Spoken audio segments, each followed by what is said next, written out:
Something new produced by Jim Tinsley. Something new by Pelham Grenville. Wodehouse. Chapter I. The sunshine of a fair spring morning fell graciously on London town. Out in Piccadilly its heartening warmth seemed to infuse into traffic and pedestrians alike a novel jauntiness, so that bus drivers jested and even the lips of chauffeurs uncurled into not unkindly smiles.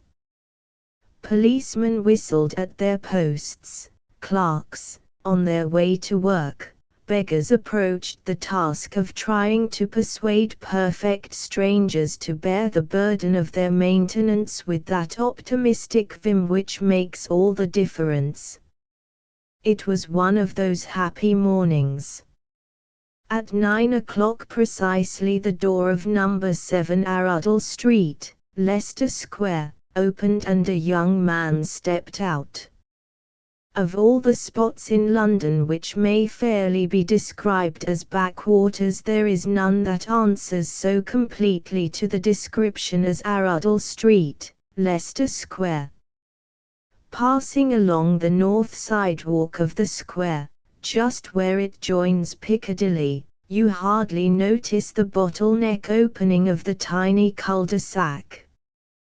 Day and night the human flood roars past, ignoring it. Arundel Street is less than 40 yards in length, and, though there are 2 hotels in it, they are not fashionable hotels. It is just a backwater. In shape Arundel Street is exactly like one of those flat stone jars in which Italian wine of the cheaper sort is stored. The narrow neck that leads off Leicester Square opens abruptly into a small court. Hotels occupy 2 sides of this, the third is at present given up to rooming houses for the impecunious. These are always just going to be pulled down in the name of progress to make room for another hotel, but they never do meet with that fate, and as they stand now so will they in all probability stand for generations to come. They provide single rooms of moderate size, the bed modestly hidden during the day behind a battered screen. The rooms contain a table, an easy chair, a hard chair, a bureau, and a round tin bath, which, like the bed, goes into hiding after its useful work is performed. And you may rent one of these rooms, with breakfast thrown in, for $5 a week. Ashmarson had done so. He had rented the second floor front of number 7. 26 years before this story opens there had been born to Joseph Marson, minister, and Sarah his wife, of Hayling, Massachusetts, in the United States of America, a son. This son, christened Ash after a wealthy uncle who subsequently double-crossed them by leaving his money to charities, in due course proceeded to Harvard to study for the ministry. So far as can be ascertained from contemporary records, he did not study a great deal for the ministry, but he did succeed in running the mile in 4 minutes and a half and the half-mile at a correspondingly rapid speed, and his researches in the art of long jumping won him the respect of all. That he should be awarded, at the conclusion of his Harvard career, one of those scholarships at Oxford University instituted by the late Cecil Rhodes for the encouragement of the liberal arts, was a natural sequence of events. That was how Ash came to be in England. The rest of Ash's history follows almost automatically. He won his blue for athletics at Oxford, and gladdened thousands by winning the mile and the half-mile 2 years in succession against Cambridge at Queen's Club. but owing to the pressure of other engagements he unfortunately omitted to do any studying, and when the hour of parting arrived he was peculiarly unfitted for any of the learned professions.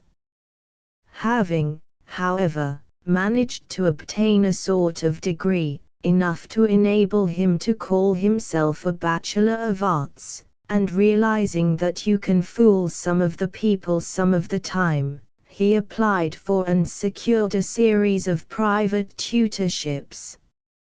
A private tutor is a sort of blend of poor relation and nursemaid, and few of the stately homes of England are without one. He is supposed to instill learning and deportment into the small son of the house, but what he is really there for is to prevent the latter from being a nuisance to his parents when he is home from school on his vacation.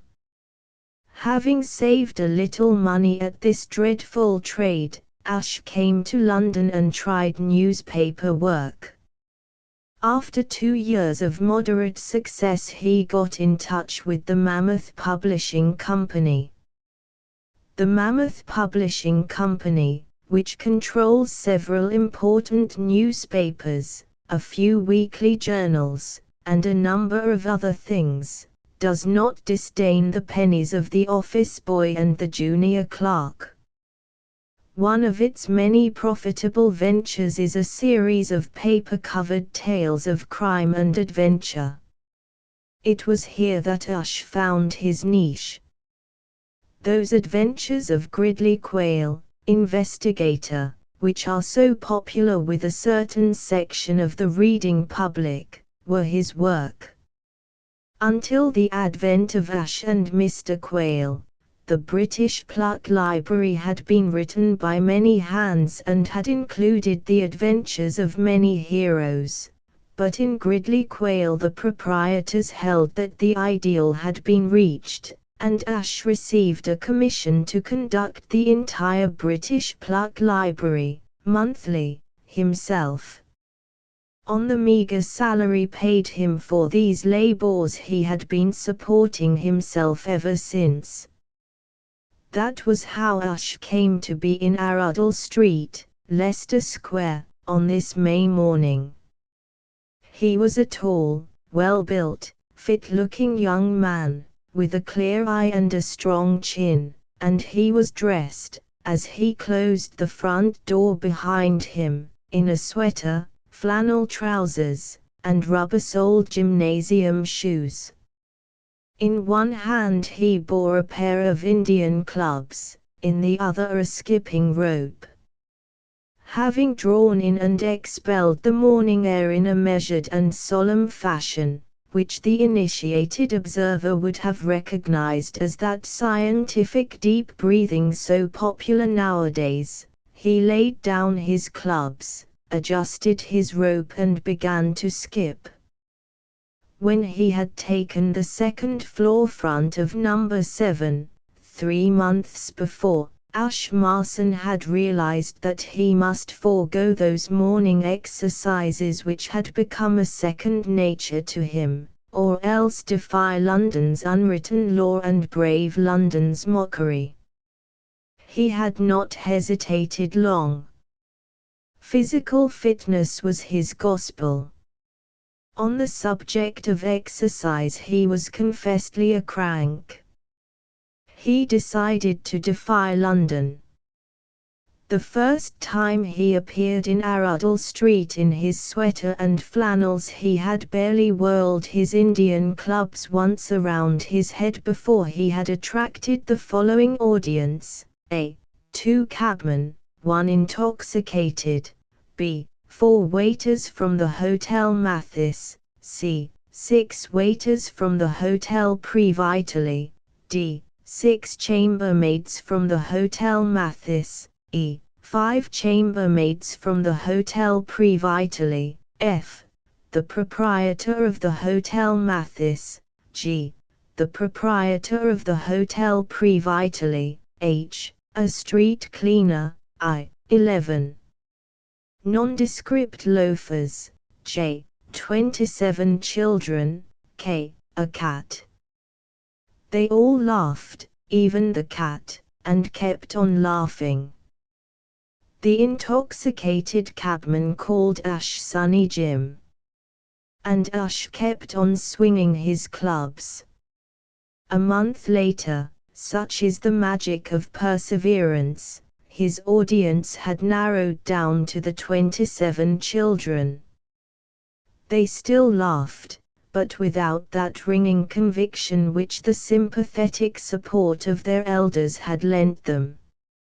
And now, after 3 months, the neighborhood, having accepted Ash and his morning exercises as a natural phenomenon, paid him no further attention. On this particular morning Ash Marson skipped with even more than his usual vigor. This was because he wished to expel by means of physical fatigue a small devil of discontent, of whose presence within him he had been aware ever since getting out of bed. It is in the spring that the ache for the larger life comes on us, and this was a particularly mellow spring morning.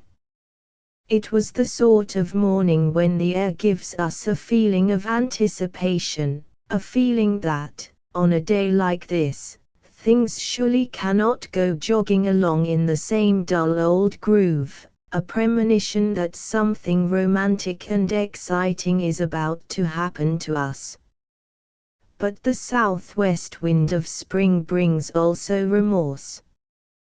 We catch the vague spirit of unrest in the air and we regret our misspent youth. Ash was doing this. Even as he skipped, he was conscious of a wish that he had studied harder at college and was now in a position to be doing something better than hack work for a soulless publishing company. Never before had he been so completely certain that he was sick to death of the rut into which he had fallen. Skipping brought no balm. He threw down his rope and took up the Indian clubs. Indian clubs left him still unsatisfied.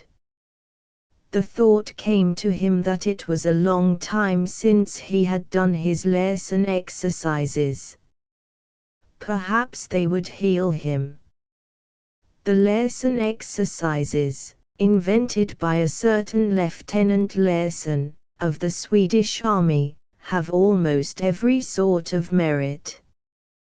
They make a man strong, supple, and slender. But they are not dignified. Indeed, to one seeing them suddenly and without warning for the first time, they are markedly humorous. The only reason why King Henry, of England, whose son sank with the White Ship, never smiled again, was because Lieutenant Lesson had not then invented his admirable exercises.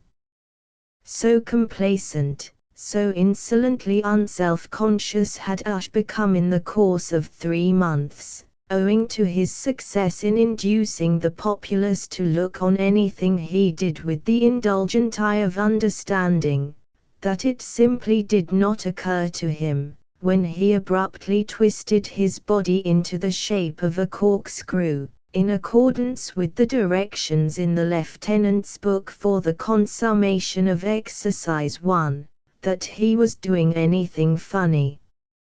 And the behavior of those present seemed to justify his confidence. The proprietor of the Hotel Mathis regarded him without a smile. The proprietor of the Hotel Previtali might have been in a trance, for all the interest he displayed. The hotel employees continued their tasks impassively. The children were blind and dumb. The cat across the way stropped its backbone against the railings unheeding. But, even as he unscrambled himself and resumed a normal posture, from his immediate rear there rent the quiet morning air a clear and musical laugh. It floated out on the breeze and hit him like a bullet. 3 months ago Ash would have accepted the laugh as inevitable, and would have refused to allow it to embarrass him, but long immunity from ridicule had sapped his resolution. He spun round with a jump, flushed and self-conscious.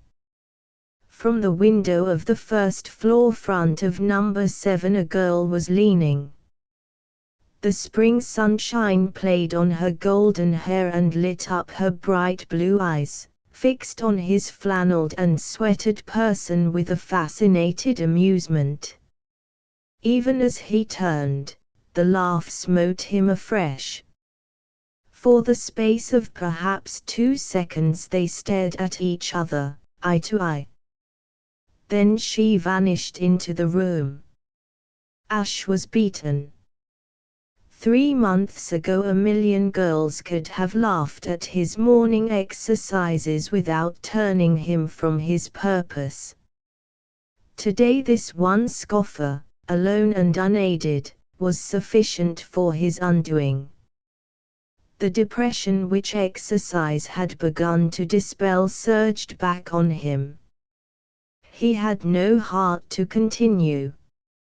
Sadly gathering up his belongings, he returned to his room, and found a cold bath tame and uninspiring.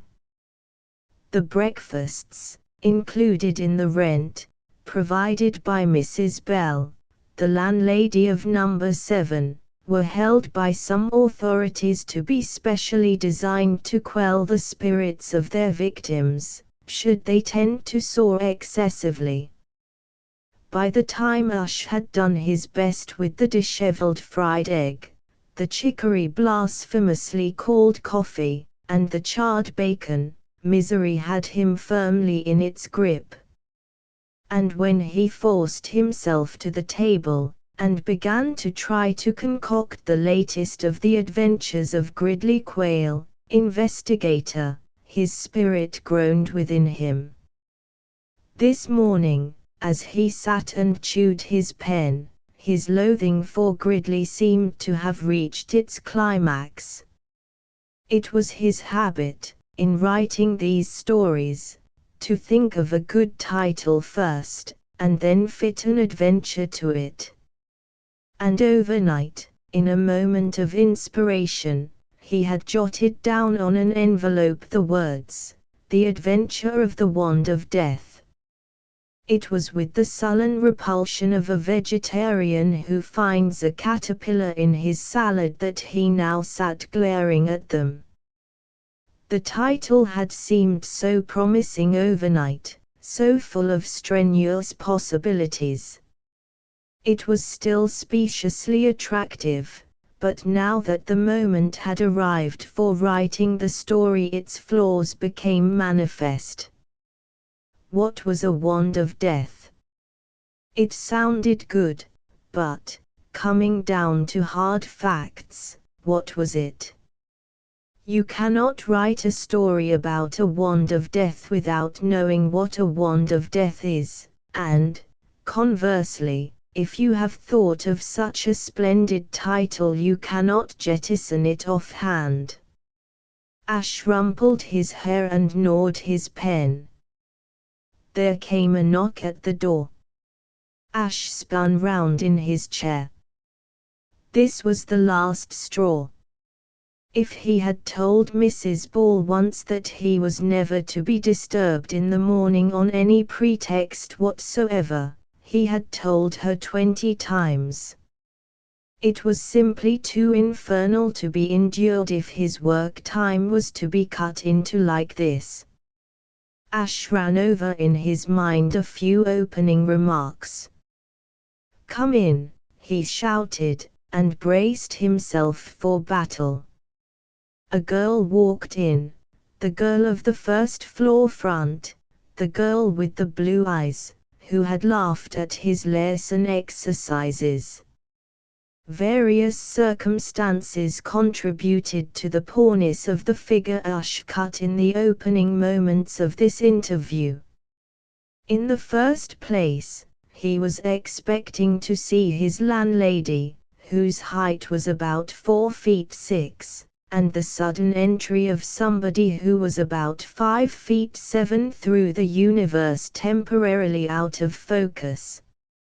In the second place, in anticipation of Mrs. Bell's entry, he had twisted his face into a forbidding scowl, and it was no slight matter to change this on the spur of the moment into a pleasant smile. Finally, a man who has been sitting for half an hour in front of a sheet of paper bearing the words, "The Adventure of the Wand of Death," and trying to decide what a wand of death might be, has not his mind under proper control. The net result of these things was that, for perhaps half a minute, Ash behaved absurdly. He goggled and he yammered.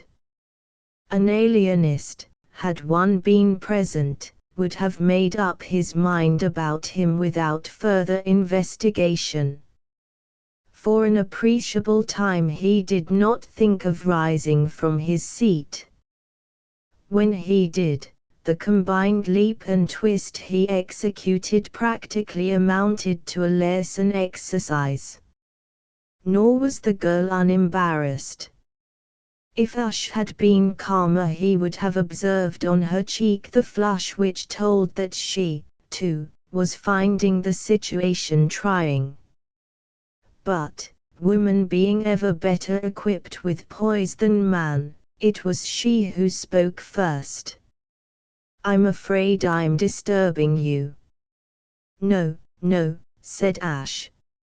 "Oh, no, not at all, not at all." "No. Oh, no, not at all, no." And would have continued to play on the theme indefinitely had not the girl spoken again.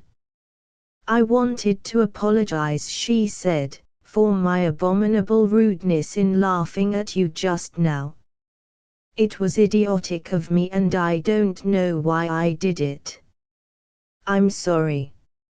Science, with 1,000 triumphs to her credit, has not yet succeeded in discovering the correct reply for a young man to make who finds himself in the appalling position of being apologized to by a pretty girl. If he says nothing he seems sullen and unforgiving. If he says anything he makes a fool of himself. Ash, hesitating between these two courses, suddenly caught sight of the sheet of paper over which he had been poring so long.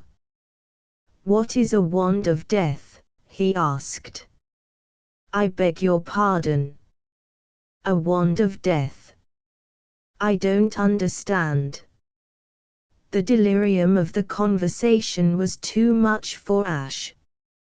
He burst out laughing. A moment later the girl did the same.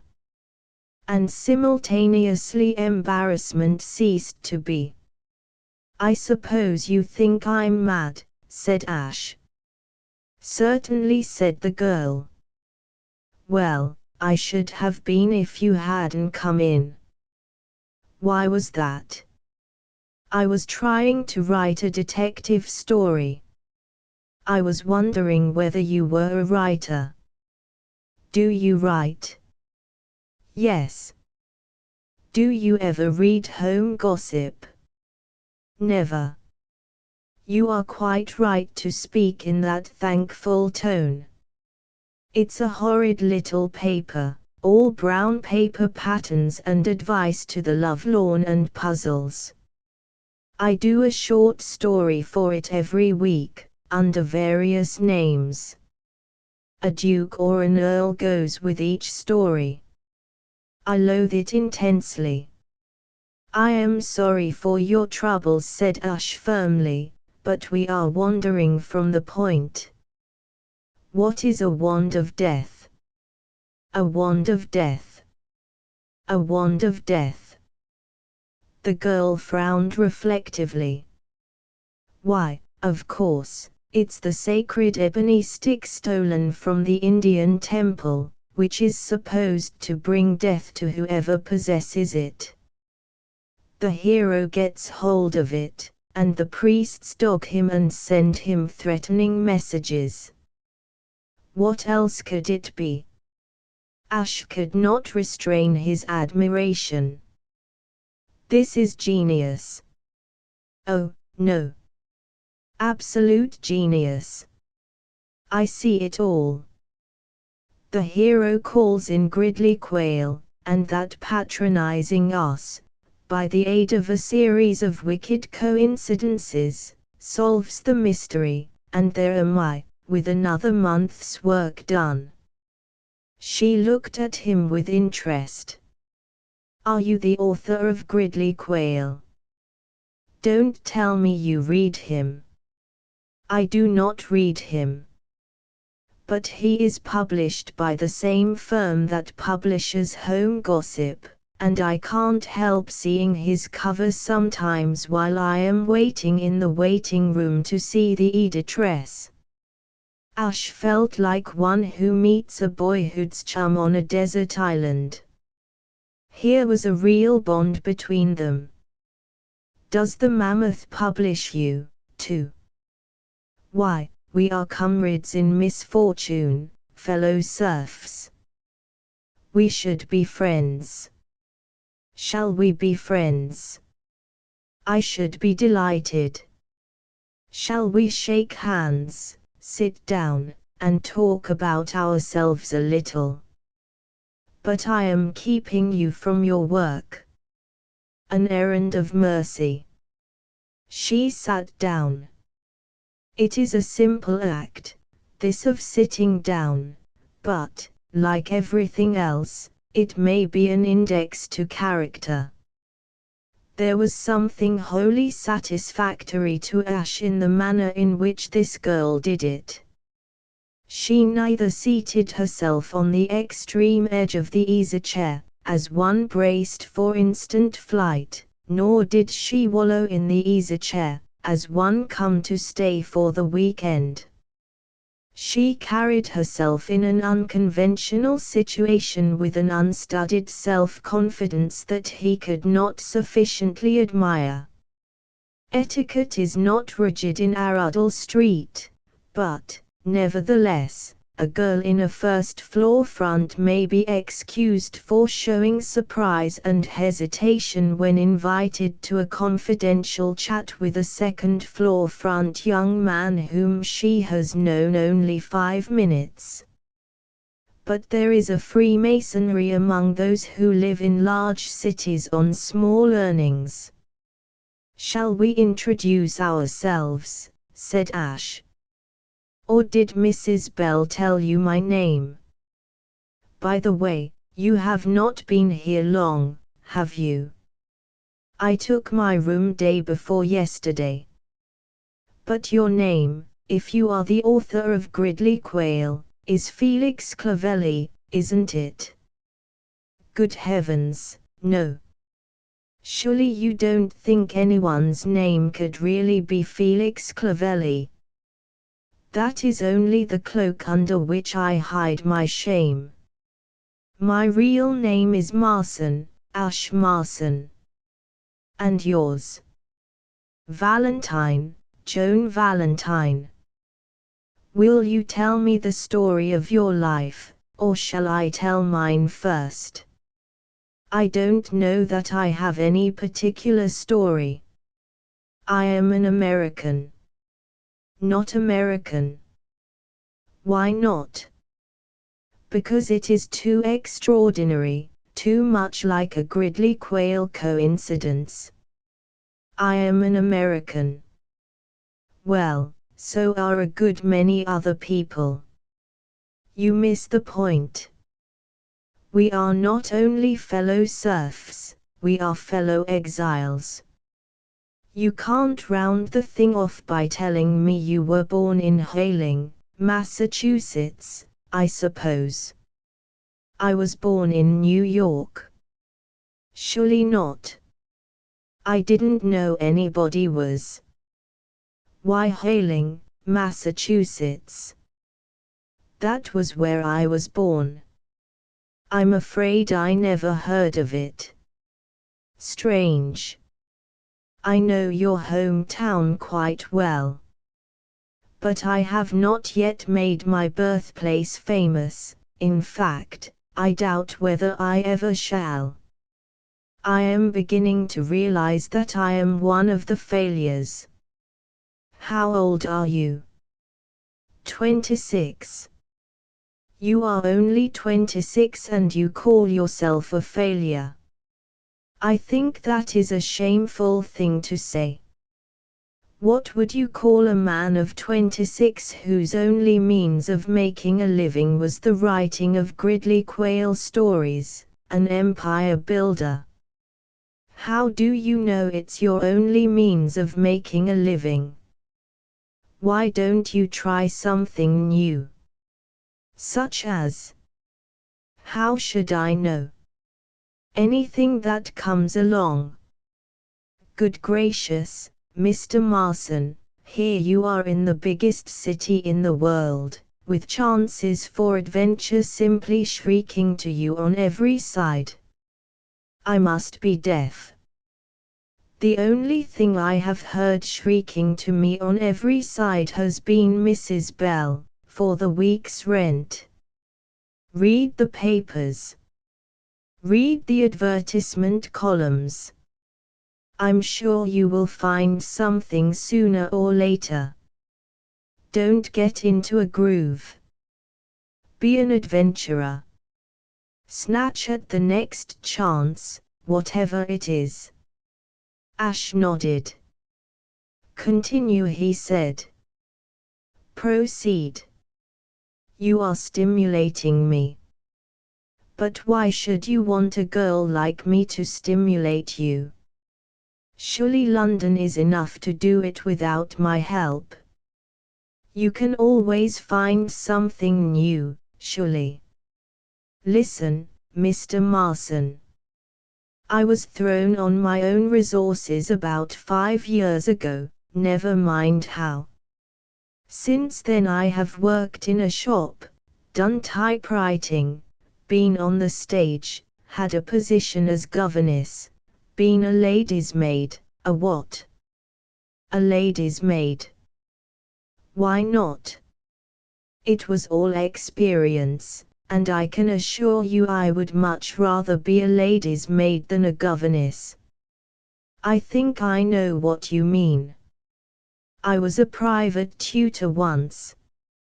I suppose a governess is the female equivalent. I have often wondered what General Sherman would have said about private tutoring if he expressed himself so breezily about mere war. Was it fun being a lady's maid?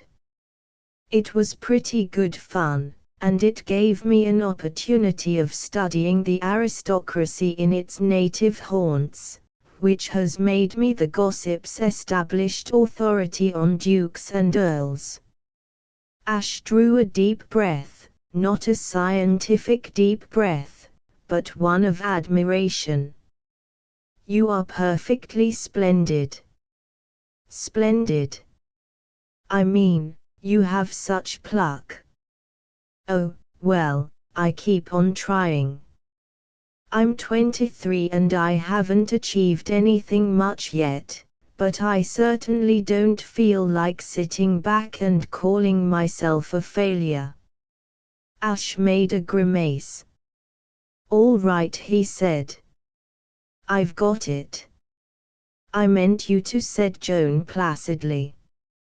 I hope I haven't bored you with my autobiography, Mr. Marson. I'm not setting myself up as a shining example.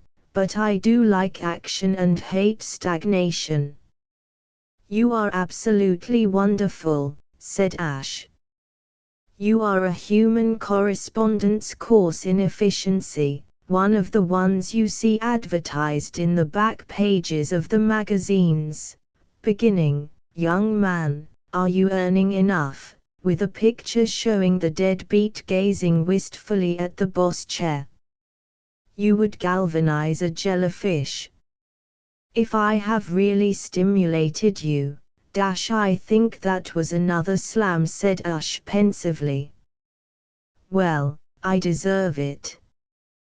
Yes, you have stimulated me. I feel like a new man. It's queer that you should have come to me right on top of everything else. I don't remember when I have felt so restless and discontented as this morning. It's the spring. I suppose it is. I feel like doing something big and adventurous. Well, do it then. You have a Morning Post on the table. Have you read it yet? I glanced at it. But you haven't read the advertisement pages. Read them. They may contain just the opening you want. Well, I'll do it, but my experience of advertisement pages is that they are monopolized by philanthropists who want to lend you any sum from £10 to £100,000 on your note of hand only. However, I will scan them. Joan rose and held out her hand. Goodbye, Mr. Marson. You've got your detective story to write, and I have to think out something with a duke in it by tonight, so I must be going. She smiled. We have traveled a good way from the point where we started, but I may as well go back to it before I leave you. I'm sorry I laughed at you this morning.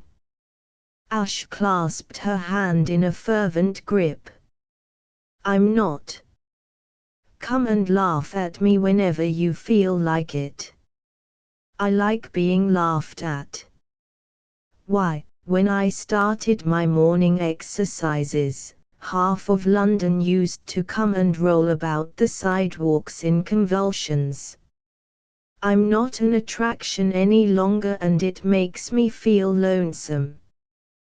There are 29 of those lesson exercises and you saw only part of the first.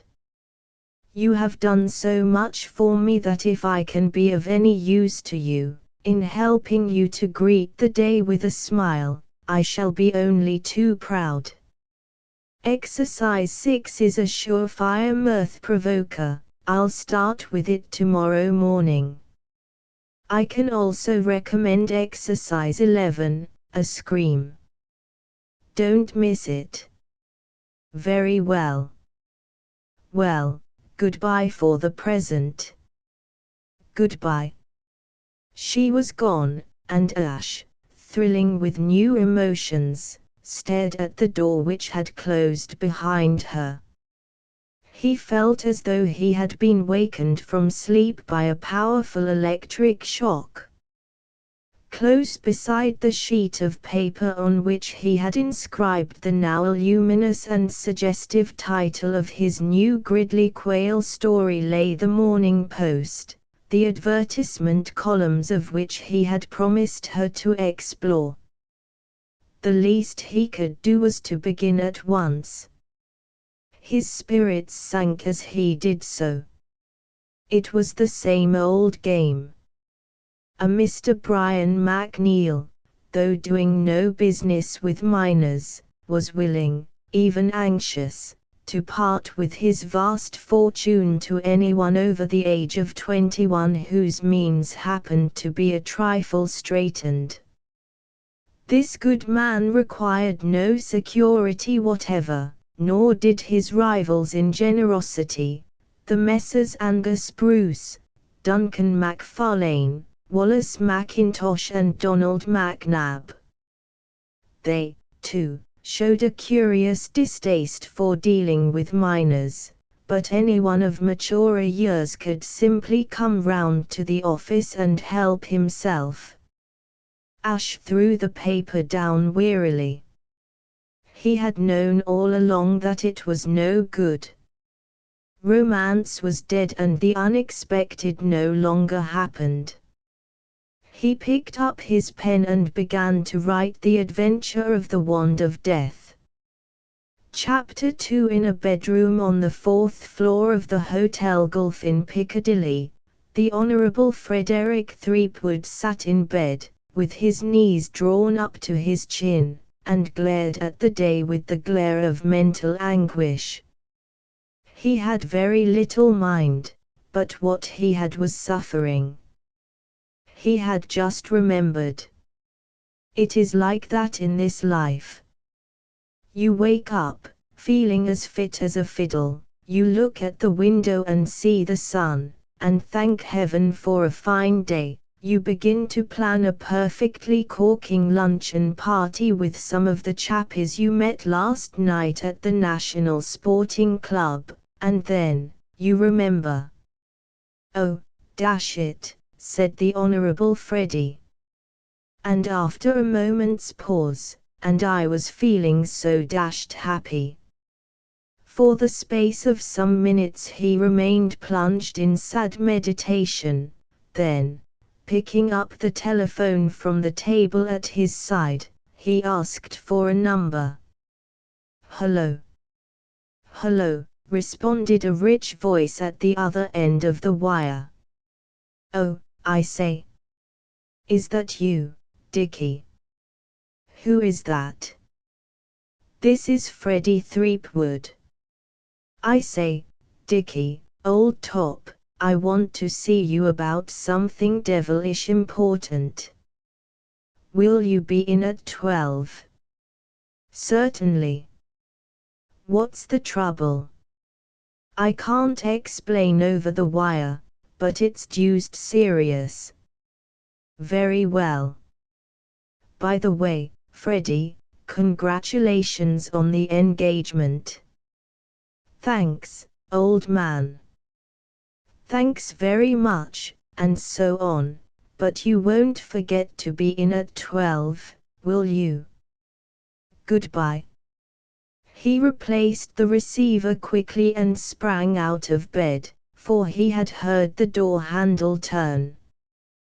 When the door opened he was giving a correct representation of a young man wasting no time in beginning his toilet for the day. An elderly, thin-faced, bald-headed, amiably vacant man entered. He regarded the Honourable Freddie with a certain disfavour. "Are you only just getting up, Frederick?"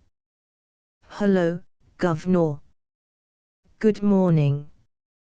I shan't be 2 ticks now. You should have been out and about 2 hours ago. The day is glorious." "Shan't be more than a minute, Governor, now. Just got to have a tub and then chuck on a few clothes." He disappeared into the bathroom. His father, taking a chair, placed the tips of his fingers together and in this attitude remained motionless, a figure of disapproval and suppressed annoyance. Like many fathers in his rank of life, the Earl of Emsworth had suffered much through that problem which, with the exception of Mr. Lloyd George, is practically the only fly in the British aristocratic amber, the problem of what to do with the younger sons. It is useless to try to gloss over the fact, in the aristocratic families of Great Britain the younger son is not required. Apart, however, from the fact that he was a younger son, and, as such, a nuisance in any case, the Honourable Freddie had always annoyed his father in a variety of ways. The Earl of Emsworth was so constituted that no man or thing really had the power to trouble him deeply, but Freddie had come nearer to doing it than anybody else in the world. There had been a consistency, a perseverance, about his irritating performances that had acted on the placid peer as dripping water on a stone. Isolated acts of annoyance would have been powerless to ruffle his calm, but Freddie had been exploding bombs under his nose since he went to Eton. He had been expelled from Eton for breaking out at night and roaming the streets of Windsor in a false moustache. He had been sent down from Oxford for pouring ink from a second-story window on the junior dean of his college. He had spent 2 years at an expensive London crammer's and failed to pass into the army.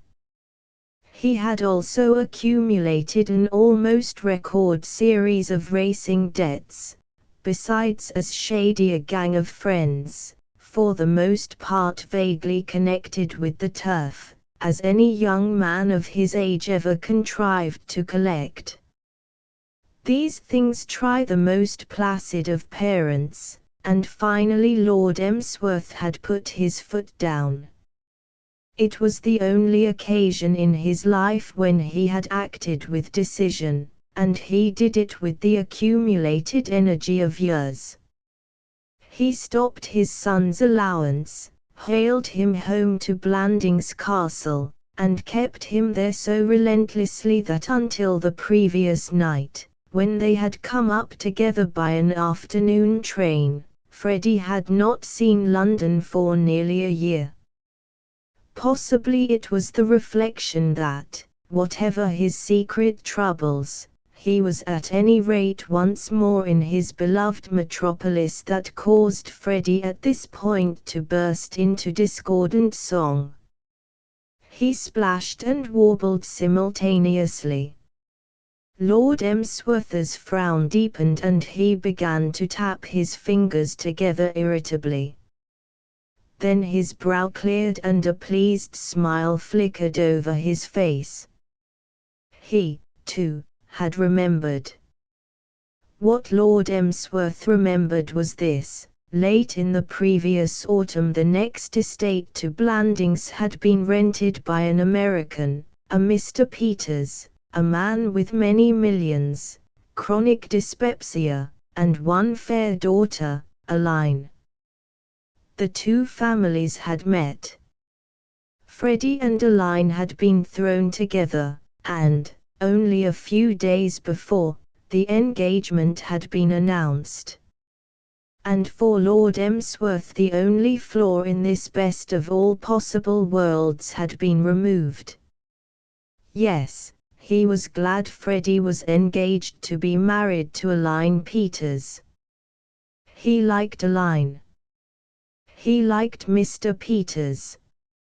Such was the relief he experienced that he found himself feeling almost affectionate toward Freddie, who emerged from the bathroom at this moment, clad in a pink bathrobe, to find the paternal wrath evaporated, and all, so to speak, right with the world. Nevertheless, he wasted no time about his dressing. He was always ill at ease in his father's presence and he wished to be elsewhere with all possible speed. He sprang into his trousers with such energy that he nearly tripped himself up. As he disentangled himself he recollected something that had slipped his memory. "By the way, Governor, I met an old pal of mine last night and asked him down to Blandings this week." "That's all right, isn't it?" "He's a man named Emerson, an American. He knows Aline quite well, he says, has known her since she was a kid. I do not remember any friend of yours named Emerson." "Well, as a matter of fact, I met him last night for the first time. But it's all right. He's a good chap, don't you know? And all that sort of rot." Lord Emsworth was feeling too benevolent to raise the objections he certainly would have raised had his mood been less sunny. "Certainly, let him come if he wishes." "Thanks, Governor." Freddie completed his toilet. Doing anything special this morning, Governor? I rather thought of getting a bit of breakfast and then strolling round a bit. Have you had breakfast? 2 hours ago. I trust that in the course of your strolling you will find time to call at Mr. Peters and see a line. I shall be going there directly after lunch. Mr. Peters wishes to show me his collection of, I think scarabs was the word he used. Oh, I'll look in all right. Don't you worry. Or if I don't, I'll call the old boy up on the phone and pass the time of day. Well, I rather think I'll be popping off and getting that bit of breakfast. What? Several comments on this speech suggested themselves to Lord Emsworth. In the first place, he did not approve of Freddie's allusion to one of America's merchant princes as the old boy. Second, his son's attitude did not strike him as the ideal attitude of a young man toward his betrothed. There seemed to be a lack of warmth. But, he reflected, possibly this was simply another manifestation of the modern spirit, and in any case it was not worth bothering about, so he offered no criticism. Presently, Freddie, having given his shoes a flick with a silk handkerchief and thrust the latter carefully up his sleeve, they passed out and down into the main lobby of the hotel, where they parted, Freddie to his bit of breakfast, his father to potter about the streets and kill time until luncheon. London was always a trial to the Earl of Emsworth. His heart was in the country and the city held no fascinations for him. Asterisk asterisk asterisk on one of the floors in one of the buildings in one of the streets that slope precipitously from the Strand to the Thames Embankment, there is a door that would be all the better for a lick of paint, which bears what is perhaps the most modest and unostentatious announcement of its kind in London. The grimy ground glass displays the words, "R. Jones," simply that and nothing more. It is rugged in its simplicity. You wonder, as you look at it, if you have time to look at and wonder about these things, who this Jones may be, and what is the business he conducts with such coy reticence. As a matter of fact, these speculations had passed through suspicious minds at Scotland Yard, which had for some time taken not a little interest in R. Jones. But beyond ascertaining that he bought and sold curios, did a certain amount of bookmaking during the flat racing season, and had been known to lend money, Scotland Yard did not find out much about Mr. Jones and presently dismissed him from its thoughts. On the theory, given to the world by William Shakespeare, that it is the lean and hungry-looking men who are dangerous, and that the fat, sleek-headed men, and such as sleep o' nights are harmless, R. Jones should have been above suspicion. He was infinitely the fattest man in the West Central Postal District of London. He was a round ball of a man, who wheezed when he walked upstairs, which was seldom, and shook like jelly if some tactless friend, wishing to attract his attention, tapped him unexpectedly on the shoulder. But this occurred still less frequently than his walking upstairs, for in R. Jones' circle it was recognized that nothing is a greater breach of etiquette and worse form than to tap people unexpectedly on the shoulder. That, it was felt, should be left to those who are paid by the government to do it. R. Jones was about 50 years old, grey-haired, of a mauve complexion, jovial among his friends, and perhaps even more jovial with chance acquaintances. It was estimated by envious intimates that his joviality with chance acquaintances, especially with young men of the upper classes, with large purses and small foreheads, was worth hundreds of pounds a year to him. There was something about his comfortable appearance and his jolly manner that irresistibly attracted a certain type of young man. It was his good fortune that this type of young man should be the type financially most worth attracting. Freddie Threepwood had fallen under his spell during his short but crowded life in London. They had met for the first time at the Derby, and ever since then R. Jones had held in Freddie's estimation that position of guide, philosopher and friend which he held in the estimation of so many young men of Freddie's stamp. That was why, at 12 o'clock punctually on this spring day, he tapped with his cane on R. Jones' ground glass, and showed such satisfaction and relief when the door was opened by the proprietor in person. "Well, well, well," said R. Jones rollickingly. "Whom have we here?" "The dashing bridegroom-to-be, and no other." R. Jones, like Lord Emsworth, was delighted that Freddie was about to marry a nice girl with plenty of money. The sudden turning off of the tap from which Freddie's allowance had flowed had hit him hard. He had other sources of income, of course, but few so easy and unfailing as Freddie had been in the days of his prosperity.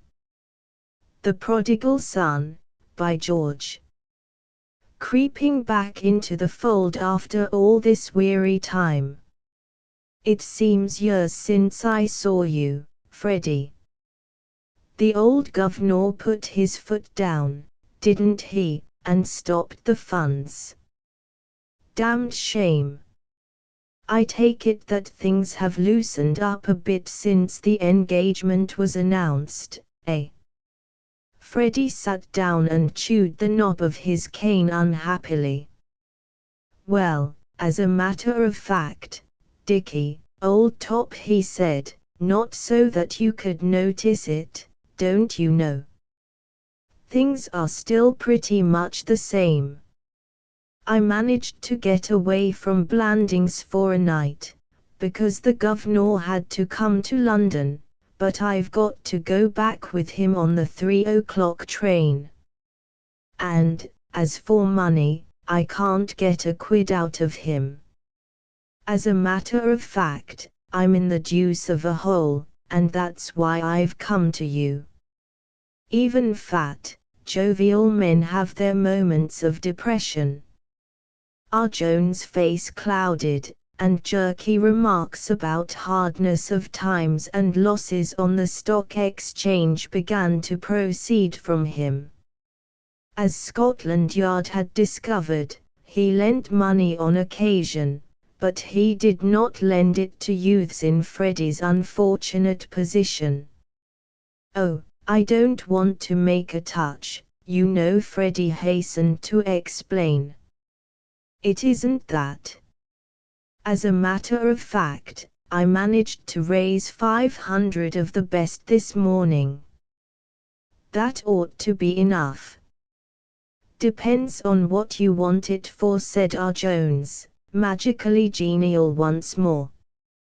The thought entered his mind, as it had so often, that the world was full of easy marks. He wished he could meet the moneylender who had been rash enough to advance the Honourable Freddie £500. Those philanthropists cross our path too seldom. Freddie felt in his pocket, produced a cigarette case, and from it extracted a newspaper clipping. "Did you read about poor old Percy in the papers?" "The case, you know." "Percy? Lord Stockheath, you know. Oh, the Stockheath breach of promise case. I did more than that. I was in court all 3 days. R. Jones emitted a cozy chuckle. Is he a pal of yours? A cousin, eh? I wish you had seen him in the witness box, with Jellicoe Smith cross-examining him. The funniest thing I ever heard. And his letters to the girl. They read them out in court, and of all, don't, old man. Dickie, old top, please. I know all about it. I read the reports.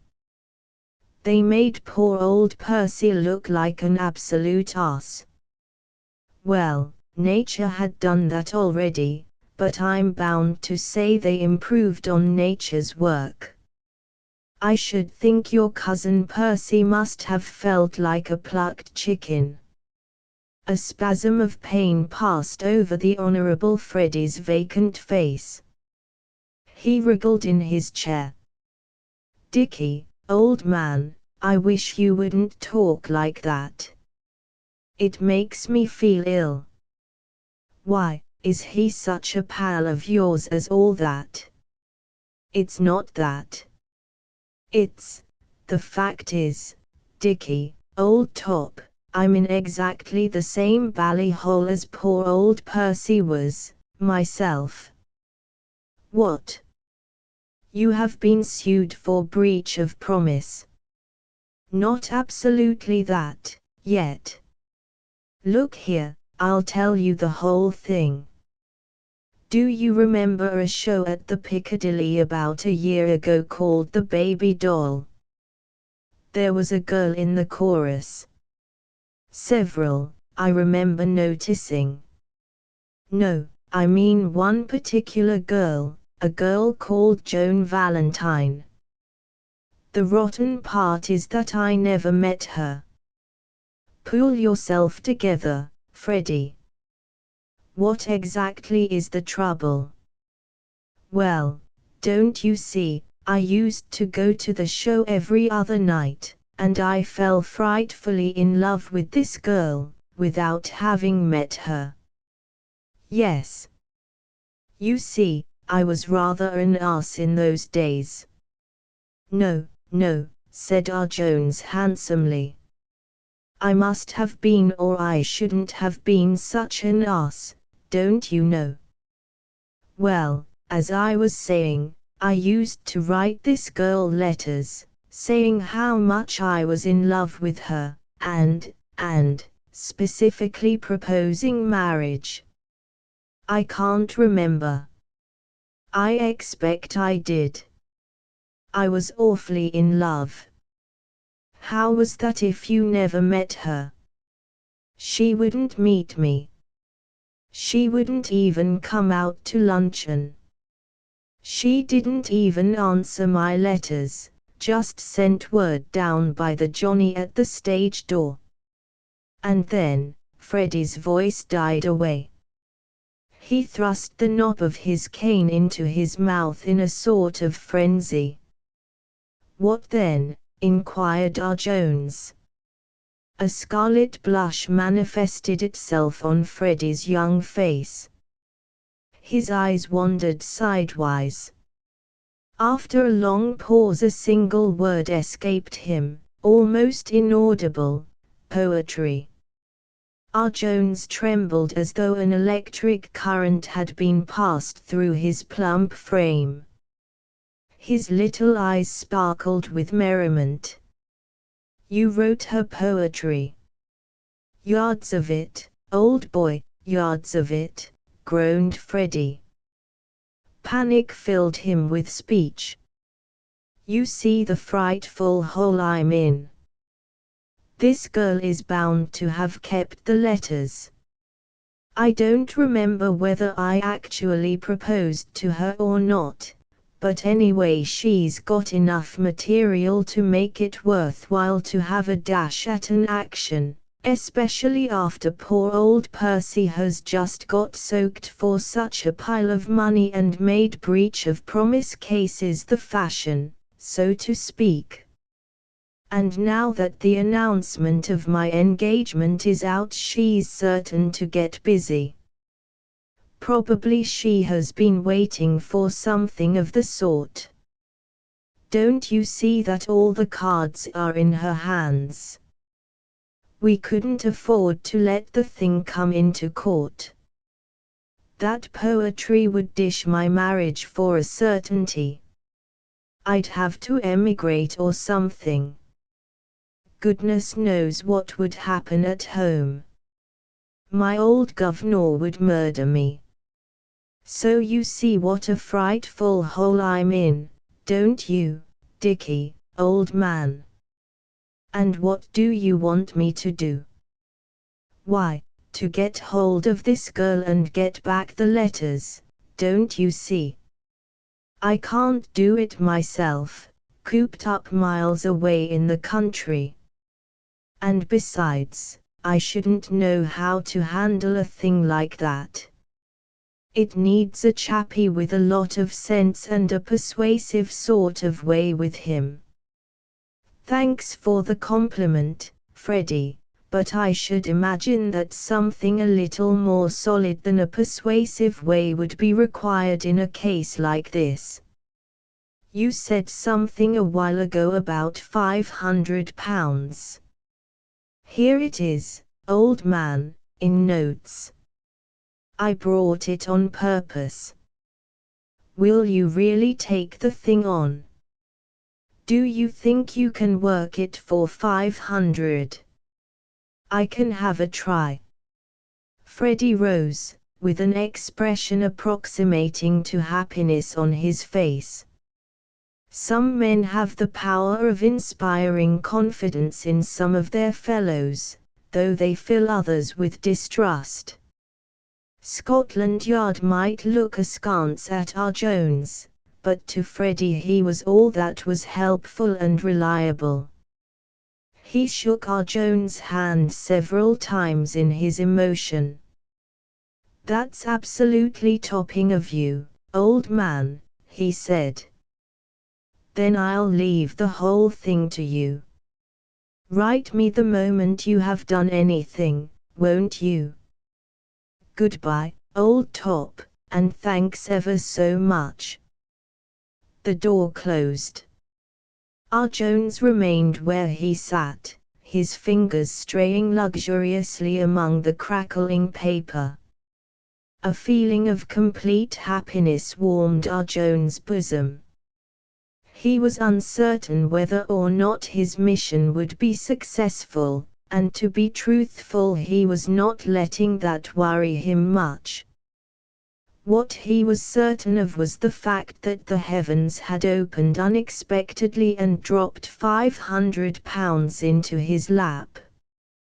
Chapter 3 The Earl of Emsworth stood in the doorway of the Senior Conservative Club's vast dining room, and beamed with a vague sweetness on the 200 or so senior conservatives who, with much clattering of knives and forks, were keeping body and soul together by means of the coffee-room luncheon. He might have been posing for a statue of amiability. His pale blue eyes shone with a friendly light through their protecting glasses. The smile of a man at peace with all men curved his weak mouth. His bald head, reflecting the sunlight, seemed almost to wear a halo. Nobody appeared to notice him.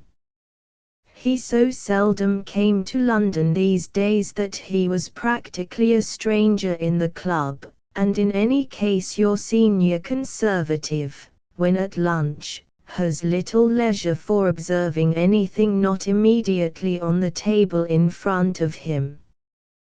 To attract attention in the dining room of the Senior Conservative Club between the hours of 1 and 2:30, you have to be a mutton chop, not an earl.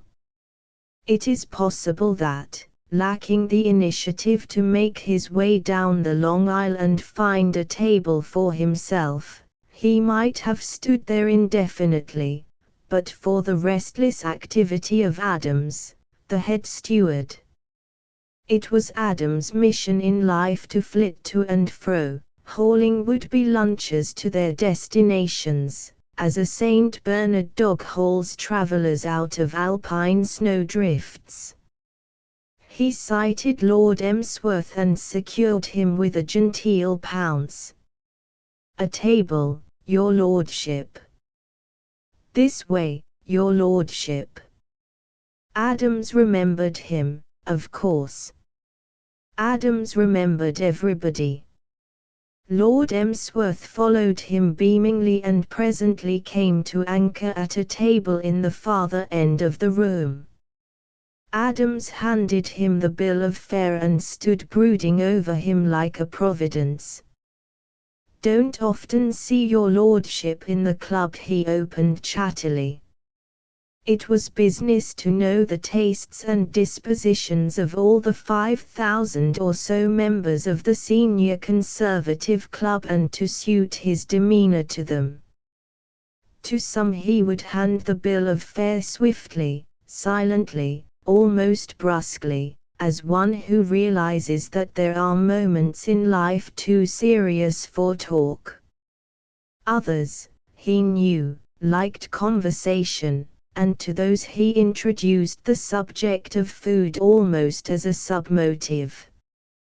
Lord Emsworth, having examined the bill of fare with a mild curiosity, laid it down and became conversational. "No, Adams, I seldom visit London nowadays. London does not attract me. The country, the fields, the woods, the birds," something across the room seemed to attract his attention and his voice trailed off. He inspected this for some time with bland interest, then turned to Adams once more. "What was I saying, Adams?" "The birds, your lordship." "Birds? What birds? What about birds?" "You were speaking of the attractions of life in the country, your lordship. You included the birds in your remarks." "Oh, yes, yes, yes. Oh, yes, yes. Oh, yes, to be sure. Do you ever go to the country, Adams?" "Generally to the seashore, your lordship, when I take my annual vacation." Whatever was the attraction across the room once more exercised its spell. His lordship concentrated himself on it to the exclusion of all other mundane matters. Presently he came out of his trance again. "What were you saying, Adams?" "I said that I generally went to the seashore, your lordship." "Eh? When?" "For my annual vacation, your lordship." "Your what?" "My annual vacation, your lordship." "What about it?" Adams never smiled during business hours, unless professionally, as it were, when a member made a joke, but he was storing up in the recesses of his highly respectable body a large laugh, to be shared with his wife when he reached home that night. Mrs. Adams never wearied of hearing of the eccentricities of the members of the club. It occurred to Adams that he was in luck today. He was expecting a little party of friends to supper that night, and he was a man who loved an audience. You would never have thought it, to look at him when engaged in his professional duties, but Adams had built up a substantial reputation as a humorist in his circle by his imitations of certain members of the club, and it was a matter of regret to him that he got so few opportunities nowadays of studying the absent-minded Lord Emsworth. It was rare luck, his lordship coming in today, evidently in his best form. Adams, who is the gentleman over by the window, the gentleman in the brown suit? That is Mr. Simmons, your lordship. He joined us last year. I never saw a man take such large mouthfuls. Did you ever see a man take such large mouthfuls, Adams? Adams refrained from expressing an opinion, but inwardly he was thrilling with artistic fervor. Mr. Simmons' seating was one of his best imitations, though Mrs. Adams was inclined to object to it on the score that it was a bad example for the children. To be privileged to witness Lord Emsworth watching and criticizing Mr. Simmons was to collect material for a double-barreled character study that would assuredly make the hit of the evening. That man, went on Lord Emsworth, is digging his grave with his teeth. Digging his grave with his teeth, Adams. Do you take large mouthfuls, Adams? No, your lordship. Quite right. Very sensible of you, Adams, very sensible of you. Very sen. What was I saying, Adams? About my not taking large mouthfuls, your lordship. Quite right, quite right. Never take large mouthfuls, Adams. Never gobble. Have you any children, Adams? 2, your lordship. I hope you teach them not to gobble. They pay for it in later life. Americans gobble when young and ruin their digestions. My American friend, Mr. Peters, suffers terribly from indigestion. Adams lowered his voice to a confidential murmur. If you will pardon the liberty, your lordship, I saw it in the paper, about Mr. Peters' indigestion. About Miss Peters, your lordship, and the Honorable Frederick. May I be permitted to offer my congratulations? Oh, yes, the engagement. Yes, yes, yes. Yes, to be sure. Yes, very satisfactory in every respect. High time he settled down and got a little sense. I put it to him straight. I cut off his allowance and made him stay at home. That made him think, lazy young devil. Lord Emsworth had his lucid moments, and in the one that occurred now it came home to him that he was not talking to himself, as he had imagined, but confiding intimate family secrets to the head steward of his club's dining room. He checked himself abruptly, and with a slight decrease of amiability fixed his gaze on the bill of fare and ordered cold beef. For an instant he felt resentful against Adams for luring him on to soliloquies, but the next moment his whole mind was gripped by the fascinating spectacle of Mr. Simmons dealing with a wedge of Stilton cheese, and Adams was forgotten. The cold beef had the effect of restoring his lordship to complete amiability, and when Adams in the course of his wanderings again found himself at the table he was once more disposed for light conversation. So you saw the news of the engagement in the paper, did you, Adams? Yes, your lordship, in the mail. It had quite a long piece about it. and the Honourable Frederick's photograph and the young ladies were in the mirror. Mrs. Adams clipped them out and put them in an album, knowing that your lordship was a member of ours. If I may say so, your lordship, a beautiful young lady. Devilish attractive, Adams, and devilish rich. Mr. Peters is a millionaire, Adams. So I read in the paper, your lordship. Damn. They all seem to be millionaires in America. Wish I knew how they managed it. Honestly, I hope. Mr. Peters is an honest man, but his digestion is bad. He used to bolt his food. You don't bolt your food, I hope, Adams. No, your lordship, I am most careful. The late Mr. Gladstone used to chew each mouthful 33 times. Deuced good notion if you aren't in a hurry. What cheese would you recommend, Adams? The gentlemen are speaking well of the Gorgonzola. All right, bring me some. You know, Adams, what I admire about Americans is their resource.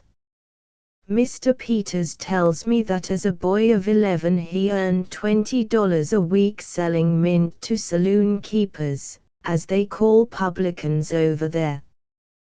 Why they wanted mint I cannot recollect. Mr. Peters explained the reason to me and it seemed highly plausible at the time, but I have forgotten it. Possibly for mint sauce. It impressed me, Adams. $20 is £4. I never earned £4 a week when I was a boy of 11, in fact, I don't think I ever earned £4 a week. His story impressed me, Adams. Every man ought to have an earning capacity. I was so struck with what he told me that I began to paint. Landscapes, your lordship. Furniture. It is unlikely that I shall ever be compelled to paint furniture for a living, but it is a consolation to me to feel that I could do so if called on. There is a fascination about painting furniture, Adams. I have painted the whole of my bedroom at Blandings and am now engaged on the museum. You would be surprised at the fascination of it. It suddenly came back to me the other day that I had been inwardly longing to mess about with paints and things since I was a boy. They stopped me when I was a boy. I recollect my old father beating me with a walking stick. Tell me, Adams, have I eaten my cheese? Not yet, your lordship. I was about to send the waiter for it. Never mind. Tell him to bring the bill instead. I remember that I have an appointment. I must not be late. Shall I take the fork, your lordship? The fork. Your lordship has inadvertently put a fork in your coat pocket. Lord Emsworth felt in the pocket indicated, and with the air of an inexpert conjurer whose trick has succeeded contrary to his expectations, produced a silver-plated fork. He regarded it with surprise, then he looked wonderingly at Adams. Adams, I'm getting absent-minded. Have you ever noticed any traces of absent-mindedness in me before? Oh, no, your lordship. Well, it's deuced peculiar. I have no recollection whatsoever of placing that fork in my pocket. Adams, I want a taxicab. He glanced round the room, as though expecting to locate one by the fireplace. "The hall porter will whistle one for you, your lordship." "So he will, by George, so he will." "Good day, Adams." "Good day, your lordship." The Earl of Emsworth ambled benevolently to the door, leaving Adams with the feeling that his day had been well spent. He gazed almost with reverence after the slow-moving figure. "What a nut," said Adams to his immortal soul. Wafted through the sunlit streets in his taxicab, the Earl of Emsworth smiled benevolently on London's teeming millions. He was as completely happy as only a fluffy-minded old man with excellent health and a large income can be. Other people worried about all sorts of things: strikes, wars, suffragettes, the diminishing birth rate, the growing materialism of the age, a score of similar subjects. Worrying, indeed, seemed to be the 20th century specialty. Lord Emsworth never worried. Nature had equipped him with a mind so admirably constructed for withstanding the disagreeableness of life that if an unpleasant thought entered it, it passed out again a moment later. Except for a few of life's fundamental facts, such as that his checkbook was in the right-hand top drawer of his desk, that the Honourable Freddie Threepwood was a young idiot who required perpetual restraint, and that when in doubt about anything he had merely to apply to his secretary, Rupert Baxter. Except for these basic things, he never remembered anything for more than a few minutes. At Eton, in the 60s, they had called him Fathead. His was a life that lacked, perhaps, the sublimer emotions which raise man to the level of the gods, but undeniably it was an extremely happy one. He never experienced the thrill of ambition fulfilled, but, on the other hand, he never knew the agony of ambition frustrated. His name, when he died, would not live forever in England's annals. He was spared the pain of worrying about this by the fact that he had no desire to live forever in England's annals. He was possibly as nearly contented as a human being could be in this century of alarms and excursions. Indeed, as he bowled along in his cab and reflected that a really charming girl, not in the chorus of any West End theatre, a girl with plenty of money and excellent breeding, had, in a moment, doubtless, of mental aberration, become engaged to be married to the Honourable Freddie, he told himself that life at last was absolutely without a crumpled rose leaf. The cab drew up before a house gay with flowered window boxes. Lord Emsworth paid the driver and stood on the sidewalk looking up at this cheerful house, trying to remember why on earth he had told the man to drive there. A few moments' steady thought gave him the answer to the riddle. This was Mr. Peters' townhouse, and he had come to it by invitation to look at Mr. Peters' collection of scarabs. To be sure. He remembered now, his collection of scarabs. Or was it Arabs? Lord Emsworth smiled. Scarabs, of course. You couldn't collect Arabs. He wondered idly, as he rang the bell, what scarabs might be, but he was interested in a fluffy kind of way in all forms of collecting, and he was very pleased to have the opportunity of examining these objects, whatever they were. He rather thought they were a kind of fish. There are men in this world who cannot rest, who are so constituted that they can only take their leisure in the shape of a change of work. To this fairly numerous class belonged Mr. J. Preston Peters, father of Freddie's Aline. And to this merit, or defect, is to be attributed his almost maniacal devotion to that rather unattractive species of curio, the Egyptian scarab. 5 years before, a nervous breakdown had sent Mr. Peters to a New York specialist. The specialist had grown rich on similar cases and his advice was always the same. He insisted on Mr. Peters taking up a hobby. "What sort of a hobby?" inquired Mr. Peters irritably. His digestion had just begun to trouble him at the time, and his temper now was not of the best.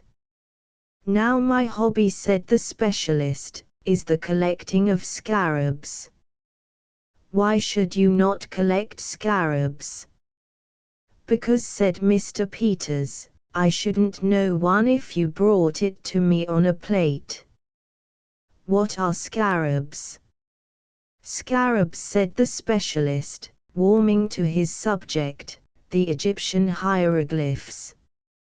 "And what," inquired Mr. Peters, "are Egyptian hieroglyphs?"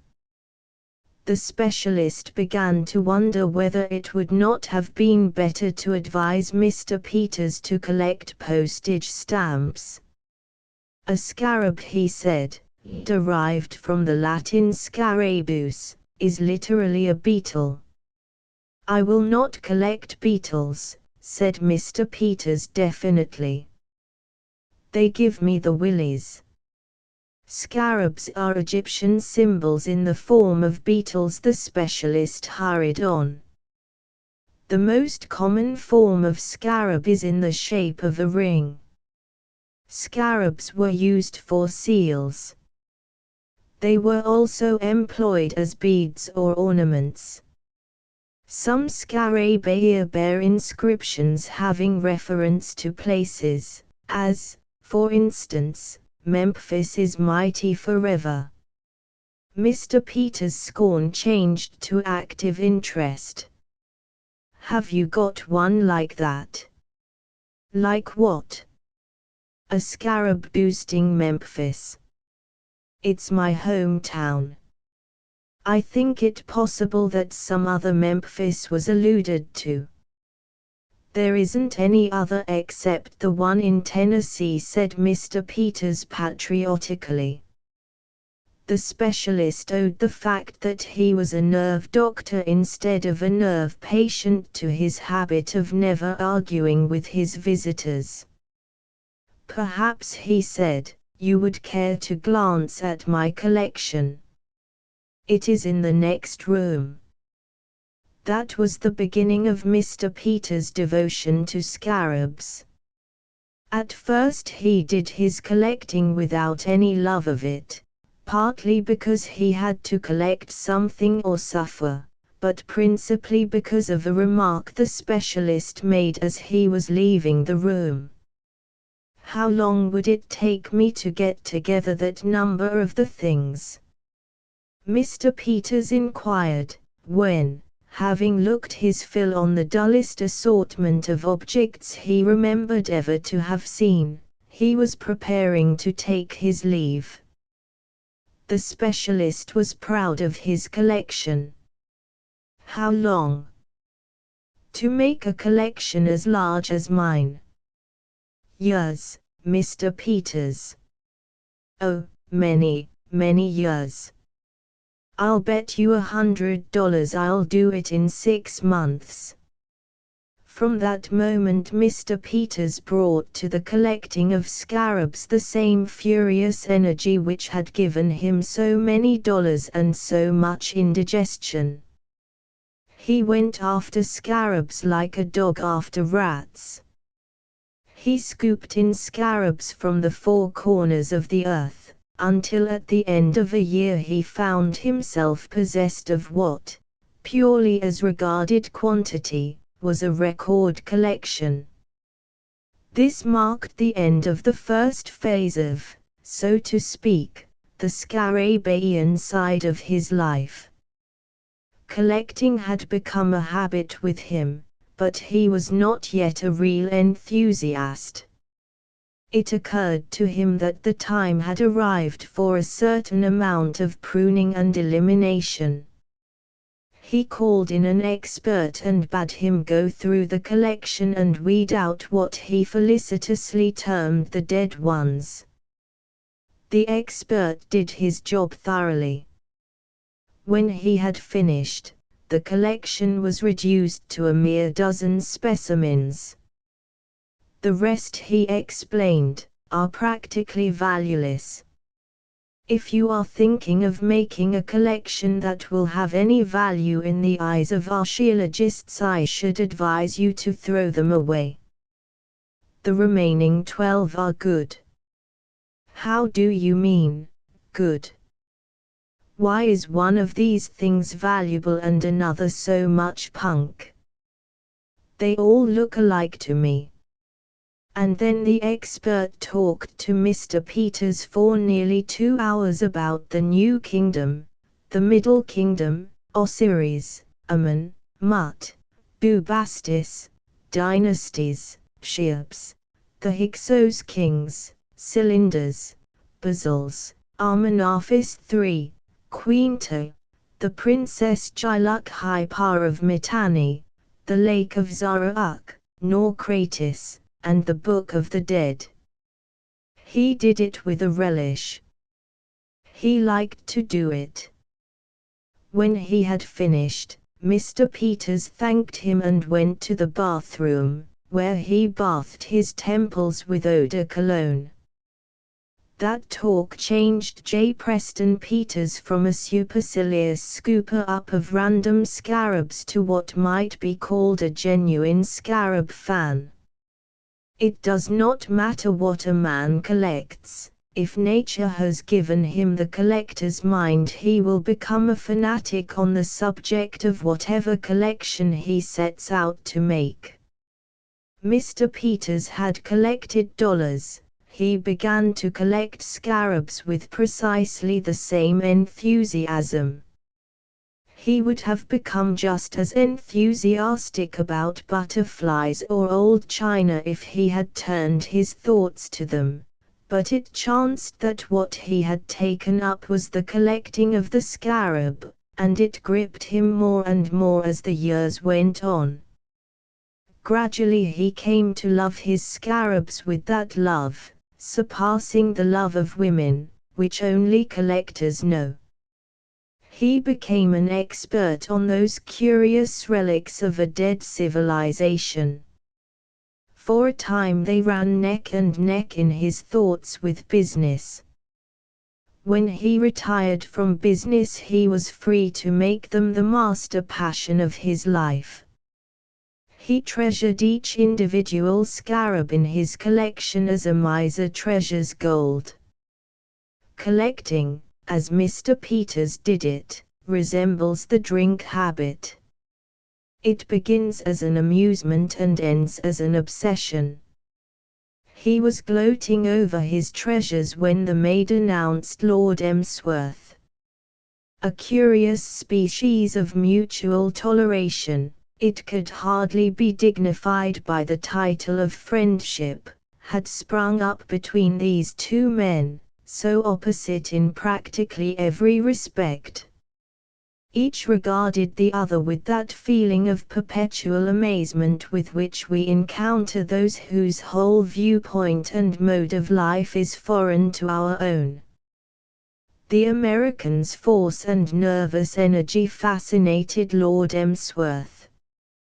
As for Mr. Peters, nothing like the Earl had ever happened to him before in a long and varied life.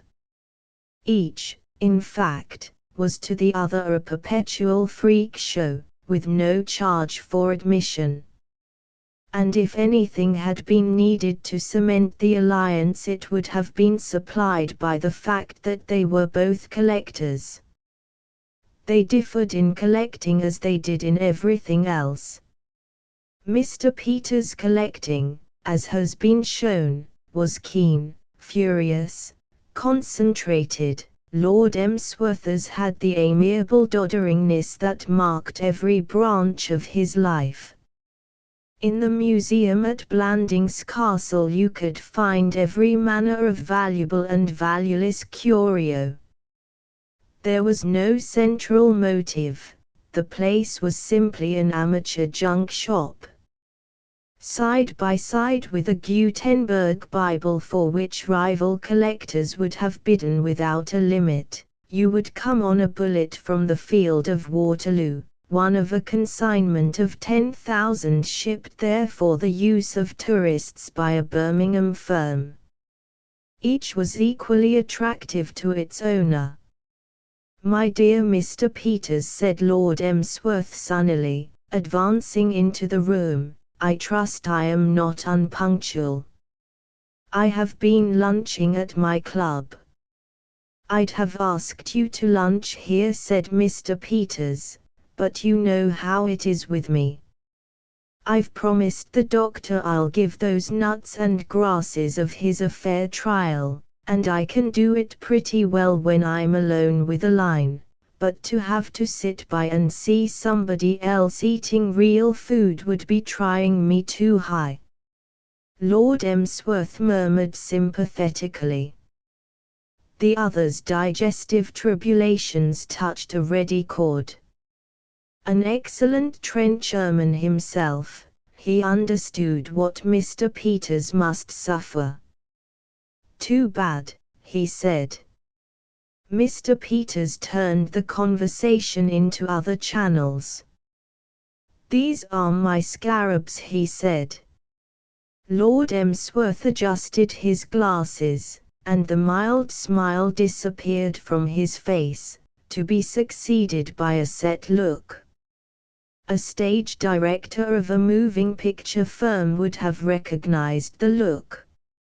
Lord Emsworth was registering interest which he perceived from the first instant would have to be completely simulated, for instinct told him, as Mr. Peters began to talk, that he was about to be bored as he had seldom been bored in his life.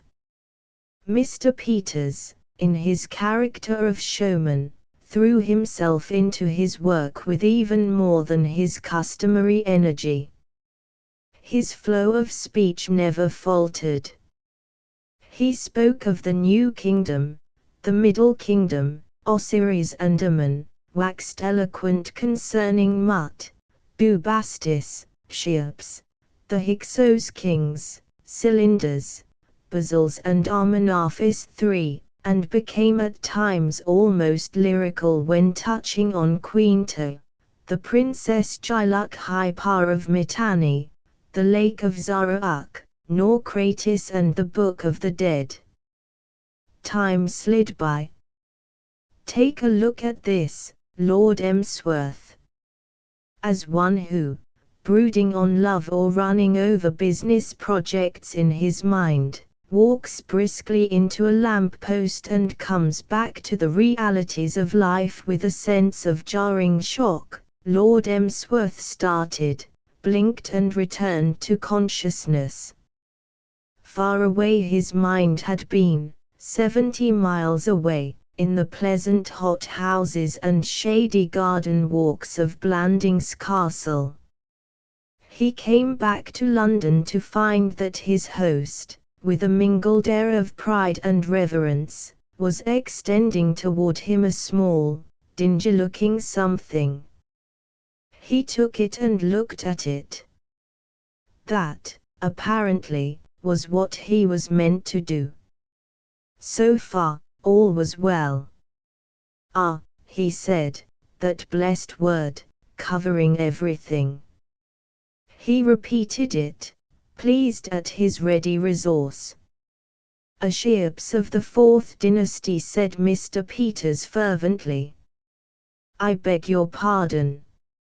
A Cheops of the 4th dynasty." Lord Emsworth began to feel like a hunted stag. He could not go on saying indefinitely, yet what else was there to say to this curious little beastly sort of a beetle kind of thing? Dear me. A ships. Of the 4th dynasty. Bless my soul. The 4th dynasty. What do you think of that, eh? Strictly speaking, Lord Emsworth thought nothing of it, and he was wondering how to veil this opinion in diplomatic words, when the providence that looks after all good men saved him by causing a knock at the door to occur. In response to Mr. Peters' irritated cry, a maid entered. "If you please, sir, Mr. Threepwood wishes to speak with you on the telephone." Mr. Peters turned to his guest. "Excuse me for one moment." "Certainly," said Lord Emsworth gratefully. "Certainly, certainly, certainly. By all means." The door closed behind Mr. Peters. Lord Emsworth was alone. For some moments he stood where he had been left, a figure with small signs of alertness about it. But Mr. Peters did not return immediately. The booming of his voice came faintly from some distant region. Lord Emsworth strolled to the window and looked out. The sun still shone brightly on the quiet street. Across the road were trees. Lord Emsworth was fond of trees. He looked at these approvingly. Then round the corner came a vagrom man, wheeling flowers in a barrow. Flowers. Lord Emsworth's mind shot back to Blandings like a homing pigeon. Flowers. Had he or had he not given head gardener Thorne adequate instructions as to what to do with those hydrangeas? Assuming that he had not, was Thorne to be depended on to do the right thing by them by the light of his own intelligence? Lord Emsworth began to brood on head gardener Thorne. He was aware of some curious little object in his hand. He accorded it a momentary inspection. It had no message for him. It was probably something, but he could not remember what. He put it in his pocket and returned to his meditations. At about the hour when the Earl of Emsworth was driving to keep his appointment with Mr. Peters, a party of 2 sat at a corner table at Simpson's restaurant, in the Strand. One of the 2 was a small, pretty, good-natured-looking girl of about 20, the other, a thick-set young man, with a wiry crop of red-brown hair and an expression of mingled devotion and determination. The girl was Aline Peters, the young man's name was George Emerson. He, also, was an American, a rising member in a New York law firm. He had a strong, square face, with a dogged and persevering chin. There are all sorts of restaurants in London, from the restaurant which makes you fancy you are in Paris to the restaurant which makes you wish you were. There are palaces in Piccadilly, quaint lethal chambers in Soho, and strange food factories in Oxford Street and Tottenham Court Road. There are restaurants which specialize in ptomaine and restaurants which specialize in sinister vegetable messes. But there is only one Simpson's. Simpson's, in the Strand, is unique. Here, if he wishes, the Briton may for the small sum of $50 stupefy himself with food. The god of fat plenty has the place under his protection. Its keynote is solid comfort. It is a pleasant, soothing, hearty place, a restful temple of food. No strident orchestra forces the diner to bolt beef in ragtime. No long central aisle distracts his attention with its stream of new arrivals.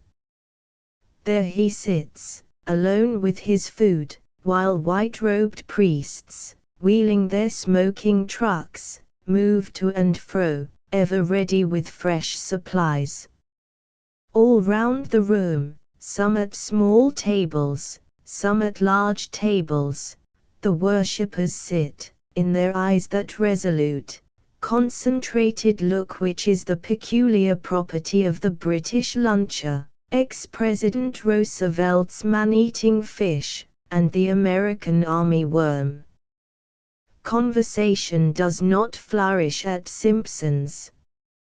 Only 2 of all those present on this occasion showed any disposition toward chattiness. They were Elaine Peters and her escort. "The girl you ought to marry," Elaine was saying, "is Joan Valentine." "The girl I am going to marry," said George Emerson, "is Elaine Peters." For answer, Elaine picked up from the floor beside her an illustrated paper and, having opened it at a page toward the end, handed it across the table. George Emerson glanced at it disdainfully.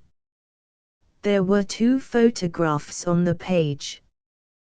One was of Elaine, the other of a heavy, loutish-looking youth, who wore that expression of pained glassiness which young England always adopts in the face of a camera. Under one photograph were printed the words, "Miss Elaine Peters, who is to marry the Honourable Frederick Threepwood in June," under the other, "The Honourable Frederick Threepwood, who is to marry Miss Elaine Peters in June." Above the photographs was the legend, "Forthcoming international wedding. Son of the Earl of Emsworth to marry American heiress." In one corner of the picture a Cupid, draped in the stars and stripes, aimed his bow at the gentleman, in the other another Cupid, clad in a natty Union Jack, was drawing a bead on the lady. The sub-editor had done his work well. He had not been ambiguous. What he intended to convey to the reader was that Miss Elaine Peters, of America, was going to marry the Honourable Frederick Threepwood, son of the Earl of Emsworth, and that was exactly the impression the average reader got. George Emerson, however, was not an average reader. The sub-editor's work did not impress him. "You mustn't believe everything you see in the papers," he said. "What are the stout children in the one-piece bathing suits supposed to be doing? Those are Cupids, George, aiming at us with their little bow, a pretty and original idea." "Why Cupids?" "Cupid is the god of love." "What has the god of love got to do with it?" Elaine placidly devoured a fried potato. "You're simply trying to make me angry," she said, "and I call it very mean of you. You know perfectly well how fatal it is to get angry at meals. It was eating while he was in a bad temper that ruined Father's digestion. George, that nice, fat carver is wheeling his truck this way. Flag him and make him give me some more of that mutton." George looked round him morosely. "This," he said, "is England, this restaurant, I mean. You don't need to go any farther. Just take a good look at this place and you have seen the whole country and can go home again. You may judge a country by its meals. A people with imagination will eat with imagination.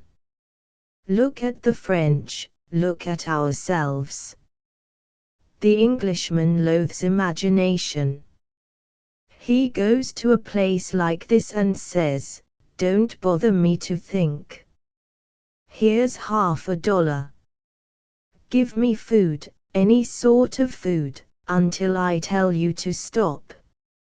And that's the principle on which he lives his life.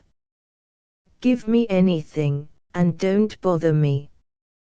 That's his motto. If that was meant to apply to Freddie and me, I think you're very rude. Do you mean that any girl would have done for him, so long as it was a girl? George Emerson showed a trace of confusion. Being honest with himself, he had to admit that he did not exactly know what he did mean, if he meant anything. That, he felt rather bitterly, was the worst of a line. She would never let a fellow's good things go purely as good things. She probed and questioned and spoiled the whole effect. He was quite sure that when he began to speak he had meant something, but what it was escaped him for the moment.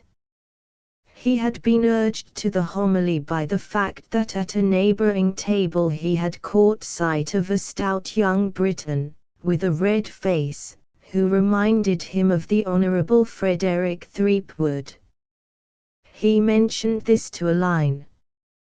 "Do you see that fellow in the grey suit? I think he has been sleeping in it, at the table on your right. Look at the stodgy face. See the glassy eye. If that man sandbagged your Freddie and tied him up somewhere, and turned up at the church instead of him, can you honestly tell me you would know the difference? Come, now, wouldn't you simply say, 'Why, Freddie, how natural you look,' and go through the ceremony without a suspicion? He isn't a bit like Freddie. My dear girl, there isn't a man in this restaurant under the age of 30 who isn't just like Freddie. All Englishmen look exactly alike, talk exactly alike, and think exactly alike. And you oughtn't to speak of him as Freddie. You don't know him." "Yes, I do. And, what is more, he expressly asked me to call him Freddie." "Oh, dash it, old top, don't keep on calling me Threepwood. Freddie to pals." Those were his very words. "George, you're making this up."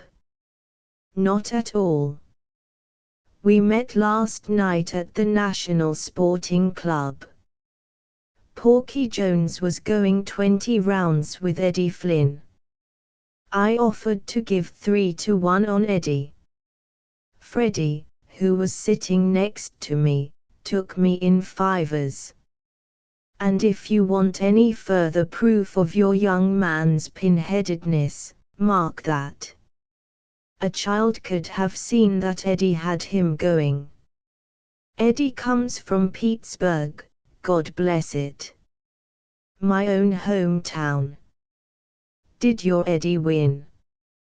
"You don't listen, I told you he was from Pittsburgh." And afterward Threepwood chummed up with me and told me that to real pals like me he was Freddie. I was a real pal, as I understood it, because I would have to wait for my money. The fact was, he explained, his old governor had cut off his bally allowance. "You're simply trying to poison my mind against him, and I don't think it's very nice of you, George." "What do you mean, poison your mind?" I'm not poisoning your mind, I'm simply telling you a few things about him. You know perfectly well that you don't love him, and that you aren't going to marry him, and that you are going to marry me. How do you know I don't love my Freddie? If you can look me straight in the eyes and tell me you do, I will drop the whole thing and put on a little page's dress and carry your train up the aisle. Now, then. And all the while you're talking you're letting my carver get away, said Aline. George called to the willing priest, who steered his truck toward them. Aline directed his dissection of the shoulder of mutton by word and gesture. Enjoy yourself, said Emerson coldly. So I do, George, so I do. What excellent meat they have in England. It all comes from America, said George patriotically. And, anyway, can't you be a bit more spiritual? I don't want to sit here discussing food products. If you were in my position, George, you wouldn't want to talk about anything else.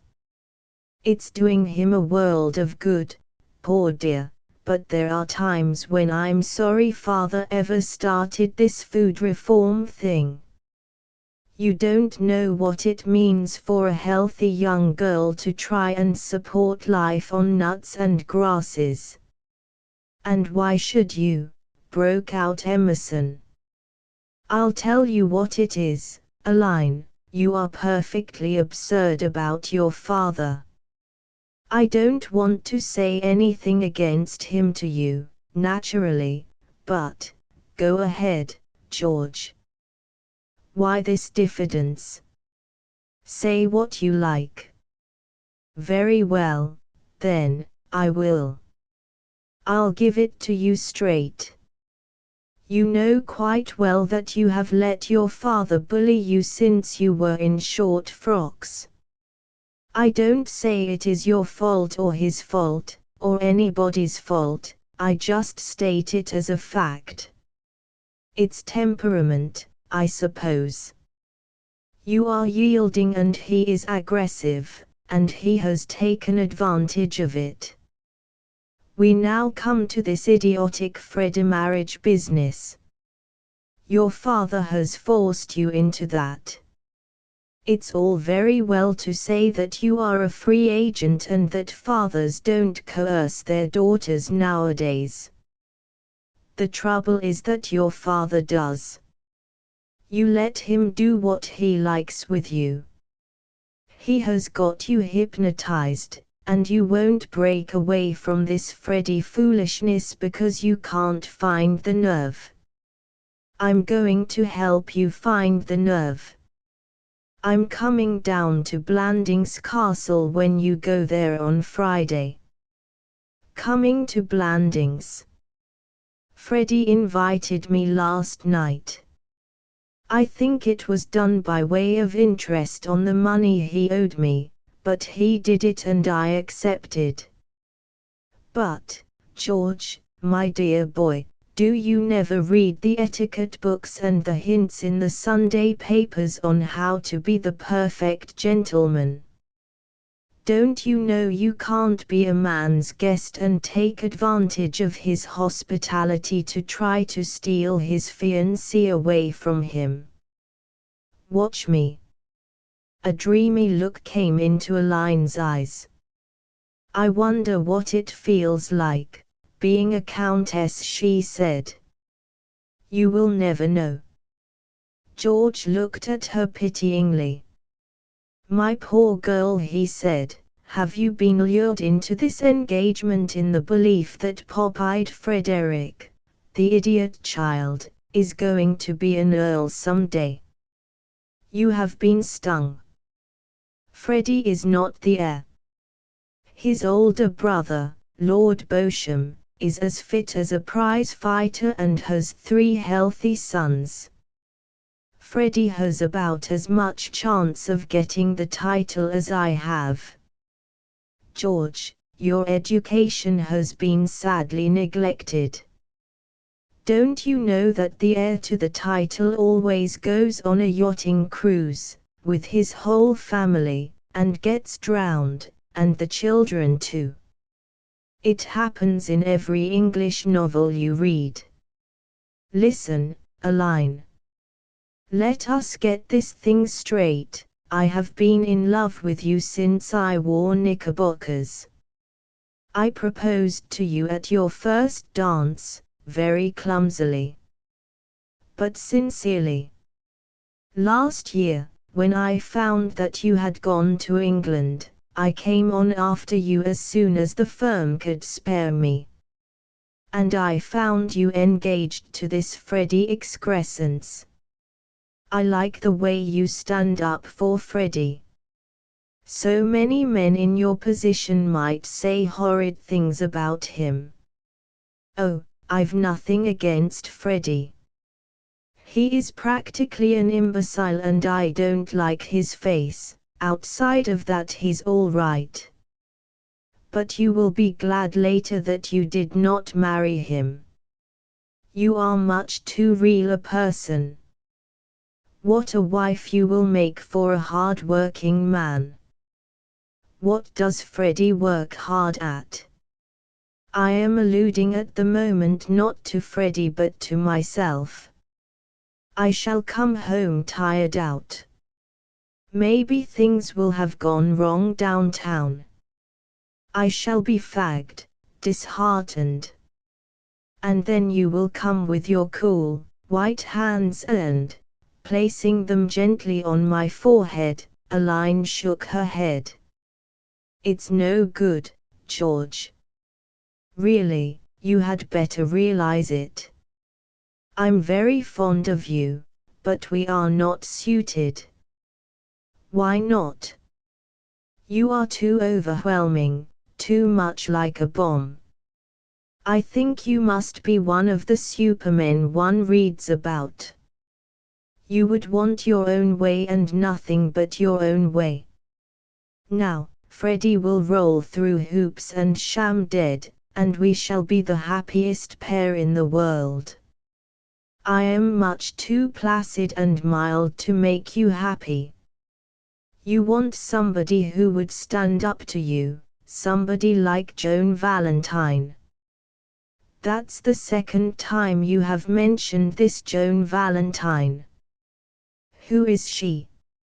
She is a girl who was at school with me. We were the greatest chums, at least, I worshipped her and would have done anything for her, and I think she liked me. Then we lost touch with one another and didn't meet for years. I met her on the street yesterday, and she is just the same. She has been through the most awful times. Her father was quite rich. He died suddenly while he and Joan were in Paris, and she found that he hadn't left a cent. He had been living right up to his income all the time. His life wasn't even insured. She came to London, and, so far as I could make out from the short talk we had, she has done pretty nearly everything since we last met. She worked in a shop and went on the stage, and all sorts of things. Isn't it awful, George? Pretty tough, said Emerson. He was but faintly interested in Miss Valentine. She is so plucky and full of life. She would stand up to you. Thanks. My idea of marriage is not a perpetual scrap. My notion of a wife is something cozy and sympathetic and soothing. That is why I love you. We shall be the happiest, Aline laughed. Dear old George. Now pay the check and get me a taxi. I've endless things to do at home. If Freddie is in town, I suppose he will be calling to see me. Who is Freddie, do you ask? Freddie is my fiancé, George. My betrothed. My steady. The young man I'm going to marry. Emerson shook his head resignedly. Curious how you cling to that Freddie idea. Never mind. I'll come down to Blandings on Friday and we shall see what happens. Bear in mind the broad fact that you and I are going to be married, and that nothing on earth is going to stop us. Asterisk asterisk asterisk. It was Aline Peters who had to bear the brunt of her father's mental agony when he discovered, shortly after Lord Emsworth had left him, that the gem of his collection of scarabs had done the same. It is always the innocent bystander who suffers. The darned old sneak thief, said Mr. Peters. Father. Don't sit there saying father. What's the use of saying father? Do you think it is going to help, your saying father? I'd rather the old pirate had taken the house and lot than that scarab. He knows what's what. Trust him to walk off with the pick of the whole bunch. I did think I could leave the father of the man who's going to marry my daughter for a second alone with the things. There's no morality among collectors, none. I'd trust a syndicate of Jesse James, Captain Kidd and Dick Turpin sooner than I would a collector. My ships of the Fourth Dynasty. I wouldn't have lost it for $5,000. But, father, couldn't you write him a letter, asking for it back?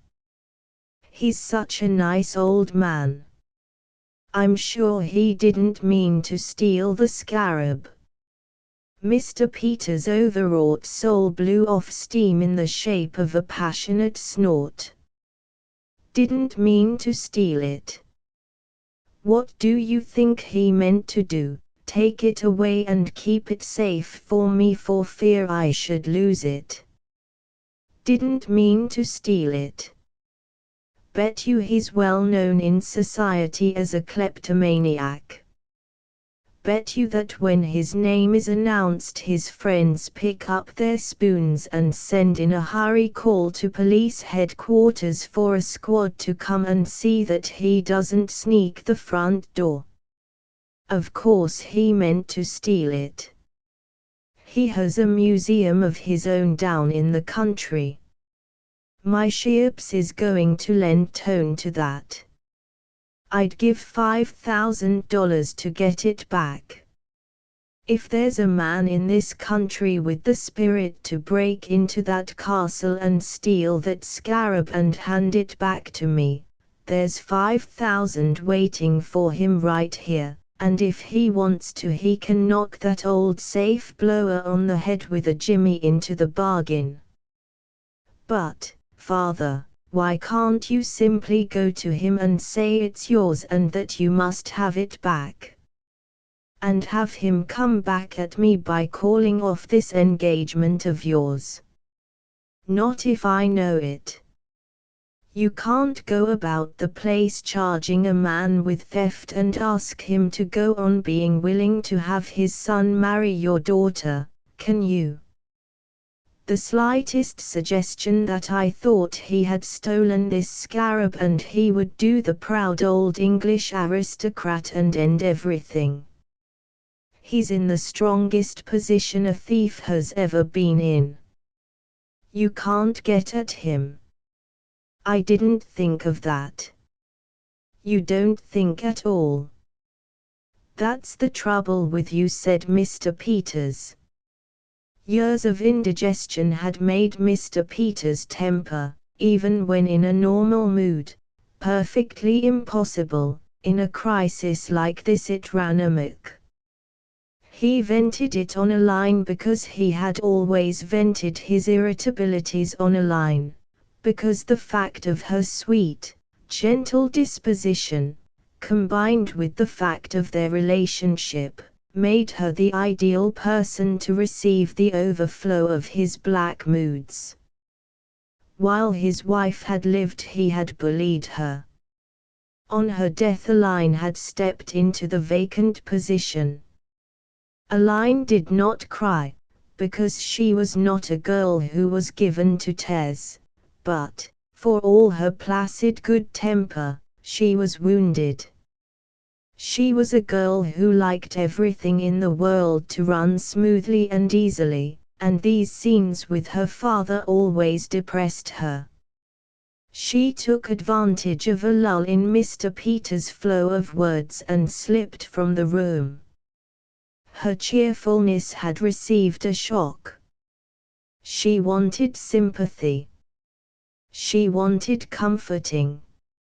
For a moment she considered George Emerson in the role of comforter, but there were objections to George in this character.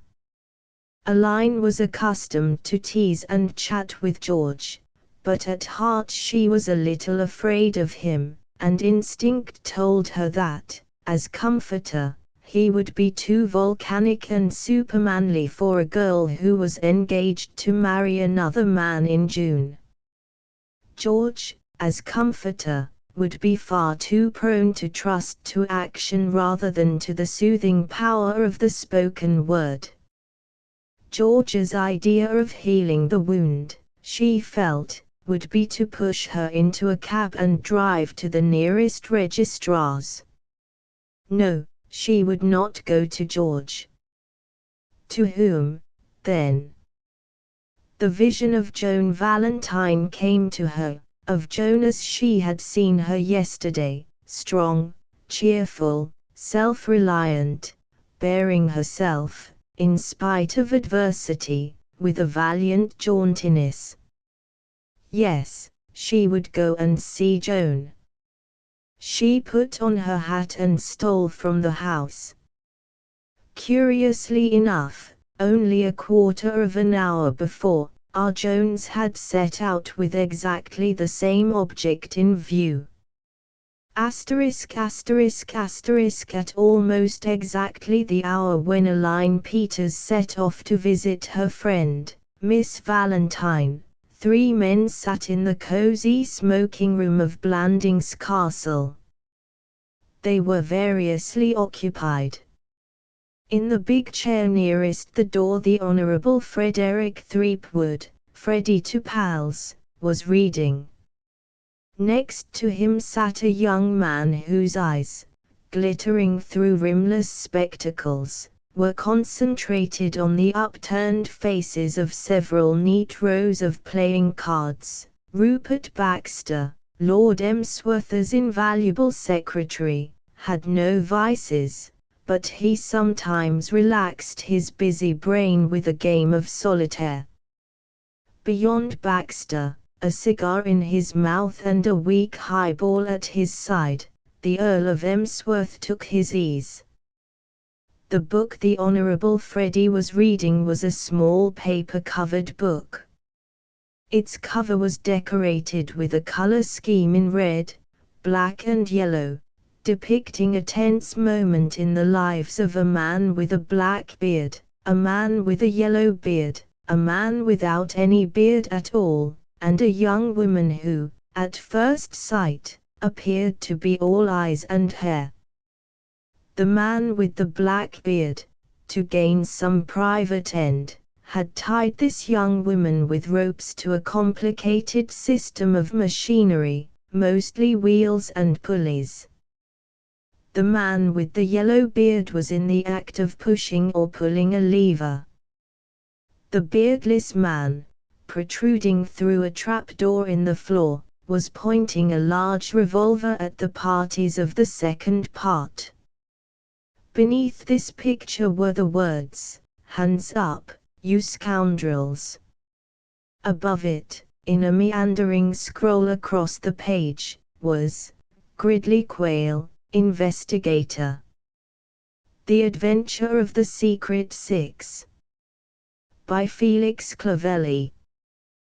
The Honourable Freddie did not so much read as gulp The Adventure of the Secret Six. His face was crimson with excitement, his hair was rumpled, his eyes bulged. He was absorbed. This is peculiarly an age in which each of us may, if we do but search diligently, find the literature suited to his mental powers. Grave and earnest men, at Eton and elsewhere, had tried Freddie Threepwood with Greek, with Latin and with English, and the sheep-like stolidity with which he declined to be interested in the masterpieces of all three tongues had left them with the conviction that he would never read anything. And then, years afterward, he had suddenly blossomed out as a student, only, it is true, a student of the adventures of Gridley Quayle, but still a student. His was a dull life, and Gridley Quayle was the only person who brought romance into it. Existence for the Honourable Freddie was simply a sort of desert, punctuated with monthly oases in the shape of new Quayle adventures. It was his ambition to meet the man who wrote them.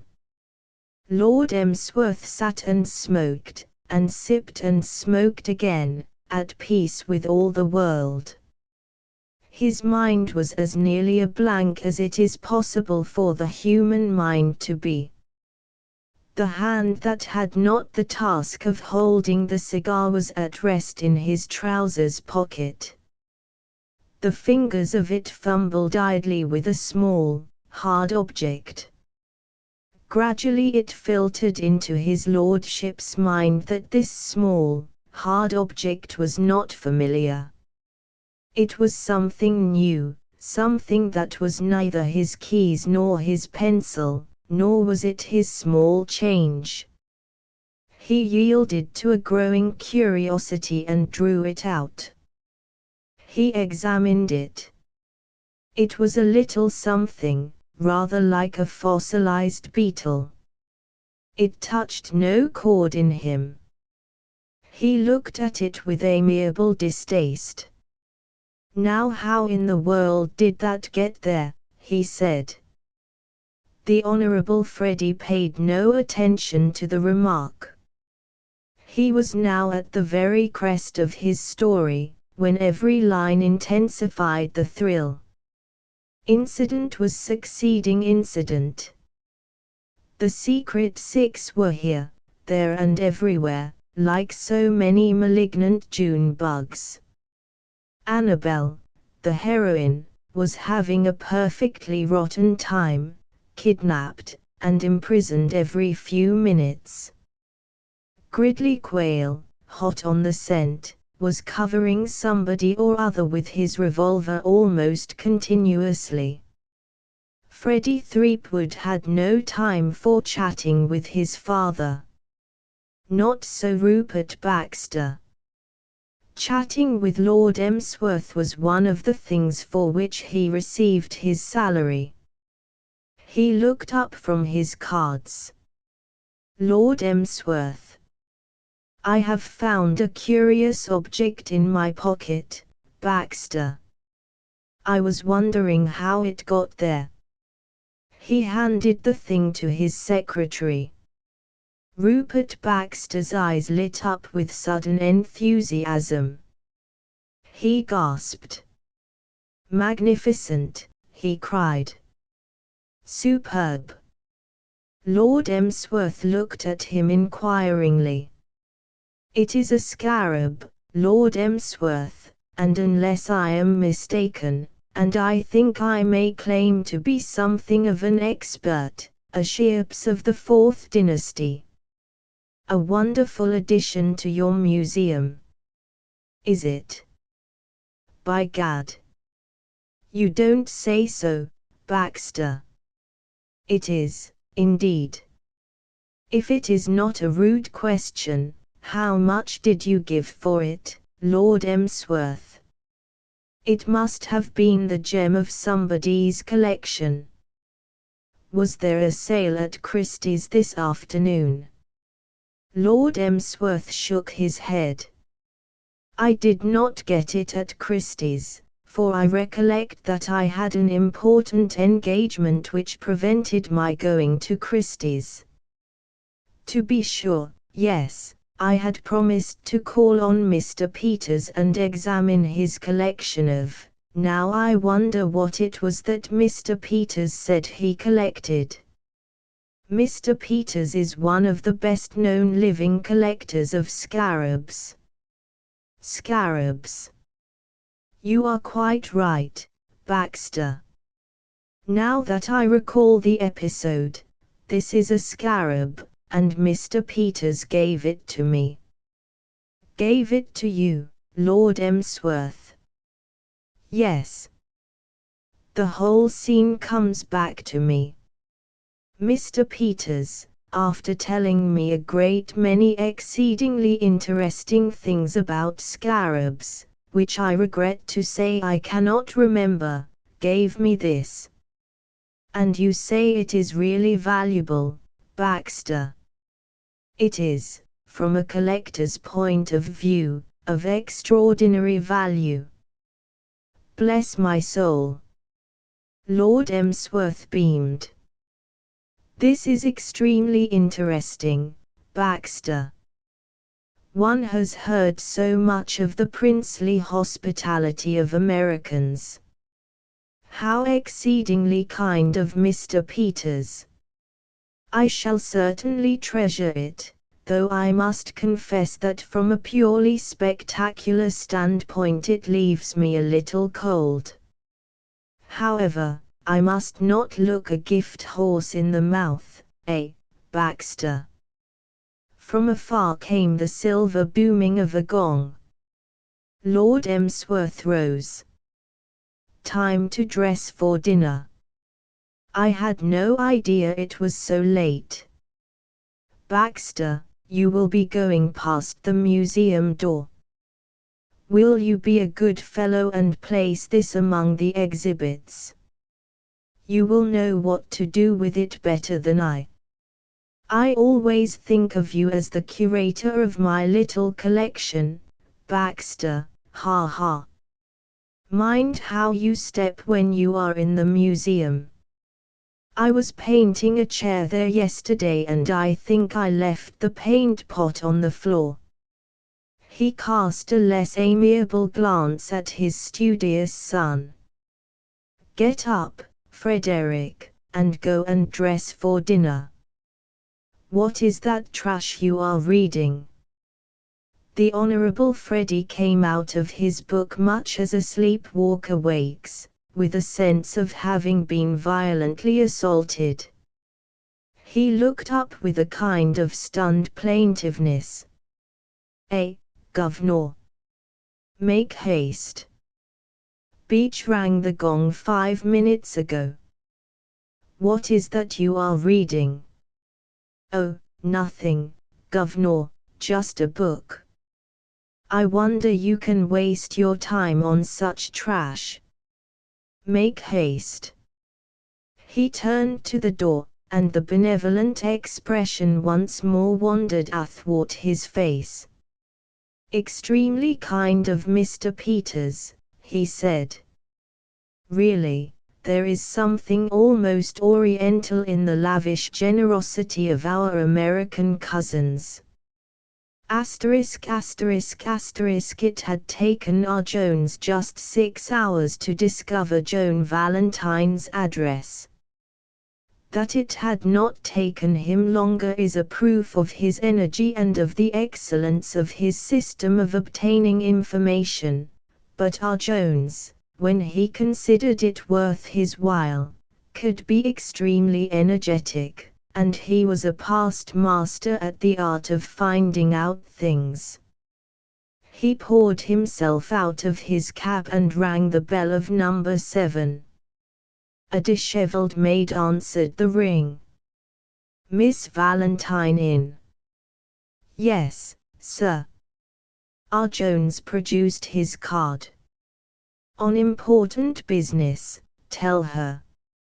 "Half a minute, I'll write it." He wrote the words on the card and devoted the brief period of waiting to a careful scrutiny of his surroundings. He looked out into the court and he looked as far as he could down the dingy passage, and the conclusions he drew from what he saw were complimentary to Miss Valentine. If this girl is the sort of girl who would hold up Freddie's letters, he mused, she wouldn't be living in a place like this. If she were on the make, she would have more money than she evidently possesses. Therefore, she is not on the make, and I am prepared to bet that she destroyed the letters as fast as she got them. Those were, roughly, the thoughts of R. Jones as he stood in the doorway of number 7, and they were important thoughts inasmuch as they determined his attitude toward Joan in the approaching interview. He perceived that this matter must be handled delicately, that he must be very much the gentleman. It would be a strain, but he must do it. The maid returned and directed him to Joan's room with a brief word and a sweeping gesture. Said R. Jones. "First floor." "Front," said the maid. R. Jones trudged laboriously up the short flight of stairs. It was very dark on the stairs and he stumbled. Eventually, however, light came to him through an open door. Looking in, he saw a girl standing at the table. She had an air of expectation, so he deduced that he had reached his journey's end. "Miss Valentine." "Please come in." R. Jones waddled in. "Not much light on your stairs." "No." "Will you take a seat?" "Thanks." One glance at the girl convinced R. Jones that he had been right. Circumstances had made him a rapid judge of character, for in the profession of living by one's wits in a large city the first principle of offense and defense is to sum people up at first sight. This girl was not on the make. Joan Valentine was a tall girl with wheat gold hair and eyes as brightly blue as a November sky when the sun is shining on a frosty world. There was in them a little of November's cold glitter, too, for Joan had been through much in the last few years, and experience, even though it does not harden, erects a defensive barrier between its children and the world. Her eyes were eyes that looked straight and challenged. They could thaw to the satin blue of the Mediterranean Sea, where it purrs about the little villages of southern France, but they did not thaw for everybody. She looked what she was, a girl of action, a girl whom life had made both reckless and wary, wary of friendly advances, reckless when there was a venture afoot. Her eyes, as they met R. Jones now, were cold and challenging. She, too, had learned the trick of swift diagnosis of character, and what she saw of R. Jones in that first glance did not impress her favorably. "You wished to see me on business?" "Yes," said R. Jones. "Yes. Miss Valentine, may I begin by begging you to realize that I have no intention of insulting you?" Joan's eyebrows rose. For an instant she did her visitor the injustice of suspecting that he had been dining too well. "I don't understand." "Let me explain. I have come here," R. Jones went on, getting more gentlemanly every moment, "on a very distasteful errand, to oblige a friend." Will you bear in mind that whatever I say is said entirely on his behalf? By this time Joan had abandoned the idea that this stout person was a life insurance tout, and was inclining to the view that he was collecting funds for a charity. I came here at the request of the Honourable Frederick Threepwood. I don't quite understand. You never met him, Miss Valentine, but when you were in the chorus at the Piccadilly Theatre, I believe, he wrote you some very foolish letters. Possibly you have forgotten them. I certainly have. You have probably destroyed them, eh? Certainly. I never keep letters. Why do you ask?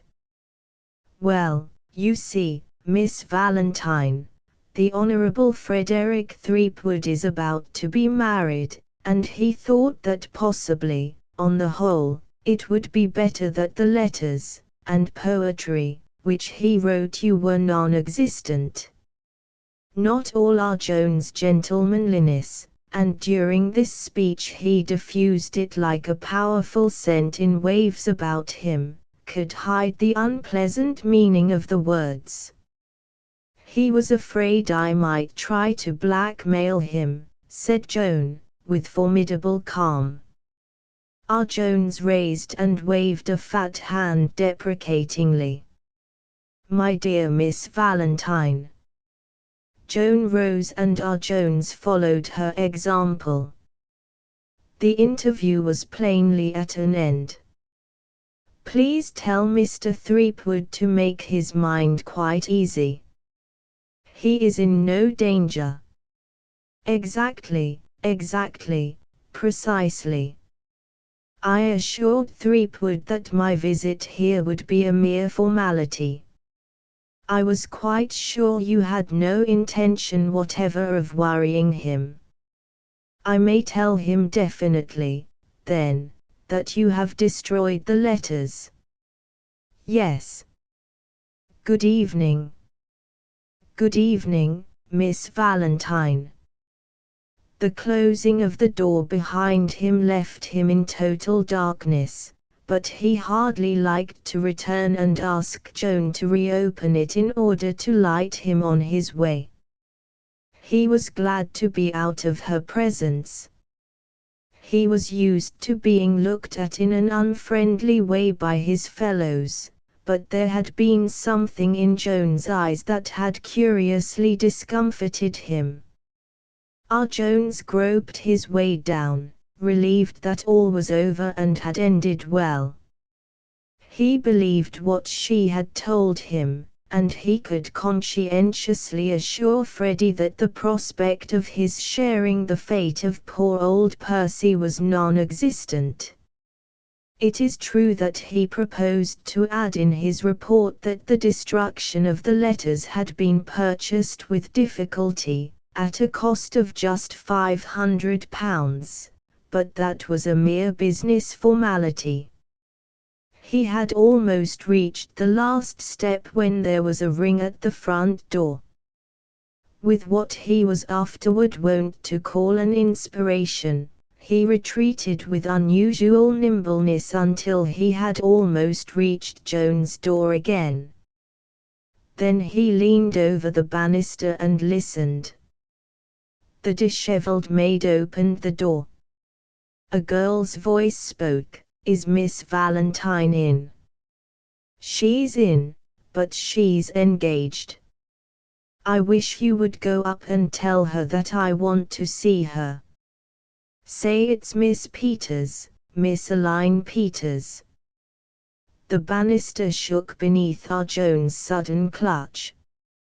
For a moment he felt almost faint. Then he began to think swiftly.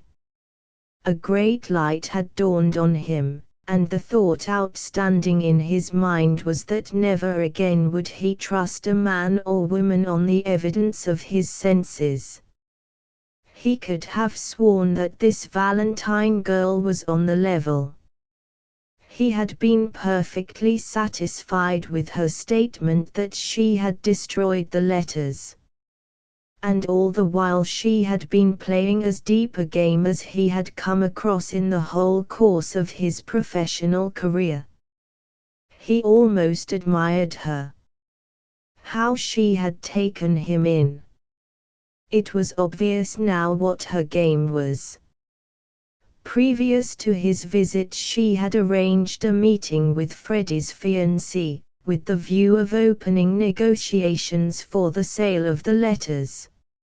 She had held him, Jones, at arm's length because she was going to sell the letters to whoever would pay the best price.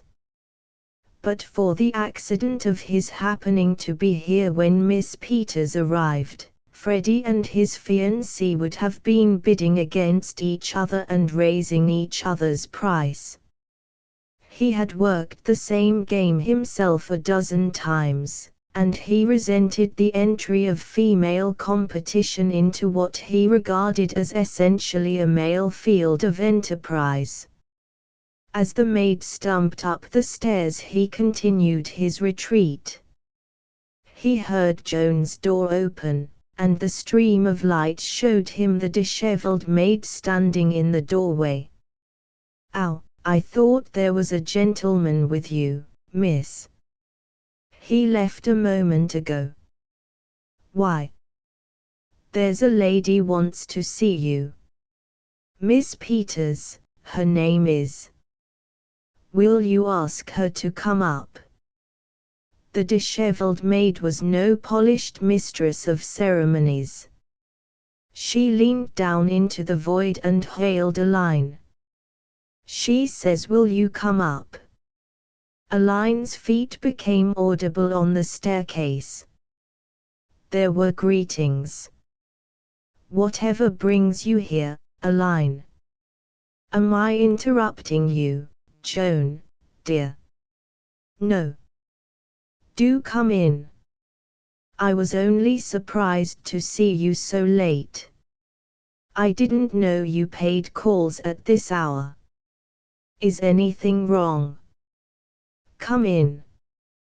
The door closed, the maid retired to the depths, and R. Jones stole cautiously down again. He was feeling absolutely bewildered.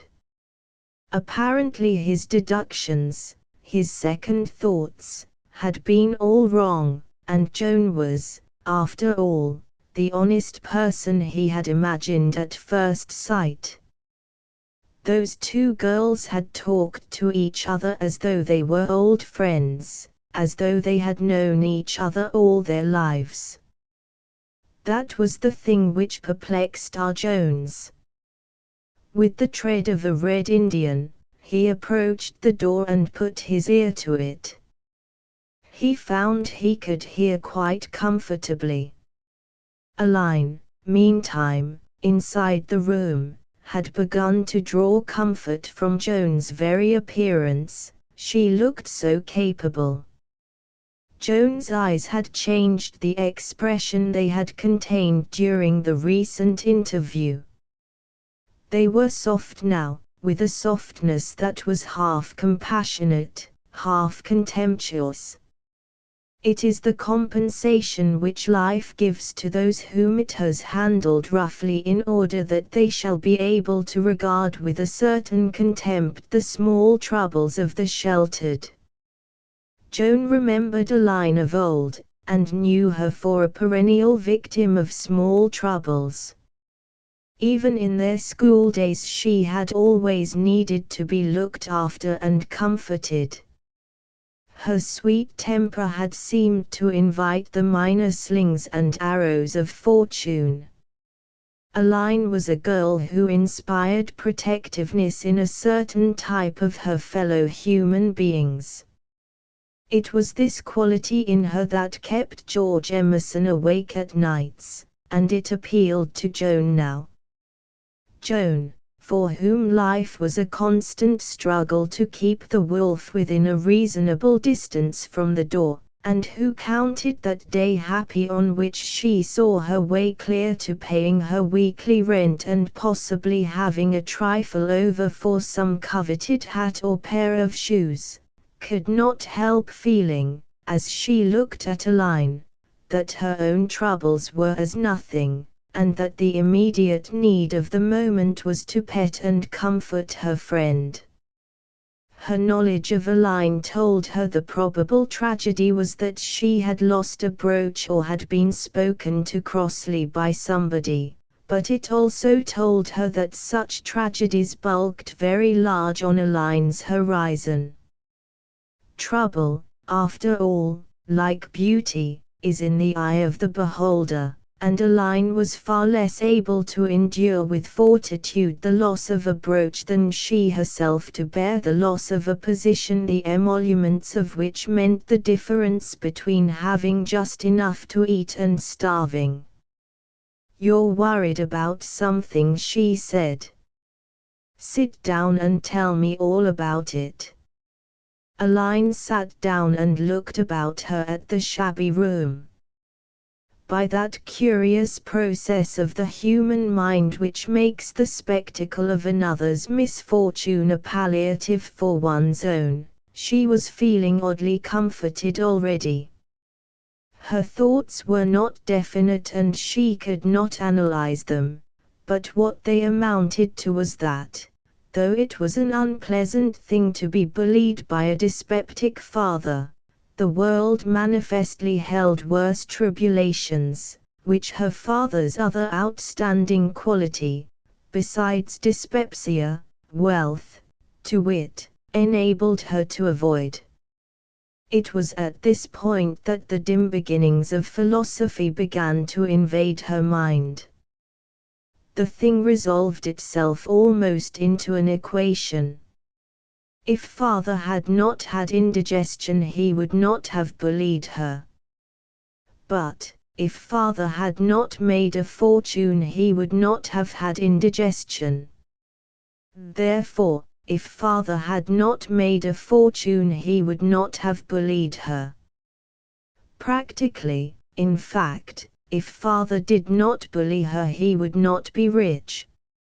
And if he were not rich, she took in the faded carpet, the stained wallpaper and the soiled curtains with a comprehensive glance. It certainly cut both ways. She began to be a little ashamed of her misery. "It's nothing at all, really," she said. "I think I've been making rather a fuss about very little." Joan was relieved. The struggling life breeds moods of depression, and such a mood had come to her just before Aline's arrival. Life, at that moment, had seemed to stretch before her like a dusty, weary road, without hope. She was sick of fighting. She wanted money and ease, and a surcease from this perpetual race with the weekly bills. The mood had been the outcome partly of our Joan's gentlemanly veiled insinuations, but still more, though she did not realize it, of her yesterday's meeting with Aline. Mr. Peters might be unguarded in his speech when conversing with his daughter, he might play the tyrant toward her in many ways, but he did not stint her in the matter of dress allowance. And, on the occasion when she met Joan, Aline had been wearing so Parisian a hat and a tailor-made suit of such obviously expensive simplicity that green-eyed envy had almost spoiled Joan's pleasure at meeting this friend of her opulent days. She had suppressed the envy, and it had revenged itself by assaulting her afresh in the form of the worst fit of the blues she had had in 2 years. She had been loyally ready to sink her depression in order to alleviate Aline's, but it was a distinct relief to find that the feat would not be necessary. "Never mind," she said. "Tell me what the very little thing was." It was only father, said Aline simply. Joan cast her mind back to the days of school and placed father as a rather irritable person, vaguely reputed to be something of an ogre in his home circle. Was he angry with you about something? She asked. Not exactly angry with me, but, well, I was there. Joan's depression lifted slightly. She had forgotten, in the stunning anguish of the sudden spectacle of that hat and that tailor-made suit, that Paris hats and $120 suits not infrequently had what the vulgar term a string attached to them. After all, she was independent. She might have to murder her beauty with hats and frocks that had never been nearer Paris than the Tottenham Court Road, but at least no one bullied her because she happened to be at hand when tempers were short. What a shame, she said. Tell me all about it. With a prefatory remark that it was all so ridiculous, really, Aline embarked on the narrative of the afternoon's events. Joan heard her out, checking a strong disposition to giggle. Her viewpoint was that of the average person, and the average person cannot see the importance of the scarab in the scheme of things. The opinion she formed of Mr. Peters was of his being an eccentric old gentleman, making a great to-do about nothing at all. Losses had to have a concrete value before they could impress Joan. It was beyond her to grasp that Mr. Peters would sooner have lost a diamond necklace, if he had happened to possess one, than his Cheops of the Fourth Dynasty. It was not until Aline, having concluded her tale, added one more strand to it that she found herself treating the matter seriously. Father says he would give $5,000 to anyone who would get it back for him. What? The whole story took on a different complexion for Joan. Money talks. Mr. Peters' words might have been merely the rhetorical outburst of a heated moment, but, even discounting them, there seemed to remain a certain exciting substratum. A man who shouts that he will give $5,000 for a thing may very well mean he will give $500, and Joan's finances were perpetually in a condition which makes $500 a sum to be gasped at. He wasn't serious, surely. I think he was, said Aline. But $5,000. It isn't really very much to father, you know. He gave away $100,000 a year ago to a university. But for a grubby little scarab. You don't understand how father loves his scarabs. Since he retired from business, he has been simply wrapped up in them. You know collectors are like that. You read in the papers about men giving all sorts of money for funny things. Outside the door are Jones, his ear close to the panel, drank in all these things greedily. He would have been willing to remain in that attitude indefinitely in return for this kind of special information. But just as Aline said these words, a door opened on the floor above, and somebody came out, whistling, and began to descend the stairs. R. Jones stood not on the order of his going. He was down in the hall and fumbling with the handle of the front door with an agility of which few casual observers of his dimensions would have deemed him capable. The next moment he was out in the street, walking calmly toward Leicester Square, pondering over what he had heard. Much of our Joan's substantial annual income was derived from pondering over what he had heard. In the room Joan was looking at Aline with the distended eyes of one who sees visions or has inspirations. She got up. There are occasions when one must speak standing. Then you mean to say that your father would really give $5,000 to anyone who got this thing back for him? I am sure he would. But who could do it? I could, said Joan. And what is more, I'm going to. Aline stared at her helplessly. In their school days, Joan had always swept her off her feet. Then, she had always had the feeling that with Joan nothing was impossible. Heroine worship, like hero worship, dies hard. She looked at Joan now with the stricken sensation of one who has inadvertently set powerful machinery in motion. But, Joan. It was all she could say. My dear child, it's perfectly simple. This Earl of yours has taken the thing off to his castle, like a brigand. You say you are going down there on Friday for a visit. All you have to do is to take me along with you, and sit back and watch me get busy. But, Joan, where's the difficulty? I don't see how I could take you down very well.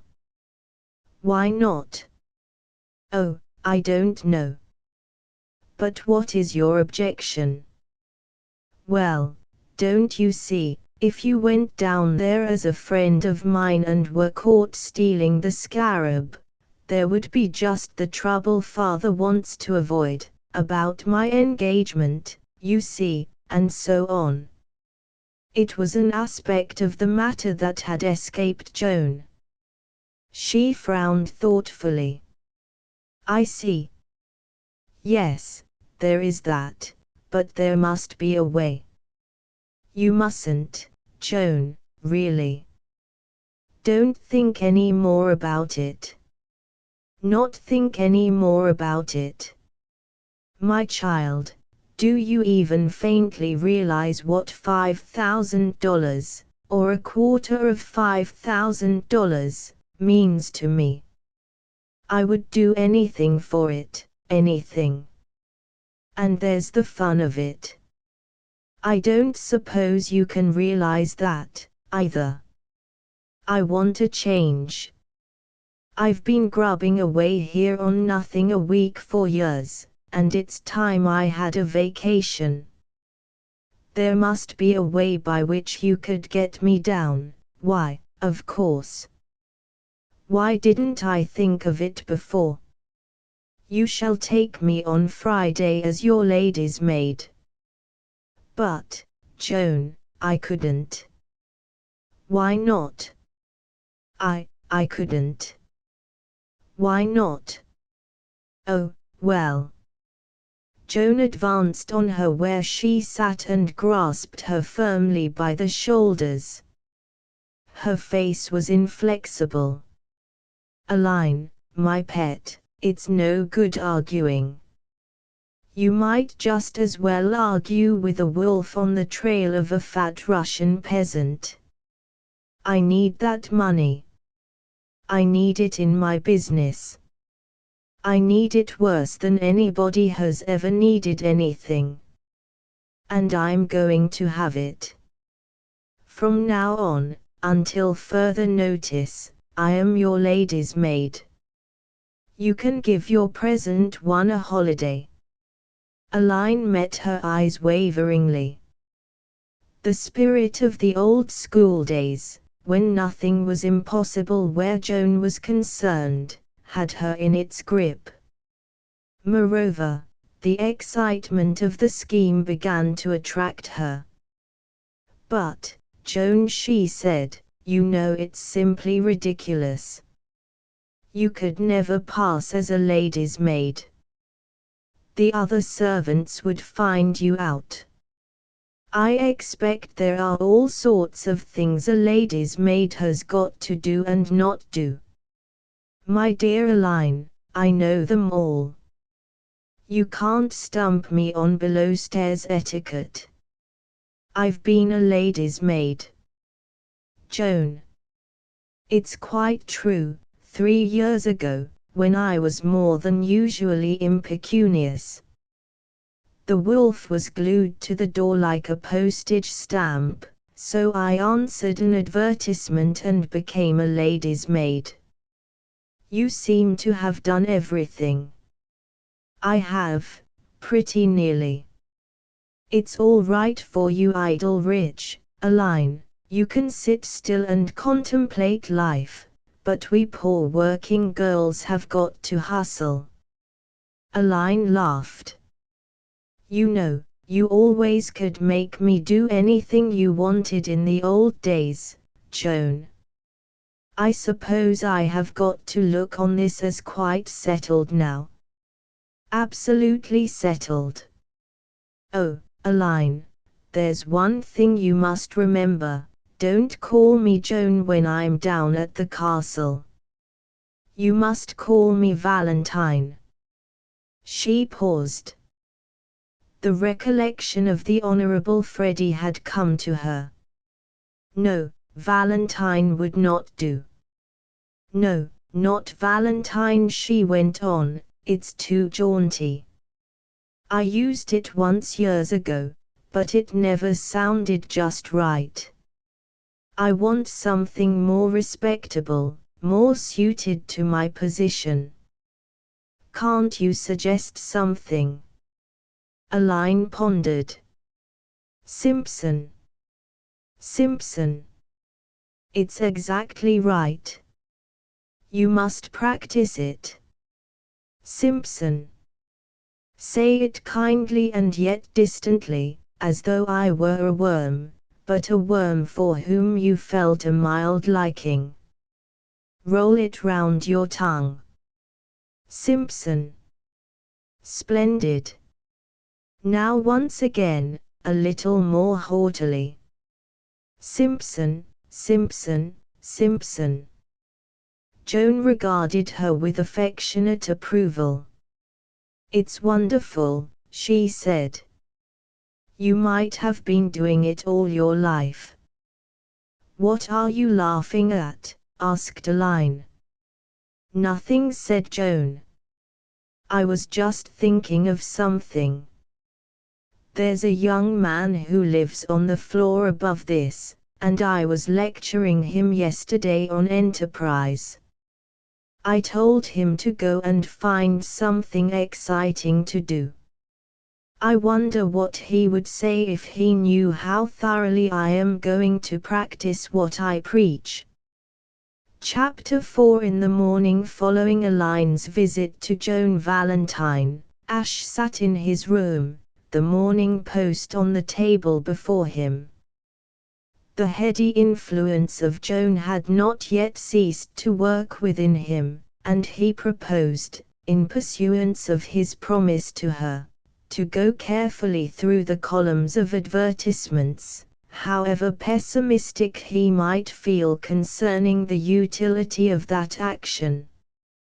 His first glance assured him that the vast fortunes of the philanthropists, whose acquaintance he had already made in print, were not yet exhausted. Brian McNeill still dangled his gold before the public, so did Angus Bruce, so did Duncan MacFarlane and Wallace McIntosh and Donald McNabb. They still had the money and they still wanted to give it away. Ash was reading listlessly down the column when, from the mass of advertisements, one of an unusual sort detached itself. Wanted, young man of good appearance, who is poor and reckless, to undertake a delicate and dangerous enterprise. Good pay for the right man. Apply between the hours of 10 and 12 at offices of main price, main price and Bull, 3 Denver's Street Strand. And as he read it, 10:30 struck on the little clock on his mantelpiece. It was probably this fact that decided Ash. If he had been compelled to postpone his visit to the offices of Messrs. Main Price and Buell until the afternoon, it is possible that barriers of laziness might have reared themselves in the path of adventure, for Ash, an adventurer at heart, was also uncommonly lazy. As it was, however, he could make an immediate start. Pausing but to put on his shoes, and having satisfied himself by a glance in the mirror that his appearance was reasonably good, he seized his hat, shot out of the narrow mouth of Arundel Street like a shell, and scrambled into a taxicab, with the feeling that, short of murder, they could not make it too delicate and dangerous for him. He was conscious of strange thrills. This, he told himself, was the only possible mode of life with spring in the air. He had always been partial to those historical novels in which the characters are perpetually vaulting on chargers and riding across country on perilous errands. This leaping into taxicabs to answer stimulating advertisements in the Morning Post was very much the same sort of thing. It was with fine fervor animating him that he entered the gloomy offices of Main Price and Buell. His brain was afire and he felt ready for anything.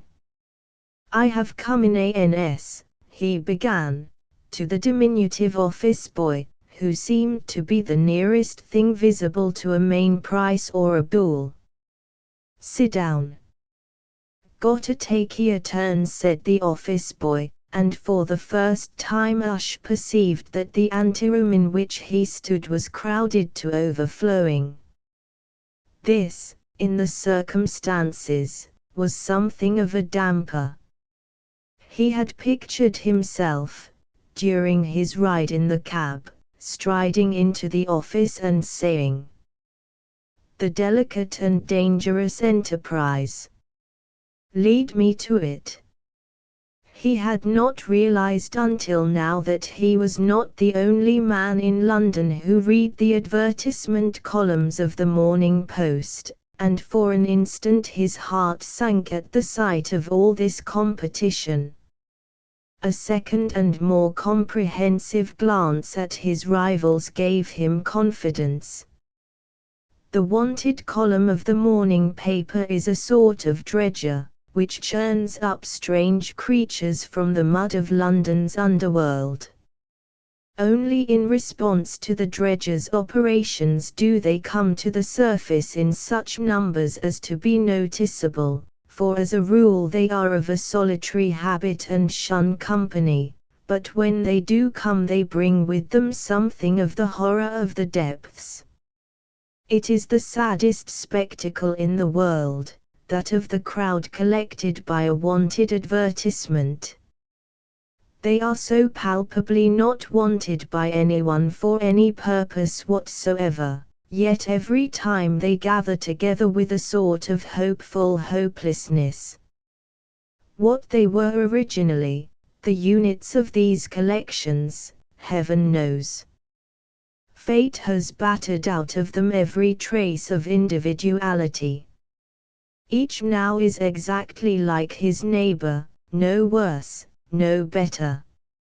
Ash, as he sat and watched them, was filled with conflicting emotions. One half of him, thrilled with the glamour of adventure, was chafing at the delay, and resentful of these poor creatures as of so many obstacles to the beginning of all the brisk and exciting things that lay behind the mysterious brevity of the advertisement. The other, pitifully alive to the tragedy of the occasion, was grateful for the delay. On the whole, he was glad to feel that if one of these derelicts did not secure the good pay for the right man, it would not be his fault.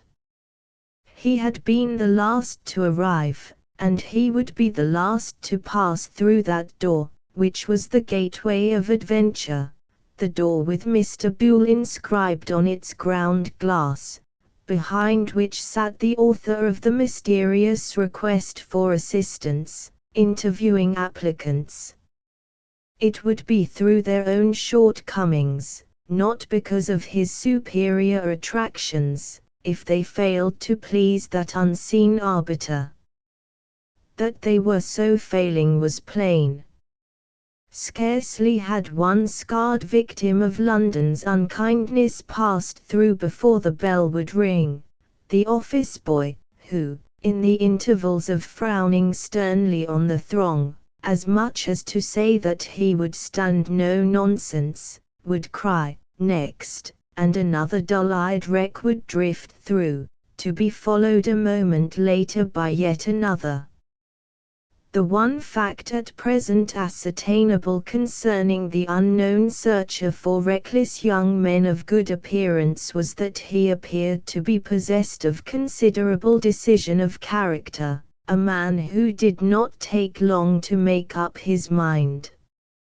He was rejecting applicants now at the rate of 2 a minute. Expeditious though he was, he kept us waiting for a considerable time. It was not until the hands of the fat clock over the door pointed to 20 minutes past 11 that the office boy's next found him the only survivor. He gave his clothes a hasty smack with the palm of his hand and his hair a fleeting dab to accentuate his good appearance, and turned the handle of the door of fate. The room assigned by the firm to their Mr. Buell for his personal use was a small and dingy compartment, redolent of that atmosphere of desolation which lawyers alone know how to achieve. It gave the impression of not having been swept since the foundation of the firm, in the year 1786. There was one small window, covered with grime. It was one of those windows you see only in lawyers' offices. Possibly some reckless Mainprice or hair-brained Buell had opened it in a fit of mad excitement induced by the news of the Battle of Waterloo, in 1815, and had been instantly expelled from the firm. Since then, no one had dared to tamper with it. Gazing through this window, or, rather, gazing at it, for X-rays could hardly have succeeded in actually penetrating the alluvial deposits on the glass, was a little man. As Ash entered, he turned and looked at him as though he hurt him rather badly in some tender spot. Ash was obliged to own to himself that he felt a little nervous. It is not every day that a young man of good appearance, who has led a quiet life, meets face to face one who is prepared to pay him well for doing something delicate and dangerous. To Ash the sensation was entirely novel. The most delicate and dangerous act he had performed to date had been the daily mastication of Mrs. Bell's breakfast, included in the rent. Yes, he had to admit it, he was nervous, and the fact that he was nervous made him hot and uncomfortable. To judge him by his appearance, the man at the window was also hot and uncomfortable. He was a little, truculent-looking man, and his face at present was red with a flush that sat unnaturally on a normally lead-colored face. His eyes looked out from under thick grey eyebrows with an almost tortured expression. This was partly owing to the strain of interviewing Ash's preposterous predecessors, but principally to the fact that the little man had suddenly been seized with acute indigestion, a malady to which he was peculiarly subject.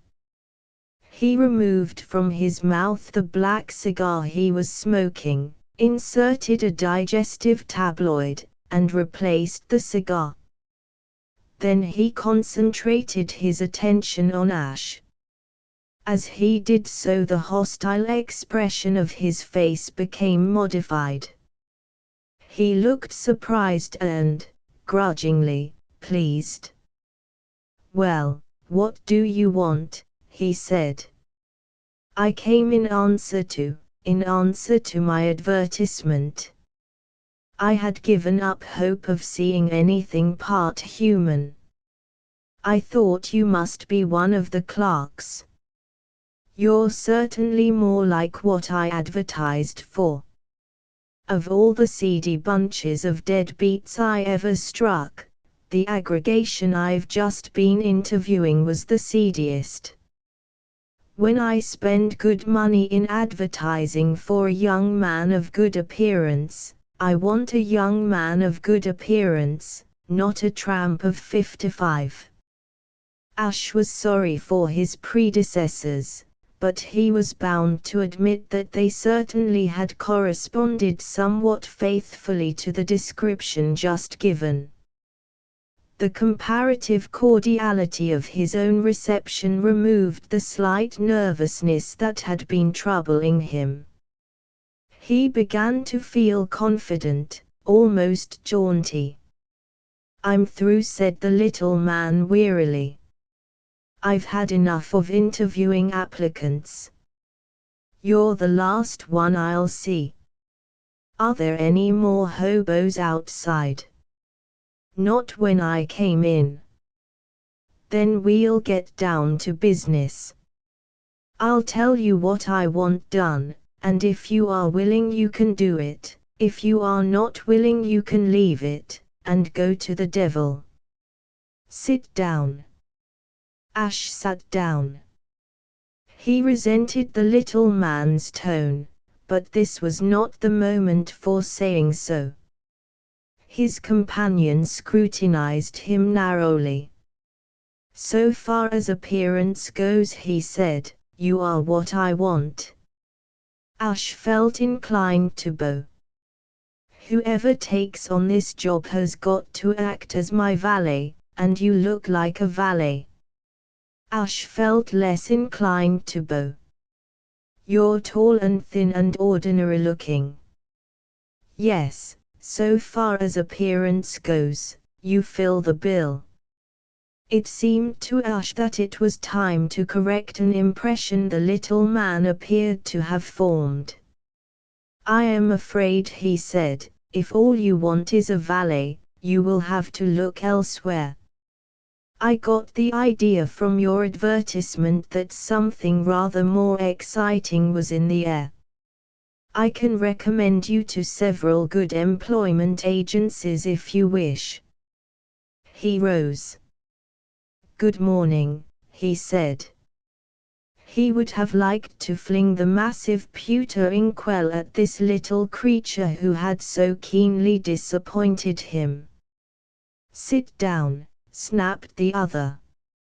Ash resumed his seat.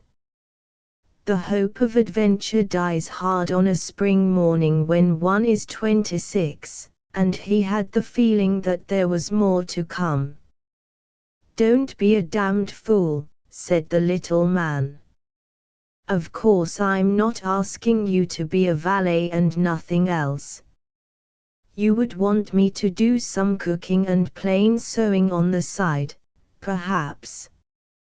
Their eyes met in a hostile glare. The flush on the little man's face deepened. "Are you trying to get fresh with me?" he demanded dangerously. "Yes," said Ash. The answer seemed to disconcert his adversary. He was silent for a moment. "Well," he said at last, "maybe it's all for the best. If you weren't full of gall probably you wouldn't have come here at all, and whoever takes on this job of mine has got to have gall if he has nothing else. I think we shall suit each other. What is the job? The little man's face showed doubt and perplexity. It's awkward. If I'm to make the thing clear to you, I've got to trust you. And I don't know a thing about you. I wish I had thought of that before I inserted the advertisement. Ash appreciated the difficulty. Couldn't you make an A-B case out of it? Maybe I could if I knew what an A-B case was. Call the people mixed up in it A and B. And forget, halfway through, who was which. No, I guess I'll have to trust you. I'll play square. The little man fastened his eyes on Ash's in a piercing stare. Ash met them smilingly. His spirits, always fairly cheerful, had risen high by now. There was something about the little man, in spite of his brusqueness and ill temper, which made him feel flippant. "Pure white," said Ash. My soul. And this," he thumped the left section of his waistcoat, "solid gold. You may fire when ready, Gridley." "Proceed, Professor." "I don't know where to begin." "Without presuming to dictate, why not at the beginning?" "It's all so darned complicated that I don't rightly know which is the beginning." "Well, see here. I collect scarabs.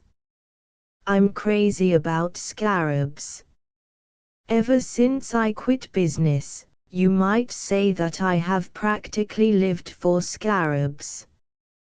Though it sounds like an unkind thing to say of anyone," said Ash. "Incidentally, what are scarabs?" He held up his hand. "Wait. It all comes back to me. Expensive classical education, now bearing belated fruit. Scarabaeus, Latin, noun, nominative, a beetle.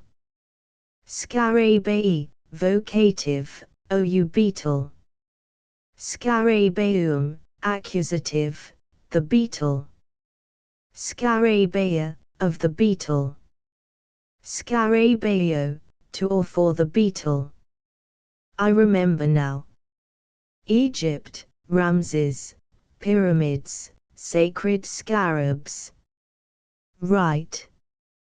Well, I guess I've gotten together the best collection of scarabs outside the British Museum, and some of them are worth what you like to me.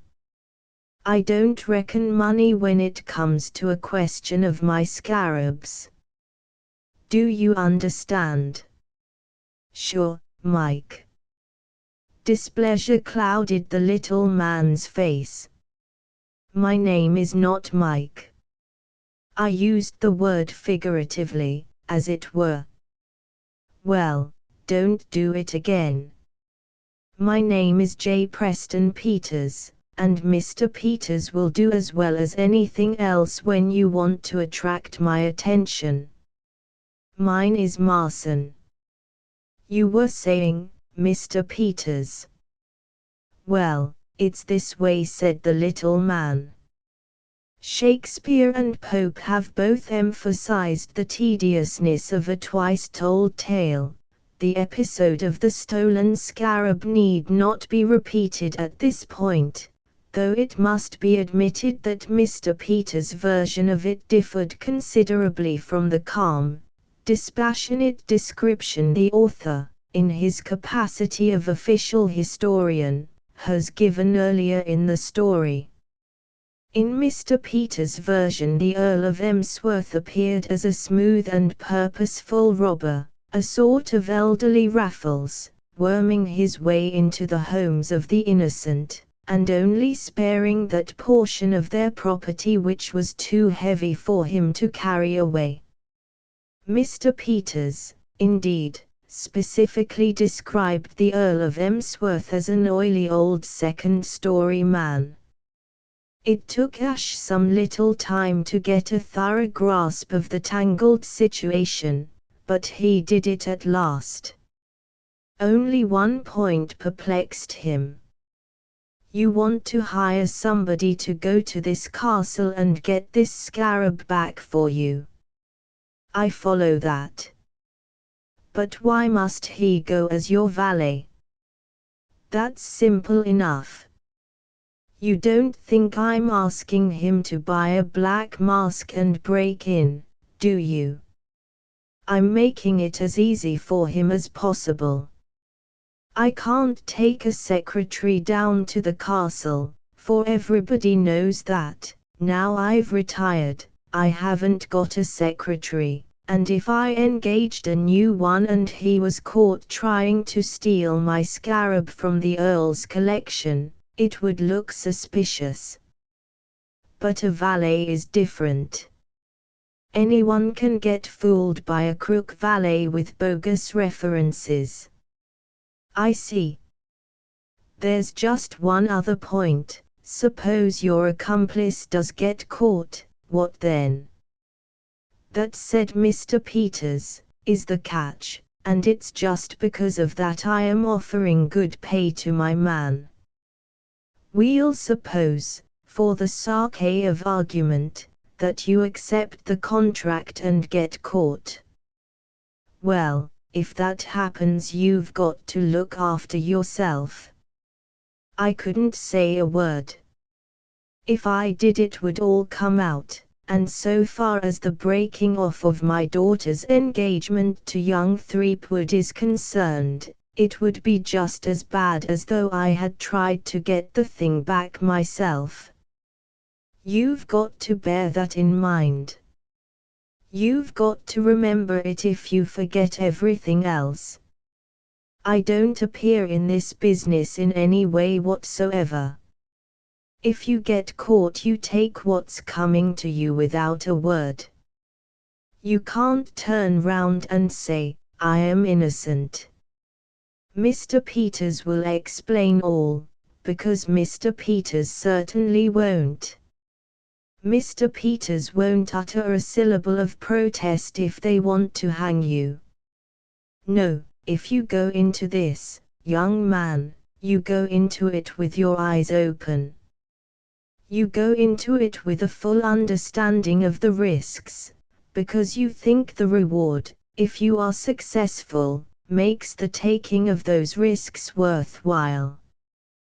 You and I know that what you are doing isn't really stealing, it's simply a tactful way of getting back my own property. But the judge and jury will have different views. I am beginning to understand, said Ash thoughtfully, why you called the job delicate and dangerous. Certainly it had been no overstatement. As a writer of detective stories for the British office boy, he had imagined in his time many undertakings that might be so described, but few to which the description was more admirably suited. It is, said Mr. Peters, and that is why I'm offering good pay. Whoever carries this job through gets £1,000. Ash started. £1,000, $5,000. 5,000. When do I begin? You'll do it. For $5,000 I certainly will. With your eyes open. Wide open. A look of positive geniality illuminated Mr. Peters' pinched features. He even went so far as to pat Ash on the shoulder. Good boy, he said. Meet me at Paddington Station at 4 o'clock on Friday. And if there's anything more you want to know, come round to this address. There remained the telling of Joan Valentine, for it was obviously impossible not to tell her. When you have revolutionized your life at the bidding of another, you cannot well conceal the fact, as though nothing had happened. Ash had not the slightest desire to conceal the fact. On the contrary, he was glad to have such a capital excuse for renewing the acquaintance. He could not tell her, of course, the secret details of the thing. Naturally, those must remain hidden.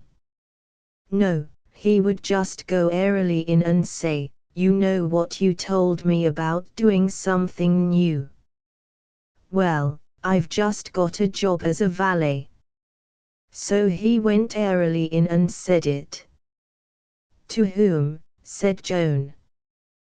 "To a man named Peters, an American. Women are trained from infancy up to conceal their feelings." Joan did not start or otherwise express emotion. "Not Mr. J. Preston Peters?" "Yes." "Do you know him?" "What a remarkable thing." "His daughter," said Joan, "has just engaged me as a lady's maid." "What?"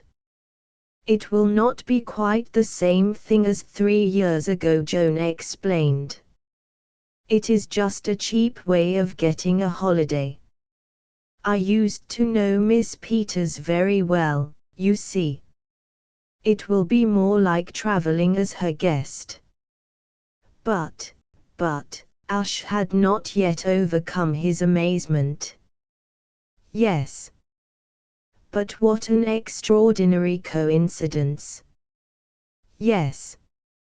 By the way, how did you get the situation? And what put it into your head to be a valet at all? It seems such a curious thing for you to think of doing." Ash was embarrassed. Well, you see, the experience will be useful to me, of course, in my writing." "Oh. Are you thinking of taking up my line of work?" "Dukes?" No, not exactly that. It seems so odd." "How did you happen to get in touch with Mr. Peters?" "Oh, I answered an advertisement." "I see." Ash was becoming conscious of an undercurrent of something not altogether agreeable in the conversation. It lacked the gay ease of their first interview. He was not apprehensive lest she might have guessed his secret. There was, he felt, no possible means by which she could have done that. Yet the fact remained that those keen blue eyes of hers were looking at him in a peculiar and penetrating manner. He felt damped. "It will be nice, being together," he said feebly. "Very," said Joan. There was a pause. "I thought I would come and tell you." "Quite so." There was another pause. "It seems so funny that you should be going out as a lady's maid." "Yes. But, of course, you have done it before." "Yes. The really extraordinary thing is that we should be going to the same people." "Yes. It's remarkable, isn't it?" "Yes." Ash reflected. No, he did not appear to have any further remarks to make. "Goodbye for the present," he said. "Goodbye." Ash drifted out. He was conscious of a wish that he understood girls. Girls, in his opinion, were odd. When he had gone, Joan Valentine hurried to the door and, having opened it an inch, stood listening. When the sound of his door closing came to her, she ran down the stairs and out into Arundel Street. She went to the Hotel Mathis. "I wonder," she said to the sad-eyed waiter, "if you have a copy of the Morning Post."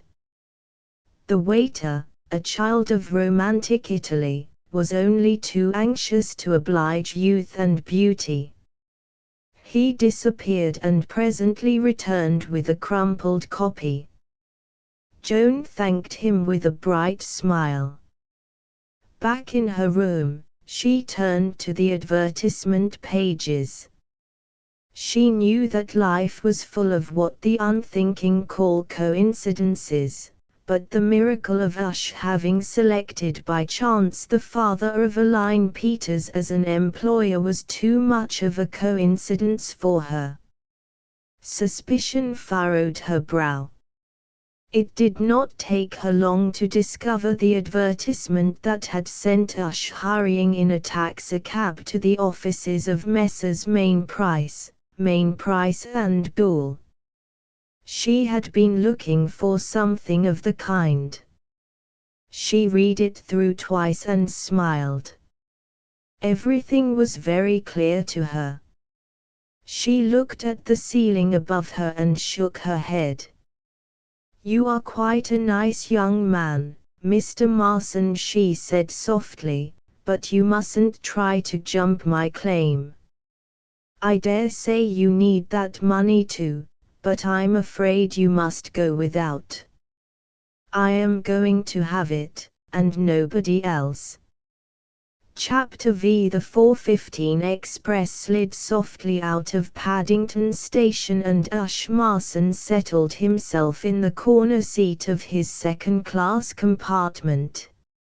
Opposite him Joan Valentine had begun to read a magazine. Along the corridor, in a first-class smoking compartment, Mr. Peters was lighting a big black cigar. Still farther along the corridor, in a first-class non-smoking compartment, Aline Peters looked through the window and thought of many things. In English trains the tipping classes travel first: valets, ladies' maids, footmen, nurses, and head still-room maids, second, and housemaids, grooms, and minor and inferior still-room maids, third. But for these social distinctions, the whole fabric of society would collapse and anarchy stalk naked through the land, as in the United States. Ush was feeling remarkably light-hearted. He wished he had not bought Joan that magazine and thus deprived himself temporarily of the pleasure of her conversation, but that was the only flaw in his happiness. With the starting of the train, which might be considered the formal and official beginning of the delicate and dangerous enterprise on which he had embarked, he had definitely come to the conclusion that the life adventurous was the life for him. He had frequently suspected this to be the case, but it had required the actual experiment to bring certainty.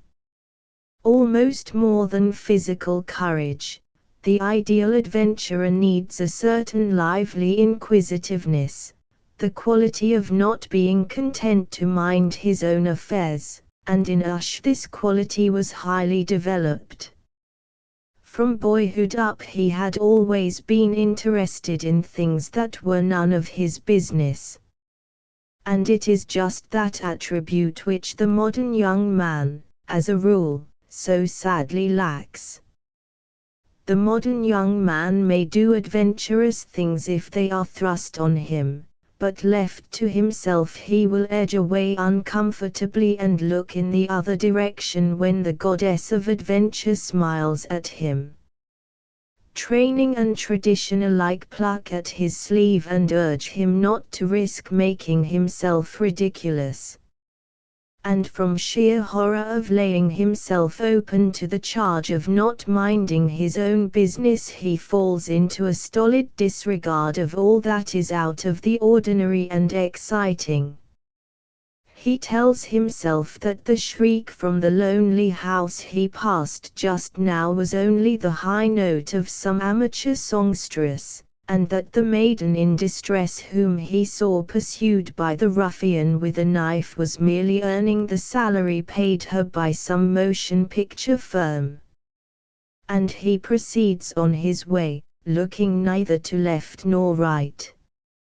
Ash had none of this degenerate coyness toward adventure. Though born within easy distance of Boston and deposited by circumstances in London, he possessed, nevertheless, to a remarkable degree, that quality so essentially the property of the New Yorker, the quality known, for want of a more polished word, as rubber. It is true that it had needed the eloquence of Joan Valentine to stir him from his groove, but that was because he was also lazy. He loved new sights and new experiences. Yes, he was happy. The rattle of the train shaped itself into a lively march. He told himself that he had found the right occupation for a young man in the spring. Joan, meantime, entrenched behind her magazine, was also busy with her thoughts.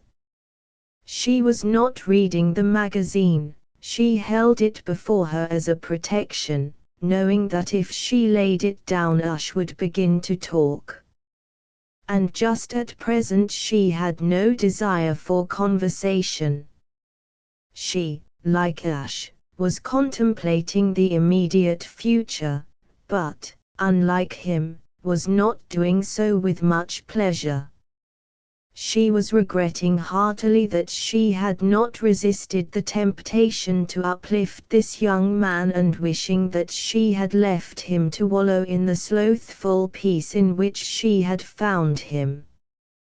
It is curious how frequently in this world our attempts to stimulate and uplift swoop back on us and smite us like boomerangs. Ash's presence was the direct outcome of her lecture on enterprise, and it added a complication to an already complicated venture. She did her best to be fair to Ash. It was not his fault that he was about to try to deprive her of $5,000, which she looked on as her personal property. But illogically she found herself feeling a little hostile. She glanced furtively at him over the magazine, choosing by ill chance a moment when he had just directed his gaze at her. Their eyes met and there was nothing for it but to talk, so she tucked away her hostility in a corner of her mind, where she could find it again when she wanted it, and prepared for the time being to be friendly. After all, except for the fact that he was her rival, this was a pleasant and amusing young man, and one for whom, until he made the announcement that had changed her whole attitude toward him, she had entertained a distinct feeling of friendship, nothing warmer. There was something about him that made her feel that she would have liked to stroke his hair in a motherly way and straighten his tie, and have cozy chats with him in darkened rooms by the light of open fires, and make him tell her his inmost thoughts, and stimulate him to do something really worthwhile with his life. But this, she held, was merely the instinct of a generous nature to be kind and helpful even to a comparative stranger.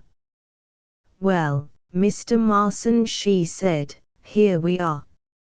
"Exactly what I was thinking," said Ash. He was conscious of a marked increase in the exhilaration the starting of the expedition had brought to him. At the back of his mind he realized there had been all along a kind of wistful resentment at the change in this girl's manner toward him. During the brief conversation when he had told her of his having secured his present situation, and later, only a few minutes back, on the platform of Paddington Station, he had sensed a coldness, a certain hostility, so different from her pleasant friendliness at their first meeting. She had returned now to her earlier manner, and he was surprised at the difference it made. He felt somehow younger, more alive. The lilt of the train's rattle changed to a gay ragtime. This was curious, because Joan was nothing more than a friend. He was not in love with her. One does not fall in love with a girl whom one has met only 3 times. One is attracted, yes, but one does not fall in love. A moment's reflection enabled him to diagnose his sensations correctly. This odd impulse to leap across the compartment and kiss Joan was not love. It was merely the natural desire of a good-hearted young man to be decently chummy with his species. "Well, what do you think of it all, Mr. Marson?" said Joan. "Are you sorry or glad that you let me persuade you to do this perfectly mad thing?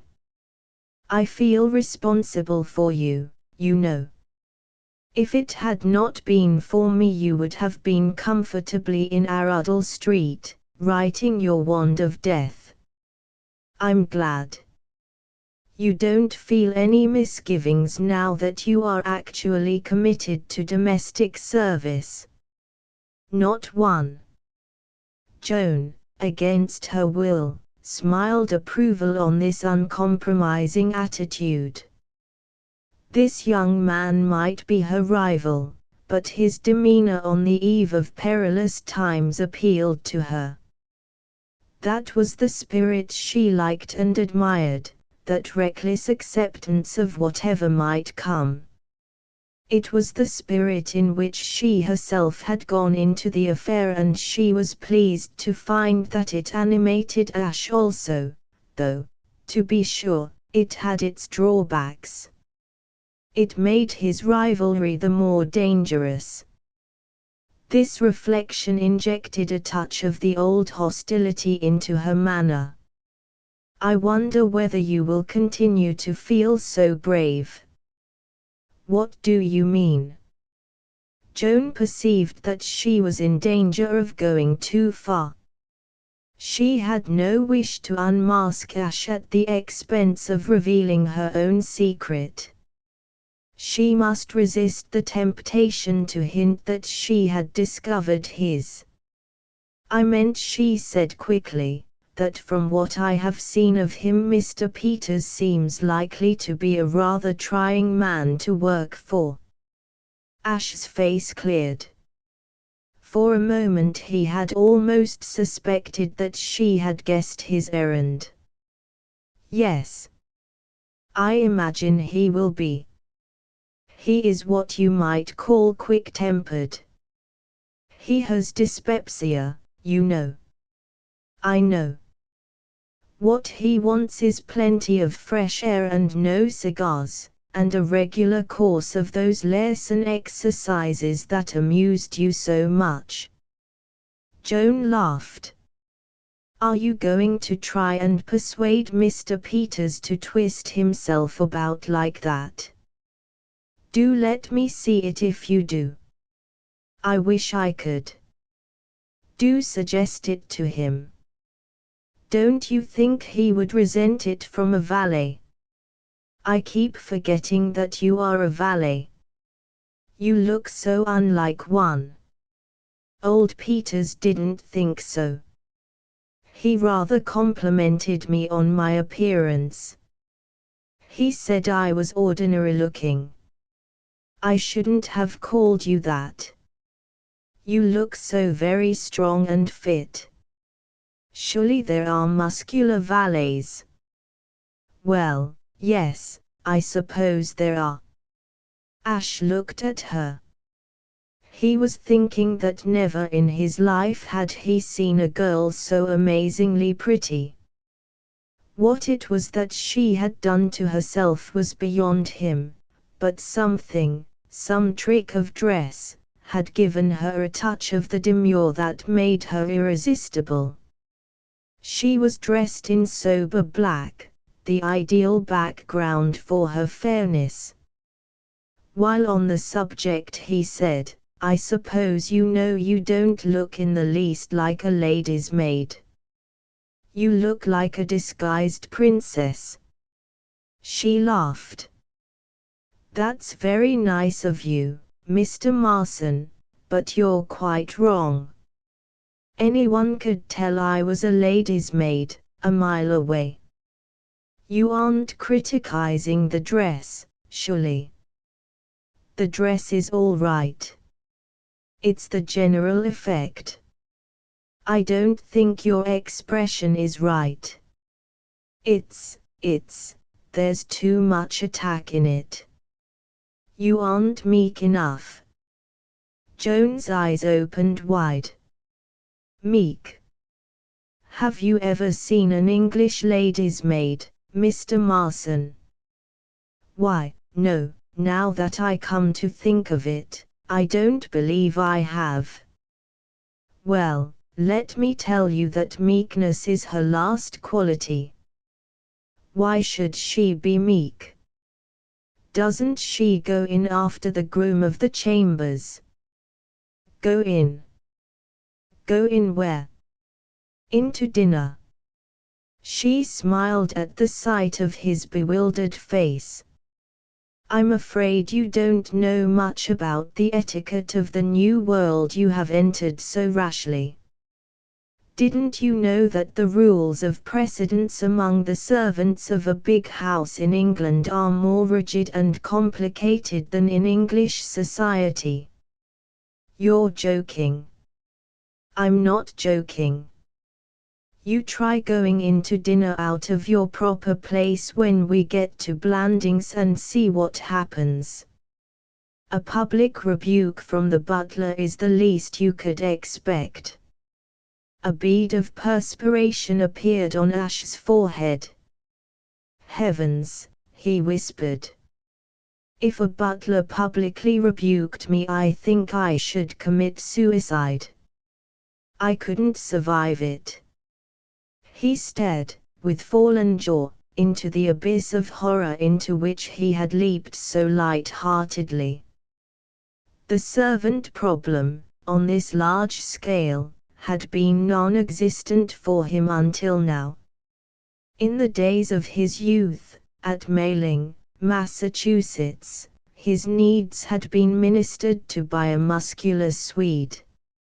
Later, at Oxford, there had been his scout and his bedmaker, harmless persons both, provided you locked up your whiskey. And in London, his last phase, a succession of servitors of the type of the dishevelled maid at number 7 had tended him. That, dotted about the land of his adoption, there were houses in which larger staffs of domestics were maintained, he had been vaguely aware. Indeed, in Gridley Quayle, Investigator, The Adventure of the Missing Marquise, number 4 of the series, he had drawn a picture of the home life of a duke, in which a butler and 2 powdered footmen had played their parts, but he had had no idea that rigid and complicated rules of etiquette swayed the private lives of these individuals. If he had given the matter a thought, he had supposed that when the dinner hour arrived the butler and the 2 footmen would troop into the kitchen and squash in at the table wherever they found room. "Tell me," he said. "Tell me all you know. I feel as though I had escaped a frightful disaster." You probably have. I don't suppose there is anything so terrible as a snub from a butler. If there is, I can't think of it. When I was at Oxford, I used to go and stay with a friend of mine who had a butler that looked like a Roman emperor in swallowtails. He terrified me. I used to grovel to the man. Please give me all the pointers you can. Well, as Mr. Peters' valet, I suppose you will be rather a big man. I shan't feel it. However large the house party is, Mr. Peters is sure to be the principal guest, so your standing will be correspondingly magnificent. You come after the butler, the housekeeper, the groom of the chambers, Lord Emsworth's valet, Lady Anne Warblington's lady's maid. Who is she? Lady Anne. Lord Emsworth's sister. She has lived with him since his wife died. What was I saying? Oh, yes. After them come the Honourable Frederick Threepwood's valet and myself, and then you. I'm not so high up then, after all. Yes, you are. There's a whole crowd who come after you. It all depends on how many other guests there are besides Mr. Peters. I suppose I charge in at the head of a drove of housemaids and scullery maids. My dear Mr. Marson, if a housemaid or a scullery maid tried to get into the steward's room and have her meals with us, she would be rebuked by the butler. Lynched, I should think. Kitchen maids and scullery maids eat in the kitchen. Chauffeurs, footmen, under-butler, pantry boys, hall boy, odd man and steward's room footman take their meals in the servants' hall, waited on by the hall boy.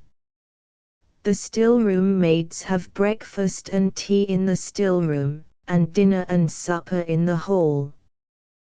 The housemaids and nursery maids have breakfast and tea in the housemaid's sitting room, and dinner and supper in the hall. The head housemaid ranks next to the head still-room maid.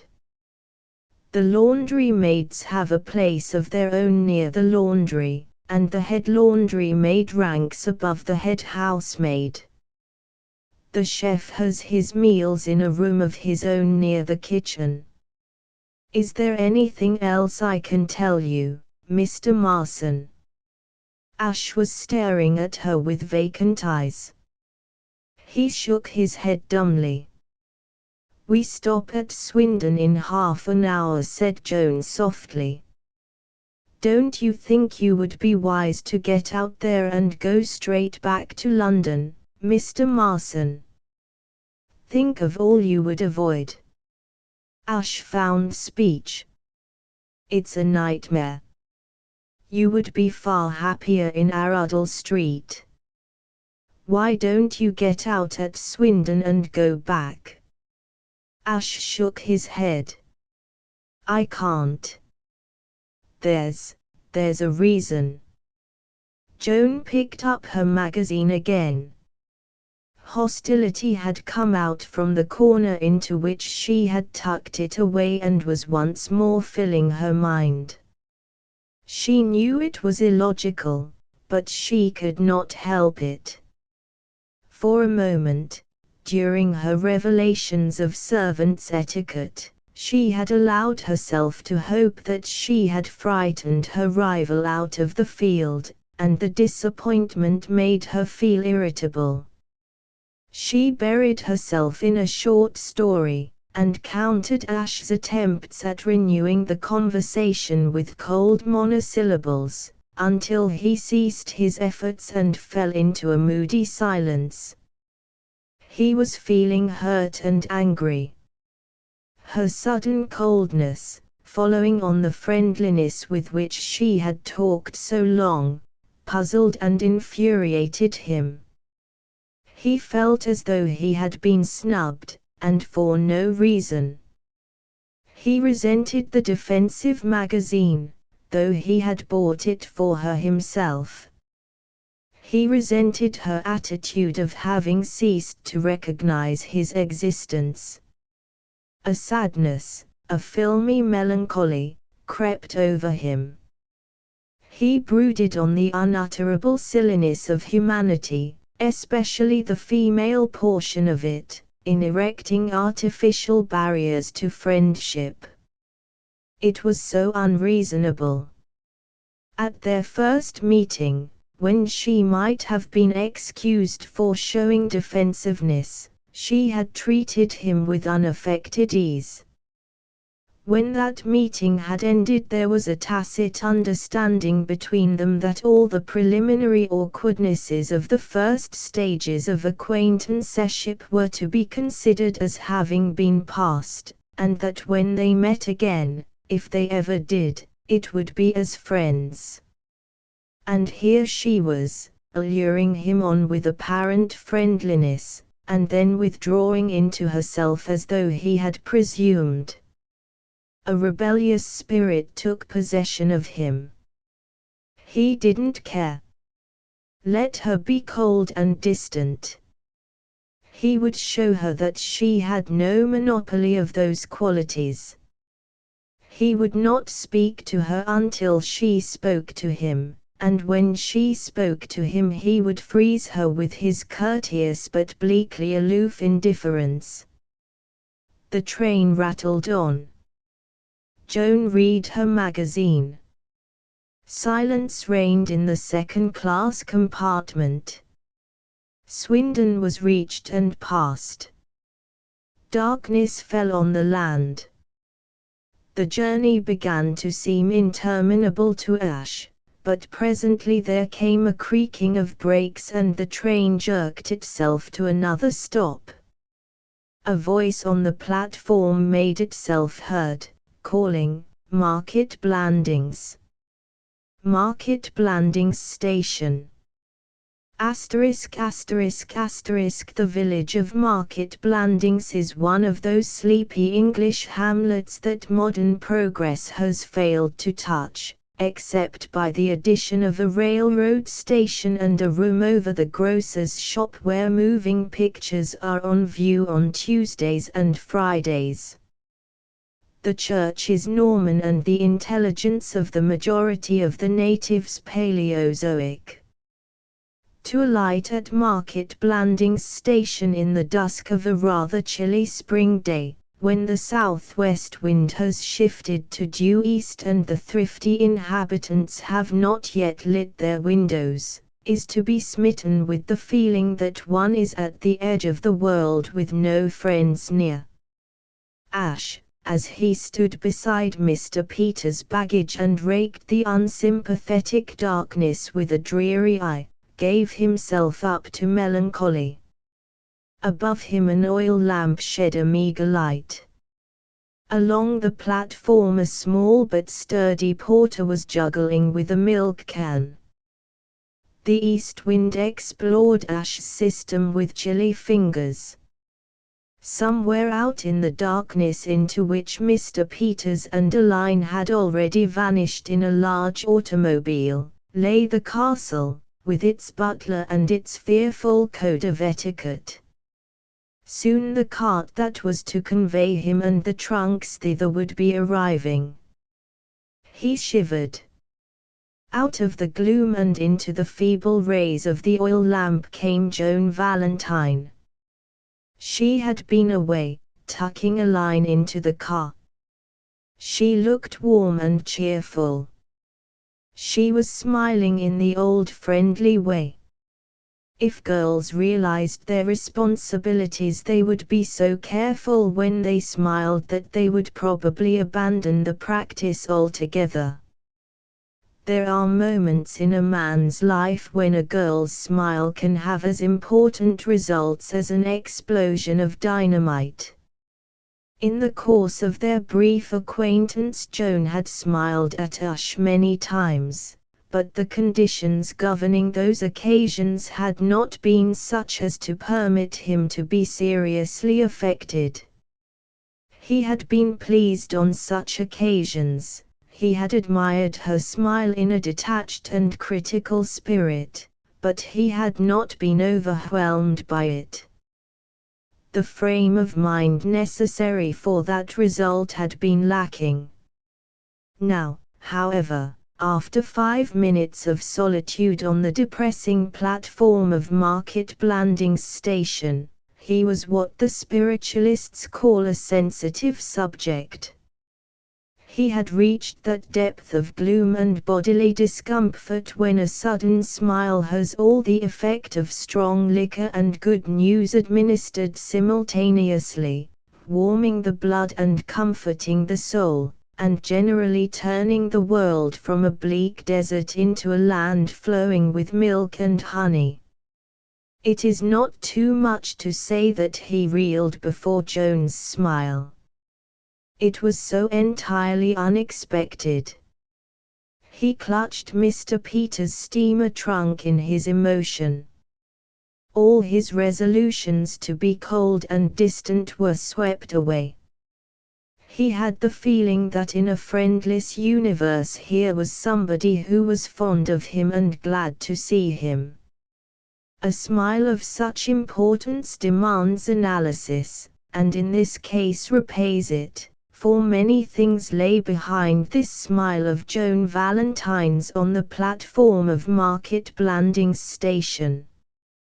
In the first place, she had had another of her swift changes of mood, and had once again tucked away hostility into its corner. She had thought it over and had come to the conclusion that as she had no logical grievance against Ash for anything he had done to be distant to him was the behavior of a cat.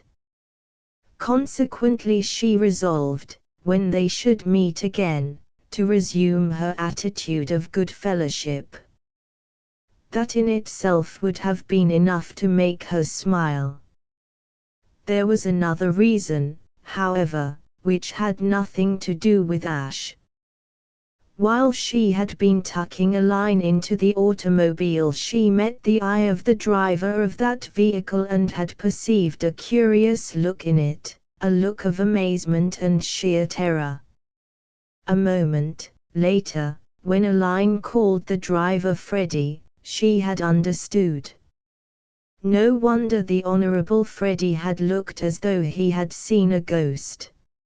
It would be a relief to the poor fellow when, as he undoubtedly would do in the course of the drive, he inquired of Aline the name of her maid and was told that it was Simpson. He would mutter something about "reminds me of a girl I used to know," and would brood on the remarkable way in which nature produces doubles. But he had a bad moment, and it was partly at the recollection of his face that Joan smiled. A third reason was because the sight of the Honorable Freddie had reminded her that R. Jones had said he had written her poetry. That thought, too, had contributed toward the smile which so dazzled Ash. Ash, not being miraculously intuitive, accepted the easier explanation that she smiled because she was glad to be in his company, and this thought, coming on top of his mood of despair and general dissatisfaction with everything mundane, acted on him like some powerful chemical. In every man's life there is generally one moment to which in later years he can look back and say, "In this moment I fell in love." Such a moment came to Ash now. Betwixt the stirrup and the ground, mercy I asked, mercy I found. So sings the poet, and so it was with Ash. In the almost incredibly brief time it took the small but sturdy porter to roll a milk can across the platform and hump it, with a clang, against other milk cans similarly treated a moment before, Ash fell in love. The word is so loosely used, to cover 1,000 varying shades of emotion, from the volcanic passion of an Antony for a Cleopatra to the tepid preference of a grocer's assistant for the Irish maid at the second house on Main Street, as opposed to the Norwegian maid at the first house past the post office. The mere statement that Ush fell in love is not a sufficient description of his feelings as he stood grasping Mr. Peter's steamer trunk. Analysis is required. From his 14th year onward Ush had been in love many times. His sensations in the case of Joan were neither the terrific upheaval that had caused him, in his 15th year, to collect 28 photographs of the heroine of the road company of a musical comedy which had visited the Hailing Opera House, nor the milder flame that had caused him, when at college, to give up smoking for a week and try to read the complete works of Ella Wheeler Wilcox. His love was something that lay between these two poles. He did not wish the station platform of Market Blandings to become suddenly congested with Red Indians so that he might save Joan's life, and he did not wish to give up anything at all. But he was conscious, to the very depths of his being, that a future in which Joan did not figure would be so insupportable as not to bear considering. And in the immediate present he very strongly favored the idea of clasping Joan in his arms and kissing her until further notice.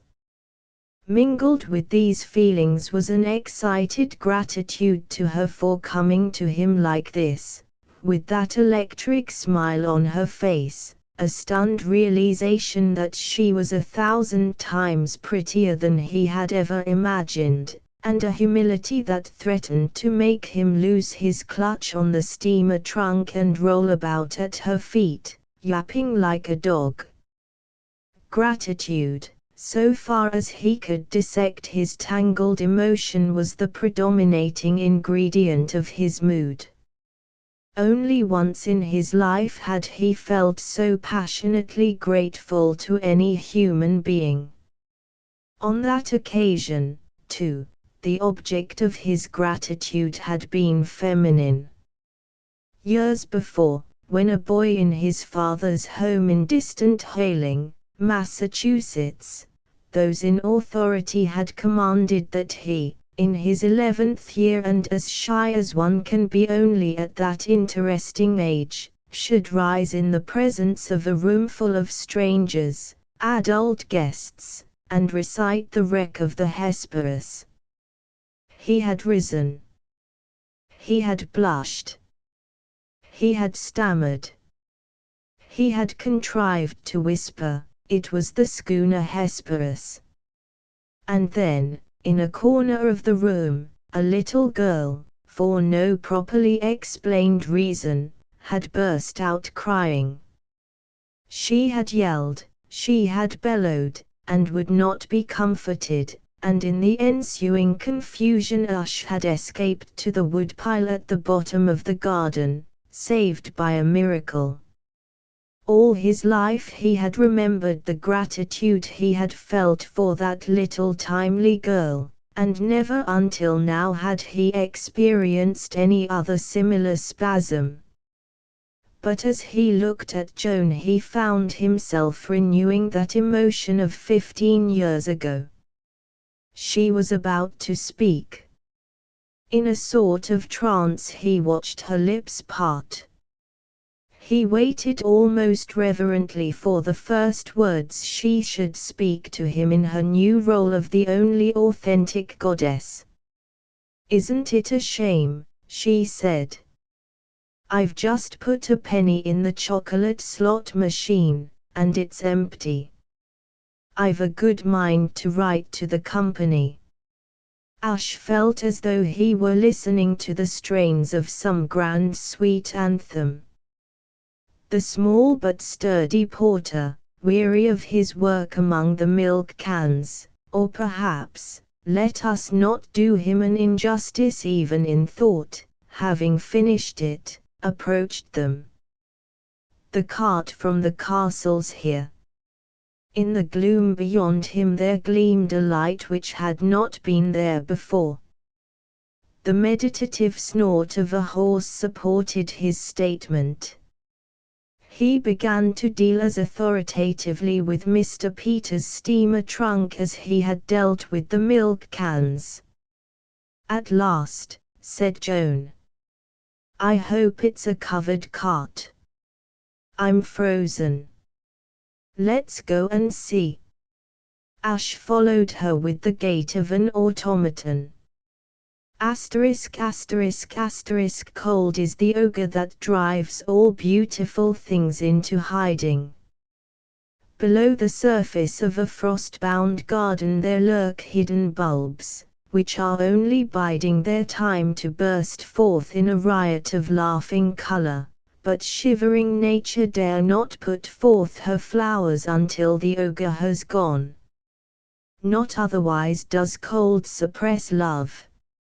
A man in an open cart on an English spring night may continue to be in love, but love is not the emotion uppermost in his bosom.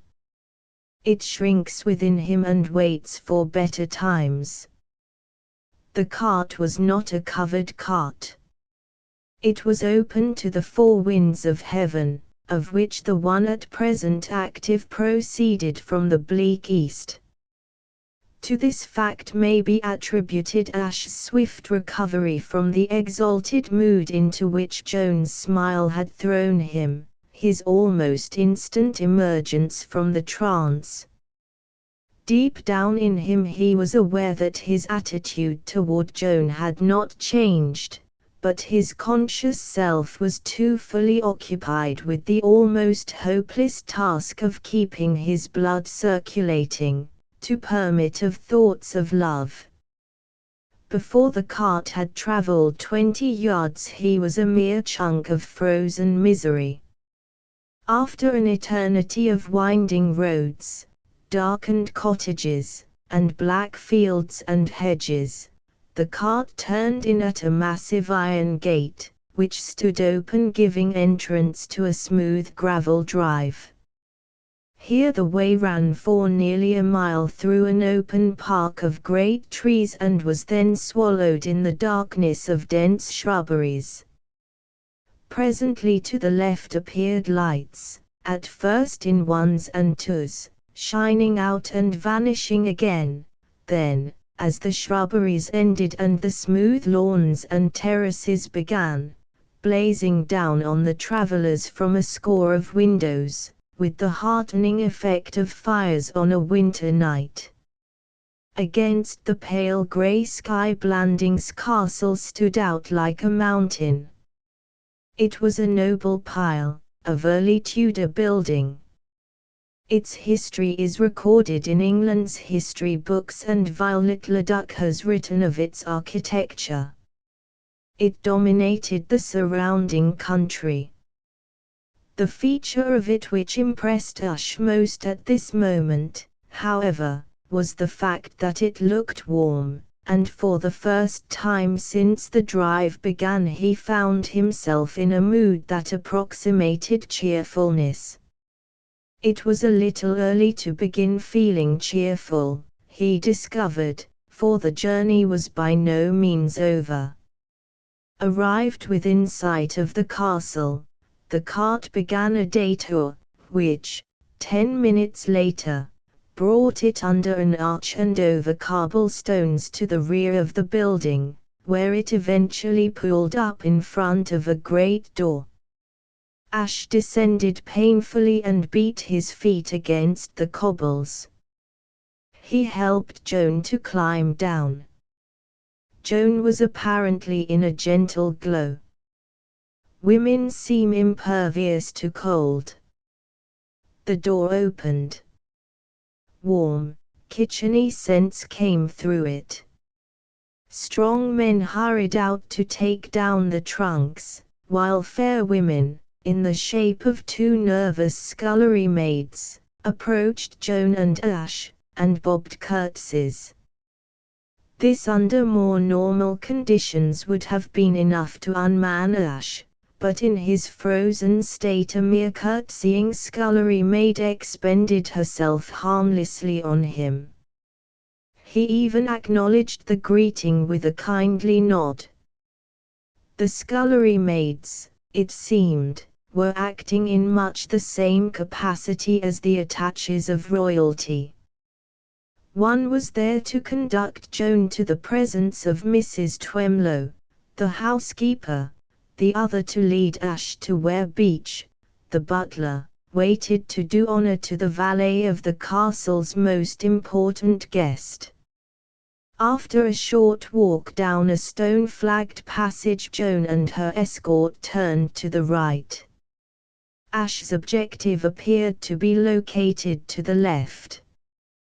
He parted from Joan with regret. Her moral support would have been welcome. Presently his scullery maid stopped at a door and tapped thereon. A fruity voice, like old tawny port made audible, said, "Come in." Ash's guide opened the door. "The gentleman, Mr. Beach," said she, and scuttled away to the less rarefied atmosphere of the kitchen. Ash's first impression of Beach, the butler, was one of tension. Other people, confronted for the first time with Beach, had felt the same. He had that strained air of being on the very point of bursting that one sees in bullfrogs and toy balloons. Nervous and imaginative men, meeting Beach, braced themselves involuntarily, stiffening their muscles for the explosion. Those who had the pleasure of more intimate acquaintance with him soon passed this stage, just as people whose homes are on the slopes of Mount Vesuvius become immune to fear of eruptions. As far back as they could remember, Beach had always looked as though an apoplectic fit were a matter of minutes, but he never had apoplexy, and in time they came to ignore the possibility of it. Ash, however, approaching him with a fresh eye, had the feeling that this strain could not possibly continue, and that within a very short space of time the worst must happen. The prospect of this did much to rouse him from the coma into which he had been frozen by the rigors of the journey. Butlers as a class seem to grow less and less like anything human in proportion to the magnificence of their surroundings. There is a type of butler employed in the comparatively modest homes of small country gentlemen who is practically a man and a brother, who hobnobs with the local tradesman, sings a good comic song at the village inn, and in times of crisis will even turn to and work the pump when the water supply suddenly fails. The greater the house, the more does the butler diverge from this type. Blandings Castle was one of the more important of England's show places, and Beach accordingly had acquired a dignified inertia that almost qualified him for inclusion in the vegetable kingdom. He moved, when he moved at all, slowly. He distilled speech with the air of one measuring out drops of some precious drug. His heavy-lidded eyes had the fixed expression of a statue's. With an almost imperceptible wave of a fat white hand, he conveyed to Ash that he desired him to sit down. With a stately movement of his other hand, he picked up a kettle, which simmered on the hob. With an inclination of his head, he called Ash's attention to a decanter on the table. In another moment Ash was sipping a whiskey toddy, with the feeling that he had been privileged to assist at some mystic rite. "Mr. Beach," posting himself before the fire and placing his hands behind his back, permitted speech to drip from him. "I have not the advantage of your name, Mr. Ash," introduced himself. Beach acknowledged the information with a half-bow. "You must have had a cold ride, Mr. Marson. The wind is in the east." Ash said yes, the ride had been cold. "When the wind is in the east," continued Mr. Beach, letting each syllable escape with apparent reluctance, "I suffer from my feet." "I beg your pardon." "I suffer from my feet," repeated the butler, measuring out the drops. "You are a young man, Mr. Marson. Probably you do not know what it is to suffer from your feet." He surveyed Ash, his whiskey toddy and the wall beyond him, with heavy-lidded inscrutability. "Corns," he said. Ash said he was sorry. "I suffer extremely from my feet, not only corns. I have but recently recovered from an ingrowing toenail." "I suffered greatly from my ingrowing toenail." "I suffer from swollen joints." Ash regarded this martyr with increasing disfavor.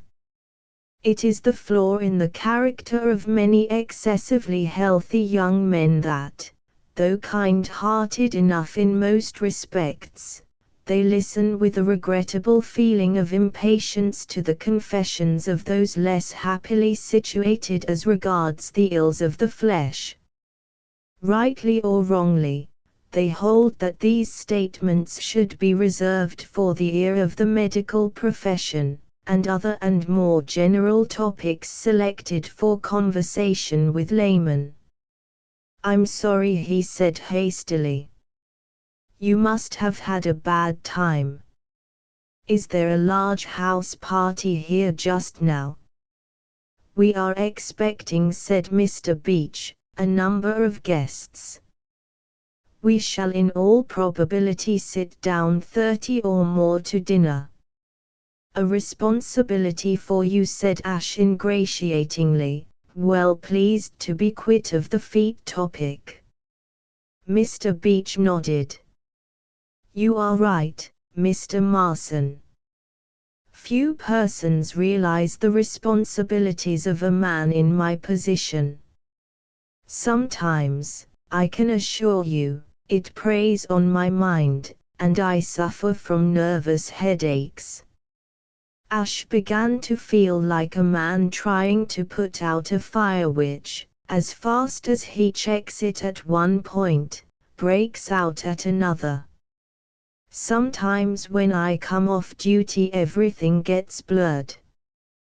The outlines of objects grow indistinct and misty. I have to sit down in a chair. The pain is excruciating. But it helps you to forget the pain in your feet." No, I suffer from my feet simultaneously." Ash gave up the struggle. "Tell me all about your feet," he said. And Mr. Beach told him all about his feet. The pleasantest functions must come to an end, and the moment arrived when the final word on the subject of swollen joints was spoken. Ash, who had resigned himself to a permanent contemplation of the subject, could hardly believe he heard correctly when, at the end of some 10 minutes, his companion changed the conversation. "You have been with Mr. Peters some time, Mr. Marson." "Eh? Oh, no, only since last Wednesday." "Indeed. Might I inquire whom you assisted before that?"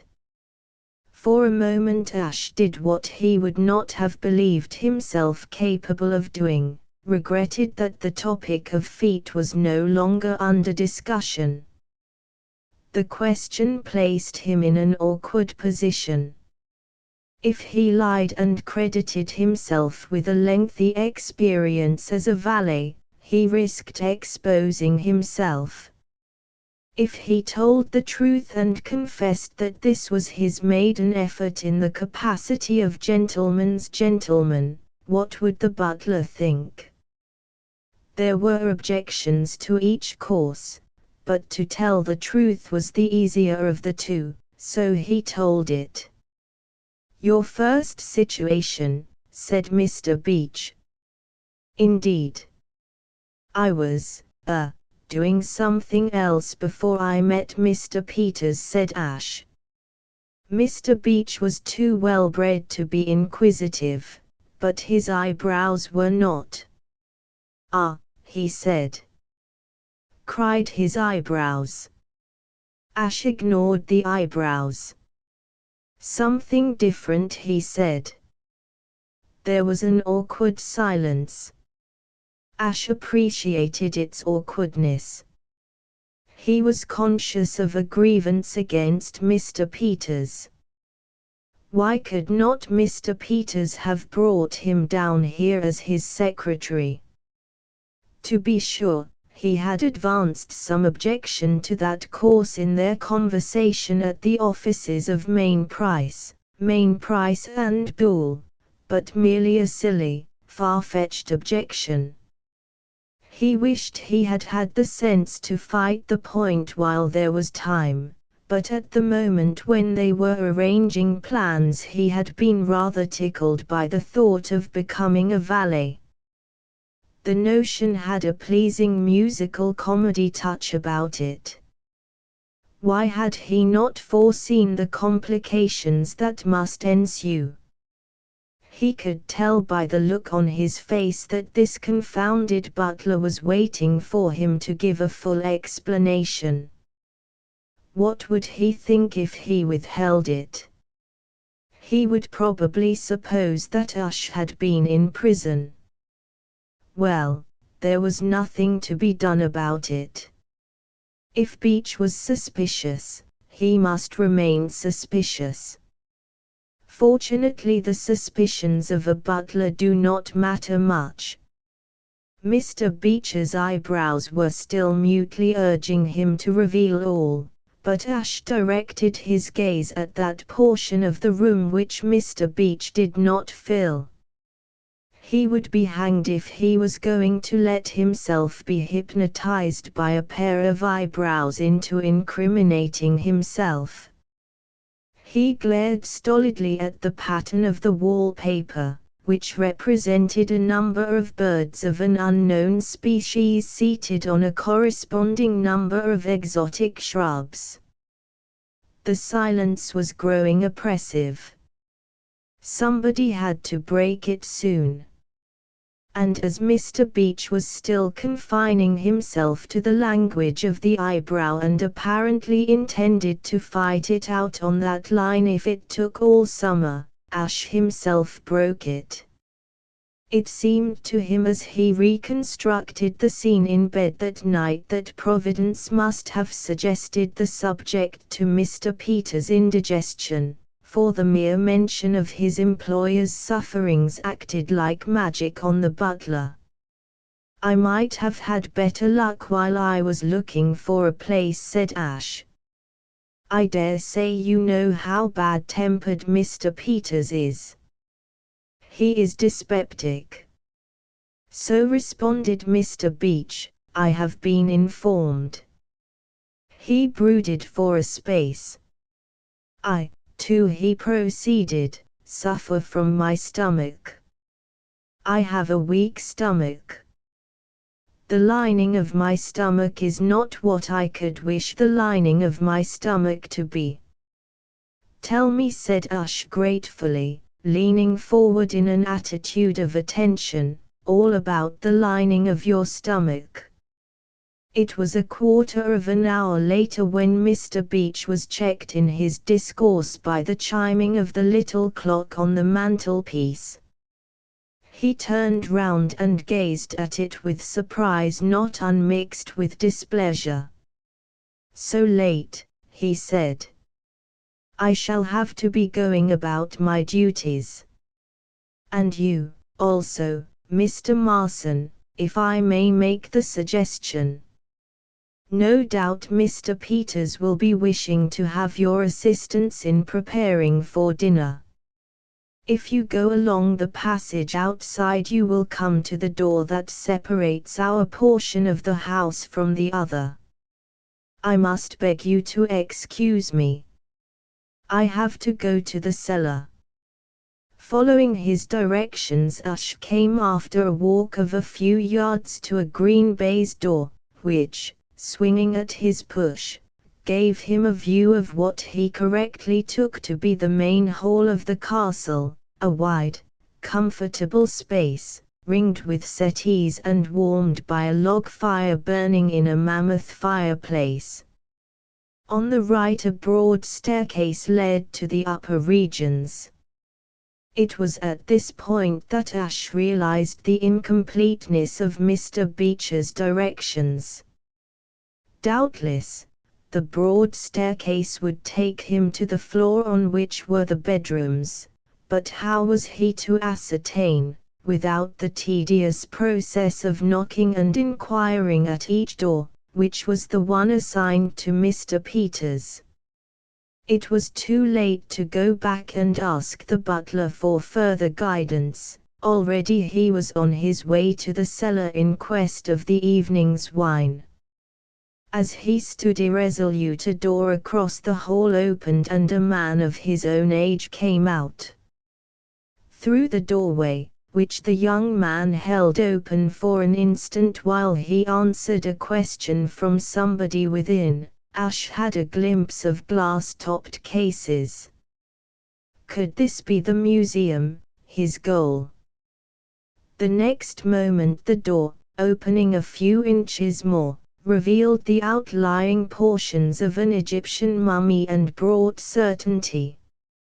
It flashed across Ash's mind that the sooner he explored the museum and located Mr. Peters' scarab, the better. He decided to ask Beech to take him there as soon as he had leisure.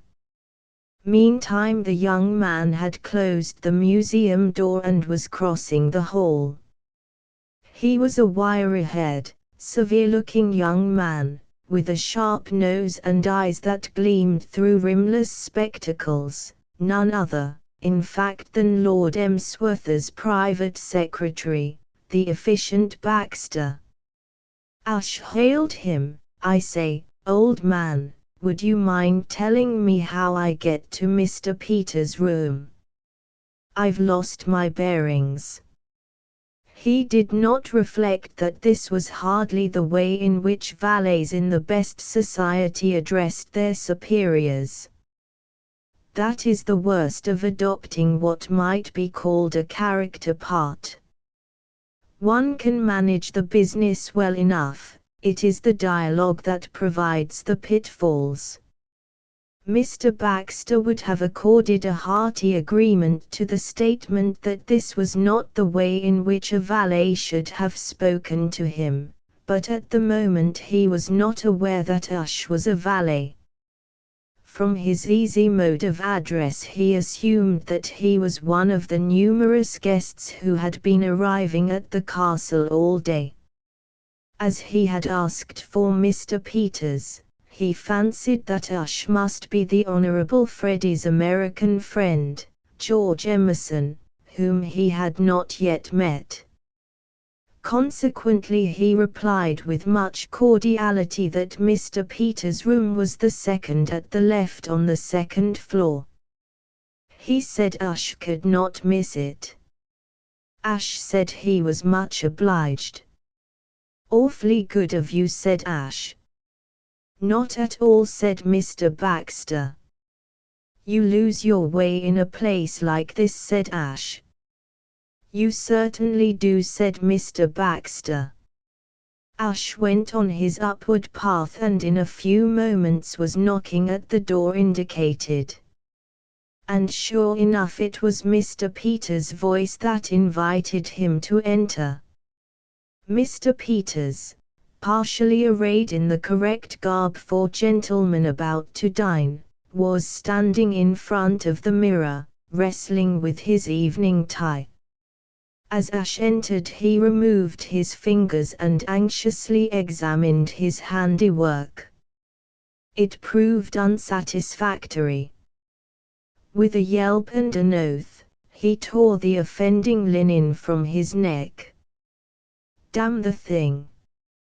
It was plain to Ash that his employer was in no sunny mood.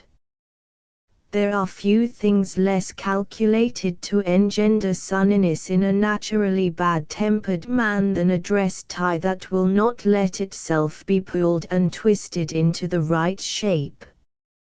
Even when things went well, Mr. Peters hated dressing for dinner. Words cannot describe his feelings when they went wrong. There is something to be said in excuse for this impatience. It is a hollow mockery to be obliged to deck one's person as for a feast when that feast is to consist of a little asparagus and a few nuts. Mr. Peters' eye met Ash's in the mirror. "Oh, it's you, is it? Come in, then. Don't stand staring. Close that door quick. Hustle. Don't scrape your feet on the floor. Try to look intelligent. Don't gape. Where have you been all this while? Why didn't you come before? Can you tie a tie? All right, then, do it." Somewhat calmed by the snow-white butterfly-shaped creation that grew under Ash's fingers, he permitted himself to be helped into his coat. He picked up the remnant of a black cigar from the dressing table and relit it. "I've been thinking about you," he said. "Yes," said Ash. "Have you located the scarab yet?" "No." "What the devil have you been doing with yourself then? You've had time to collar it a dozen times." "I have been talking to the butler." "What the devil do you waste time talking to butlers for? I suppose you haven't even located the museum yet." "Yes, I've done that." "Oh, you have you? Well, that's something. And how do you propose setting about the job?"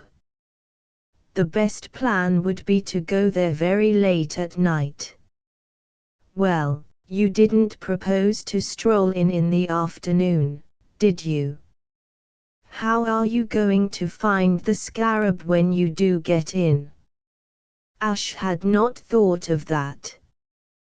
The deeper he went into this business, the more things did there seem to be in it of which he had not thought. "I don't know," he confessed. "You don't know? Tell me, young man, are you considered pretty bright, as Englishmen go?" "I am not English. I was born near Boston." "Oh, you were you? You blanked bone-headed, bean-eating boob," cried Mr. Peters, frothing over quite unexpectedly and waving his arms in a sudden burst of fury. "Then if you are an American, why don't you show a little more enterprise? Why don't you put something over? Why do you loaf about the place as though you were supposed to be an ornament? I want results, and I want them quick. I'll tell you how you can recognize my scarab when you get into the museum. That shameless old green goods man who sneaked it from me has had the gall, the nerve, to put it all by itself, with a notice as big as a circus poster alongside of it saying that it is a Cheops of the 4th dynasty, presented," Mr. Peters choked, "presented by J. Preston Peters, Esquire. That's how you're going to recognize it. Ash did not laugh, but he nearly dislocated a rib in his effort to abstain from doing so. It seemed to him that this act on Lord Emsworth's part effectually disposed of the theory that Britons have no sense of humor. To rob a man of his choicest possession and then thank him publicly for letting you have it appealed to Ash as excellent comedy. The thing isn't even in a glass case, continued Mr. Peters. It's lying on an open tray on top of a cabinet of Roman coins. Anybody who was left alone for 2 minutes in the place could take it. It's criminal carelessness to leave a valuable scarab about like that. If Lord Jesse James was going to steal my ships, he might at least have had the decency to treat it as though it was worth something. But it makes it easier for me to get it, said Ash consolingly. It's got to be made easy if you are to get it, snapped Mr. Peters. Here's another thing, you say you are going to try for it late at night. Well, what are you going to do if anyone catches you prowling round at that time? Have you considered that? No. You would have to say something, wouldn't you? You wouldn't chat about the weather, would you? You wouldn't discuss the latest play. You would have to think up some mighty good reason for being out of bed at that time, wouldn't you? I suppose so. Oh, you do admit that, do you? Well, what you would say is this, you would explain that I had rung for you to come and read me to sleep. Do you understand? You think that would be a satisfactory explanation of my being in the museum? Idiot. I don't mean that you're to say it if you're caught actually in the museum. If you're caught in the museum, the best thing you can do is to say nothing, and hope that the judge will let you off light because it's your first offense. You're to say it if you're found wandering about on your way there. It sounds thin to me. Does it? Well, let me tell you that it isn't so thin as you suppose, for it's what you will actually have to do most nights.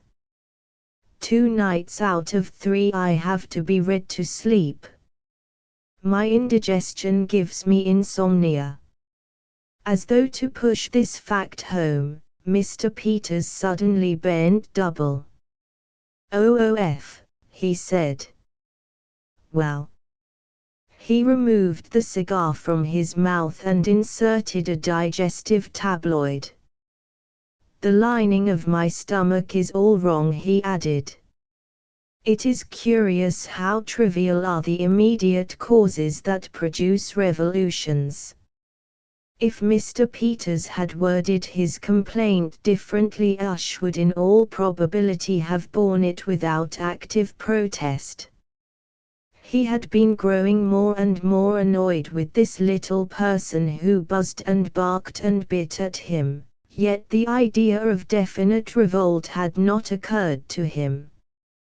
But his sufferings at the hands of Beach, the butler, had reduced him to a state where he could endure no further mention of stomachic linings. There comes a time when our capacity for listening to detailed data about the linings of other people's stomachs is exhausted. He looked at Mr. Peters sternly.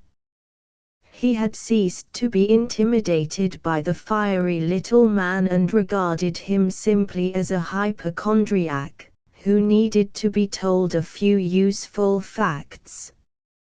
"How do you expect not to have indigestion? You take no exercise and you smoke all day long. The novel sensation of being criticized, and by a beardless youth at that, held Mr. Peters silent.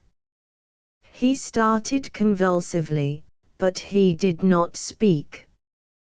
Ash, on his pet subject, became eloquent.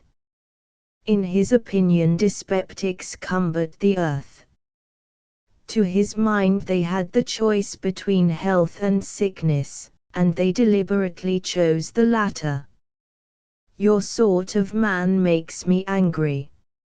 I know your type inside out. You overwork and shirk exercise, and let your temper run away with you, and smoke strong cigars on an empty stomach. And when you get indigestion as a natural result, you look on yourself as a martyr, nourish a perpetual grouch, and make the lives of everybody you meet miserable. If you would put yourself into my hands for a month, I would have you eating bricks and thriving on them. Up in the morning, lesson exercises, cold bath, a brisk rub down, sharp walk. Who the devil asked your opinion, you impertinent young hound? Inquired Mr. Peters. Don't interrupt, confound you, shouted Ash. Now you have made me forget what I was going to say. There was a tense silence. Then Mr. Peters began to speak. You infernal, impudent, don't talk to me like that. I'll talk to you just. Ash took a step toward the door. Very well, then he said. I'll quit. I'm through. You can get somebody else to do this job of yours for you. The sudden sagging of Mr. Peters' jaw, the look of consternation that flashed on his face, told Ash he had found the right weapon, that the game was in his hands. He continued with a feeling of confidence, if I had known what being your valet involved, I wouldn't have undertaken the thing for $100,000. Just because you had some idiotic prejudice against letting me come down here as your secretary, which would have been the simple and obvious thing, I find myself in a position where at any moment I may be publicly rebuked by the butler and have the head still room maid looking at me as though I were something the cat had brought in. His voice trembled with self-pity. Do you realize a fraction of the awful things you have let me in for? How on earth am I to remember whether I go in before the chef or after the third footman? I shan't have a peaceful minute while I'm in this place. I've got to sit and listen by the hour to a bore of a butler who seems to be a sort of walking hospital.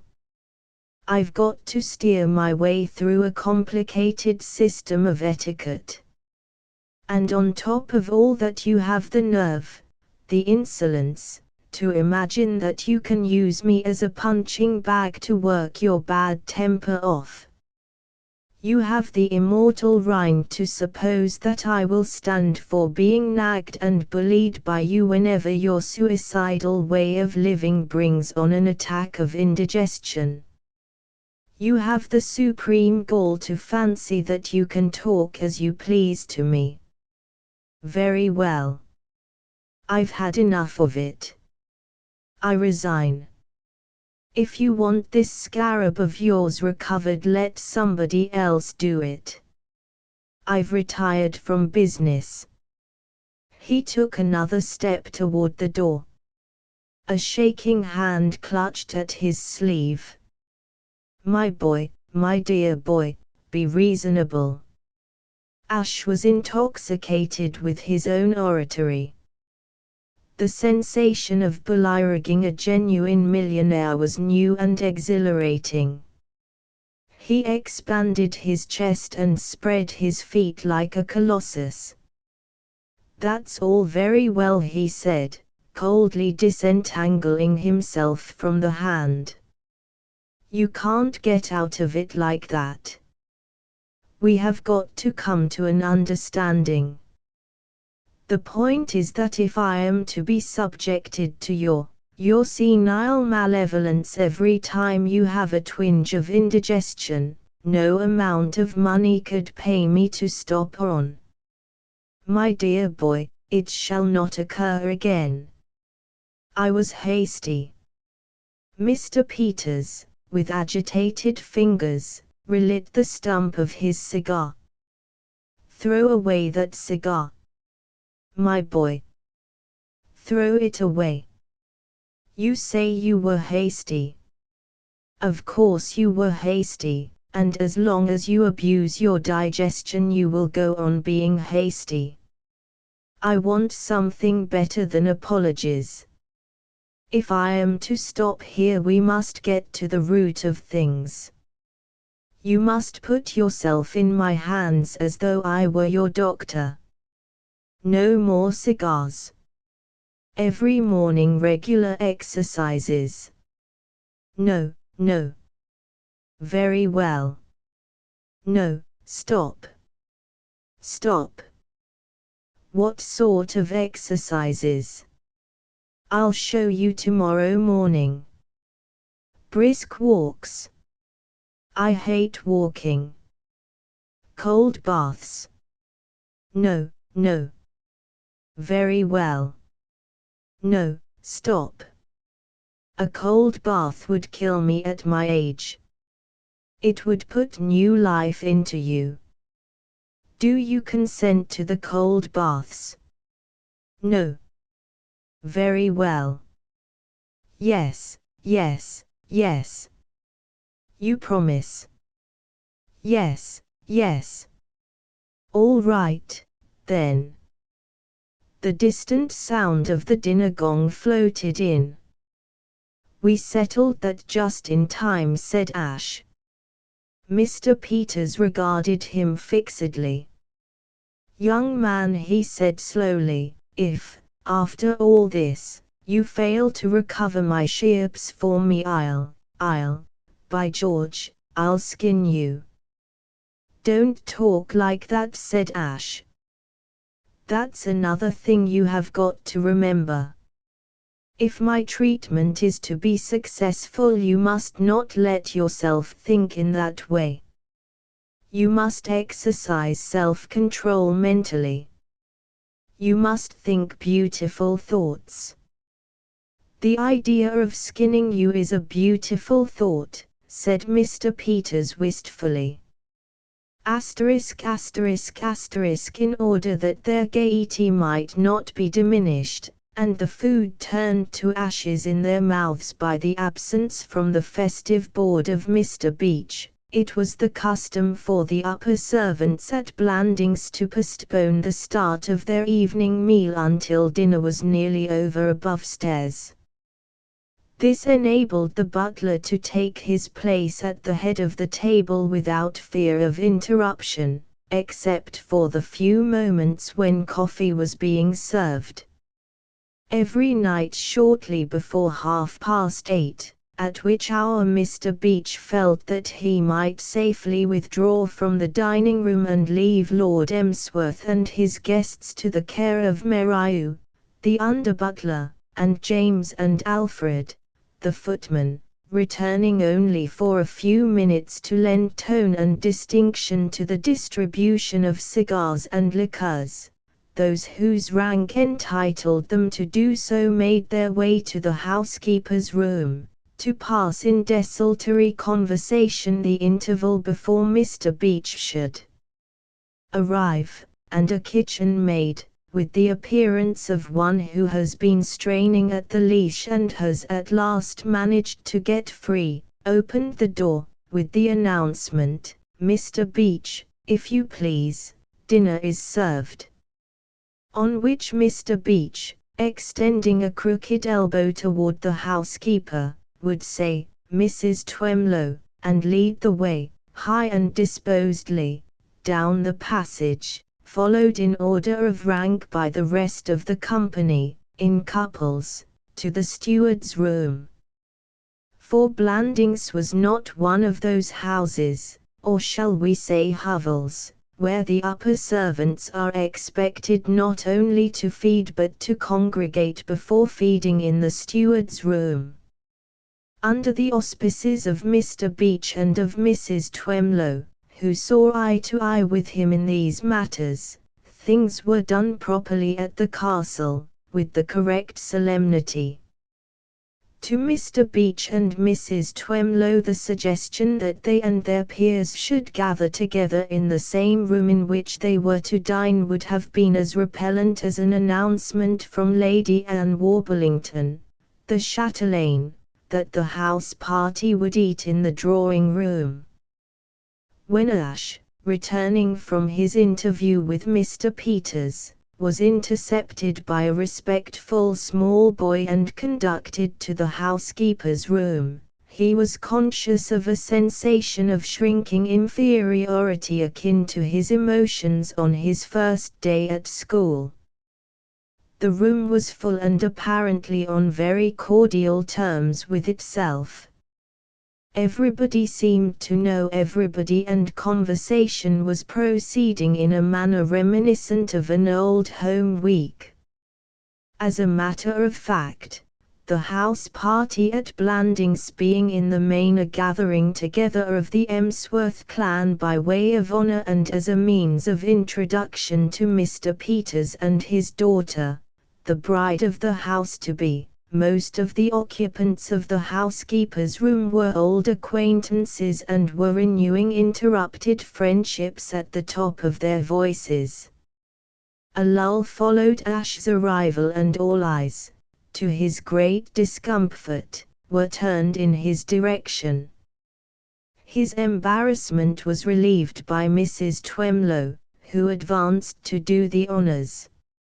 Of Mrs. Twemlow little need be attempted in the way of pen portraiture beyond the statement that she went as harmoniously with Mr. Beach as one of a pair of vases or one of a brace of pheasants goes with its fellow.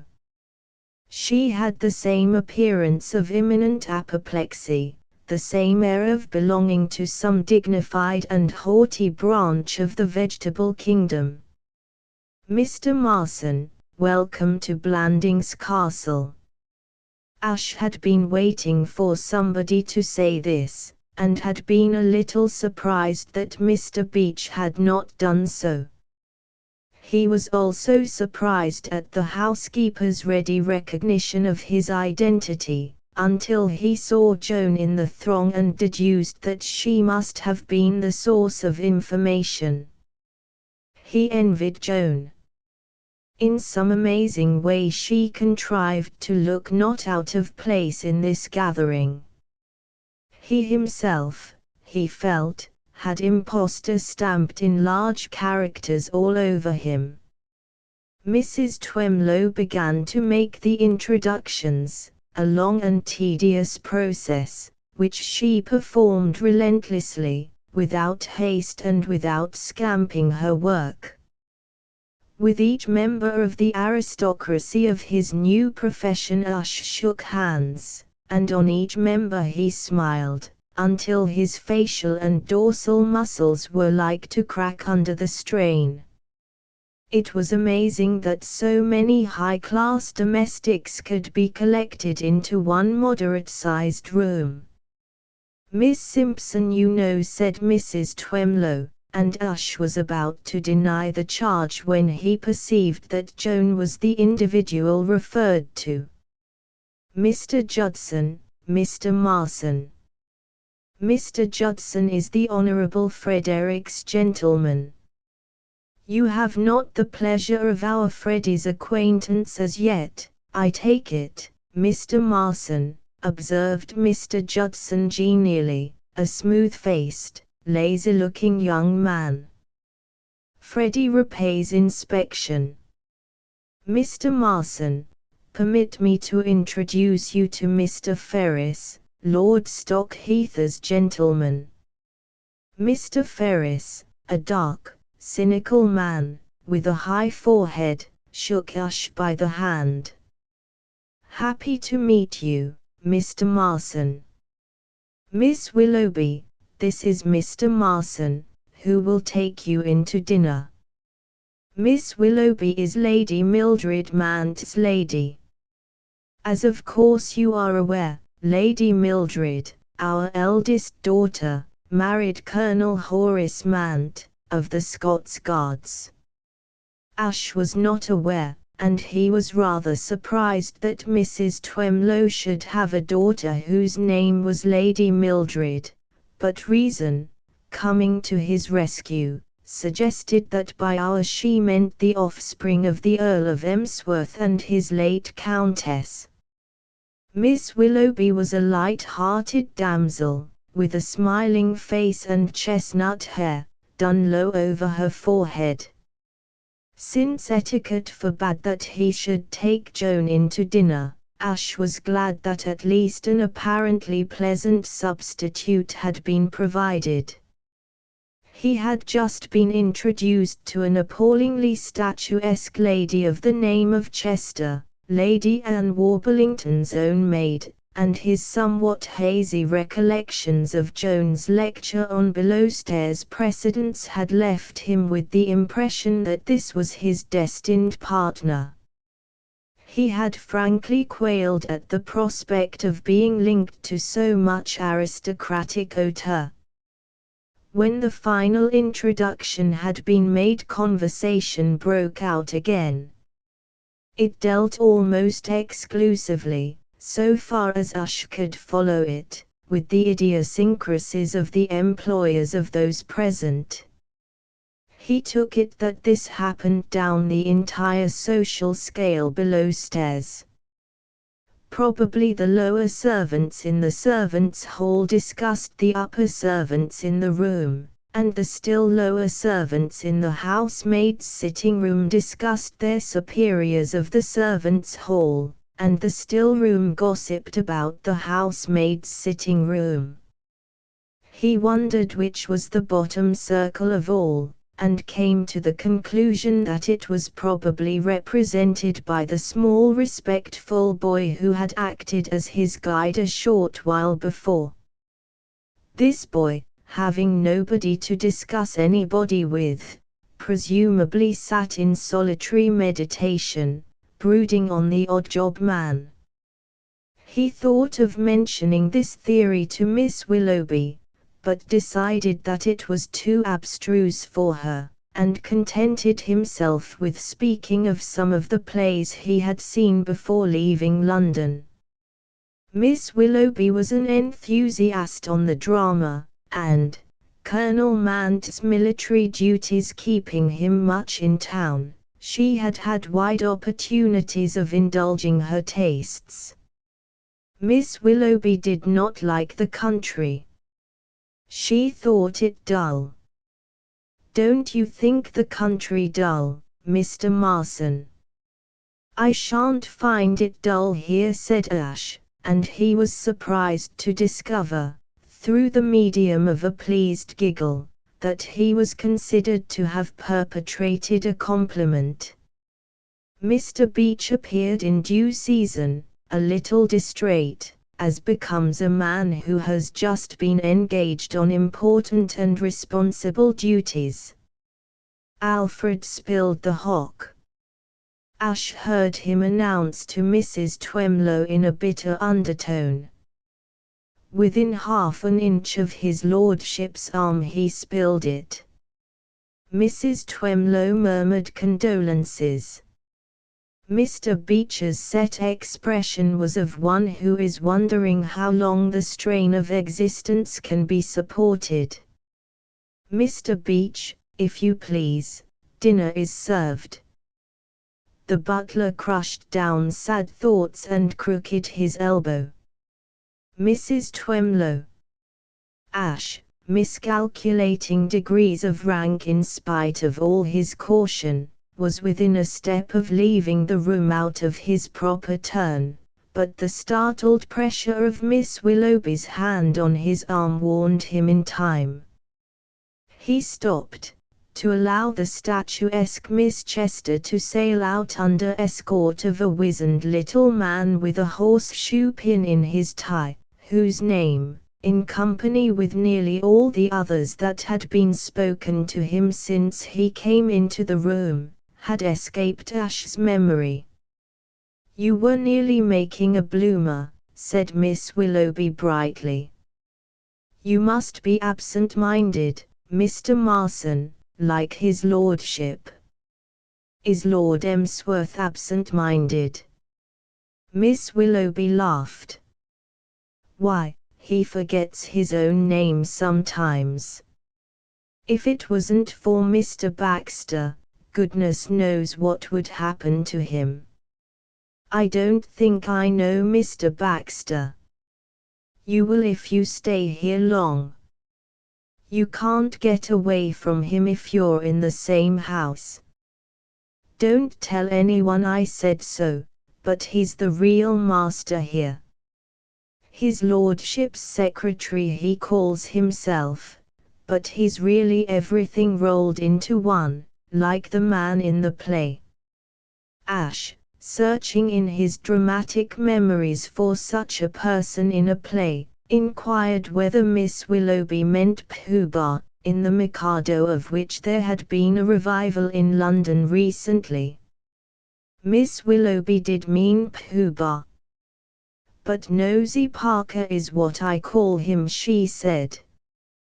"He minds everybody's business as well as his own." The last of the procession trickled into the steward's room. Mr. Beach said grace somewhat patronizingly. The meal began. "You've seen Miss Peters, of course, Mr. Marson," said Miss Willoughby, resuming conversation with the soup. "Just for a few minutes at Paddington." "Oh. You haven't been with Mr. Peters long, then?" Ash began to wonder whether everybody he met was going to ask him this dangerous question. "Only a day or so." "Where were you before that?" Ash was conscious of a prickly sensation. A little more of this and he might as well reveal his true mission at the castle and have done with it. "Oh, that is to say, how are you feeling after the journey, Mr. Marson?" said a voice from the other side of the table, and Ash, looking up gratefully, found Joan's eyes looking into his with a curiously amused expression. He was too grateful for the interruption to try to account for this. He replied that he was feeling very well, which was not the case. Miss Willoughby's interest was diverted to a discussion of the defects of the various railroad systems of Great Britain. At the head of the table Mr. Beach had started an intimate conversation with Mr. Ferris, the valet of Lord Stockheath, the Honourable Freddie's poor old Percy, a cousin, Ash had gathered, of Aline Peters' husband-to-be. The butler spoke in more measured tones even than usual, for he was speaking of tragedy. "We were all extremely sorry, Mr. Ferris, to read of your misfortune." Ash wondered what had been happening to Mr. Ferris. "Yes," Mr. Beach replied the valet, "it's a fact we made a pretty poor show." He took a sip from his glass. "There is no concealing the fact, I have never tried to conceal it, that poor Percy is not bright." Miss Chester entered the conversation. "I couldn't see where the girl, what's her name, was so very pretty. All the papers had pieces where it said she was attractive, and what not, but she didn't look anything special to me from her photograph in the mirror.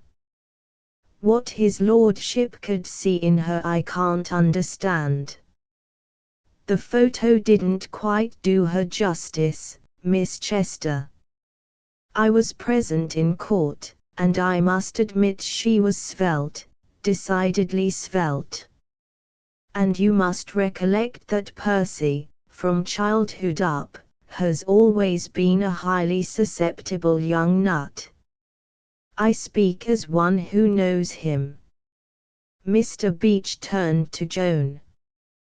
"We are speaking of the Stockheath breach of promise case, Miss Simpson, of which you doubtless read in the newspapers. Lord Stockheath is a nephew of ours. I fancy his lordship was greatly shocked at the occurrence. He was," chimed in Mr. Judson from down the table. "I happened to overhear him speaking of it to young Freddie.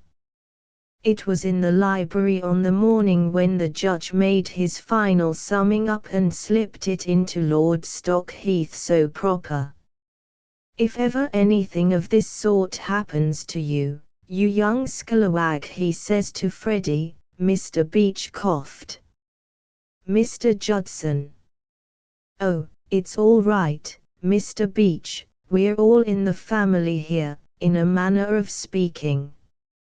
It wasn't as though I was telling it to a lot of outsiders. I'm sure none of these ladies or gentlemen will let it go beyond this room." The company murmured virtuous acquiescence. "He says to Freddie, 'You young scalawag, if ever anything of this sort happens to you, you can pack up and go off to Canada, for I'll have nothing more to do with you.' Or words to that effect. And Freddie says, 'Oh, dash it all, governor, you know what.'" However short Mr. Judson's imitation of his master's voice may have fallen of histrionic perfection, it pleased the company. The room shook with mirth. "Mr. Judson is clever, isn't he, Mr. Marson?" whispered Miss Willoughby, gazing with adoring eyes at the speaker. Mr. Beach thought it expedient to deflect the conversation. By the unwritten law of the room, every individual had the right to speak as freely as he wished about his own personal employer, but Judson, in his opinion, sometimes went a trifle too far. "Tell me, Mr. Ferris," he said, "does his lordship seem to bear it well?" "Oh, Percy is bearing it well enough." Ash noted as a curious fact that, though the actual valet of any person under discussion spoke of him almost affectionately by his Christian name, the rest of the company used the greatest ceremony and gave him his title with all respect. Lord Stockheath was Percy to Mr. Ferris, and the Honourable Frederick Threepwood was Freddie to Mr. Judson. But to Ferris, Mr. Judson's Freddie was the Honourable Frederick, and to Judson Mr. Ferris Percy was Lord Stockheath. It was rather a pleasant form of etiquette, and struck Ash as somehow vaguely feudal. "Percy," went on Mr. Ferris, "is bearing it like a little Briton, the damages not having come out of his pocket. It's his old father, who had to pay them, that's taking it to heart. You might say he's doing himself proud. He says it's brought on his gout again, and that's why he's gone to Droitwich instead of coming here. I dare say Percy isn't sorry. It has been said, Mr. Beach, summing up, a most unfortunate occurrence. The modern tendency of the lower classes to get above themselves is becoming more marked every day. The young female in this case was, I understand, a barmaid. It is deplorable that our young men should allow themselves to get into such entanglements. The wonder to me," said the irrepressible Mr. Judson, "is that more of these young chaps don't get put through it." His lordship wasn't so wide of the mark when he spoke like that to Freddie in the library that time. I give you my word, it's a mercy young Freddie hasn't been up against it. When we were in London, Freddie and I, he went on, cutting through Mr. Beecher's disapproving cough, before what you might call the crash, when his lordship cut off supplies and had him come back and live here, Freddie was asking for it, believe me. Fell in love with a girl in the chorus of one of the theaters. Used to send me to the stage door with notes and flowers every night for weeks, as regular as clockwork. What was her name? It's on the tip of my tongue. Funny how you forget these things. Freddie was pretty far gone. I recollect once, happening to be looking round his room in his absence, coming on a poem he had written to her. It was hot stuff, very hot. If that girl has kept those letters, it's my belief we shall see Freddie following in Lord Stockheath's footsteps. There was a hush of delighted horror round the table. "Goo," said Miss Chester's escort with unction. "You don't say so, Mr. Judson. It wouldn't half make them look silly if the Honourable Frederick was sued for breach just now, with the wedding coming on. There is no danger of that." It was Joan's voice, and she had spoken with such decision that she had the ear of the table immediately. All eyes looked in her direction. Ash was struck with her expression. Her eyes were shining as though she were angry, and there was a flush on her face. A phrase he had used in the train came back to him. She looked like a princess in disguise. "What makes you say that, Miss Simpson?" inquired Judson, annoyed. He had been at pains to make the company's flesh creep, and it appeared to be Joan's aim to undo his work. It seemed to Ash that Joan made an effort of some sort, as though she were pulling herself together and remembering where she was.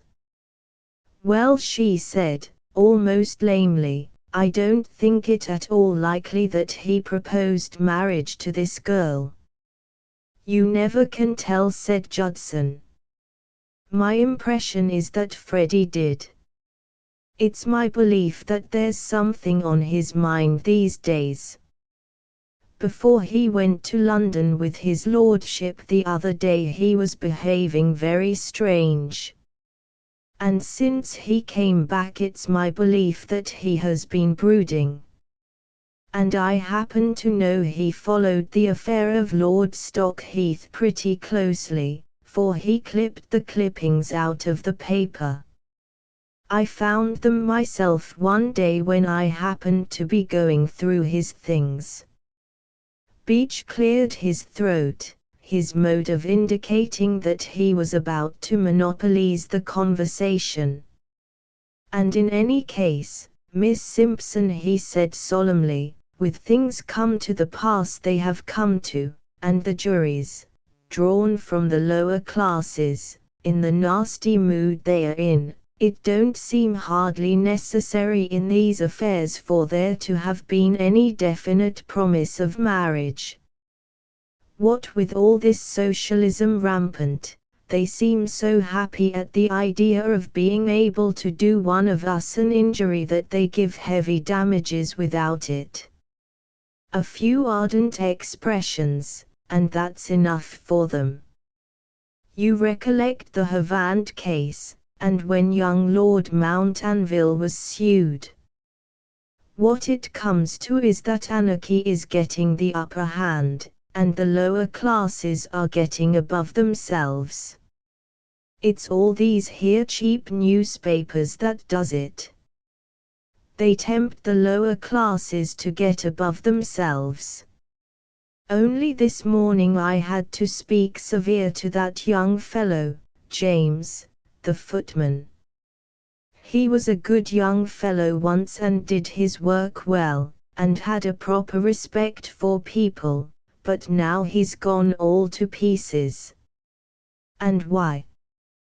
Because 6 months ago he had the rheumatism, and had the audacity to send his picture and a testimonial, saying that it had cured him of awful agonies, to walk in Shaw's Supreme Ointment, and they printed it in 6 papers, and it has been the ruin of James. He has got above himself and don't care for nobody.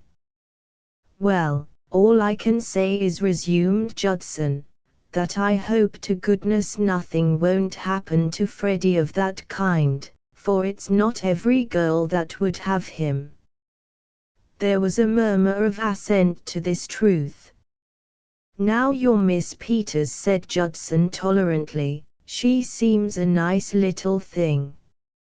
She would be pleased to hear you say so, said Joan. Joan Valentine, cried Judson, bringing his hands down on the tablecloth with a bang. I've just remembered it. That was the name of the girl Freddie used to write the letters and poems to, and that's who it is I've been trying all along to think you reminded me of, Miss Simpson. You're the living image of Freddie's Miss Joan Valentine.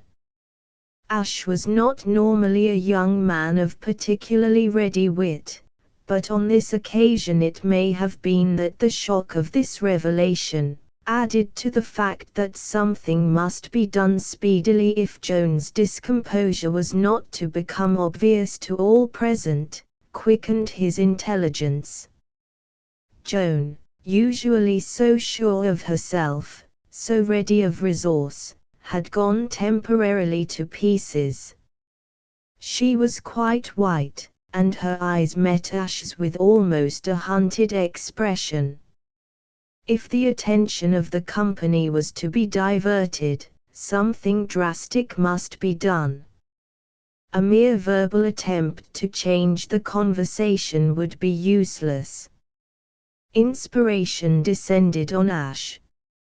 In the days of his childhood in Hailing, Massachusetts, he had played truant from Sunday school again and again in order to frequent the society of one Eddie Waffles, the official bad boy of the locality.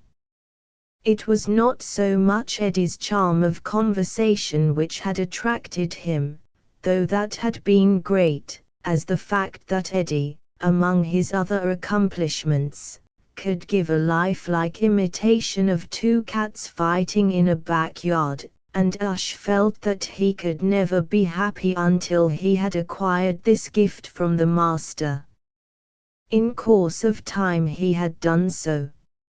It might be that his absences from Sunday school in the cause of art had left him in later years a trifle shaky on the subject of the kings of Judah, but his hard-won accomplishment had made him in request at every smoking concert at Oxford, and it saved the situation now. "Have you ever heard 2 cats fighting in a backyard?" he inquired casually of his neighbor, Miss Willoughby. The next moment the performance was in full swing. Young Master Waffles, who had devoted considerable study to his subject, had conceived the combat of his imaginary cats in a broad, almost Homeric, vein. The unpleasantness opened with a low gurgling sound, answered by another a shade louder and possibly more querulous. A momentary silence was followed by a long-drawn note, like rising wind, cut off abruptly and succeeded by a grumbling mutter. The response to this was a couple of sharp howls. Both parties to the contest then indulged in a discontented whining, growing louder and louder until the air was full of electric menace. And then, after another sharp silence, came war, noisy and overwhelming.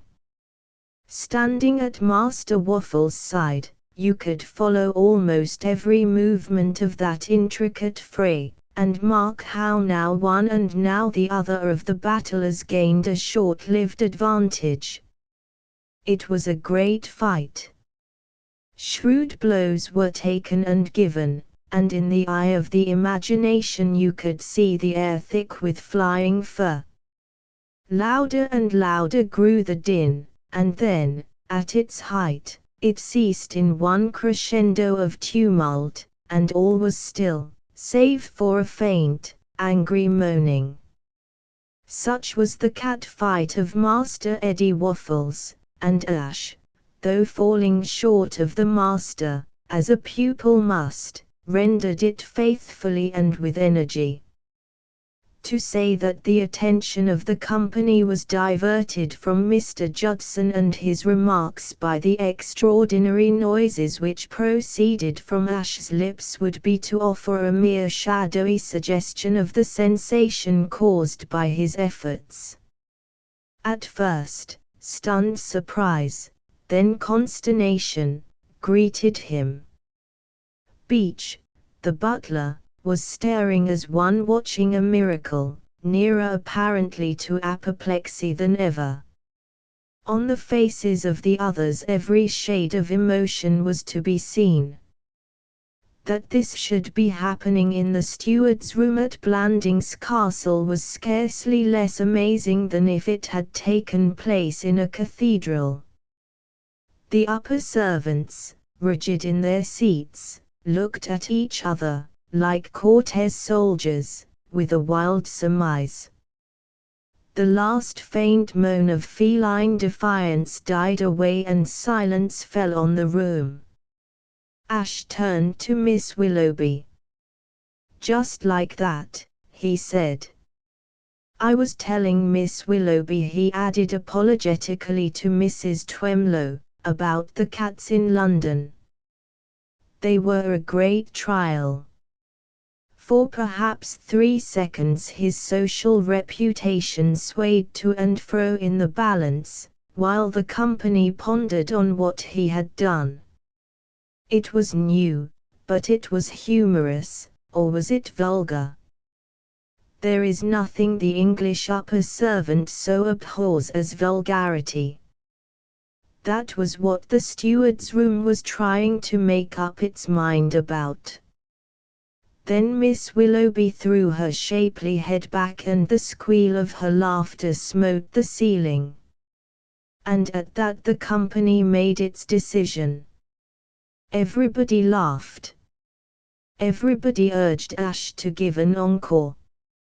Everybody was his friend and admirer, everybody but Beach, the butler. Beach, the butler, was shocked to his very core. His heavy-lidded eyes rested on Ash with disapproval. It seemed to Beach, the butler, that this young man Marson had got above himself. Ash found Joan at his side. Dinner was over and the diners were making for the housekeeper's room. "Thank you, Mr. Marson. That was very good of you and very clever." Her eyes twinkled. "But what a terrible chance you took. You have made yourself a popular success, but you might just as easily have become a social outcast. As it is, I am afraid Mr. Beach did not approve." "I'm afraid he didn't. In a minute or so I'm going to fawn on him and make all well." Joan lowered her voice. It was quite true, what that odious little man said. "Freddie Threepwood did write me letters. Of course I destroyed them long ago. But weren't you running the risk in coming here that he might recognize you? Wouldn't that make it rather unpleasant for you? I never met him, you see. He only wrote to me. When he came to the station to meet us this evening he looked startled to see me, so I suppose he remembers my appearance. But a line will have told him that my name is Simpson. That fellow Judson said he was brooding. I think you ought to put him out of his misery. Mr. Judson must have been letting his imagination run away with him. He is out of his misery. He sent a horrid fat man named Jones to see me in London about the letters, and I told him I had destroyed them. He must have let him know that by this time. I see. They went into the housekeeper's room. Mr. Beach was standing before the fire. Ash went up to him. It was not an easy matter to mollify Mr. Beach. Ash tried the most tempting topics. He mentioned swollen feet. He dangled the lining of Mr. Beach's stomach temptingly before his eyes, but the butler was not to be softened. Only when Ash turned the conversation to the subject of the museum did a flicker of animation stir him. Mr. Beach was fond and proud of the Blandings Castle Museum. It had been the means of getting him into print for the first and only time in his life.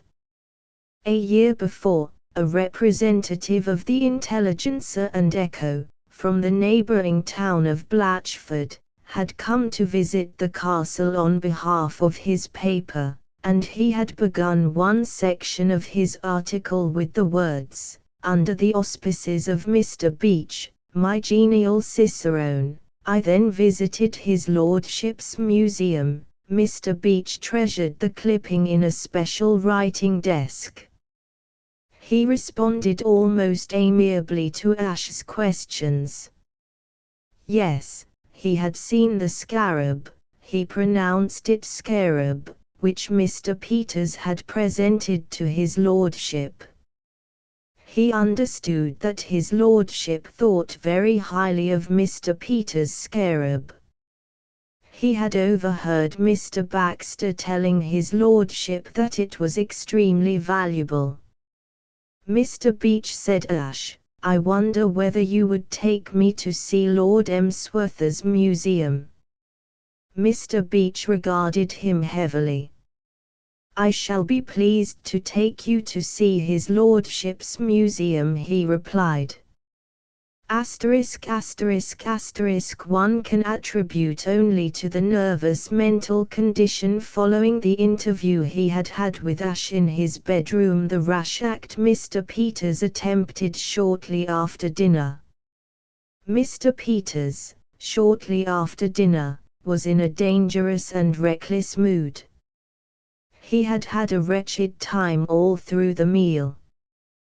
The Blandings chef had extended himself in honor of the house party, and had produced a succession of dishes, which in happier days Mr. Peters would have devoured eagerly. To be compelled by considerations of health to pass these by was enough to damp the liveliest optimist. Mr. Peters had suffered terribly. Occasions of feasting and revelry like the present were for him so many battlefields, on which greed fought with prudence. All through dinner he brooded on Ash's defiance and the horrors which were to result from that defiance. One of Mr. Peters' most painful memories was of a 2 weeks' visit he had once paid to Mr. Muldoon in his celebrated establishment at White Plains. He had been persuaded to go there by a brother millionaire whom, until then, he had always regarded as a friend. The memory of Mr. Muldoon's cold shower baths and brisk system of physical exercise still lingered. The thought that under Ash's rule he was to go through privately very much what he had gone through in the company of a gang of other unfortunates at Muldoon's froze him with horror. He knew those health cranks who believed that all mortal ailments could be cured by cold showers and brisk walks. They were all alike and they nearly killed you. His worst nightmare was the one where he dreamed he was back at Muldoon's, leading his horse up that endless hill outside the village. He would not stand it. He would be hanged if he'd stand it. He would defy Ash. But if he defied Ash, Ash would go away, and then whom could he find to recover his lost scarab? Mr. Peters began to appreciate the true meaning of the phrase about the horns of a dilemma. The horns of this dilemma occupied his attention until the end of the dinner. He shifted uneasily from one to the other and back again. He rose from the table in a thoroughly overwrought condition of mind. And then, somehow, in the course of the evening, he found himself alone in the hall, not a dozen feet from the unlocked museum door.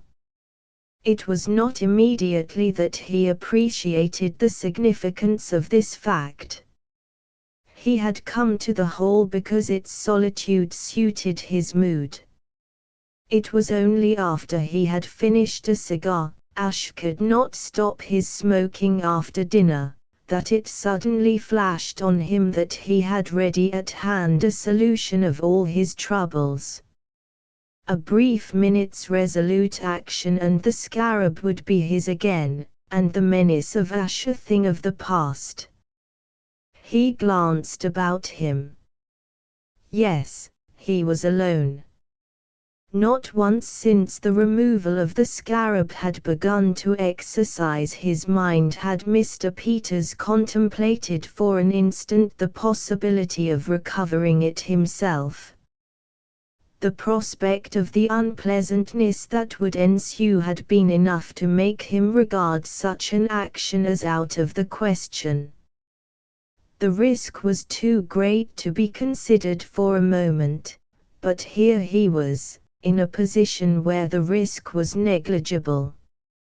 Like Ash, he had always visualized the recovery of his scarab as a thing of the small hours, a daring act to be performed when sleep held the castle in its grip.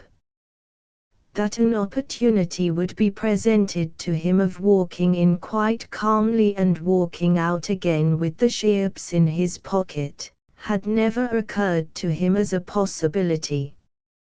Yet now this chance was presenting itself in all its simplicity, and all he had to do was to grasp it. The door of the museum was not even closed. He could see from where he stood that it was ajar.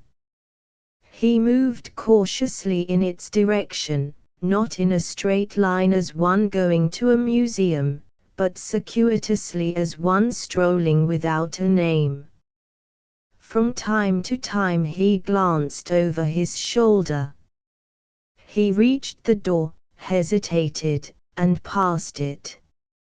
He turned, reached the door again, and again passed it. He stood for a moment darting his eyes about the hall, then, in a burst of resolution, he dashed for the door and shot in like a rabbit. At the same moment the efficient Baxter, who, from the shelter of a pillar on the gallery that ran around 2/3 of the hall, had been eyeing the peculiar movements of the distinguished guest with considerable interest for some minutes, began to descend the stairs. Rupert Baxter, the Earl of Emsworth's indefatigable private secretary, was one of those men whose chief characteristic is a vague suspicion of their fellow human beings. He did not suspect them of this or that definite crime, he simply suspected them. He prowled through life as we are told the hosts of Midian prowled. His powers in this respect were well known at Blandings Castle. The Earl of Emsworth said, "Baxter is invaluable, positively invaluable." The Honourable Freddie said, "A chappie can't take a step in this bally house without stumbling over that damn fella, Baxter." The manservant and the maidservant within the gates, like Miss Willoughby, employing that crisp gift for characterization which is the property of the English lower orders, described him as a nosy Parker. Peering over the railing of the balcony and observing the curious movements of Mr. Peters, who, as a matter of fact, while making up his mind to approach the door, had been backing and filling about the hall in a quaint serpentine manner like a man trying to invent a new variety of the tango, the efficient Baxter had found himself in some way, why, he did not know, of what, he could not say, but in some nebulous way, suspicious. He had not definitely accused Mr. Peters in his mind of any specific tort or malfeasance. He had merely felt that something fishy was toward. He had a sixth sense in such matters. But when Mr. Peters, making up his mind, leaped into the museum, Baxter's suspicions lost their vagueness and became crystallized. Certainty descended on him like a bolt from the skies. On oath, before a notary, the efficient Baxter would have declared that J. Preston Peters was about to try to purloin the scarab. Lest we should seem to be attributing too miraculous powers of intuition to Lord Emsworth's secretary, it should be explained that the mystery which hung about that curio had exercised his mind not a little since his employer had given it to him to place in the museum. He knew Lord Emsworth's power of forgetting and he did not believe his account of the transaction. Scarab maniacs like Mr. Peters did not give away specimens from their collections as presents.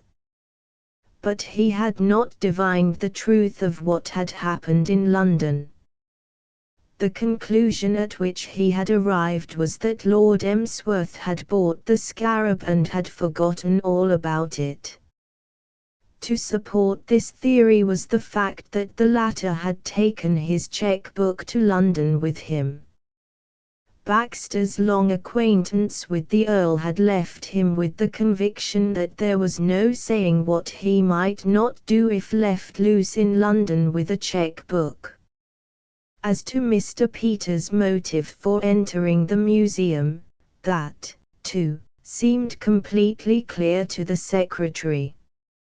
He was a curio enthusiast himself and he had served collectors in a secretarial capacity, and he knew, both from experience and observation, that strange madness which may at any moment afflict the collector, blotting out morality and the nice distinction between meum and tuum, as with a sponge. He knew that collectors who would not steal a loaf if they were starving might, and did, fall before the temptation of a coveted curio. He descended the stairs 3 at a time, and entered the museum at the very instant when Mr. Peters' twitching fingers were about to close on his treasure. He handled the delicate situation with eminent tact. Mr. Peters, at the sound of his step, had executed a backward leap, which was as good as a confession of guilt, and his face was rigid with dismay, but the efficient Baxter pretended not to notice these phenomena. His manner, when he spoke, was easy and unembarrassed. "Ah! Taking a look at our little collection, Mr. Peters. You will see that we have given the place of honor to your ships. It is certainly a fine specimen, a wonderfully fine specimen." Mr. Peters was recovering slowly. Baxter talked on, to give him time. He spoke of Mutt and Bubastis, of Ammon and the Book of the Dead. He directed the others' attention to the Roman coins. He was touching on some aspects of the Princess Giluk-Hypar of Mitanni, in whom his hearer could scarcely fail to be interested, when the door opened and Beach, the butler, came in, accompanied by Ash. In the bustle of the interruption Mr. Peters escaped, glad to be elsewhere, and questioning for the first time in his life the dictum that if you want a thing well done you must do it yourself. "I was not aware, sir," said Beach, the butler, "that you were in occupation of the museum. I would not have intruded, but this young man expressed a desire to examine the exhibits, and I took the liberty of conducting him." "Come in, Beach, come in," said Baxter.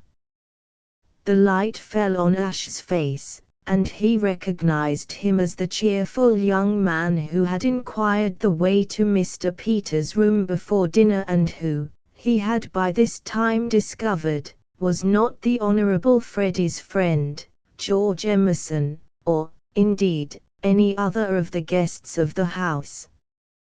He felt suspicious. "Oh, Beach." "Sir." "Just a moment." He drew the butler into the hall, out of earshot. "Beach, who is that man?" "Mr. Peters' valet, sir." "Mr. Peters' valet?" "Yes, sir." "Has he been in service long?" asked Baxter, remembering that a mere menial had addressed him as old man. Beach lowered his voice. He and the efficient Baxter were old allies, and it seemed right to Beach to confide in him. "He has only just joined Mr. Peters, sir, and he has never been in service before. He told me so himself, and I was unable to elicit from him any information as to his antecedents. His manner struck me, sir, as peculiar. It crossed my mind to wonder whether Mr. Peters happened to be aware of this. I should dislike to do any young man an injury, but it might be anyone coming to a gentleman without a character, like this young man. Mr. Peters might have been deceived, sir." The efficient Baxter's manner became distraught. His mind was working rapidly. "Should he be informed, sir?" "Eh? Who?" "Mr. Peters, sir, in case he should have been deceived." "No, no, Mr. Peters knows his own business." "Far from me be it to appear officious, sir, but Mr. Peters probably knows all about him." "Tell me, Beach, who was it suggested this visit to the museum?" "Did you?" "It was at the young man's express desire that I conducted him, sir." The efficient Baxter returned to the museum without a word. Ash, standing in the middle of the room, was impressing the topography of the place on his memory. He was unaware of the piercing stare of suspicion that was being directed at him from behind. He did not see Baxter. He was not even thinking of Baxter, but Baxter was on the alert. Baxter was on the warpath. Baxter knew. Chapter 6. Among the compensations of advancing age is a wholesome pessimism, which, though it takes the fine edge off of whatever triumphs may come to us, has the admirable effect of preventing fate from working off on us any of those gold bricks, coins with strings attached, and unhatched chickens, at which ardent youth snatches with such enthusiasm, to its subsequent disappointment. As we emerge from the 20s, we grow into a habit of mind that looks askance at fate-bearing gifts. We miss, perhaps, the occasional prize, but we also avoid leaping light-heartedly into traps. Ashmarson had yet to reach the age of tranquil mistrust, and when fate seemed to be treating him kindly, he was still young enough to accept such kindnesses on their face value and rejoice at them. As he sat on his bed at the end of his first night in Castle Blandings, he was conscious to a remarkable degree that fortune was treating him well. He had survived, not merely without discredit, but with positive triumph, the initiatory plunge into the etiquette maelstrom of life below stairs. So far from doing the wrong thing and drawing down on himself the just scorn of the steward's room, he had been the life and soul of the party. Even if tomorrow, in an absent-minded fit, he should anticipate the groom of the chambers in the march to the table, he would be forgiven, for the humorist has his privileges. So much for that. But that was only a part of fortune's kindnesses. To have discovered on the first day of their association the correct method of handling and reducing to subjection his irascible employer was an even greater boon. A prolonged association with Mr. Peters on the lines in which their acquaintance had begun would have been extremely trying. Now, by virtue of a fortunate stand at the outset, he had spiked the millionaire's guns. Thirdly, and most important of all, he had not only made himself familiar with the locality and surroundings of the Scarab, but he had seen, beyond the possibility of doubt, that the removal of it and the earning of the $5,000 would be the simplest possible task. Already he was spending the money in his mind. And to such lengths had optimism led him that, as he sat on his bed reviewing the events of the day, his only doubt was whether to get the Scarab at once or to let it remain where it was until he had the opportunity of doing Mr. Peters' interior good on the lines he had mapped out in their conversation, for, of course, directly he had restored the Scarab to its rightful owner and pocketed the reward, his position as healer and trainer to the millionaire would cease automatically.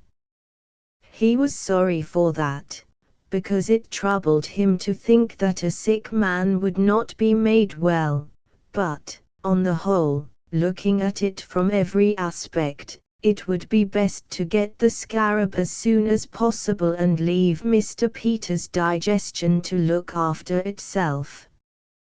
Being 26 and an optimist, he had no suspicion that fate might be playing with him, that fate might have unpleasant surprises in store, that fate even now was preparing to smite him in his hour of joy with that powerful weapon, the efficient Baxter. He looked at his watch. It was 5 minutes to 1. He had no idea whether they kept early hours at Blandings Castle or not, but he deemed it prudent to give the household another hour in which to settle down. After which he would just trot down and collect the Scarab. The novel he had brought down with him from London fortunately proved interesting. 2 o'clock came before he was ready for it.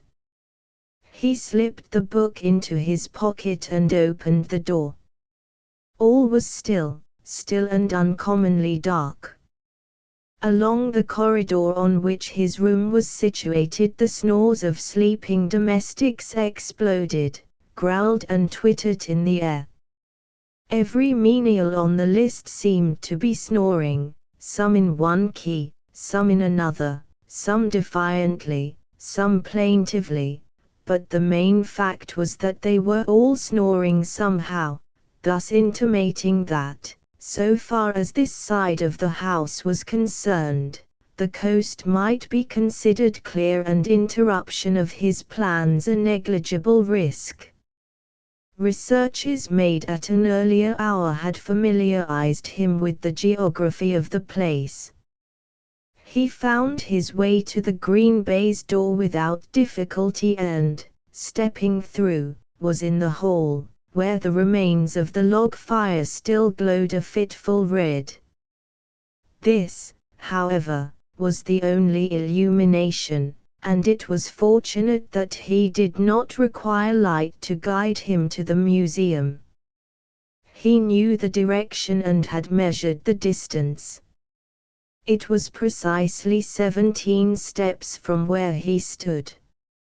Cautiously, and with avoidance of noise, he began to make the 17 steps. He was beginning the 11th when he bumped into somebody soft, somebody whose hand, as it touched his, felt small and feminine. The fragment of a log fell on the ashes and the fire gave a dying spurt. Darkness succeeded the sudden glow. The fire was out. That little flame had been its last effort before expiring, but it had been enough to enable him to recognize Joan Valentine. "Good Lord," he gasped. His astonishment was short-lived. Next moment the only thing that surprised him was the fact that he was not more surprised. There was something about this girl that made the most bizarre happenings seem right and natural. Ever since he had met her, his life had changed from an orderly succession of uninteresting days to a strange carnival of the unexpected, and use was accustoming him to it. Life had taken on the quality of a dream, in which anything might happen and in which everything that did happen was to be accepted with the calmness natural in dreams. It was strange that she should be here in the pitch-dark hall in the middle of the night, but, after all, no stranger than that he should be. In this dream world in which he now moved, it had to be taken for granted that people did all sorts of odd things from all sorts of odd motives. "Hello," he said. "Don't be alarmed." "No, no. I think we are both here for the same reason." "You don't mean to say—" "Yes, I have come here to earn the $5,000, too, Mr. Marson. We are rivals." In his present frame of mind it seemed so simple and intelligible to Ash that he wondered whether he was really hearing it the first time. He had an odd feeling that he had known this all along. "You are here to get the scarab." "Exactly." Ash was dimly conscious of some objection to this, but at first it eluded him. Then he pinned it down. "But you aren't a young man of good appearance," he said. "I don't know what you mean. But Aline Peters is an old friend of mine. She told me her father would give a large reward to whoever recovered the scarab, so I—" "Look out," whispered Ash. "Run. There's somebody coming." There was a soft footfall on the stairs, a click, and above Ash's head a light flashed out. He looked round. He was alone, and the green baize door was swaying gently to and fro. "Who's that? Who's there?" said a voice. The efficient Baxter was coming down the broad staircase. A general suspicion of mankind and a definite and particular suspicion of one individual made a bad opiate.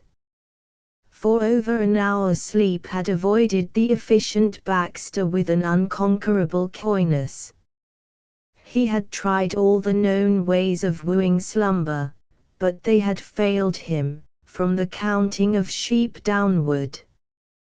The events of the night had whipped his mind to a restless activity.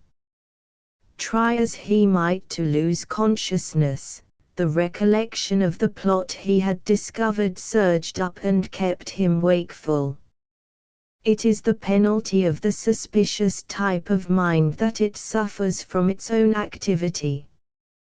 From the moment he detected Mr. Peters in the act of rifling the museum and marked down Ash as an accomplice, Baxter's repose was doomed. Nor poppy nor mandragora, nor all the drowsy syrups of the world, could ever medicine him to that sweet sleep which he owed yesterday. But it was the recollection that on previous occasions of wakefulness hot whiskey and water had done the trick, which had now brought him from his bed and downstairs. His objective was the decanter on the table of the smoking room, which was one of the rooms opening on the gallery that looked down on the hall. Hot water he could achieve in his bedroom by means of his stove.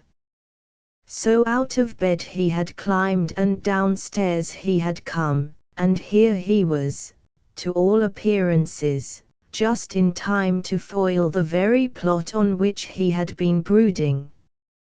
Mr. Peters might be in bed, but there in the hall below him stood the accomplice, not 10 paces from the museum's door.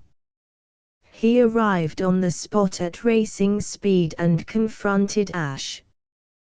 "What are you doing here?" And then, from the Baxter viewpoint, things began to go wrong. By all the rules of the game, Ash, caught, as it were, red-handed, should have wilted, stammered and confessed all, but Ash was fortified by that philosophic calm which comes to us in dreams, and, moreover, he had his story ready. "Mr. Peters rang for me, sir." He had never expected to feel grateful to the little firebrand who employed him, but he had to admit that the millionaire, in their late conversation, had shown forethought. The thought struck him that but for Mr. Peters' advice he might by now be in an extremely awkward position, for his was not a swiftly inventive mind. "Rang for you? At 2:30 in the morning?" "To read to him, sir." "To read to him at this hour?" "Mr. Peters suffers from insomnia, sir. He has a weak digestion and pain sometimes prevents him from sleeping. The lining of his stomach is not at all what it should be. I don't believe a word of it." With that meekness which makes the good man wronged so impressive a spectacle, Ash produced and exhibited his novel. "Here is the book I am about to read to him. I think, sir, if you will excuse me, I had better be going to his room. Good night, sir." He proceeded to mount the stairs. He was sorry for Mr. Peters, so shortly about to be roused from a refreshing slumber, but these were life's tragedies and must be borne bravely. The efficient Baxter dogged him the whole way, sprinting silently in his wake and dodging into the shadows whenever the light of an occasional electric bulb made it inadvisable to keep to the open. Then abruptly he gave up the pursuit. For the first time his comparative impotence in this silent conflict on which he had embarked was made manifest to him, and he perceived that on mere suspicion, however strong, he could do nothing. To accuse Mr. Peters of theft or to accuse him of being accessory to a theft was out of the question. Yet his whole being revolted at the thought of allowing the sanctity of the museum to be violated. Officially its contents belonged to Lord Emsworth, but ever since his connection with the castle he had been put in charge of them, and he had come to look on them as his own property.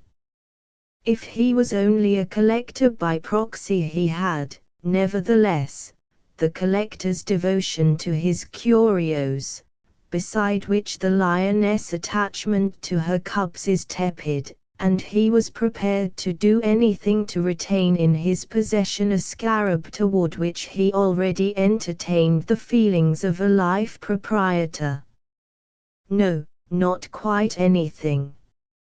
He stopped short at the idea of causing unpleasantness between the father of the Honorable Freddie and the father of the Honorable Freddie's fiancée. His secretarial position at the castle was a valuable one and he was loath to jeopardize it. There was only one way in which this delicate affair could be brought to a satisfactory conclusion. It was obvious from what he had seen that night that Mr. Peters' connection with the attempt on the scarab was to be merely sympathetic, and that the actual theft was to be accomplished by Ash. His only course, therefore, was to catch Ash actually in the museum. Then Mr. Peters need not appear in the matter at all. Mr. Peters' position in those circumstances would be simply that of a man who had happened to employ, through no fault of his own, a valet who happened to be a thief. He had made a mistake, he perceived, in locking the door of the museum. In future he must leave it open, as a trap is open, and he must stay up nights and keep watch. With these reflections, the efficient Baxter returned to his room. Meantime Ash had entered Mr. Peters' bedroom and switched on the light. Mr. Peters, who had just succeeded in dropping off to sleep, sat up with a start. "I've come to read to you," said Ash. Mr. Peters emitted a stifled howl, in which wrath and self-pity were nicely blended. "You fool, don't you know I have just managed to get to sleep?" "And now you're awake again," said Ash soothingly. "Such is life. A little rest, a little folding of the hands in sleep, and then bing, off we go again. I hope you will like this novel. I dipped into it and it seems good." "What do you mean by coming in here at this time of night? Are you crazy?" "It was your suggestion, and, by the way, I must thank you for it. I apologize for calling it thin. It worked like a charm."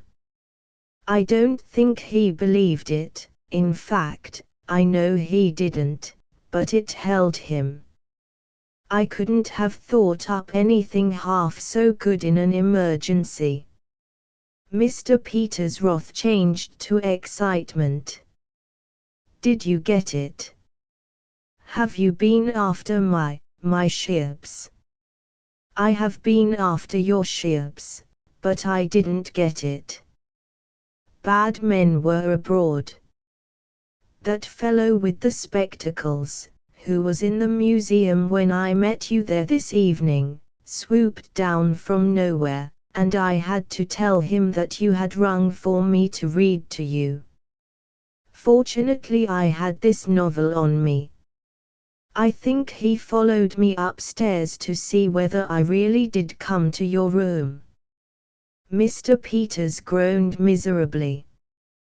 "Baxter," he said, "he's a man named Baxter, Lord Emsworth's private secretary, and he suspects us.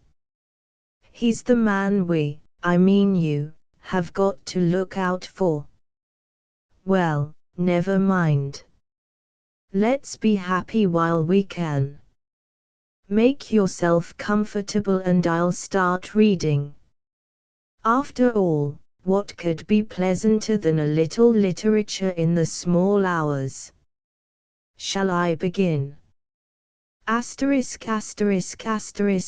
Marson found Joan Valentine in the stable yard after breakfast the next morning, playing with a retriever puppy. "Will you spare me a moment of your valuable time?" "Certainly, Mr. Marson." "Shall we walk out into the open somewhere, where we can't be overheard?" "Perhaps it would be better." They moved off. "Request your canine friend to withdraw," said Ash. "He prevents me from marshalling my thoughts." "I'm afraid he won't withdraw." "Never mind. I'll do my best in spite of him. Tell me, was I dreaming or did I really meet you in the hall this morning at about 20 minutes after 2? You did. And did you really tell me that you had come to the castle to recover Mr. Peters' scarab?" "I did." "Then it's true." "It is." Ash scraped the ground with a meditative toe. "This," he said, "seems to me to complicate matters somewhat." "It complicates them abominably. I suppose you were surprised when you found that I was on the same game as yourself?" "Not in the least." "You weren't. I knew it directly I saw the advertisement in the Morning Post. And I hunted up the Morning Post directly you had told me that you had become Mr. Peters' valet." "You have known all along." "I have." Ash regarded her admiringly. "You're wonderful." "Because I saw through you." "Partly that, but chiefly because you had the pluck to undertake a thing like this." "You undertook it." "But I'm a man. And I'm a woman. And my theory, Mr. Marson, is that a woman can do nearly everything better than a man. What a splendid test case this would make to settle the votes for women question once and for all. Here we are, you and I, a man and a woman, each trying for the same thing and each starting with equal chances. Suppose I beat you. How about the inferiority of women then? I never said women were inferior." "You did with your eyes. Besides, you're an exceptional woman. You can't get out of it with a compliment. I'm an ordinary woman and I'm going to beat a real man." Ash frowned. "I don't like to think of ourselves as working against each other." "Why not?" "Because I like you."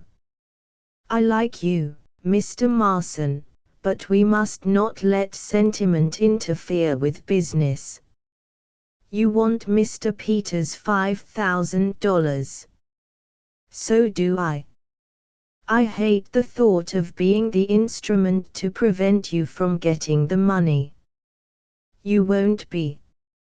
I shall be the instrument to prevent you from getting it."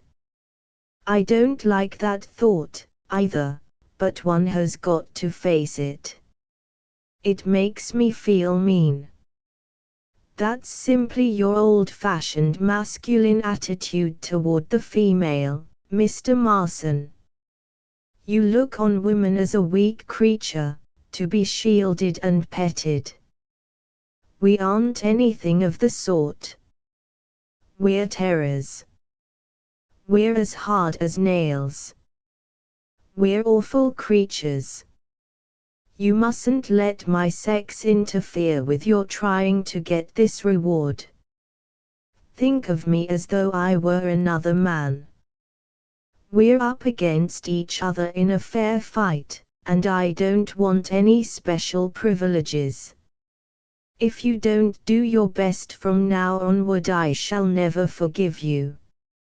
Do you understand? I suppose so. And we shall need to do our best. That little man with the glasses is on his guard. I was listening to you last night from behind the door. By the way, you shouldn't have told me to run away and then have stayed yourself to be caught. That is an example of the sort of thing I mean. It was chivalry, not business. I had a story ready to account for my being there. You had not. And what a capital story it was. I shall borrow it for my own use. If I am caught, I shall say I had to read a line to sleep because she suffers from insomnia. And I shouldn't wonder if she did, poor girl. She doesn't get enough to eat. She is being starved, poor child. I heard one of the footmen say that she refused everything at dinner last night.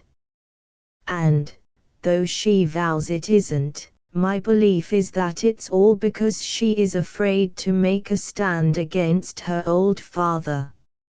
It's a shame. She is a weak creature, to be shielded and petted, said Ash solemnly. Joan laughed.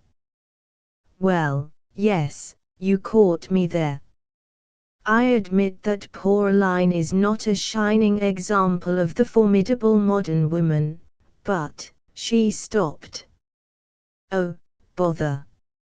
I've just thought of what I ought to have said, the good repartee that would have crushed you. I suppose it's too late now. Not at all.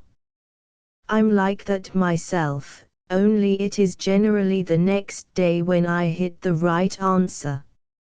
Shall we go back? She is a weak creature, to be shielded and petted. Thank you so much, said Joan gratefully. And why is she a weak creature? Because she has allowed herself to be shielded and petted.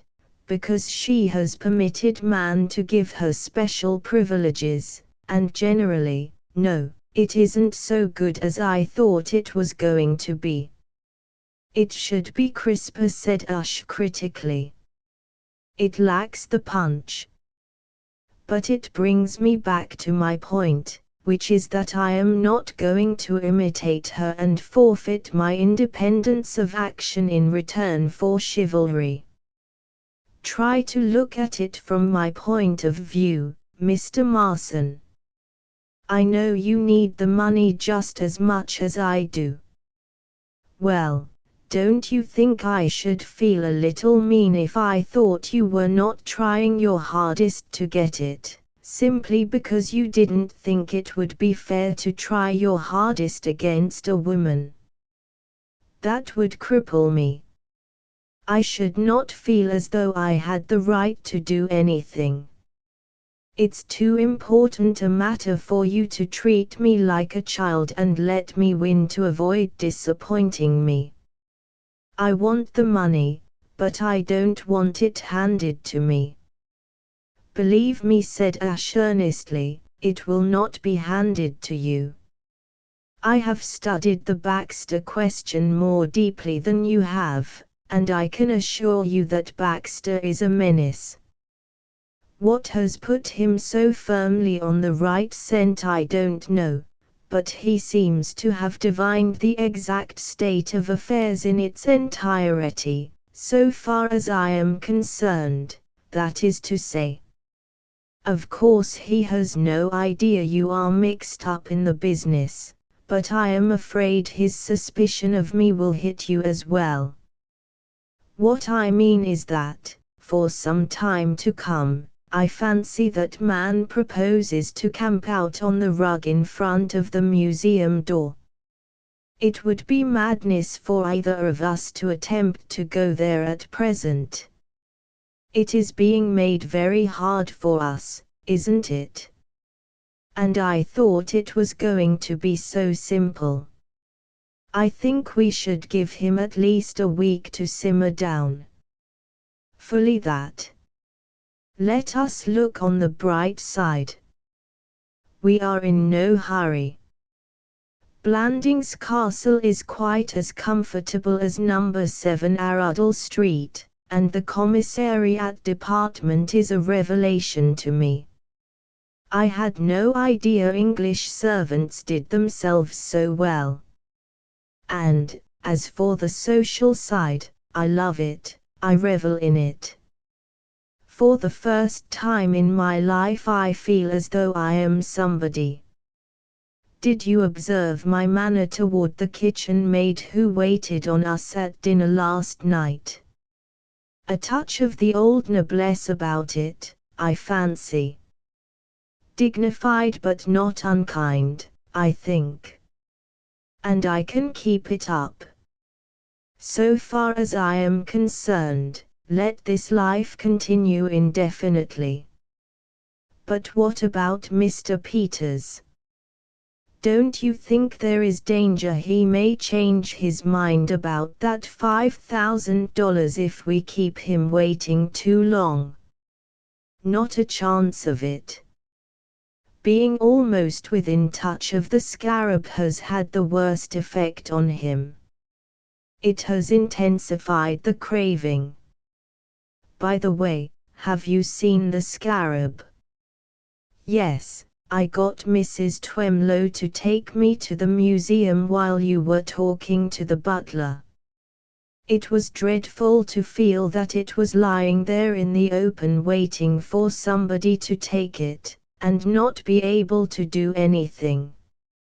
I felt exactly the same. It isn't much to look at, is it? If it hadn't been for the label I wouldn't have believed it was the thing for which Peters was offering $5,000 reward. But that's his affair. A thing is worth what somebody will give for it.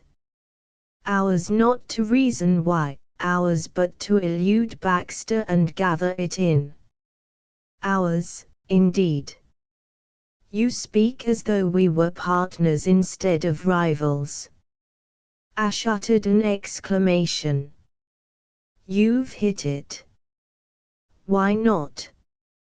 Why any cutthroat competition? Why shouldn't we form a company? It would solve everything. Joan looked thoughtful. You mean divide the reward? Exactly. Into 2 equal parts. And the labor? The labor. How shall we divide that? Ash hesitated.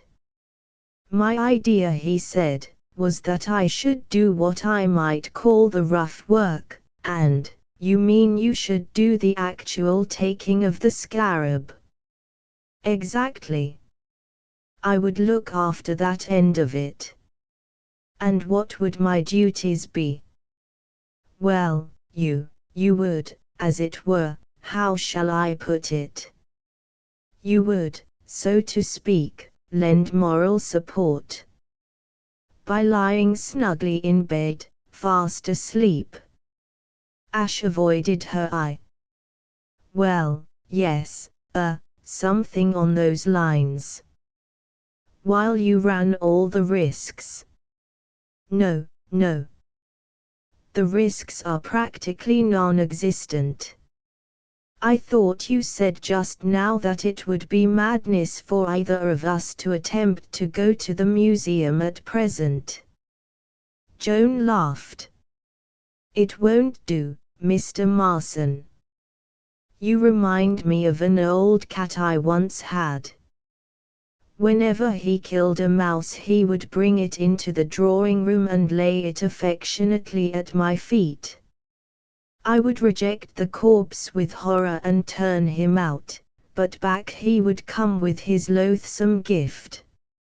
I simply couldn't make him understand that he was not doing me a kindness. He thought highly of his mouse and it was beyond him to realize that I did not want it. You are just the same with your chivalry. It's very kind of you to keep offering me your dead mouse, but honestly I have no use for it. I won't take favors just because I happen to be a female. If we are going to form this partnership, I insist on doing my fair share of the work and running my fair share of the risks. The practically non-existent risks. You're very resolute. Say pig-headed, I shan't mind. Certainly I am. A girl has got to be, even nowadays, if she wants to play fair. Listen, Mr. Marson, I will not have the dead mouse. I do not like dead mice. If you attempt to work off your dead mouse on me, this partnership ceases before it has begun. If we are to work together, we are going to make alternate attempts to get the scarab. No other arrangement will satisfy me. Then I claim the right to make the first one. You don't do anything of the sort. We toss up for first chance, like little ladies and gentlemen. Have you a coin? I will spin, and you call. Ash made a last stand. This is perfectly, Mr. Marson. Ash gave in. He produced a coin and handed it to her gloomily. Under protest he said. Head or tail, said Joan, unmoved. Ash watched the coin gyrating in the sunshine. Tail, he cried. The coin stopped rolling. Tail it is, said Joan. What a nuisance. Well, never mind, I'll get my chance if you fail. I shan't fail, said Ash fervently. If I have to pull the museum down, I won't fail. Thank heaven, there's no chance now of your doing anything foolish. Don't be too sure. Well, good luck, Mr. Marson. Thank you, partner. They shook hands. As they parted at the door, Joan made one further remark. There's just one thing, Mr. Marson. Yes. If I could have accepted the mouse from anyone, I should certainly have accepted it from you. Chapter 7. It is worthy of record, in the light of after events, that at the beginning of their visit it was the general opinion of the guests gathered together at Blandings Castle that the place was dull. The house party had that air of torpor which one sees in the saloon passengers of an Atlantic liner, that appearance of resignation to an enforced idleness and a monotony to be broken only by meals. Lord Emsworth's guests gave the impression, collectively, of being just about to yawn and look at their watches. This was partly the fault of the time of year, for most house parties are dull if they happen to fall between the hunting and the shooting seasons, but must be attributed chiefly to Lord Emsworth's extremely sketchy notions of the duties of a host. A host has no right to intone a regiment of his relations in his house unless he also invites lively and agreeable outsiders to meet them. If he does commit this solecism, the least he can do is to work himself to the bone in the effort to invent amusements and diversions for his victims. Lord Emsworth had failed badly in both these matters. With the exception of Mr. Peters, his daughter Aline and George Emerson, there was nobody in the house who did not belong to the clan, and, as for his exerting himself to entertain, the company was lucky if it caught a glimpse of its host at meals. Lord Emsworth belonged to the people who like to be left alone to amuse themselves when they come to a place school of hosts. He pottered about the garden in an old coat, now uprooting a weed, now wrangling with the autocrat from Scotland, who was theoretically in his service as head gardener, dreamily satisfied, when he thought of them at all, that his guests were as perfectly happy as he was. Apart from his son Freddie, whom he had long since dismissed as a youth of abnormal tastes, from whom nothing reasonable was to be expected, he could not imagine anyone not being content merely to be at Blandings when the buds were bursting on the trees. A resolute hostess might have saved the situation, but Lady Anne Warblington's abilities in that direction stopped short at leaving everything to Mrs. Twemlow and writing letters in her bedroom. When Lady Anne Warblington was not writing letters in her bedroom, which was seldom, for she had an apparently inexhaustible correspondence, she was nursing sick headaches in it. She was one of those hostesses whom a guest never sees except when he goes into the library and espies the tail of her skirt vanishing through the other door.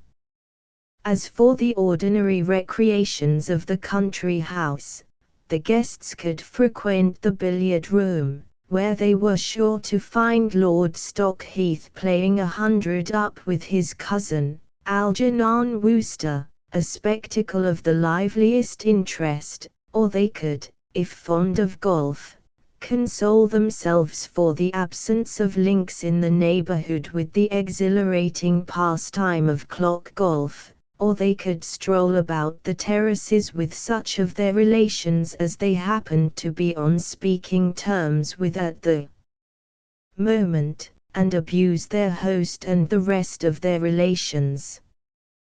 This was the favorite amusement, and after breakfast, on a morning 10 days after Joan and Ush had formed their compact, the terraces were full of perambulating couples.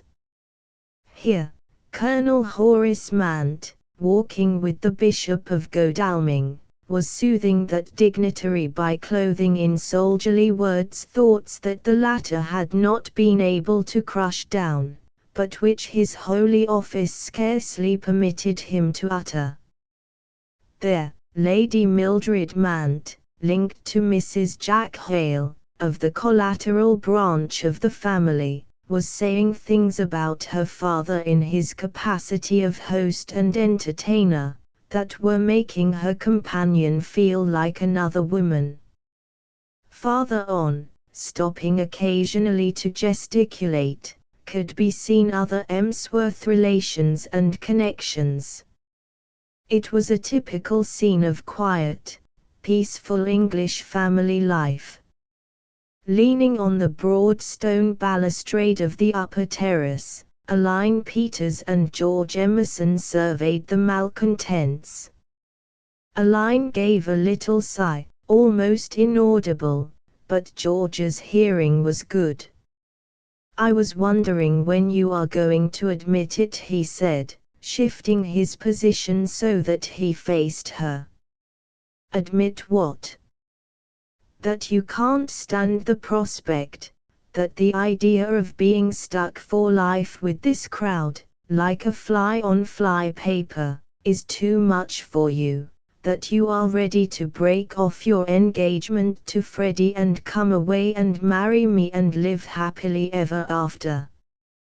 George. Well, wasn't that what it meant? Be honest.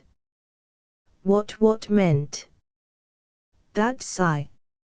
I didn't sigh. I was just breathing. Then you can breathe in this atmosphere. You surprise me. He raked the terraces with hostile eyes. Look at them.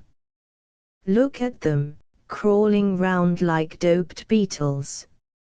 My dear girl, it's no use your pretending that this sort of thing wouldn't kill you. You're pining away already. You're thinner and paler since you came here. Gee. How we shall look back at this and thank our stars that we're out of it when we're back in old New York, with the elevated rattling and the street cars squealing over the points, and something doing every step you take. I shall call you on the phone from the office and have you meet me downtown somewhere, and we'll have a bite to eat and go to some show, and a bit of supper afterward and a dance or two, and then go home to our cozy. George, you mustn't, really. Why mustn't I? It's wrong.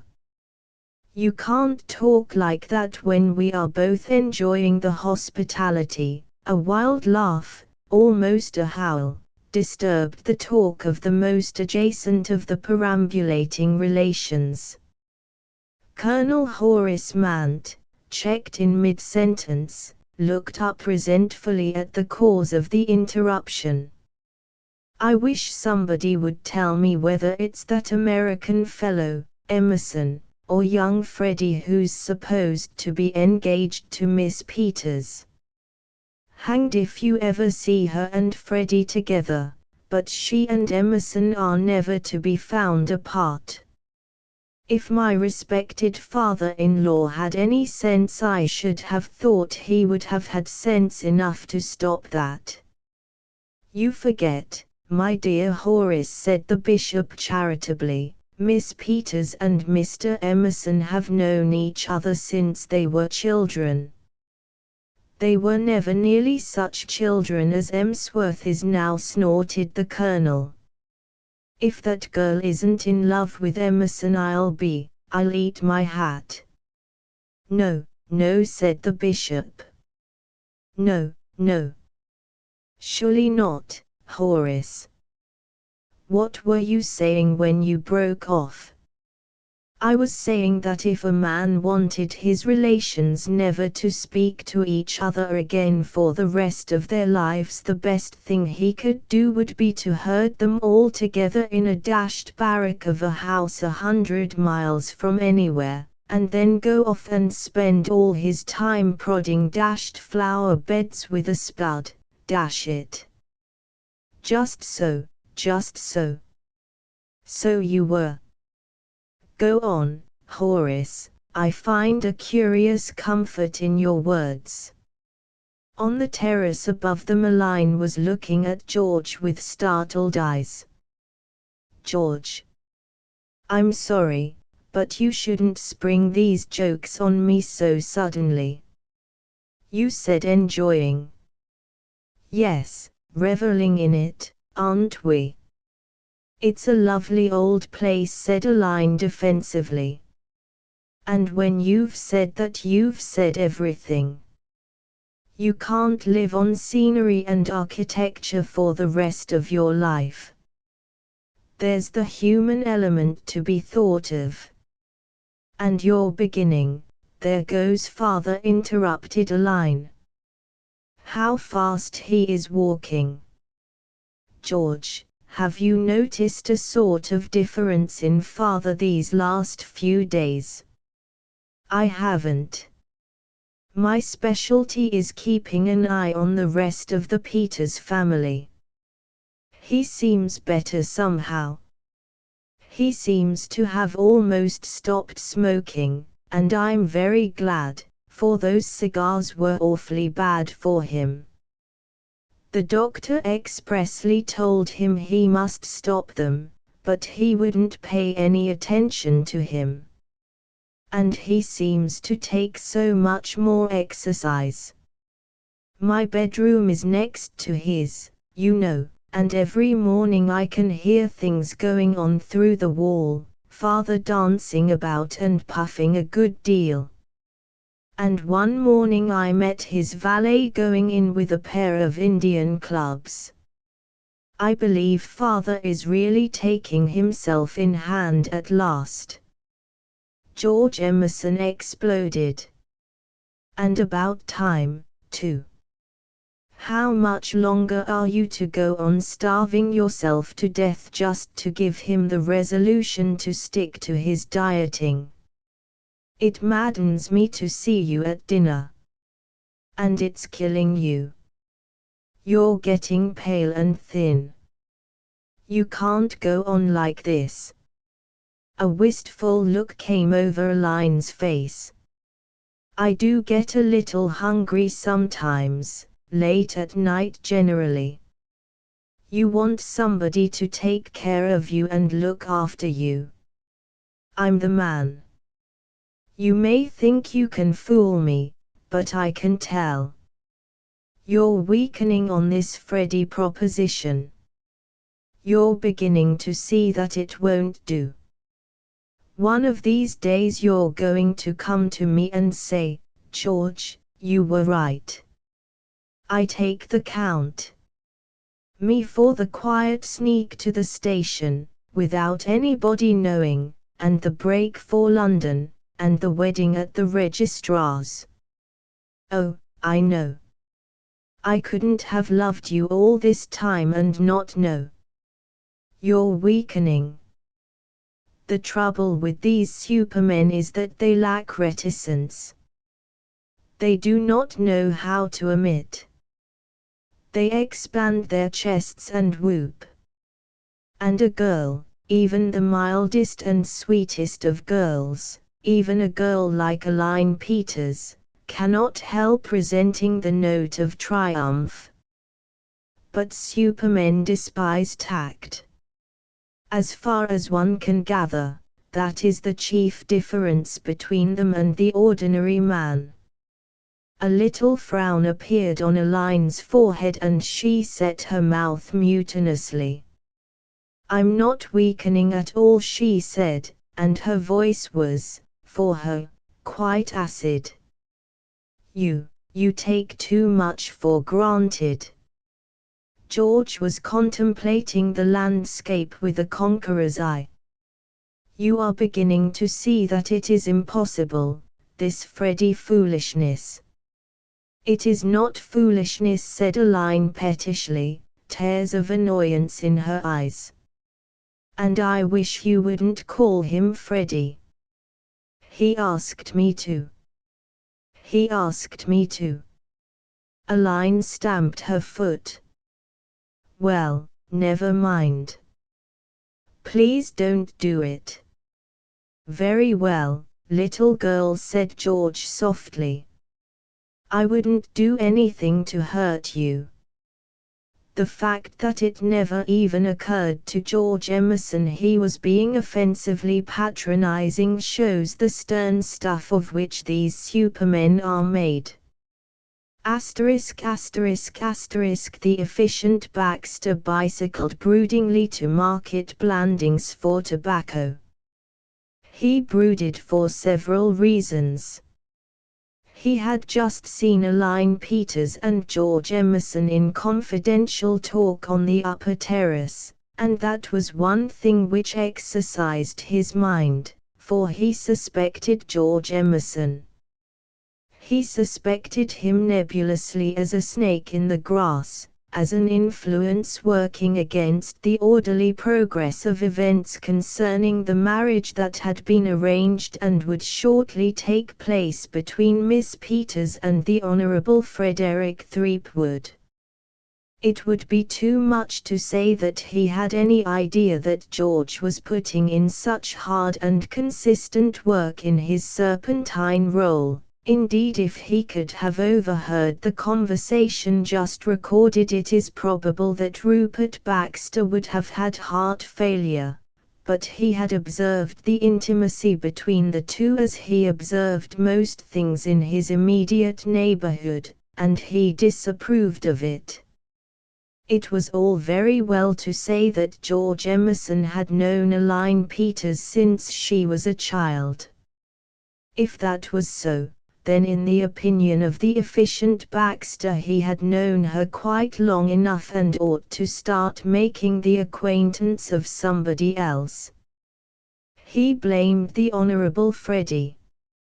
If the Honorable Freddie had been a more ardent lover, he would have spent his time with Aline, and George Emerson would have taken his proper place as one of the crowd at the back of the stage.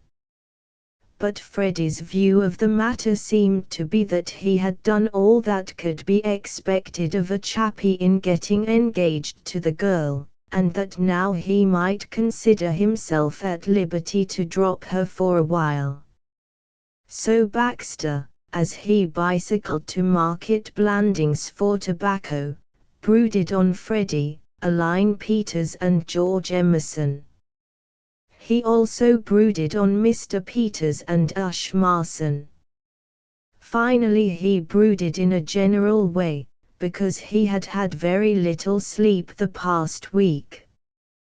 The spectacle of a young man doing his duty and enduring considerable discomforts while doing it is painful, but there is such uplift in it, it affords so excellent a moral picture, that I cannot omit a short description of the manner in which Rupert Baxter had spent the nights which had elapsed since his meeting with Ash in the small hours in the hall. In the gallery which ran above the hall there was a large chair, situated a few paces from the great staircase. On this, in an overcoat, for the nights were chilly, and rubber-soled shoes, the efficient Baxter had sat, without missing a single night, from 1 in the morning until daybreak, waiting. It had been an ordeal to try the stoutest determination. Nature had never intended Baxter for a night bird. He loved his bed. He knew that doctors held that insufficient sleep made a man pale and sallow, and he had always aimed at the peach-bloom complexion which comes from a sensible 8 hours between the sheets. One of the King Georges of England, I forget which, once said that a certain number of hours sleep each night, I cannot recall at the moment how many, made a man something, which for the time being has slipped my memory. Baxter agreed with him. It went against all his instincts to sit up in this fashion, but it was his duty and he did it. It troubled him that, as night after night went by and Ash, the suspect, did not walk into the trap so carefully laid for him, he found an increasing difficulty in keeping awake. The first 2 or 3 of his series of vigils he had passed in an unimpeachable wakefulness, his chin resting on the rail of the gallery and his ears alert for the slightest sound, but he had not been able to maintain this standard of excellence. On several occasions he had caught himself in the act of dropping off, and the last night he had actually wakened with a start to find it quite light. As his last recollection before that was of an inky darkness impenetrable to the eye, dismay gripped him with a sudden clutch and he ran swiftly down to the museum. His relief on finding that the scarab was still there had been tempered by thoughts of what might have been. Baxter, then, as he bicycled to Market Blandings for tobacco, had good reason to brood. Having bought his tobacco and observed the life and thought of the town for half an hour, it was market day and the normal stagnation of the place was temporarily relieved and brightened by pigs that eluded their keepers, and a bull calf which caught a stout farmer at the psychological moment when he was tying his shoelace and lifted him 6 feet. He made his way to the Emsworth Arms, the most respectable of the 11 inns the citizens of Market Blandings contrived in some miraculous way to support. In English country towns, if the public houses do not actually outnumber the inhabitants, they all do an excellent trade. It is only when they are 2 to 1 that hard times hit them and set the innkeepers to blaming the government. It was not the busy bar, full to overflowing with honest British yeomen, many of them in a similar condition, that Baxter sought. His goal was the genteel dining room on the first floor, where a bald and shuffling waiter, own cousin to a tortoise, served luncheon to those desiring it. Lack of sleep had reduced Baxter to a condition where the presence and chatter of the house party were insupportable. It was his purpose to lunch at the Emsworth Arms and take a nap in an armchair afterward.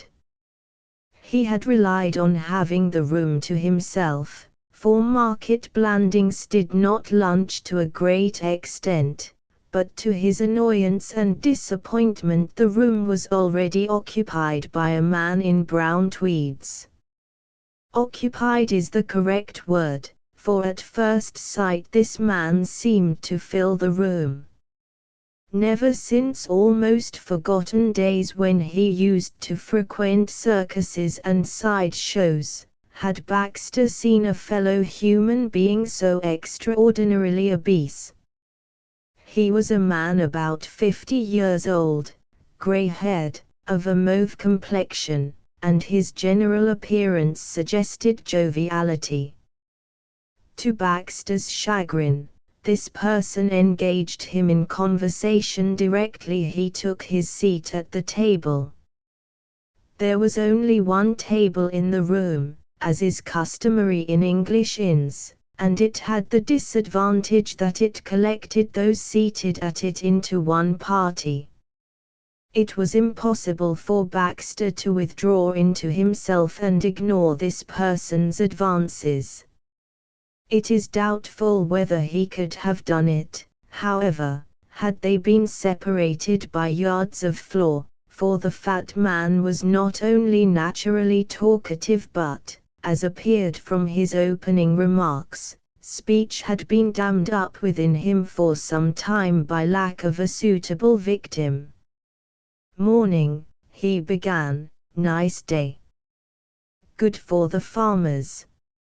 I'll move up to your end of the table if I may, sir. Waiter, bring my beef to this gentleman's end of the table." He creaked into a chair at Baxter's side and resumed, "Infernally quiet place, this, sir. I haven't found a soul to speak to since I arrived yesterday afternoon except deaf and dumb rustics. Are you making a long stay here? I live outside the town. I pity you. Wouldn't care to do it myself. Had to come here on business and shan't be sorry when it's finished.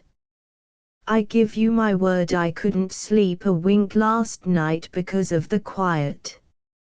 I was just dropping off when a beast of a bird outside the window gave a chirrup, and it brought me up with a jerk as though somebody had fired a gun.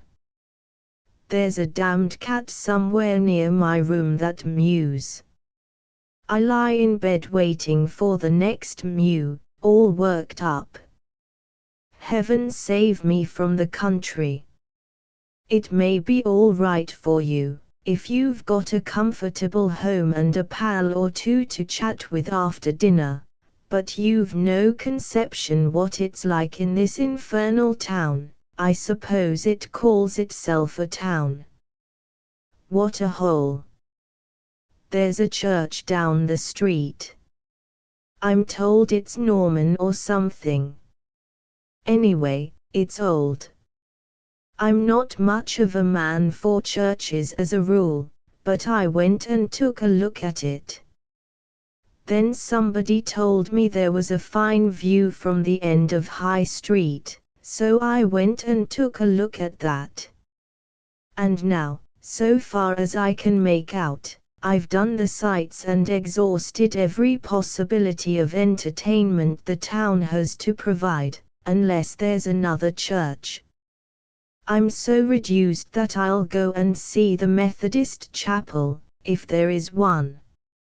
Fresh air, want of sleep and the closeness of the dining room combined to make Baxter drowsy. He ate his lunch in a torpor, hardly replying to his companion's remarks, who, for his part, did not seem to wish or to expect replies. It was enough for him to be talking. What do people do with themselves in a place like this? When they want amusement, I mean. I suppose it's different if you've been brought up to it. Like being born colorblind or something. You don't notice. It's the visitor who suffers. They've no enterprise in this sort of place. There's a bit of land just outside here that would make a sweet steeplechase course, natural barriers, everything. It hasn't occurred to em to do anything with it. It makes you despair of your species, that sort of thing. Now if Baxter dozed. With his fork still impaling a piece of cold beef, he dropped into that half-awake, half-asleep state which is nature's daytime substitute for the true slumber of the night. The fat man, either not noticing or not caring, talked on. His voice was a steady drone, lulling Baxter to rest. Suddenly there was a break. Baxter sat up, blinking. He had a curious impression that his companion had said "Hello, Freddie," and that the door had just opened and closed. He said. "Yes," said the fat man. "What did you say?" "I was speaking of, I thought you said, 'Hello, Freddie.'" His companion eyed him indulgently. "I thought you were dropping off when I looked at you. You've been dreaming." "What should I say, 'Hello, Freddie,' for?" The conundrum was unanswerable. Baxter did not attempt to answer it.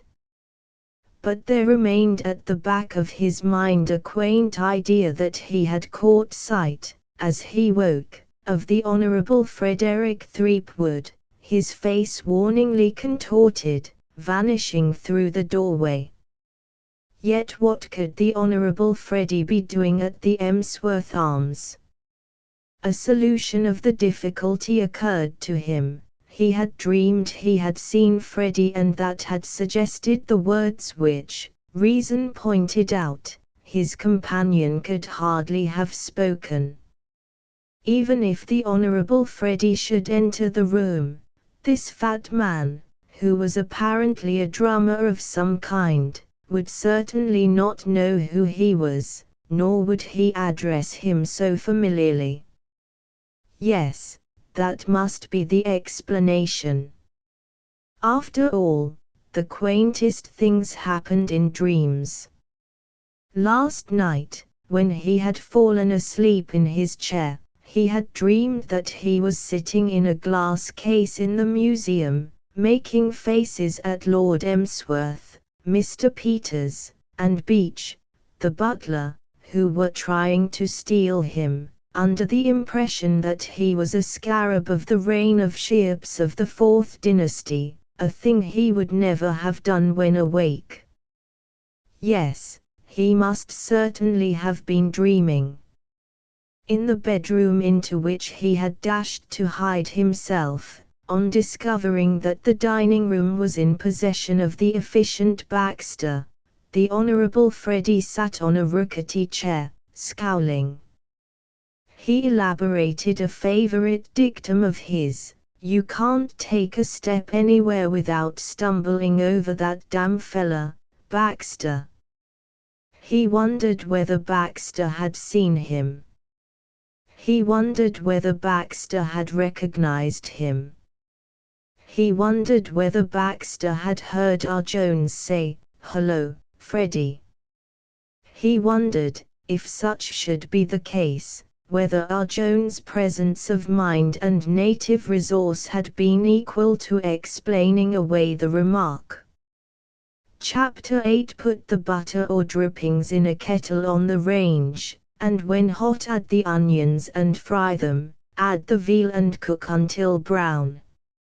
Add the water, cover closely, and cook very slowly until the meat is tender, then add the seasoning and place the potatoes on top of the meat. Cover and cook until the potatoes are tender, but not falling to pieces. "Sure," said Mr. Peters, "not falling to pieces." "That's right. Go on." "Then add the cream and cook 5 minutes longer." Red Ash. "Is that all?" "That's all of that one." Mr. Peters settled himself more comfortably in bed. "Read me the piece where it tells about curried lobster." Ash cleared his throat. "Curried lobster," he read. "Materials: 2 1-pound lobsters, 2 teaspoonfuls lemon juice, half a spoonful curry powder, 2 tablespoonfuls butter, a tablespoonful flour, 1 cupful scalded milk, 1 cupful cracker crumbs, half teaspoonful salt, 1/4 teaspoonful pepper." "Go on." "Way of preparing: cream the butter and flour and add the scalded milk, then add the lemon juice, curry powder, salt and pepper. Remove the lobster meat from the shells and cut into 1/2-inch cubes." "1/2-inch cubes," sighed Mr. Peters wistfully. "Yes. Add the latter to the sauce." "You didn't say anything about the latter." "Oh, I see, it means the 1/2-inch cubes." "Yes. Refill the lobster shells, cover with buttered crumbs, and bake until the crumbs are brown. This will serve 6 persons. And make them feel an hour afterward as though they had swallowed a live wildcat," said Mr. Peters ruefully. "Not necessarily," said Ash. "I could eat 2 portions of that at this very minute and go off to bed and sleep like a little child." Mr. Peters raised himself on his elbow and stared at him. They were in the millionaire's bedroom, the time being 1 in the morning, and Mr. Peters had expressed a wish that Ash should read him to sleep. He had voted against Ash's novel and produced from the recesses of his suitcase a much-thumbed cookbook. He explained that since his digestive misfortunes had come on him he had derived a certain solace from its perusal. It may be that to some men sorrow's crown of sorrow is remembering happier things, but Mr. Peters had not found that to be the case. In his hour of affliction it soothed him to read of Hungarian goulash and escalloped brains, and to remember that he, too, the nut and grass eater of today, had once dwelt in Arcadia. The passage of the days, which had so sapped the stamina of the efficient Baxter, had had the opposite effect on Mr. Peters. His was one of those natures that cannot deal in half measures. Whatever he did with the same driving energy. After the first passionate burst of resistance, he had settled down into a model pupil in Ash's one-man school of physical culture. It had been the same, now that he came to look back on it, at Muldoon's. Now that he remembered, he had come away from White Plains hoping, indeed, never to see the place again, but undeniably a different man physically. It was not the habit of Professor Muldoon to let his patients loaf, but Mr. Peters, after the initial plunge, had needed no driving. He had worked hard at his cure then, because it was the job in hand. He worked hard now, under the guidance of Ash, because, once he had begun, the thing interested and gripped him. Ash, who had expected continued reluctance, had been astonished and delighted at the way in which the millionaire had behaved. Nature had really intended Ash for a trainer. He identified himself so thoroughly with his man and rejoiced at the least signs of improvement. In Mr. Peters' case there had been distinct improvement already. Miracles do not happen nowadays, and it was too much to expect one who had maltreated his body so consistently for so many years to become whole in a day. But to an optimist like Ash, signs were not wanting that in due season Mr. Peters would rise on stepping stones of his dead self to higher things, and though never soaring into the class that devours lobster à la Newburgh and smiles after it, might yet prove himself a devil of a fellow among the mutton chops. "You're a wonder," said Mr. Peters. "You're fresh, and you have no respect for your elders and betters, but you deliver the goods. That's the point. Why, I'm beginning to feel great. Say, do you know I felt a new muscle in the small of my back this morning? They are coming out on me like a rash. That's the lesson exercises. They develop the whole body. Well, you're a pretty good advertisement for them if they need one. What were you before you came to me, a prize fighter? That's the question everybody I have met since I arrived here has asked me. I believe it made the butler think I was some sort of crook when I couldn't answer it. I used to write stories, detective stories. What you ought to be doing is running a place over here in England like Muldoon has back home. But you will be able to write one more story out of this business here, if you want to. When are you going to have another try for my scarab? Tonight. Tonight. How about Baxter? I shall have to risk Baxter. Mr. Peters hesitated.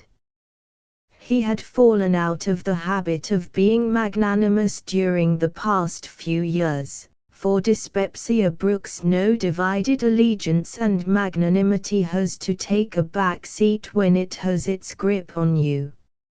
See here, he said awkwardly, I've been thinking this over lately, and what's the use? It's a queer thing, and if anybody had told me a week ago that I should be saying it I wouldn't have believed him, but I am beginning to like you.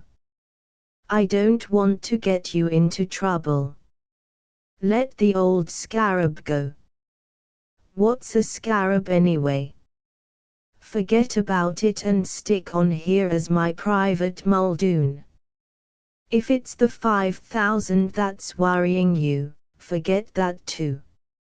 I'll give it to you as your fee. Ash was astounded. That it could really be his peppery employer who spoke was almost unbelievable. Ash's was a friendly nature and he could never be long associated with anyone without trying to establish pleasant relations, but he had resigned himself in the present case to perpetual warfare. He was touched, and if he had ever contemplated abandoning his venture, this, he felt, would have spurred him on to see it through. This sudden revelation of the human in Mr. Peters was like a trumpet call. "I wouldn't think of it," he said. "It's great of you to suggest such a thing, but I know just how you feel about the thing, and I'm going to get it for you if I have to wring Baxter's neck." Probably Baxter will have given up waiting as a bad job by now if he has been watching all this while. We've given him 10 nights to cool off. I expect he is in bed, dreaming pleasant dreams.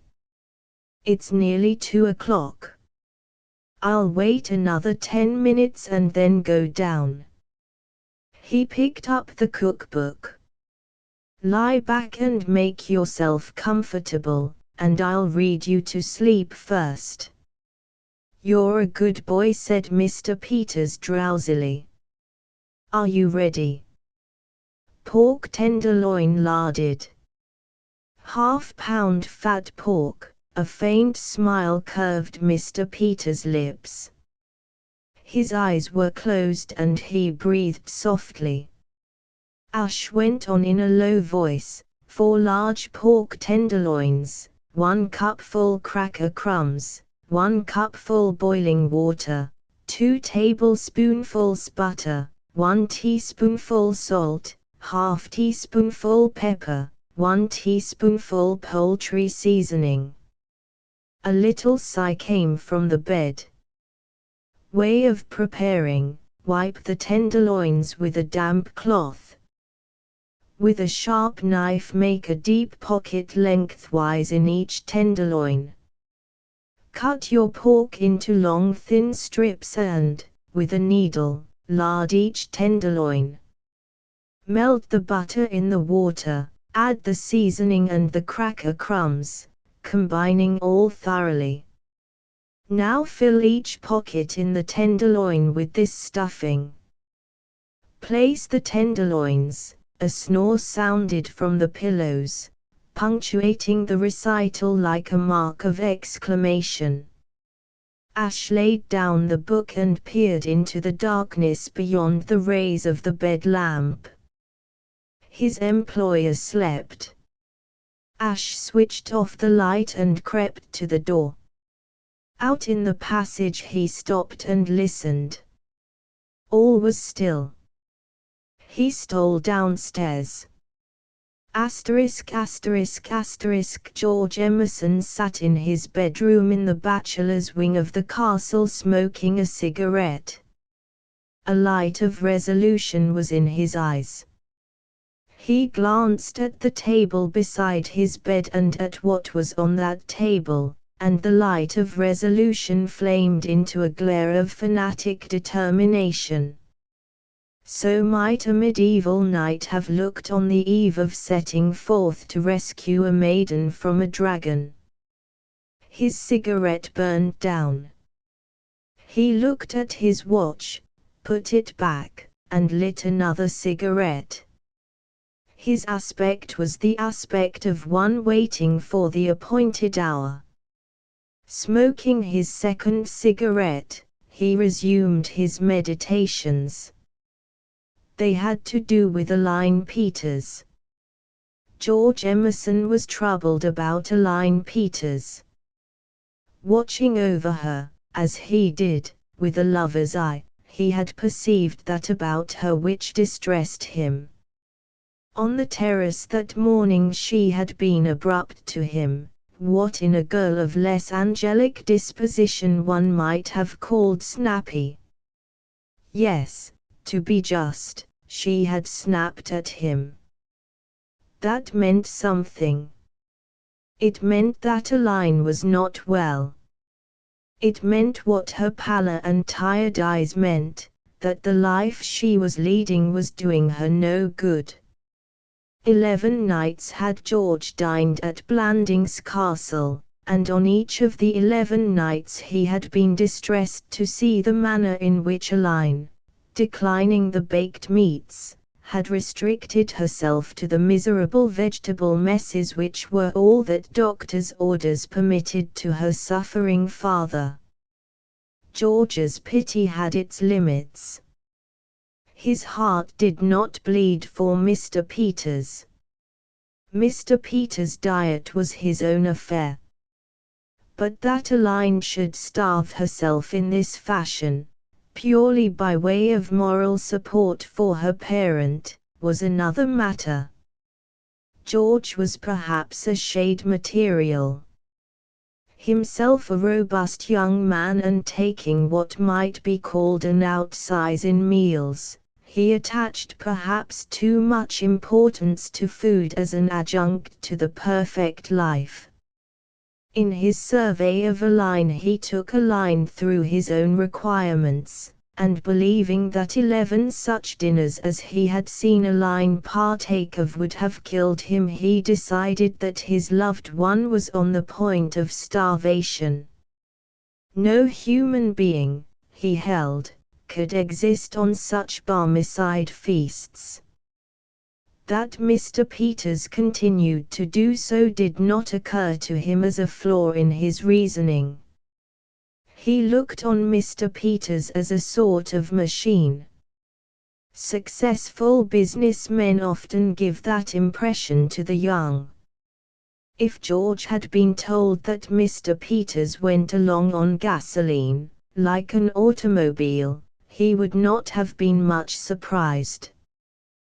But that Aline, his Aline, should have to deny herself the exercise of that mastication of rich meats which, together with the gift of speech, raises man above the beasts of the field, that was what tortured George. He had devoted the day to thinking out a solution of the problem. Such was the overflowing goodness of Aline's heart that not even he could persuade her to withdraw her moral support from her father and devote herself to keeping up her strength as she should do. It was necessary to think of some other plan. And then a speech of hers had come back to him. She had said, "Poor child, I do get a little hungry sometimes. Late at night generally." The problem was solved. Food should be brought to her late at night. On the table by his bed was a stout sheet of packing paper. On this lay, like one of those pictures in still life that one sees on suburban parlor walls, a tongue, some bread, a knife, a fork, salt, a corkscrew and a small bottle of white wine. It is a pleasure, when one has been able hitherto to portray George's devotion only through the medium of his speeches, to produce these comestibles as exhibitor, to show that he loved Aline with no common love, for it had not been an easy task to get them there. In a house of smaller dimensions he would have raided the larder without shame, but at Blandings Castle there was no saying where the larder might be. All he knew was that it lay somewhere beyond that green baize door opening on the hall, past which he was wont to go on his way to bed. To prowl through the maze of the servants' quarters in search of it was impossible. The only thing to be done was to go to Market Blandings and buy the things. Fortune had helped him at the start by arranging that the Honourable Freddie, also, should be going to Market Blandings in the little runabout, which seated two. He had acquiesced in George's suggestion that he, George, should occupy the other seat, but with a certain lack of enthusiasm it seemed to George. He had not volunteered any reason as to why he was going to Market Blandings in the little runabout, and on arrival there had betrayed an unmistakable desire to get rid of George at the earliest opportunity. As this had suited George to perfection, he being desirous of getting rid of the Honourable Freddie at the earliest opportunity, he had not been inquisitive, and they had parted on the outskirts of the town without mutual confidences. George had then proceeded to the grocer's, and after that to another of the Market Blandings inns, not the Emsworth Arms, where he had bought the white wine. He did not believe in the local white wine, for he was a young man with a palate and mistrusted country cellars, but he assumed that, whatever its quality, it would cheer a line in the small hours. He had then tramped the whole 5 miles back to the castle with his purchases. It was here that his real troubles began and the quality of his love was tested. The walk, to a heavily laden man, was bad enough, but it was as nothing compared with the ordeal of smuggling the cargo up to his bedroom. Superhuman though he was, George was alive to the delicacy of the situation. One cannot convey food and drink to one's room in a strange house without, if detected, seeming to cast a slur on the table of the host. It was as one who carries dispatches through an enemy's lines that George took cover, emerged from cover, dodged, ducked and ran, and the moment when he sank down on his bed, the door locked behind him, was one of the happiest of his life. The recollection of that ordeal made the one he proposed to embark on now seem slight in comparison. All he had to do was to go to Aline's room on the other side of the house, knock softly on the door until signs of wakefulness made themselves heard from within, and then dart away into the shadows whence he had come, and so back to bed. He gave Aline credit for the intelligence that would enable her, on finding a tongue, some bread, a knife, a fork, salt, a corkscrew and a bottle of white wine on the mat, to know what to do with them, and perhaps to guess whose was the loving hand that had laid them there. The second clause, however, was not important, for he proposed to tell her whose was the hand next morning. Other people might hide their light under a bushel, not George Emerson. It only remained now to allow time to pass until the hour should be sufficiently advanced to ensure safety for the expedition. He looked at his watch again. It was nearly 2. By this time the house must be asleep. He gathered up the tongue, the bread, the knife, the fork, the salt, the corkscrew and the bottle of white wine, and left the room. All was still. He stole downstairs. Asterisk asterisk asterisk on his chair in the gallery that ran round the hall, swathed in an overcoat and wearing rubber-soled shoes, the efficient Baxter sat and gazed into the darkness. He had lost the first fine careless rapture, as it were, which had helped him to endure these vigils, and a great weariness was on him. He found difficulty in keeping his eyes open, and when they were open the darkness seemed to press on them painfully. Take him for all in all, The efficient Baxter had had about enough of it. Time stood still. Baxter's thoughts began to wander. He knew that this was fatal and exerted himself to drag them back. He tried to concentrate his mind on some one definite thing. He selected the scarab as a suitable object, but it played him false. He had hardly concentrated on the scarab before his mind was straying off to ancient Egypt, to Mr. Peter's dyspepsia, and on a dozen other branch lines of thought. He blamed the fat man at the inn for this. If the fat man had not thrust his presence and conversation on him, he would have been able to enjoy a sound sleep in the afternoon, and would have come fresh to his nocturnal task. He began to muse on the fat man. And by a curious coincidence, whom should he meet a few moments later but this same man? It happened in a somewhat singular manner, though it all seemed perfectly logical and consecutive to Baxter. He was climbing up the outer wall of Westminster Abbey in his pajamas and a tall hat, when the fat man, suddenly thrusting his head out of a window which Baxter had not noticed until that moment, said, "Hello, Freddie." Baxter was about to explain that his name was not Freddie when he found himself walking down Piccadilly with Ash Marson. Ash said to him, "Nobody loves me. Everybody steals my grapefruit." And the pathos of it cut the efficient Baxter like a knife.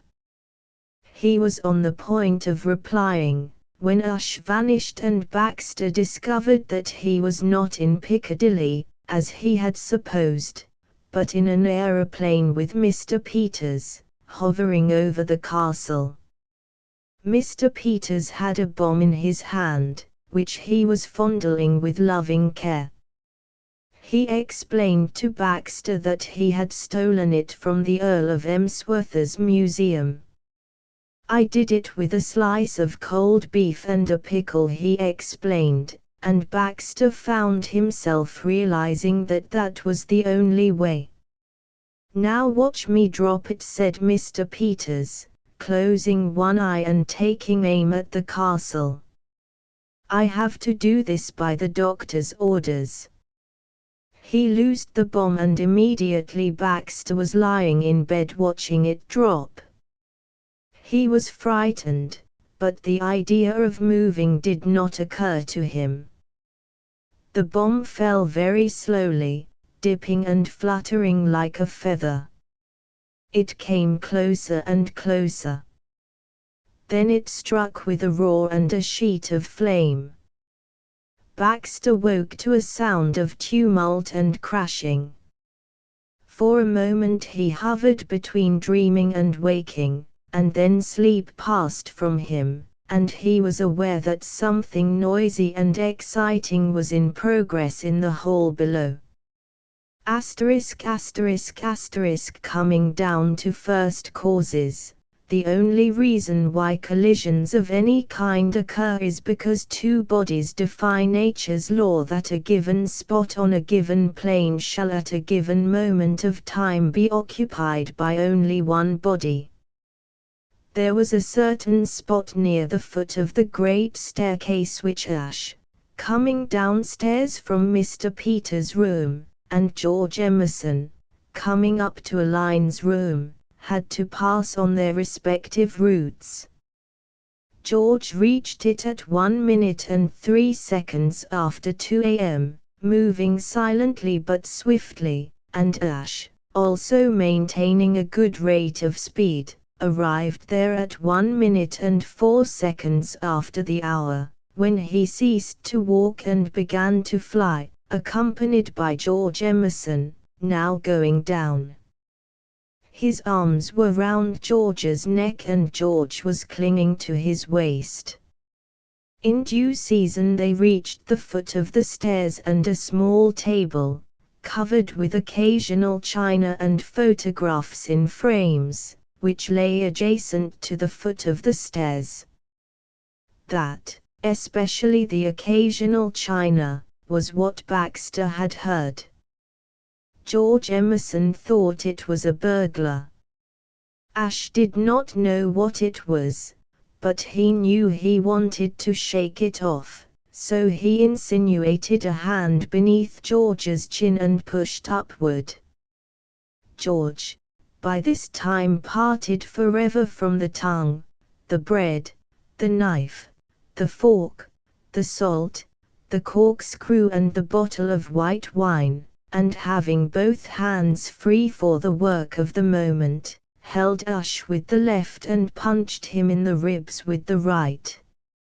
Ash, removing his left arm from George's neck, brought it up as a reinforcement to his right, and used both as a means of throttling George. This led George, now permanently underneath, to grasp Ash's ears firmly and twist them, relieving the pressure on his throat and causing Ash to utter the first vocal sound of the evening, other than the explosive "ah" that both had emitted at the instant of impact. Ash dislodged George's hands from his ears and hit George in the ribs with his elbow. George kicked Ash on the left ankle. Ash rediscovered George's throat and began to squeeze it afresh, and a pleasant time was being had by all when the efficient Baxter, whizzing down the stairs, tripped over Ash's legs, shot forward and cannoned into another table, also covered with occasional china and photographs in frames. The hall at Blandings Castle was more an extra drawing room than a hall, and, when not nursing a sick headache in her bedroom, Lady Anne Warblington would dispense afternoon tea there to her guests. Consequently it was dotted pretty freely with small tables. There were, indeed, no fewer than 5 more in various spots, waiting to be bumped into and smashed. The bumping into and smashing of small tables, however, is a task that calls for plenty of time, a leisured pursuit, and neither George nor Ash, a third party having been added to their little affair, felt a desire to stay on and do the thing properly. Ash was strongly opposed to being discovered and called on to account for his presence there at that hour, and George, conscious of the tongue and its adjuncts now strewn about the hall, had a similar prejudice against the tedious explanations that detection must involve. As though by mutual consent each relaxed his grip. They stood panting for an instant. Then, Ash in the direction where he supposed the green baize door of the servants' quarters to be, George to the staircase that led to his bedroom, they went away from that place. They had hardly done so when Baxter, having disassociated himself from the contents of the table he had upset, began to grope his way toward the electric light switch, the same being situated near the foot of the main staircase. He went on all fours, as a safer method of locomotion, though slower, than the one he had attempted before. Noises began to make themselves heard on the floors above. Roused by the merry crackle of occasional china, the house party was bestirring itself to investigate. Voices sounded, muffled and inquiring. Meantime Baxter crawled steadily on his hands and knees toward the light switch. He was in much the same condition as one white hope of the ring is after he has put his chin in the way of the fist of a rival member of the truck drivers' union. He knew that he was still alive. More he could not say. The mists of sleep, which still shrouded his brain, and the shake-up he had had from his encounter with the table, a corner of which he had rammed with the top of his head, combined to produce a dream-like state. And so the efficient Baxter crawled on, and as he crawled his hand, advancing cautiously, fell on something that was not alive, something clammy and ice-cold, the touch of which filled him with a nameless horror. To say that Baxter's heart stood still would be physiologically inexact. The heart does not stand still. Whatever the emotions of its owner, it goes on beating. It would be more accurate to say that Baxter felt like a man taking his first ride in an express elevator, who has outstripped his vital organs by several floors and sees no immediate prospect of their ever catching up with him again. There was a great cold void where the more intimate parts of his body should have been. His throat was dry and contracted. The flesh of his back crawled, for he knew what it was he had touched. Painful and absorbing as had been his encounter with the table, Baxter had never lost sight of the fact that close beside him a furious battle between unseen forces was in progress. He had heard the bumping and the thumping and the tense breathing even as he picked occasional china from his person. Such a combat, he had felt, could hardly fail to result in personal injury to either the party of the first part or the party of the second part, or both. He knew now that worse than mere injury had happened, and that he knelt in the presence of death. There was no doubt that the man was dead. Insensibility alone could never have produced this icy chill. He raised his head in the darkness, and cried aloud to those approaching. He meant to cry, "Help! Murder!" But fear prevented clear articulation. What he shouted was, "Help! Me!" On which, from the neighborhood of the staircase, somebody began to fire a revolver.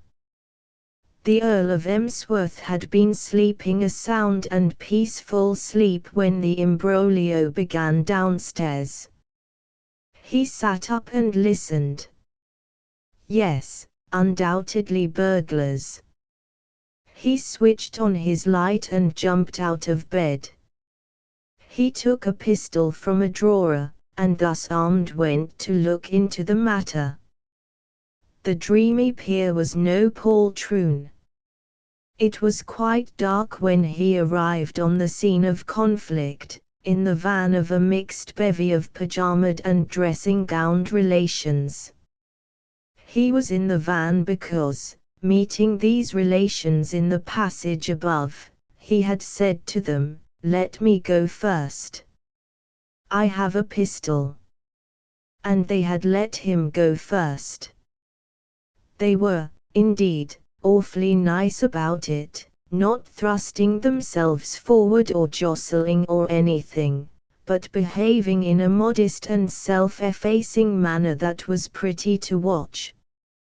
When Lord Emsworth said, "Let me go first," young Algernon Wooster, who was on the very point of leaping to the fore, said, "Yes, by Jove. Sound scheme, by Gad," and withdrew into the background, and the Bishop of Godalming said, "By all means, Clarence, undoubtedly, most certainly precede us." When his sense of touch told him he had reached the foot of the stairs, Lord Emsworth paused. The hall was very dark and the burglars seemed temporarily to have suspended activities. And then one of them, a man with a ruffianly, grating voice, spoke. What it was he said Lord Emsworth could not understand. It sounded like "Mo." Probably some secret signal to his confederates. Lord Emsworth raised his revolver and emptied it in the direction of the sound. Extremely fortunately for him, the efficient Baxter had not changed his all-fours attitude. This undoubtedly saved Lord Emsworth the worry of engaging a new secretary. The shots sang above Baxter's head one after the other, 6 in all, and found other billets than his person. They disposed themselves as follows. The first shot broke a window and whistled out into the night. The second shot hit the dinner gong and made a perfectly extraordinary noise, like the last trump. The third, fourth and fifth shots embedded themselves in the wall. The sixth and final shot hit a life-size picture of his lordship's grandmother in the face and improved it out of all knowledge. One thinks no worse of Lord Emsworth's grandmother because she looked like Eddie Foy, and had allowed herself to be painted, after the heavy classic manner of some of the portraits of 100 years ago, in the character of Venus, suitably draped, of course, rising from the sea. But it was beyond the possibility of denial that her grandson's bullet permanently removed one of Blandings Castle's most prominent eyesores. Having emptied his revolver, Lord Emsworth said, "Who is there?" "Speak," in rather an aggrieved tone, as though he felt he had done his part in breaking the ice, and it was now for the intruder to exert himself and bear his share of the social amenities. The efficient Baxter did not reply. Nothing in the world could have induced him to speak at that moment, or to make any sound whatsoever that might betray his position to a dangerous maniac who might at any instant reload his pistol and resume the fusillade. Explanations, in his opinion, could be deferred until somebody had the presence of mind to switch on the lights. He flattened himself on the carpet and hoped for better things. His cheek touched the corpse beside him, but though he winced and shuddered he made no outcry. After those 6 shots he was through with outcries. A voice from above, the bishop's voice, said, "I think you have killed him, Clarence." Another voice, that of Colonel Horace Mant, said, "Switch on those dashed lights. Why doesn't somebody? Dash it." The whole strength of the company began to demand light. When the lights came, it was from the other side of the hall. 6 revolver shots, fired at 2:15 in the morning, will rouse even sleeping domestics. The servants' quarters were buzzing like a hive. Shrill feminine screams were puncturing the air. Mr. Beach, the butler, in a suit of pink silk pajamas, of which no one would have suspected him, was leading a party of men servants down the stairs, not so much because he wanted to lead them as because they pushed him. The passage beyond the green baize door became congested, and there were cries for Mr. Beach to open it and look through and see what was the matter. But Mr. Beach was smarter than that and wriggled back so that he no longer headed the procession. This done, he shouted, "Open that door there! Open that door! Look and see what the matter is." Ash opened the door.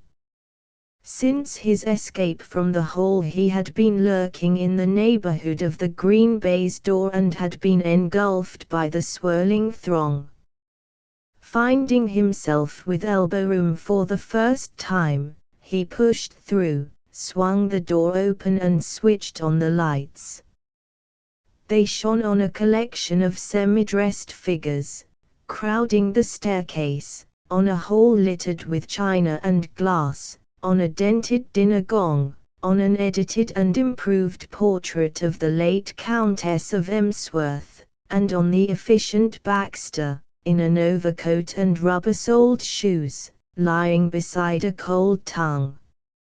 At no great distance lay a number of other objects, a knife, a fork, some bread, salt, a corkscrew and a bottle of white wine. Using the word in the sense of saying something coherent, the Earl of Emsworth was the first to speak. He peered down at his recumbent secretary and said, "Baxter. My dear fellow, what the devil?" The feeling of the company was one of profound disappointment. They were disgusted at the anticlimax. For an instant, when the efficient one did not move, a hope began to stir, but as soon as it was seen that he was not even injured, gloom reigned. One of two things would have satisfied them, either a burglar or a corpse. A burglar would have been welcome, dead or alive, but, if Baxter proposed to fill the part adequately, it was imperative that he be dead. He had disappointed them deeply by turning out to be the object of their quest. That he should not have been even grazed was too much. There was a cold silence as he slowly raised himself from the floor. As his eyes fell on the tongue, he started and remained gazing fixedly at it. Surprise paralyzed him. Lord Emsworth was also looking at the tongue and he leaped to a not unreasonable conclusion. He spoke coldly and haughtily, for he was not only annoyed, like the others, at the anticlimax, but offended. He knew that he was not one of your energetic hosts who exert themselves unceasingly to supply their guests with entertainment, but there was one thing on which, as a host, he did pride himself: in the material matters of life he did his guests well, he kept an admirable table. "My dear Baxter," he said in the tones he usually reserved for the correction of his son Freddie, "if your hunger is so great that you are unable to wait for breakfast and have to raid my larder in the middle of the night, I wish to goodness you would contrive to make less noise about it. I do not grudge you the food, help yourself when you please. But do remember that people who have not such keen appetites as yourself like to sleep during the night. A far better plan, my dear fellow, would be to have sandwiches or buns, or whatever you consider most sustaining, sent up to your bedroom." Not even the bullets had disordered Baxter's faculties so much as this monstrous accusation. Explanations pushed and jostled one another in his fermenting brain, but he could not utter them. On every side he met gravely reproachful eyes. George Emerson was looking at him in pained disgust. Ashmarson's face was the face of one who could never have believed this had he not seen it with his own eyes. The scrutiny of the knife and shoe boy was unendurable. He stammered. Words began to proceed from him, tripping and stumbling over each other. Lord Emsworth's frigid disapproval did not relax. "Pray do not apologize, Baxter. The desire for food is human. It is your boisterous mode of securing and conveying it that I deprecate. Let us all go to bed. But, Lord Emsworth, to bed, repeated his lordship firmly.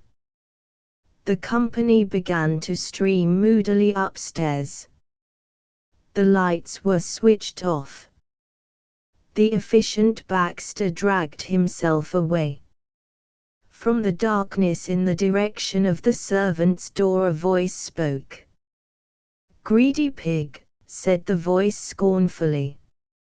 It sounded like the fresh young voice of the knife and shoe boy, but Baxter was too broken to investigate.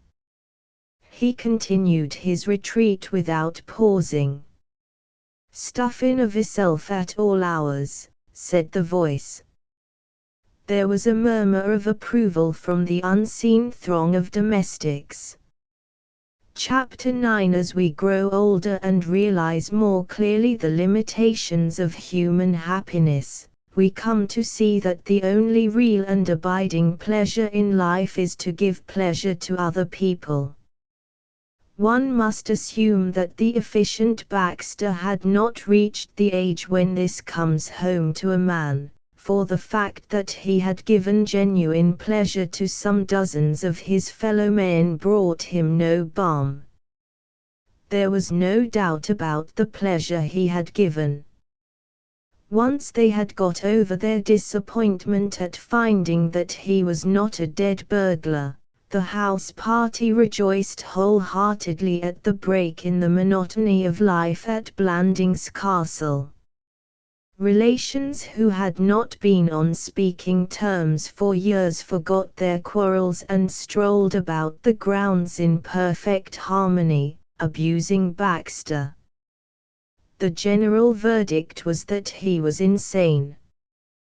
"Don't tell me that young fellow's all there," said Colonel Horace Mant, "because I know better. Have you noticed his eye? Furtive. Shifty. Nasty gleam in it. Besides, dash it, did you happen to take a look at the hall last night after he had been there? It was in ruins, my dear sir, absolute dashed ruins. It was positively littered with broken china and tables that had been bowled over. Don't tell me that was just an accidental collision in the dark. My dear sir, the man must have been thrashing about, absolutely thrashing about, like a dashed salmon on a dashed hook. He must have had a paroxysm of some kind of a dashed fit. A doctor could give you the name for it. It's a well-known form of insanity. Paranoia, isn't that what they call it? Rush of blood to the head, followed by a general running amok. I've heard fellows who have been in India talk of it. Natives get it. Don't know what they are doing, and charge through the streets taking cracks at people with dashed whacking great knives.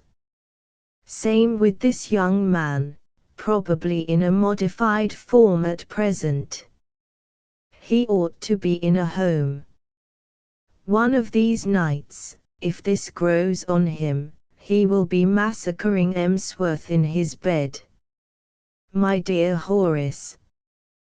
The Bishop of Godalming's voice was properly horror-stricken, but there was a certain unctuous relish in it. "Take my word for it. Though, mind you, I don't say they aren't well suited. Everyone knows that Emsworth has been, to all practical intents and purposes, a dashed lunatic for years. What was it that young fellow Emerson, Freddie's American friend, was saying the other day about some acquaintance of his who is not quite right in the head? Nobody in the house, is that it? Something to that effect, at any rate. I felt at the time it was a perfect description of Emsworth. My dear Horace. Your father-in-law. The head of the family. A dashed lunatic, my dear sir, head of the family or no head of the family. A man as absent-minded as he is has no right to call himself sane. Nobody in the house, I recollect it now, nobody in the house except gas, and that has not been turned on. That's Emsworth. The efficient Baxter, who had just left his presence, was feeling much the same about his noble employer. After a sleepless night he had begun at an early hour to try and corner Lord Emsworth in order to explain to him the true inwardness of last night's happenings. Eventually he had tracked him to the museum, where he found him happily engaged in painting a cabinet of birds' eggs. He was seated on a small stool, a large pot of red paint on the floor beside him, dabbing at the cabinet with a dripping brush. He was absorbed and made no attempt whatever to follow his secretary's remarks. For 10 minutes Baxter gave a vivid picture of his vigil and the manner in which it had been interrupted. Just so, my dear fellow," said the Earl when he had finished. "I quite understand. All I say is, if you do require additional food in the night, let one of the servants bring it to your room before bedtime, then there will be no danger of these disturbances. There is no possible objection to your eating 100 meals a day, my good Baxter, provided you do not rouse the whole house over them. Some of us like to sleep during the night." "But, Lord Emsworth, I have just explained, it was not, I was not, never mind, my dear fellow, never mind. Why make such an important thing of it? Many people like a light snack before actually retiring. Doctors, I believe, sometimes recommend it. Tell me, Baxter, how do you think the museum looks now? A little brighter. Better for the dash of color. I think so. Museums are generally such gloomy places. Lord Emsworth, may I explain once again?" The Earl looked annoyed. "My dear Baxter, I have told you that there is nothing to explain. You are getting a little tedious. What a deep, rich red this is, and how clean new paint smells. Do you know, Baxter, I have been longing to mess about with paint ever since I was a boy. I recollect my old father beating me with a walking stick. That would be before your time, of course. By the way, if you see Freddie, will you tell him I want to speak to him? He probably is in the smoking room. Send him to me here." It was an overwrought Baxter who delivered the message to the Honorable Freddie, who, as predicted, was in the smoking room, lounging in a deep armchair. There are times when life presses hard on a man, and it pressed hard on Baxter now. Fate had played him a sorry trick. It had put him in a position where he had to choose between two courses, each as disagreeable as the other. He must either face a possible second fiasco like that of last night, or else he must abandon his post and cease to mount guard over his threatened treasure. His imagination quailed at the thought of a repetition of last night's horrors. He had been badly shaken by his collision with the table and even more so by the events that had followed it. Those revolver shots still rang in his ears.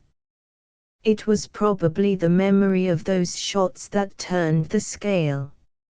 It was unlikely he would again become entangled with a man bearing a tongue and the other things. He had given up in despair the attempt to unravel the mystery of the tongue. It completely baffled him, but it was by no means unlikely that if he spent another night in the gallery looking on the whole he might not again become a target for Lord Emsworth's irresponsible firearm. Nothing, in fact, was more likely, for in the disturbed state of the public mind the slightest sound after nightfall would be sufficient cause for a fusillade. He had actually overheard young Algernon Wooster telling Lord Stockheath he had a jolly good mind to sit on the stairs that night with a shotgun, because it was his opinion that there was a jolly sight more in this business than there seemed to be, and what he thought of the bally affair was that there was a gang of some kind at work, and that fella, what's his name? That fella Baxter was some sort of an accomplice. With these things in his mind, Baxter decided to remain that night in the security of his bedroom. He had lost his nerve. He formed this decision with the utmost reluctance, for the thought of leaving the road to the museum clear for marauders was bitter in the extreme. If he could have overheard a conversation between Joan Valentine and Ash Marson, it is probable he would have risked Lord Emsworth's revolver and the shotgun of the Honourable Algernon Wooster. Ash, when he met Joan and recounted the events of the night, at which Joan, who was a sound sleeper, had not been present, was inclined to blame himself as a failure. True, fate had been against him, but the fact remained that he had achieved nothing. Joan, however, was not of this opinion. "You have done wonders," she said. "You have cleared the way for me. That is my idea of real teamwork. I'm so glad now that we formed our partnership. It would have been too bad if I had got all the advantage of your work and had jumped in and deprived you of the reward. As it is, I shall go down and finish the thing off tonight with a clear conscience." "You can't mean that you dream of going down to the museum tonight?" "Of course I do. But it's madness. On the contrary, tonight is the one night when there ought to be no risk at all. After what happened last night. Because of what happened last night. Do you imagine Mr. Baxter will dare to stir from his bed after that? If ever there was a chance of getting this thing finished, it will be tonight." "You're quite right. I never looked at it in that way. Baxter wouldn't risk a second disaster. I'll certainly make a success of it this time." Joan raised her eyebrows. "I don't quite understand you, Mr. Marson. Do you propose to try to get the scarab tonight?" "Yes. It will be as easy as, are you forgetting that, by the terms of our agreement, it is my turn? You surely don't intend to hold me to that?" "Certainly I do. But, good heavens, consider my position. Do you seriously expect me to lie in bed while you do all the work, and then to take a half share in the reward?" "I do. It's ridiculous." "It's no more ridiculous than that I should do the same. Mr. Marson, there's no use in our going over all this again. We settled it long ago." Joan refused to discuss the matter further, leaving Ash in a condition of anxious misery comparable only to that which, as night began to draw near, gnawed the vitals of the efficient Baxter. Breakfast at Blandings Castle was an informal meal. There was food and drink in the long dining hall for such as were energetic enough to come down and get it, but the majority of the house party breakfasted in their rooms. Lord Emsworth, whom nothing in the world would have induced to begin the day in the company of a crowd of his relations, most of whom he disliked, setting them the example. When, therefore, Baxter, yielding to nature after having remained awake until the early morning, fell asleep at 9 o'clock, nobody came to rouse him. He did not ring his bell, so he was not disturbed, and he slept on until 11:30, by which time, it being Sunday morning and the house party including one bishop and several of the minor clergy, most of the occupants of the place had gone off to church. Baxter shaved and dressed hastily, for he was in state of nervous apprehension. He blamed himself for having lain in bed so long. When every minute he was away might mean the loss of the scarab, he had passed several hours in dreamy sloth. He had wakened with a presentiment. Something told him the scarab had been stolen in the night, and he wished now that he had risked all and kept guard. The house was very quiet as he made his way rapidly to the hall. As he passed a window he perceived Lord Emsworth, in a new Sabbatarian suit of tweeds and bearing a garden fork, which must have pained the bishop, bending earnestly over a flower bed, but he was the only occupant of the grounds, and indoors there was a feeling of emptiness. The hall had that Sunday morning air of wanting to be left to itself, and disapproving of the entry of anything human until lunchtime, which can be felt only by a guest in a large house who remains at home when his fellows have gone to church.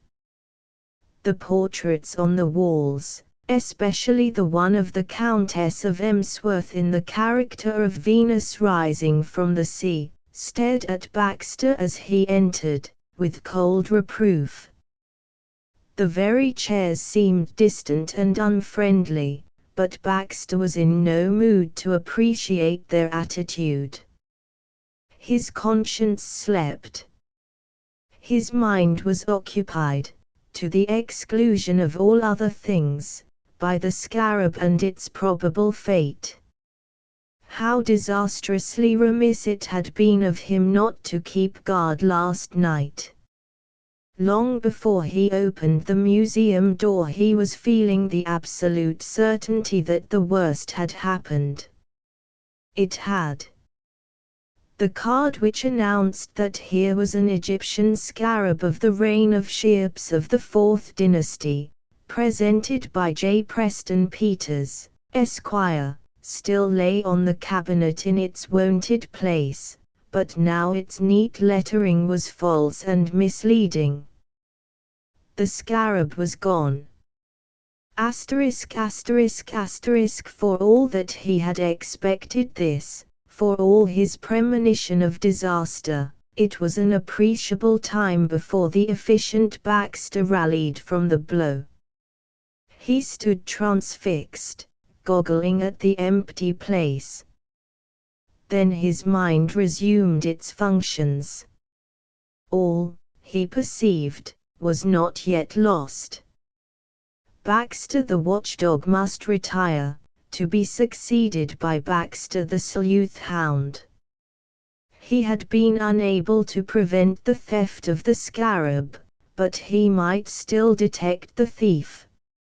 For the Dr. Watsons of this world, as opposed to the Sherlock Holmeses, success in the province of detective work must always be, to a very large extent, the result of luck.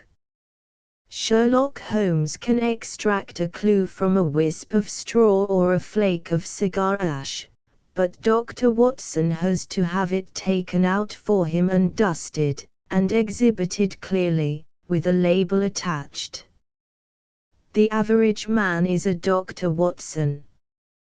We are wont to scoff in a patronizing manner at that humble follower of the great investigator, but as a matter of fact we should have been just as dull ourselves.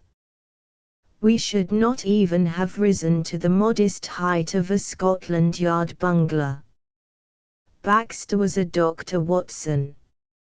What he wanted was a clue, but it is so hard for the novice to tell what is a clue and what is not.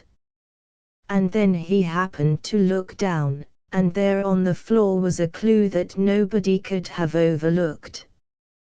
Baxter saw it, but did not immediately recognize it for what it was.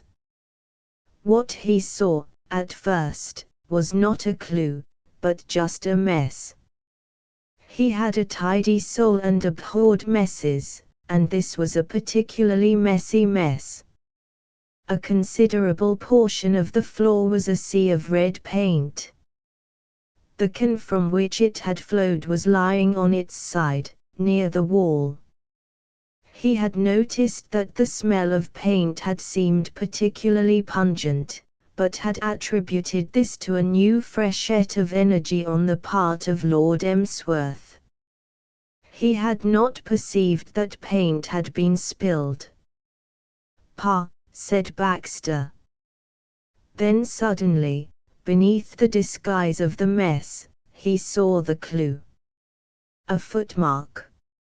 No less. A crimson footmark on the polished wood. It was as clear and distinct as though it had been left there for the purpose of assisting him. It was a feminine footmark, the print of a slim and pointed shoe. This perplexed Baxter. He had looked on the siege of the Scarab as an exclusively male affair. But he was not perplexed long. What could be simpler than that Mr. Peters should have enlisted female aid? The female of the species is more deadly than the male. Probably she makes a better purloiner of scarabs. At any rate, there the footprint was, unmistakably feminine. Inspiration came to him. Aline Peters had a maid. What more likely than that secretly she should be a hireling of Mr. Peters, on whom he had now come to look as a man of the blackest and most sinister character. Mr. Peters was a collector, and when a collector makes up his mind to secure a treasure, he employs, Baxter knew, every possible means to that end.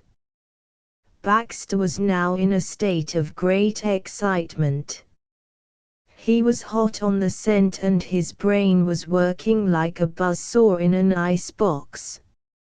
According to his reasoning, if Aline Peters' maid had done this thing there should be red paint in the hall marking her retreat, and possibly a faint stain on the stairs leading to the servants' bedrooms. He hastened from the museum and subjected the whole to a keen scrutiny. Yes, there was red paint on the carpet. He passed through the green baize door and examined the stairs. On the bottom step there was a faint but conclusive stain of crimson. He was wondering how best to follow up this clue when he perceived Ash coming down the stairs. Ash, like Baxter, and as the result of a night disturbed by anxious thoughts, had also overslept himself.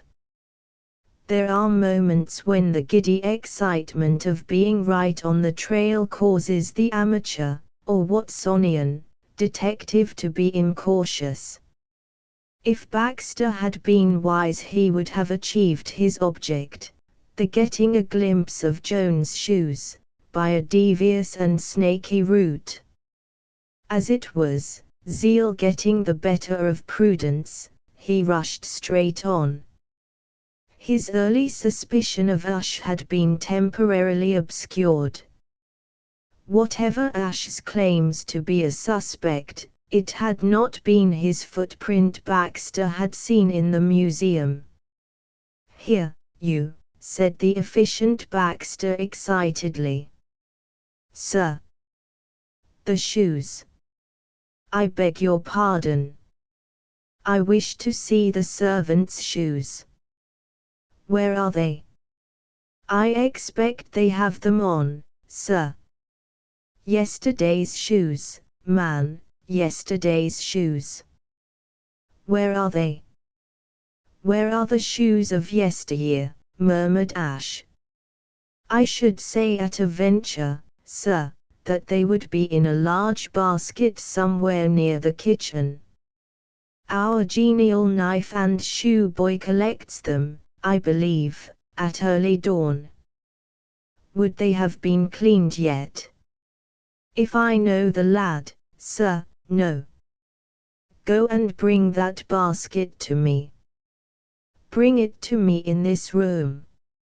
Asterisk asterisk asterisk The room to which he referred was none other than the private sanctum of Mr. Beach, the butler, the door of which, standing open, showed it to be empty. It was not Baxter's plan, excited as he was, to risk being discovered sifting shoes in the middle of a passage in the servants' quarters. Ash's brain was working rapidly as he made for the shoe cupboard, that little den of darkness and smells, where Billy, the knife and shoe boy, better known in the circle in which he moved as young Bonehead, pursued his menial tasks. What exactly was at the back of the efficient Baxter's mind prompting these maneuvers he did not know, but that there was something he was certain. He had not yet seen Joan this morning, and he did not know whether or not she had carried out her resolve of attempting to steal the scarab on the previous night, but this activity and mystery on the part of their enemy must have some sinister significance. He gathered up the shoe basket thoughtfully. He staggered back with it and dumped it down on the floor of Mr. Beecher's room. The efficient Baxter stooped eagerly over it. Ash, leaning against the wall, straightened the creases in his clothes and flicked disgustedly at an inky spot which the journey had transferred from the basket to his coat. "We have here, sir," he said, "a fair selection of our various foot coverings. You did not drop any on your way?" "Not one, sir." The efficient Baxter uttered a grunt of satisfaction and bent once more to his task. Shoes flew about the room. Baxter knelt on the floor beside the basket, and dug like a terrier at a rat hole. At last he made a find and with an exclamation of triumph rose to his feet. In his hand he held a shoe. "Put those back," he said. Ash began to pick up the scattered footgear. "That's the lot, sir," he said, rising. "Now come with me. Leave the basket there. You can carry it back when you return." "Shall I put back that shoe, sir?"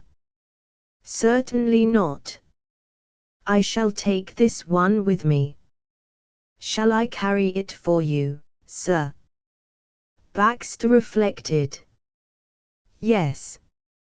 I think that would be best. Trouble had shaken his nerve. He was not certain that there might not be others besides Lord Emsworth in the garden, and it occurred to him that, especially after his reputation for eccentric conduct had been so firmly established by his misfortunes that night in the hall, it might cause comment should he appear before them carrying a shoe. Ash took the shoe and, doing so, understood what before had puzzled him. Across the toe was a broad splash of red paint. Though he had nothing else to go on, he saw all. The shoe he held was a female shoe. His own researches in the museum had made him aware of the presence there of red paint. It was not difficult to build up on these data a pretty accurate estimate of the position of affairs. "Come with me," said Baxter. He left the room. Ash followed him. In the garden Lord Emsworth, garden fork in hand, was dealing summarily with a green young weed that had incautiously shown its head in the middle of a flower bed. He listened to Baxter's statement with more interest than he usually showed in anybody's statements. He resented the loss of the scarab, not so much on account of its intrinsic worth as because it had been the gift of his friend Mr. Peters. "Indeed," he said, when Baxter had finished. "Really? Dear me. It certainly seems, it is extremely suggestive. You are certain there was red paint on this shoe?" "I have it with me. I brought it on purpose to show you." He looked at Ash, who stood in close attendance. "The shoe." Lord Emsworth polished his glasses and bent over the exhibit. "Ah," he said. "Now let me look at this. You say, is the just so, just so?" "Just, my dear Baxter, it may be that I have not examined this shoe with sufficient care, but, can you point out to me exactly where this paint is that you speak of?" The efficient Baxter stood staring at the shoe with wild, fixed stare. Of any suspicion of paint, red or otherwise, it was absolutely and entirely innocent. The shoe became the center of attraction, the center of all eyes. The efficient Baxter fixed it with the piercing glare of one who feels that his brain is tottering. Lord Emsworth looked at it with a mildly puzzled expression. Ash Marson examined it with a sort of affectionate interest, as though he were waiting for it to do a trick of some kind. Baxter was the first to break the silence. "There was paint on this shoe," he said vehemently. "I tell you there was a splash of red paint across the toe. This man here will bear me out in this. You saw paint on this shoe." "Paint, sir? What? Do you mean to tell me you did not see it?" "No, sir, there was no paint on this shoe." "This is ridiculous. I saw it with my own eyes. It was a broad splash right across the toe." Lord Emsworth interposed. "You must have made a mistake, my dear Baxter. There is certainly no trace of paint on this shoe. These momentary optical delusions are, I fancy, not uncommon. Any doctor will tell you. I had an aunt, your lordship," said Ash chattily, "who was remarkably subject. It is absurd." "I cannot have been mistaken," said Baxter. I am positively certain the toe of this shoe was red when I found it. It is quite black now, my dear Baxter. A sort of chameleon shoe, murmured Ash. The goaded secretary turned on him. What did you say? Nothing, sir. Baxter's old suspicion of this smooth young man came surging back to him. I strongly suspect you of having had something to do with this. Really, Baxter, said the Earl, that is surely the least probable of solutions. This young man could hardly have cleaned the shoe on his way from the house. A few days ago, when painting in the museum, I inadvertently splashed some paint on my own shoe. I can assure you it does not brush off. It needs a very systematic cleaning before all traces are removed. Exactly, your lordship, said Ash. My theory, if I may, yes. My theory, your lordship, is that Mr. Baxter was deceived by the light and shade effects on the toe of the shoe. The morning sun, streaming in through the window, must have shone on the shoe in such a manner as to give it a momentary and fictitious aspect of redness. If Mr. Baxter recollects, he did not look long at the shoe. The picture on the retina of the eye consequently had not time to fade. I myself remember thinking at the moment that the shoe appeared to have a certain reddish tint. The mistake, said Baxter shortly. Lord Emsworth, now thoroughly bored with the whole affair and desiring nothing more than to be left alone with his weeds and his garden fork, put in his word. Baxter, he felt, was curiously irritating these days. He always seemed to be bobbing up. The Earl of Emsworth was conscious of a strong desire to be free from his secretary's company. He was efficient, yes, invaluable indeed. He did not know what he should do without Baxter, but there was no denying that his company tended after a while to become a trifle tedious.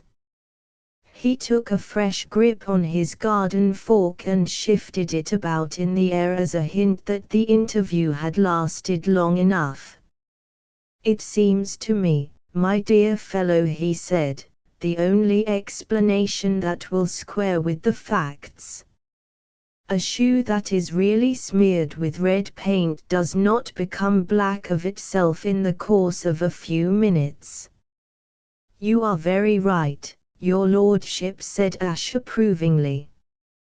May I go now, your lordship? Certainly, certainly, by all means. Shall I take the shoe with me, your lordship? If you do not want it, Baxter. The secretary passed the fraudulent piece of evidence to Ash without a word, and the latter, having included both gentlemen in a kindly smile, left the garden.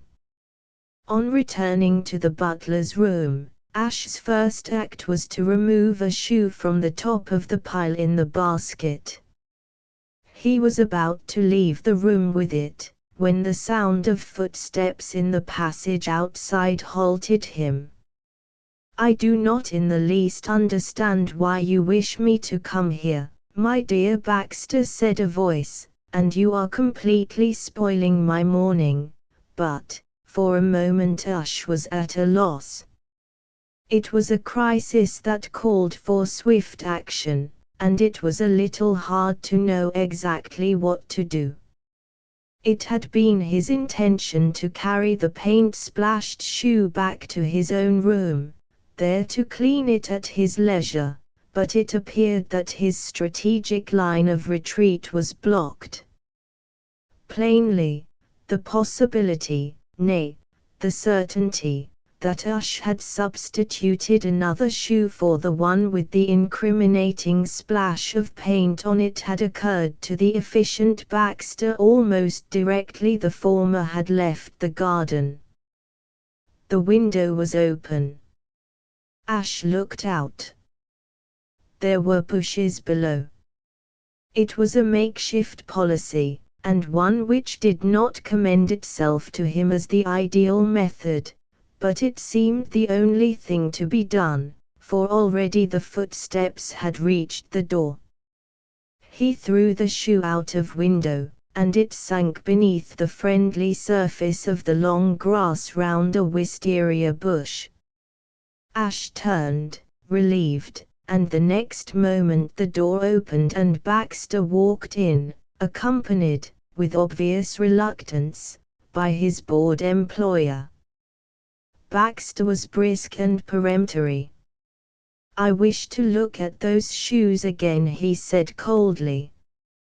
"Certainly, sir," said Ash. "I can manage without your assistance," said Baxter. "Very good, sir." Leaning against the wall, Ash watched him with silent interest, as he burrowed among the contents of the basket, like a terrier digging for rats. The Earl of Emsworth took no notice of the proceedings. He yawned plaintively, and pottered about the room. He was one of nature's potterers. The scrutiny of the man whom he had now placed definitely as a malefactor irritated Baxter. Ash was looking at him in an insufferably tolerant manner, as if he were an indulgent father brooding over his infant son while engaged in some childish frolic. He lodged a protest. "Don't stand there staring at me. I was interested in what you were doing, sir." "Never mind. Don't stare at me in that idiotic way." "May I read a book, sir?" "Yes, read if you like." "Thank you, sir." Ash took a volume from the butler's slenderly stocked shelf. The shoe expert resumed his investigations in the basket. He went through it twice, but each time without success. After the second search he stood up and looked wildly about the room. He was as certain as he could be of anything that the missing piece of evidence was somewhere within those four walls. There was very little cover in the room, even for so small a fugitive as a shoe. He raised the tablecloth and peered beneath the table. "Are you looking for Mr. Beach, sir?" said Ash. "I think he has gone to church." Baxter, pink with his exertions, fastened a baleful glance upon him. "You had better be careful," he said. At this point the Earl of Emsworth, having done all the pottering possible in the restricted area, yawned like an alligator. "Now, my dear Baxter," he began querulously. Baxter was not listening. He was on the trail. He had caught sight of a small closet in the wall, next to the mantelpiece, and it had stimulated him. "What is in this closet?" "That closet, sir." "Yes, this closet." He rapped the door irritably.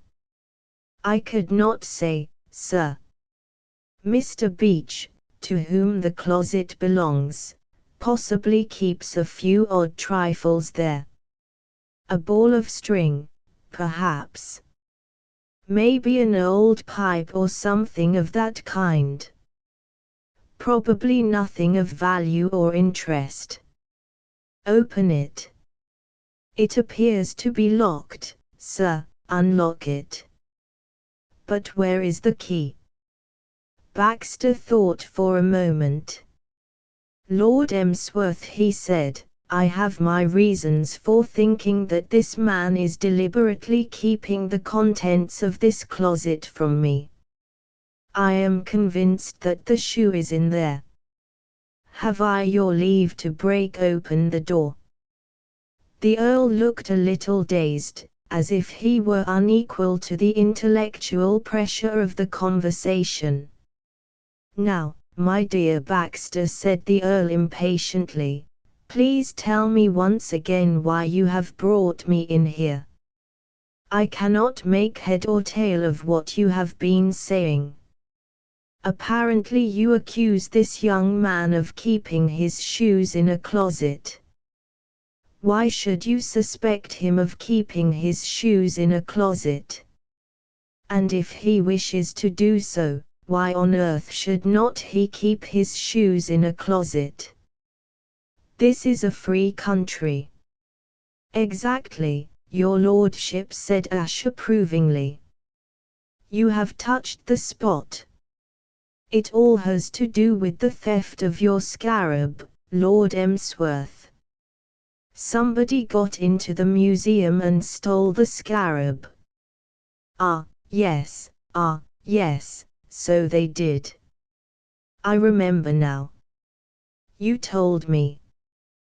Bad business that, my dear Baxter. Mr. Peters gave me that scarab. He will be most deucedly annoyed if it's lost. Yes, indeed. Whoever stole it upset the can of red paint and stepped in it.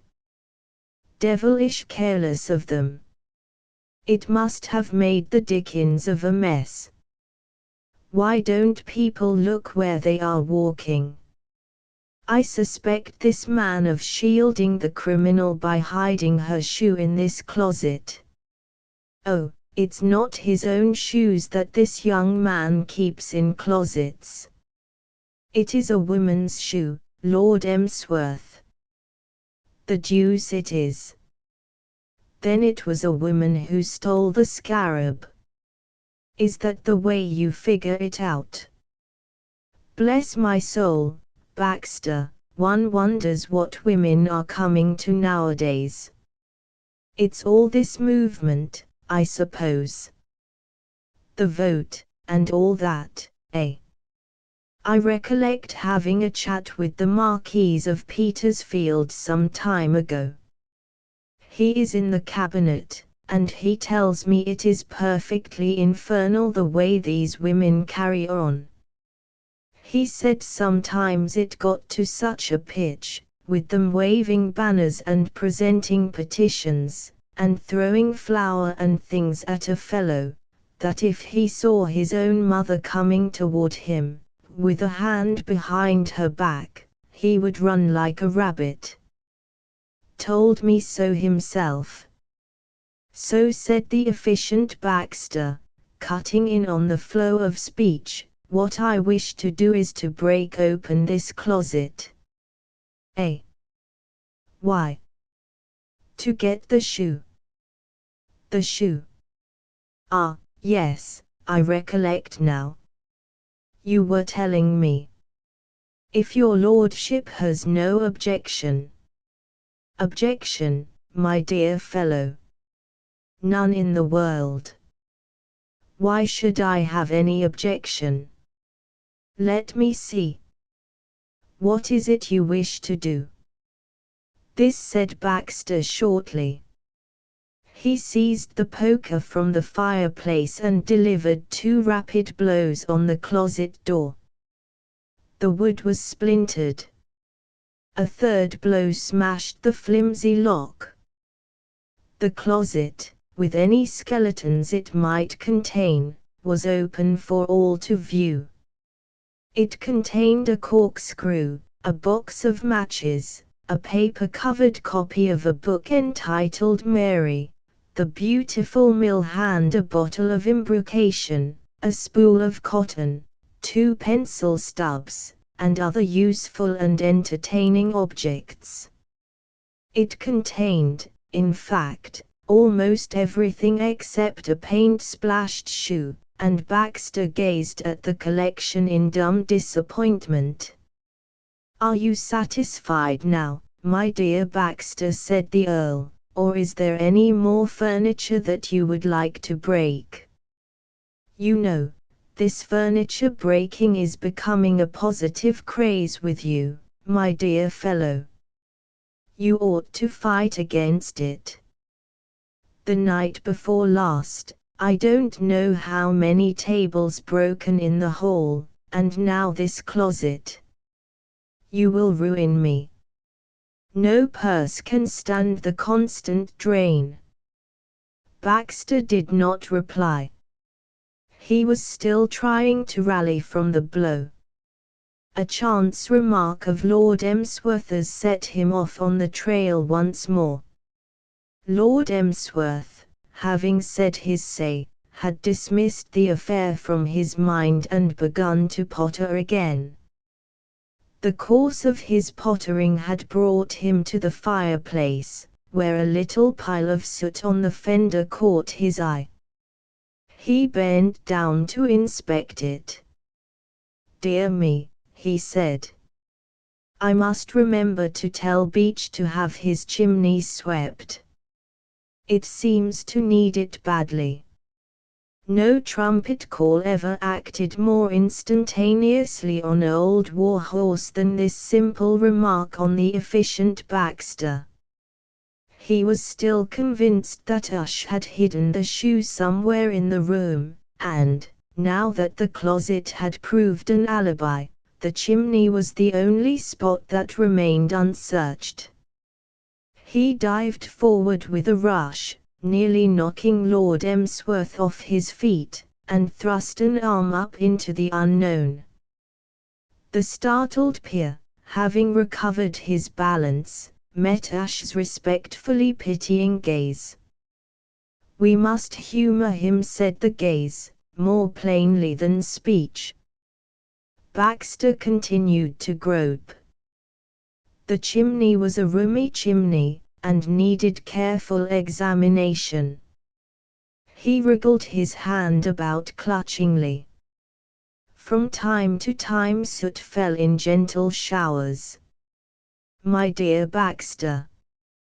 Baxter was baffled. He withdrew his hand from the chimney, and straightened himself. He brushed a bead of perspiration from his face with the back of his hand. Unfortunately, he used the sooty hand, and the result was too much for Lord Emsworth's politeness. He burst into a series of pleased chuckles. "Your face, my dear Baxter. Your face. It is positively covered with soot, positively. You must go and wash it. You are quite black. Really, my dear fellow, you present rather an extraordinary appearance. Run off to your room." Against this crowning blow the efficient Baxter could not stand up. It was the end. "Soot," he murmured weakly. "Soot. Your face is covered, my dear fellow, quite covered." "It certainly has a faintly sooty aspect, sir," said Ash. His voice roused the sufferer to one last flicker of spirit. "You will hear more of this," he said. "You will." At this moment, slightly muffled by the intervening door and passageway, there came from the direction of the hall a sound like the delivery of a ton of coal. A heavy body bumped down the stairs, and a voice which all three recognized as that of the Honorable Freddie uttered an oath that lost itself in a final crash and a musical splintering sound, which Baxter for one had no difficulty in recognizing as the dissolution of occasional china. Even if they had not so able a detective as Baxter with them, Lord Emsworth and Ush would have been at no loss to guess what had happened. Dr. Watson himself could have deduced it from the evidence. The Honorable Freddie had fallen downstairs. Asterisk asterisk asterisk. With a little ingenuity, this portion of the story of Mr. Peter's Scarab could be converted into an excellent tract, driving home the perils, even in this world, of absenting one's self from church on Sunday morning. If the Honorable Freddie had gone to church, he would not have been running down the great staircase at the castle at this hour. And if he had not been running down the great staircase at the castle at that hour, he would not have encountered Muriel. Muriel was a Persian cat belonging to Lady Anne Warblington. Lady Anne had breakfasted in bed and lain there late, as she rather fancied she had one of her sick headaches coming on. Muriel had left her room in the wake of the breakfast tray, being anxious to be present at the obsequies of a fried sole that had formed Lady Anne's simple morning meal, and had followed the maid who bore it until she had reached the hall. At this point the maid, who disliked Muriel, stopped and made a noise like an exploding pop bottle, at the same time taking a little run in Muriel's direction and kicking at her with a menacing foot. Muriel, wounded and startled, had turned in her tracks and sprinted back up the staircase at the exact moment when the Honorable Freddie, who for some reason was in a great hurry, ran lightly down.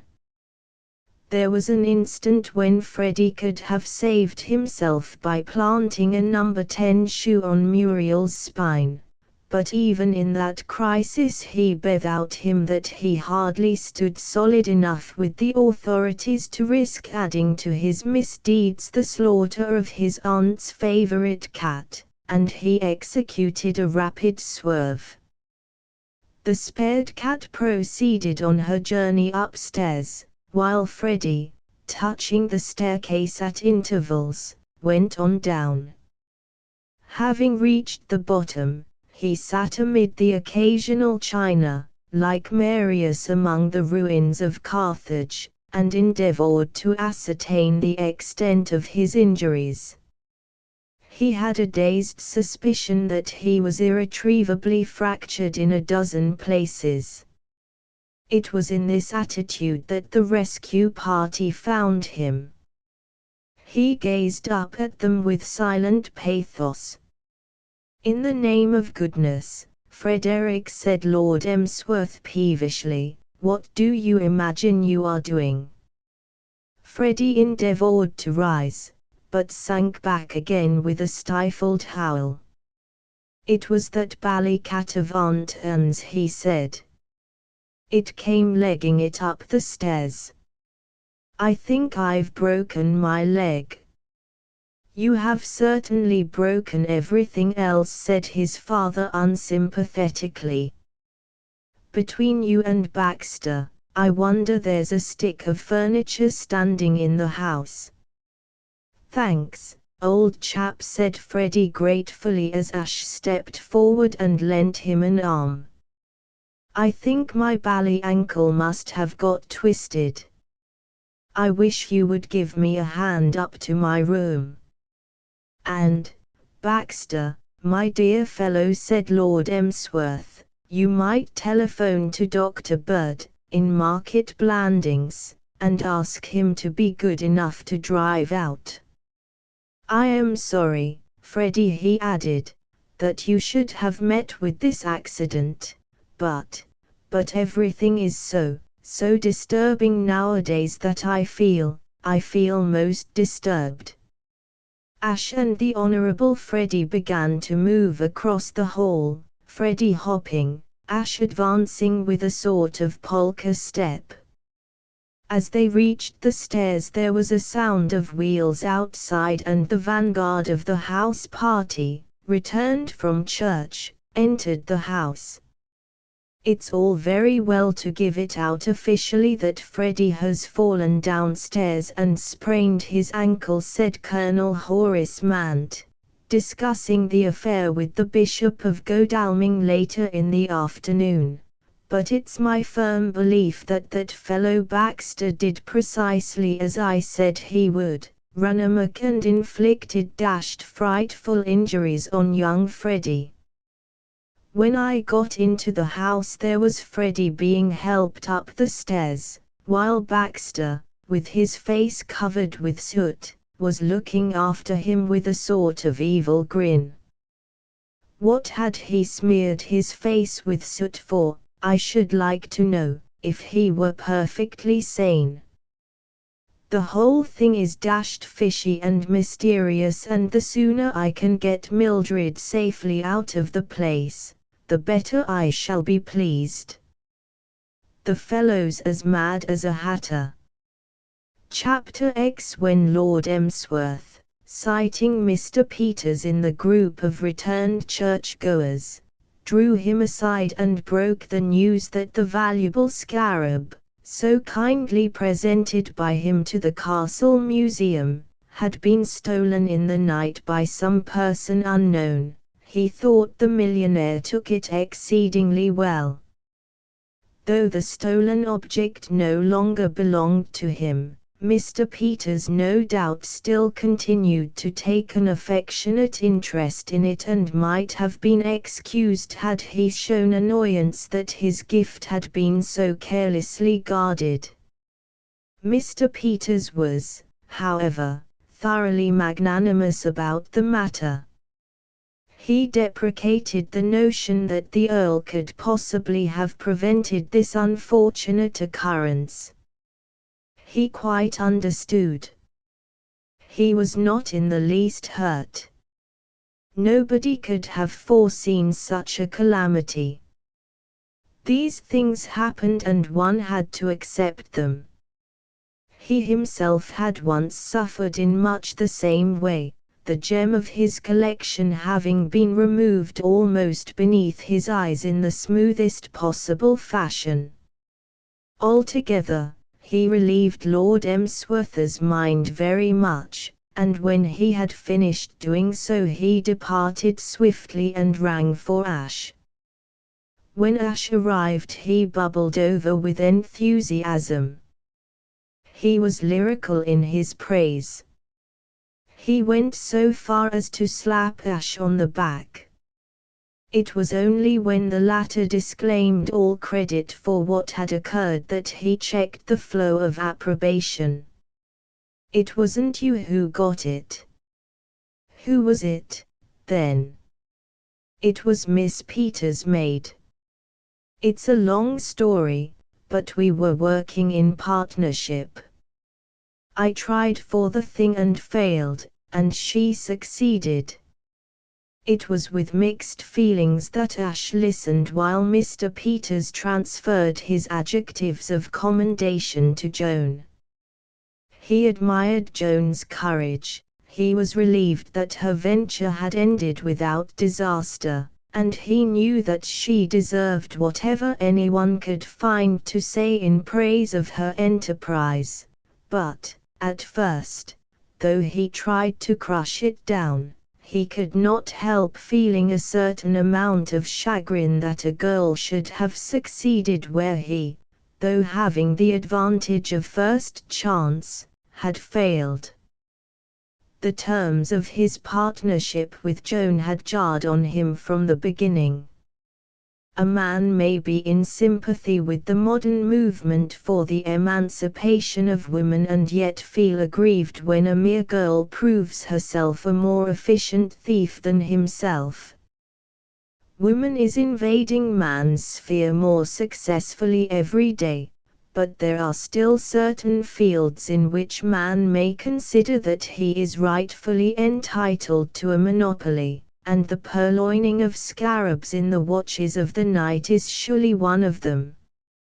Joan, in Ash's opinion, should have played a meeker and less active part.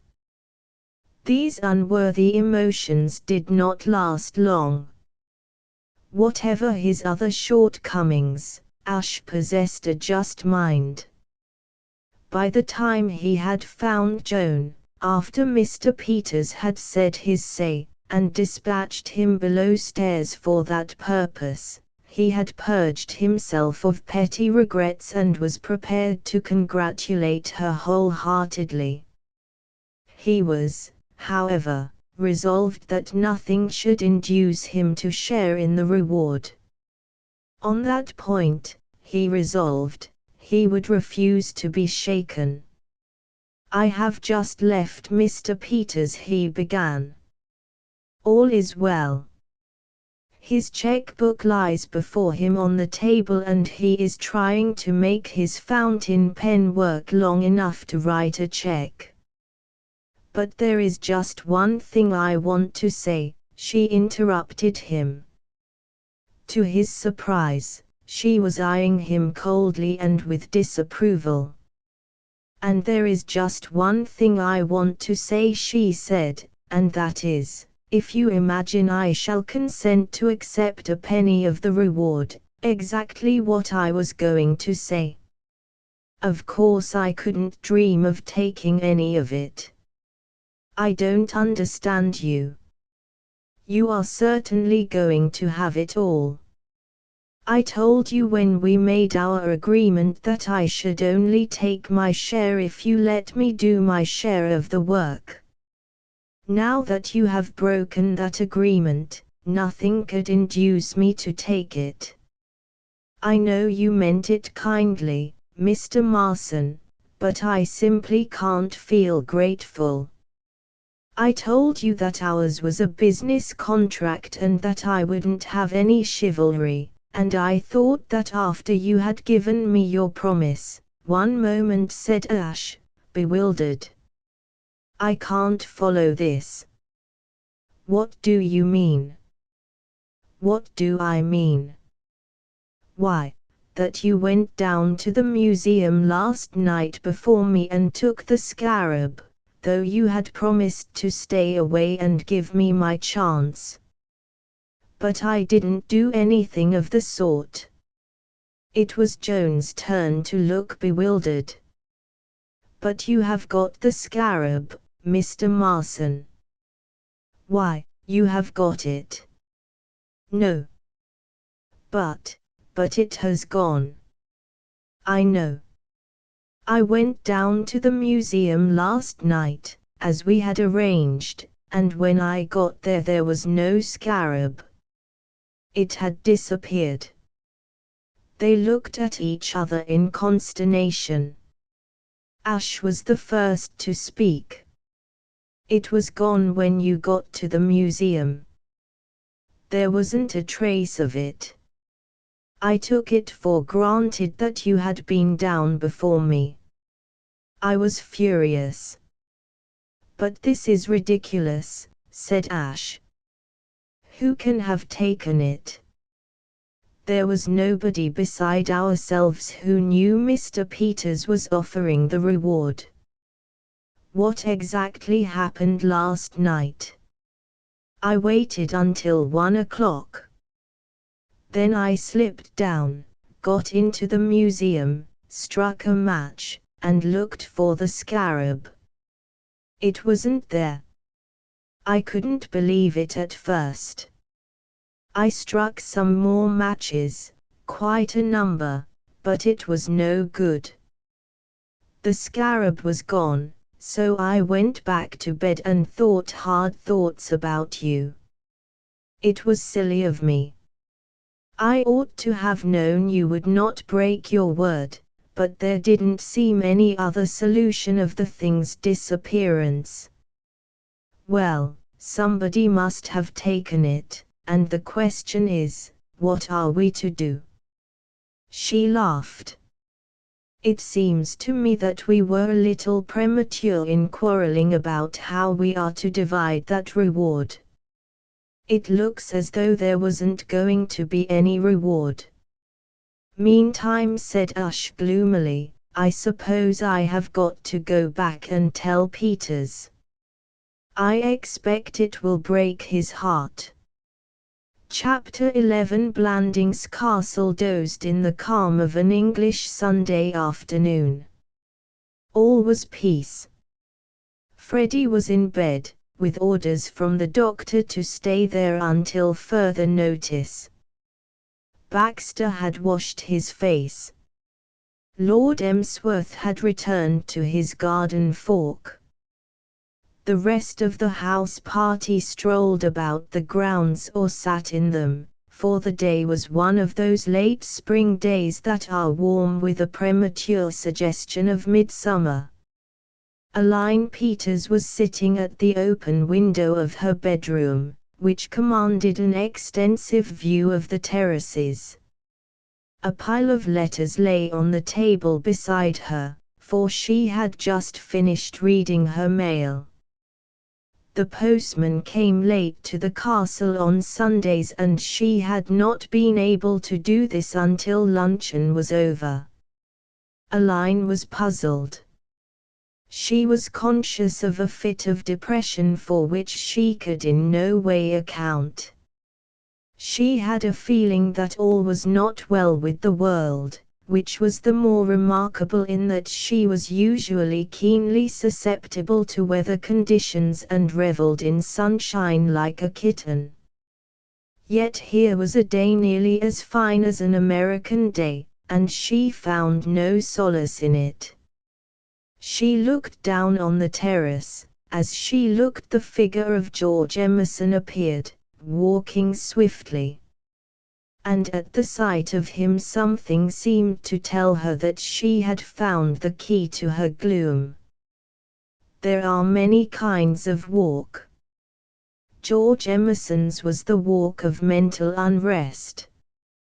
His hands were clasped behind his back, his eyes stared straight in front of him from beneath lowering brows, and between his teeth was an unlighted cigar. No man who is not a professional politician holds an unlighted cigar in his mouth unless he wishes to irritate and baffle a ticket chopper in the subway, or because unpleasant meditations have caused him to forget he has it there. Plainly, then, all was not well with George Emerson. Aline had suspected as much at luncheon, and looking back she realized that it was at luncheon her depression had begun. The discovery startled her a little. She had not been aware, or she had refused to admit to herself, that George's troubles bulked so large on her horizon. She had always told herself that she liked George, that George was a dear old friend, that George amused and stimulated her, but she would have denied she was so wrapped up in George that the sight of him in trouble would be enough to spoil for her the finest day she had seen since she left America. There was something not only startling but shocking in the thought, for she was honest enough with herself to recognize that Freddie, her official loved one, might have paced the grounds of the castle chewing an unlighted cigar by the hour without stirring any emotion in her at all. And she was to marry Freddie next month. This was surely a matter that called for thought. She proceeded, gazing down the while at the perambulating George, to give it thought. Aline's was not a deep nature. She had never pretended to herself that she loved the Honorable Freddie in the sense in which the word is used in books. She liked him and she liked the idea of being connected with the peerage. Her father liked the idea and she liked her father. And the combination of these likings had caused her to reply yes when, last autumn, Freddie, swelling himself out like an embarrassed frog and gulping, had uttered that memorable speech beginning, "I say, you know, it's like this, don't you know?" and ending, "What I mean is, will you marry me, what?" She had looked forward to being placidly happy as the Honourable Mrs. Frederick Threepwood. And then George Emerson had reappeared in her life, a disturbing element. Until today she would have resented the suggestion that she was in love with George. She liked to be with him, partly because he was so easy to talk to, and partly because it was exciting to be continually resisting the willpower he made no secret of trying to exercise. But today there was a difference. She had suspected it at luncheon and she realized it now. As she looked down at him from behind the curtain, and marked his air of gloom, she could no longer disguise it from herself. She felt maternal, horribly maternal. George was in trouble and she wanted to comfort him. Freddie, too, was in trouble. But did she want to comfort Freddie? No. On the contrary, she was already regretting her promise, so lightly given before luncheon, to go and sit with him that afternoon. A well-marked feeling of annoyance that he should have been so silly as to tumble downstairs and sprain his ankle was her chief sentiment respecting Freddie. George Emerson continued to perambulate and Aline continued to watch him.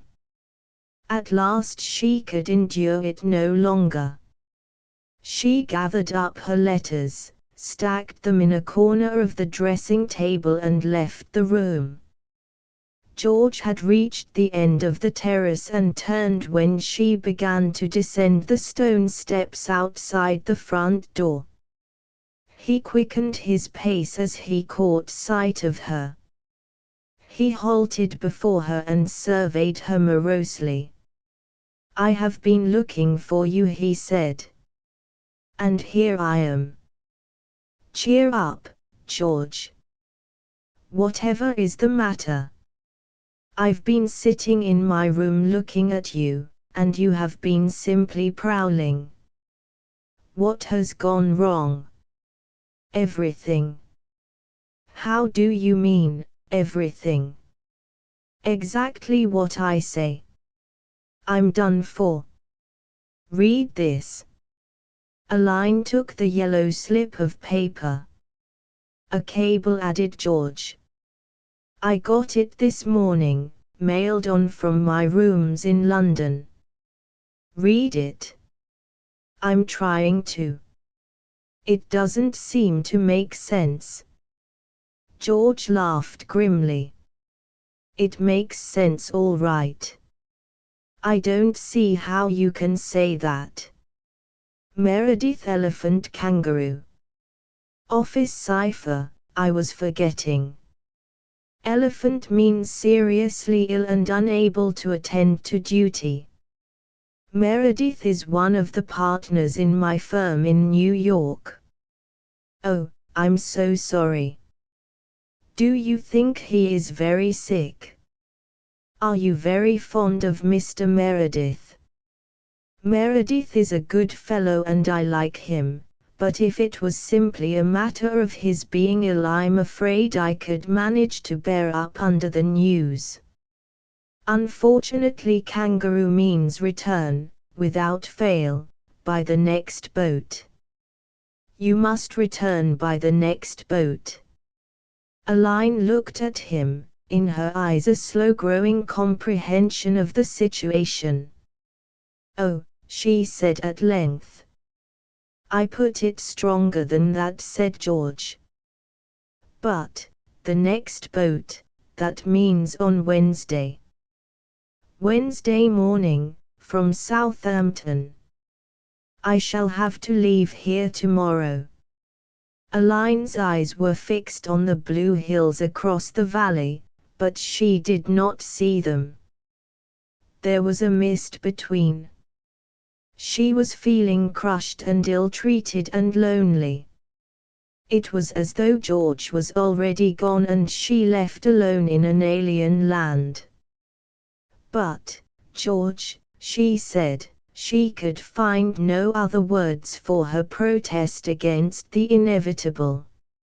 It's bad luck, said Emerson quietly, but I shouldn't wonder if it is not the best thing that really could have happened. It finishes me cleanly, instead of letting me drag on and make both of us miserable. If this cable hadn't come, I suppose I should have gone on bothering you up to the day of your wedding.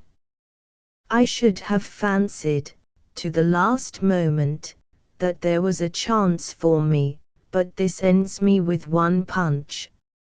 Even I haven't the nerve to imagine that I can work a miracle in the few hours before the train leaves tomorrow. I must just make the best of it. If we ever meet again, and I don't see why we should, you will be married. My particular brand of mental suggestion doesn't work at long range. I shan't hope to influence you by telepathy. He leaned on the balustrade at her side and spoke in a low, level voice. This thing, he said, coming as a shock, coming out of the blue sky without warning. Meredith is the last man in the world you would expect to crack up. He looked as fit as a dray horse the last time I saw him, somehow seems to have hammered a certain amount of sense into me. Odd, it never struck me before, but I suppose I have been about the most bumptious, conceited fool that ever happened. Why, I should have imagined that there was a sort of irresistible fascination in me, which was bound to make you break off your engagement and upset the whole universe simply to win the wonderful reward of marrying me, is more than I can understand. I suppose it takes a shock to make a fellow see exactly what he really amounts to. I couldn't think any more of you than I do. But, if I could, the way you have put up with my mouthing and swaggering and posing as a sort of Superman, would make me do it. You have been wonderful. Aline could not speak. She felt as though her whole world had been turned upside down in the last quarter of an hour. This was a new George Emerson. A George at whom it was impossible to laugh, but an insidiously attractive George. Her heart beat quickly. Her mind was not clear, but dimly she realized that he had pulled down her chief barrier of defense and that she was more open to attack than she had ever been. Obstinacy, the automatic desire to resist the pressure of a will that attempted to overcome her own, had kept her cool and level-headed in the past. With masterfulness she had been able to cope. Humility was another thing altogether. Soft-heartedness was Aline's weakness. She had never clearly recognized it, but it had been partly pity that had induced her to accept Freddie. He had seemed so downtrodden and sorry for himself during those autumn days when they had first met. Prudence warned her that strange things might happen if once she allowed herself to pity George Emerson. The silence lengthened. Aline could find nothing to say. In her present mood there was danger in speech. "We have known each other so long," said Emerson, "and I have told you so often that I love you. We have come to make almost a joke of it, as though we were playing some game. It just happens that that is our way, to laugh at things, but I am going to say it once again, even though it has come to be a sort of catchphrase. I love you. I'm reconciled to the fact that I am done for, out of the running, and that you are going to marry somebody else, but I am not going to stop loving you. It isn't a question of whether I should be happier if I forgot you. I can't do it. It's just an impossibility, and that's all there is to it. Whatever I may be to you, you are part of me, and you always will be part of me. I might just as well try to go on living without breathing as living without loving you. He stopped and straightened himself. That's all. I don't want to spoil a perfectly good spring afternoon for you by pulling out the tragic stop. I had to say all that, but it's the last time. It shan't occur again. There will be no tragedy when I step into the train tomorrow. Is there any chance that you might come and see me off? Aline nodded. You will. That will be splendid. Now I'll go and pack and break it to my host that I must leave him. I expect it will be news to him to learn that I am here. I doubt if he knows me by sight. Aline stood where he had left her, leaning on the balustrade. In the fullness of time there came to her the recollection she had promised Freddie that shortly after luncheon she would sit with him. The Honourable Freddie, draped in purple pyjamas and propped up with many pillows, was lying in bed, reading Gridley Quayle, Investigator. Aline's entrance occurred at a peculiarly poignant moment in the story and gave him a feeling of having been brought violently to earth from a flight in the clouds. It is not often an author has the good fortune to grip a reader as the author of Gridley Quayle gripped Freddie. One of the results of his absorbed mood was that he greeted Aline with a stare of an even glassier quality than usual. His eyes were by nature a trifle prominent, and to Aline, in the overstrung condition in which her talk with George Emerson had left her, they seemed to bulge at her like a snail's. A man seldom looks his best in bed, and to Aline, seeing him for the first time at this disadvantage, the Honourable Freddie seemed quite repulsive. It was with a feeling of positive panic that she wondered whether he would want her to kiss him. Freddie made no such demand. He was not one of your demonstrative lovers. He contented himself with rolling over in bed and dropping his lower jaw. Hello, Aline. Aline sat down on the edge of the bed. Well, Freddie. Her betrothed improved his appearance a little by hitching up his jaw. As though feeling that would be too extreme a measure, he did not close his mouth altogether, but he diminished the abyss. The Honourable Freddie belonged to the class of persons who move through life with their mouths always restfully open. It seemed to Aline that on this particular afternoon a strange dumbness had descended on her.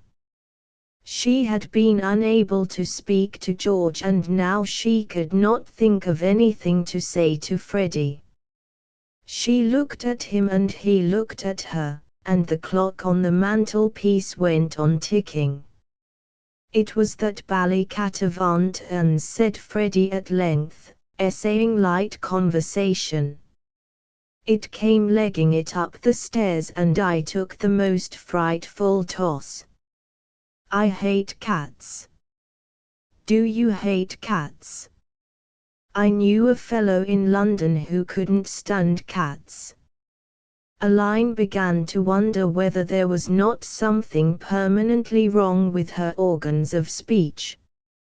It should have been a simple matter to develop the cat theme, but she found herself unable to do so.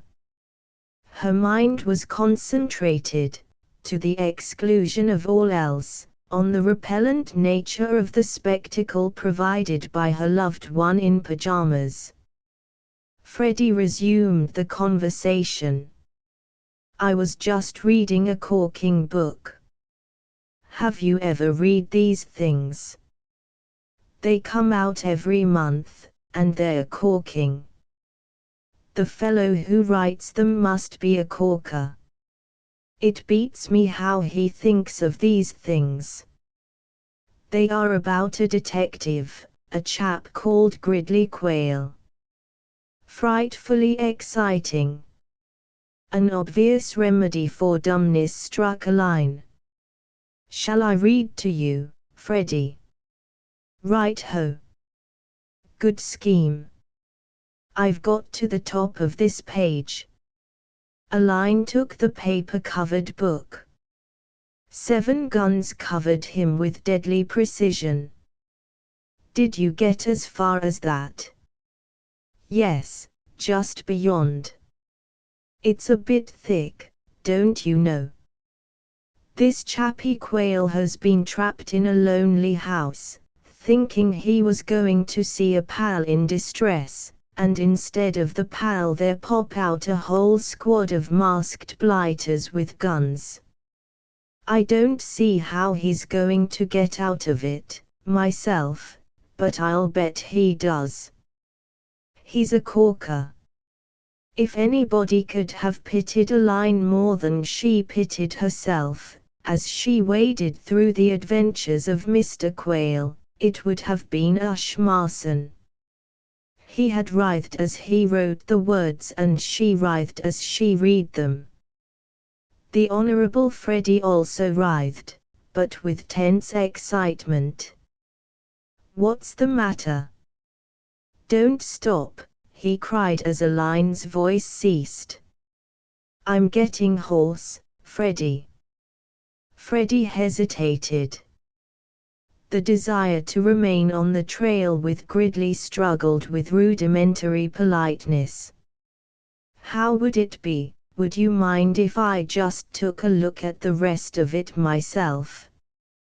We could talk afterward, you know. I shan't be long." "Of course. Do read if you want to. But do you really like this sort of thing, Freddie?" "Me? Rather. Why, don't you?" "I don't know. It seems a little, I don't know." Freddie had become absorbed in his story. Aline did not attempt further analysis of her attitude toward Mr. Quayle. She relapsed into silence. It was a silence pregnant with thought. For the first time in their relations, she was trying to visualize to herself exactly what marriage with this young man would mean. Hitherto, it struck her, she had really seen so little of Freddie that she had scarcely had a chance of examining him. In the crowded world outside he had always seemed a tolerable enough person. Today, somehow, he was different. Everything was different today. This, she took it, was a fair sample of what she might expect after marriage. Marriage meant, to come to essentials, that 2 people were very often and for lengthy periods alone together, dependent on each other for mutual entertainment. What exactly would it be like, being alone often and for lengthy periods with Freddie? Well, it would, she assumed, be like this. "It's all right," said Freddie without looking up. He did get out. He had a bomb on him, and he threatened to drop it and blow the place to pieces unless the blighters let him go. So they cheesed it. I knew he had something up his sleeve. Like this. Aline drew a deep breath. It would be like this, forever and ever, until she died. She bent forward and stared at him. "Freddie," she said, "do you love me?" There was no reply. "Freddie, do you love me? Am I a part of you? If you hadn't me, would it be like trying to go on living without breathing?" The Honorable Freddie raised a flushed face and gazed at her with an absent eye. "Eh? What?" he said. "Do I? Oh, yes, rather. I say, one of the blighters has just loosed a rattlesnake into Gridley Quayle's bedroom through the transom." Aline rose from her seat and left the room softly. The Honorable Freddie read on, unheeding. Ush Marson had not fallen far short of the truth in his estimate of the probable effect on Mr. Peters of the information that his precious scarab had once more been removed by alien hands and was now farther from his grasp than ever. A drawback to success in life is that failure, when it does come, acquires an exaggerated importance. Success had made Mr. Peters, in certain aspects of his character, a spoiled child. At the moment when Ush broke the news, he would have parted with half his fortune to recover the scarab. Its recovery had become a point of honor. He saw it as the prize of a contest between his will and that of whatever malignant powers there might be ranged against him in the effort to show him that there were limits to what he could achieve.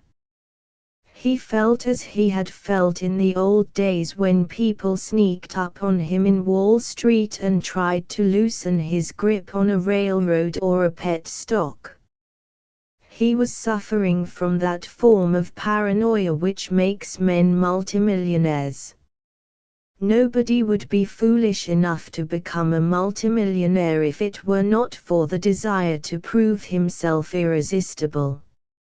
Mr. Peters obtained a small relief for his feelings by doubling the existing reward, and Ush went off in search of Joan, hoping that this new stimulus, acting on their joint brains, might develop inspiration. "Have any fresh ideas been vouchsafed to you?" he asked. "You may look on me as baffled." Joan shook her head. "Don't give up," she urged. "Think again. Try to realize what this means, Mr. Marson.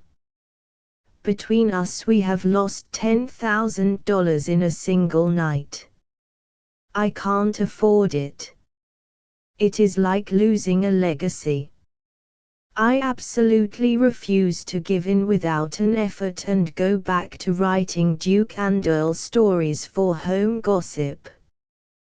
The prospect of tackling Gridley Quayle again, why, I was forgetting that you were a writer of detective stories. You ought to be able to solve this mystery in a moment. Ask yourself, what would Gridley Quayle have done? I can answer that. Gridley Quayle would have waited helplessly for some coincidence to happen to help him out. Had he no methods? He was full of methods, but they never led him anywhere without the coincidence. However, we might try to figure it out. What time did you get to the museum? 1 o'clock. And you found the scarab gone. What does that suggest to you? Nothing. What does it suggest to you? Absolutely nothing. Let us try again.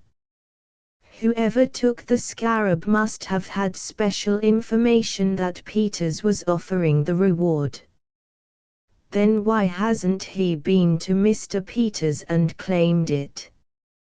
True, That would seem to be a flaw in the reasoning.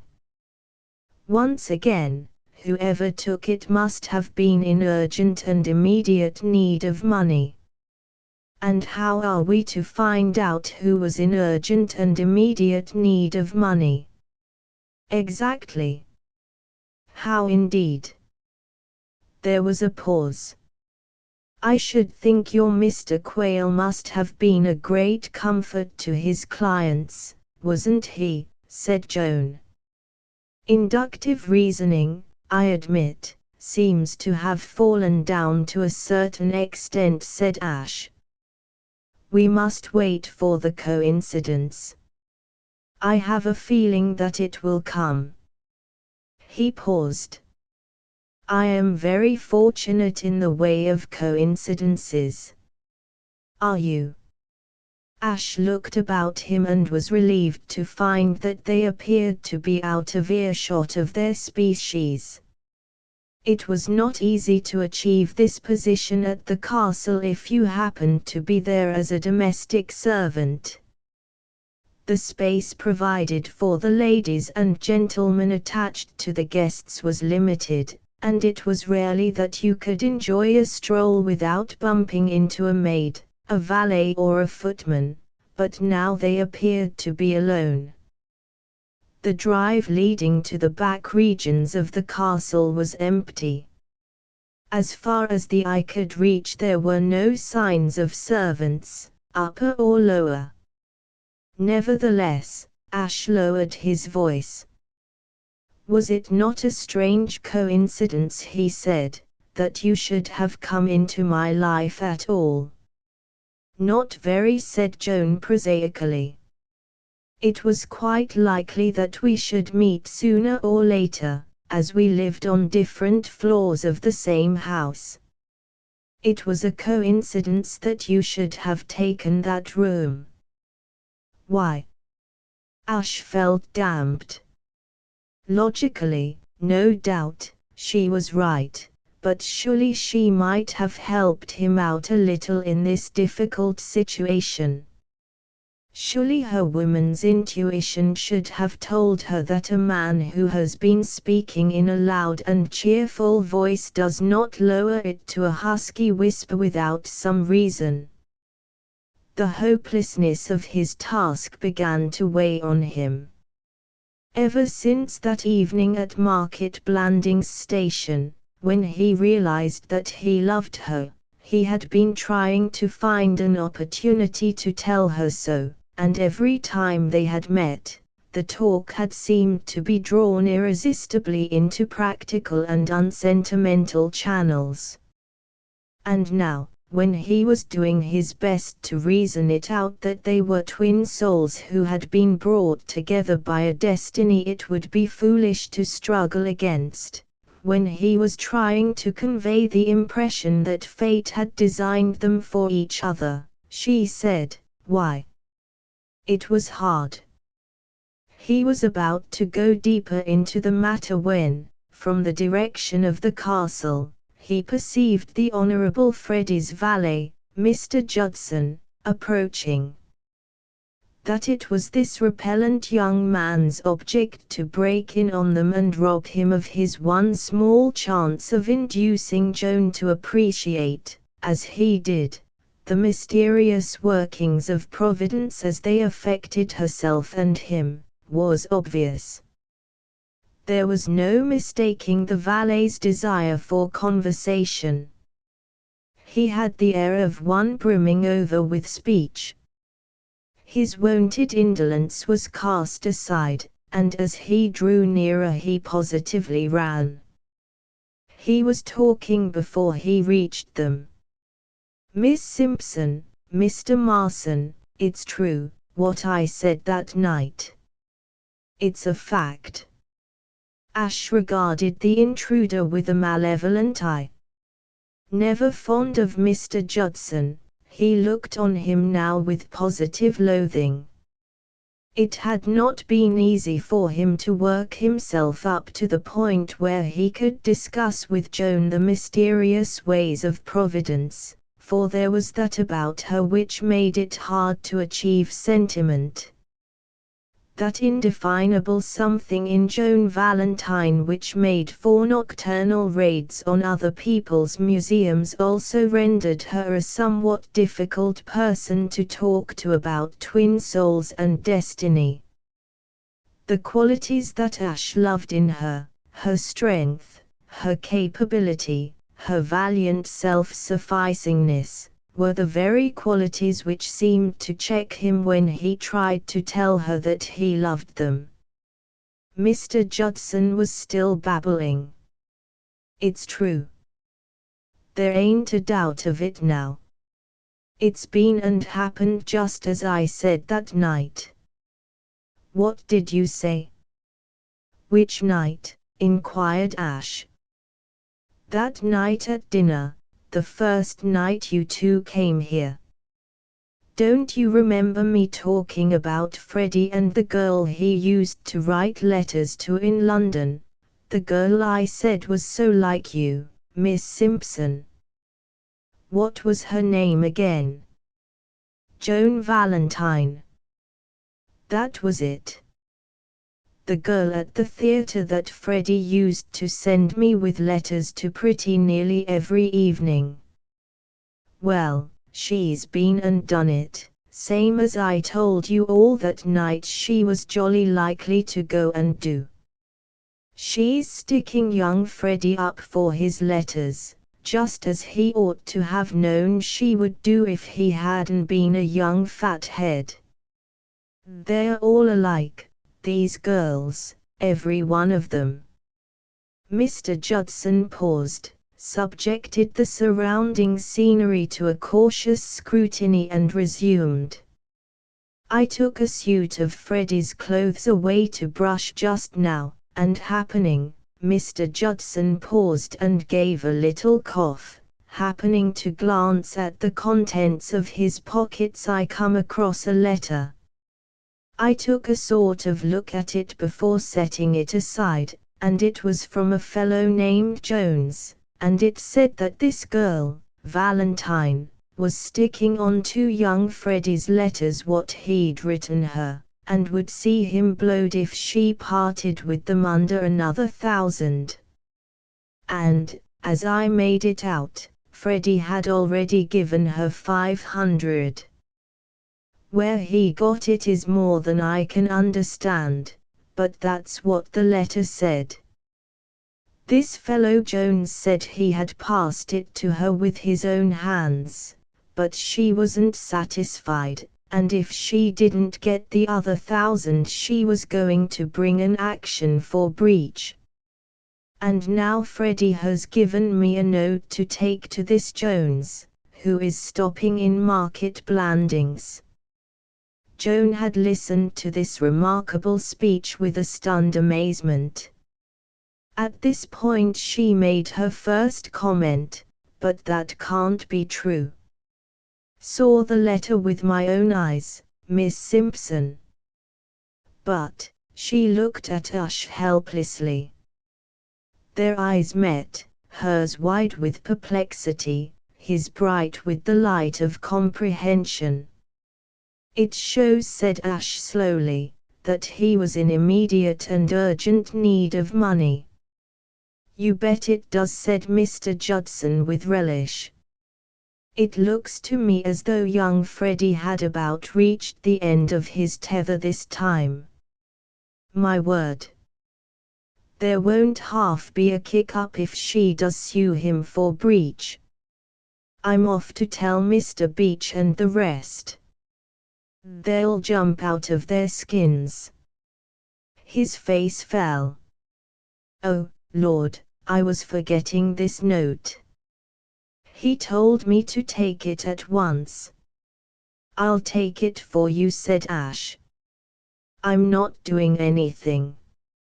Mr. Judson's gratitude was effusive. "You're a good fellow, Marson," he said. "I'll do as much for you another time. I couldn't hardly bear not to tell a bit of news like this right away. I should burst or something." And Mr. Judson, with shining face, hurried off to the housekeeper's room. "I simply can't understand it," said Joan at length. "My head is going round." "Can't understand it? Why, it's perfectly clear. This is the coincidence for which, in my capacity of Gridley Quayle, I was waiting. I can now resume inductive reasoning. Weighing the evidence, what do we find? That young sweep, Freddie, is the man. He has the scarab. But it's all such a muddle. I'm not holding his letters. For Joan's purposes you are. Let's get this Jones element in the affair straightened out. What do you know of him? He was an enormously fat man who came to see me one night and said he had been sent to get back some letters. I told him I had destroyed them ages ago and he went away.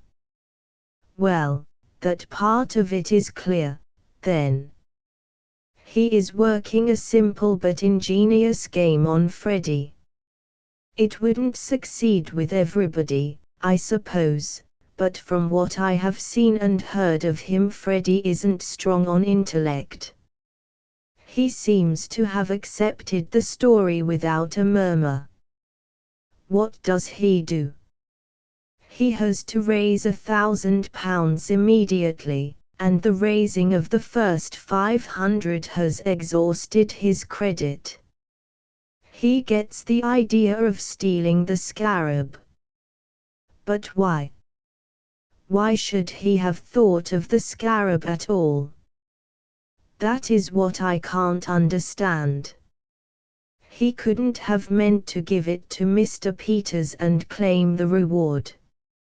He couldn't have known that Mr. Peters was offering a reward.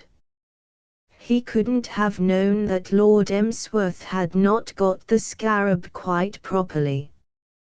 He couldn't have known anything. Ash's enthusiasm was a trifle damped. There's something in that. But, I have it. Jones must have known about the scarab and told him. But how could he have known? Yes, there's something in that, too. How could Jones have known? He couldn't. He had gone by the time a line came that night. I don't quite understand. Which night? It was the night of the day I first met you. I was wondering for a moment whether he could by any chance have overheard a line telling me about the scarab and the reward Mr. Peters was offering for it.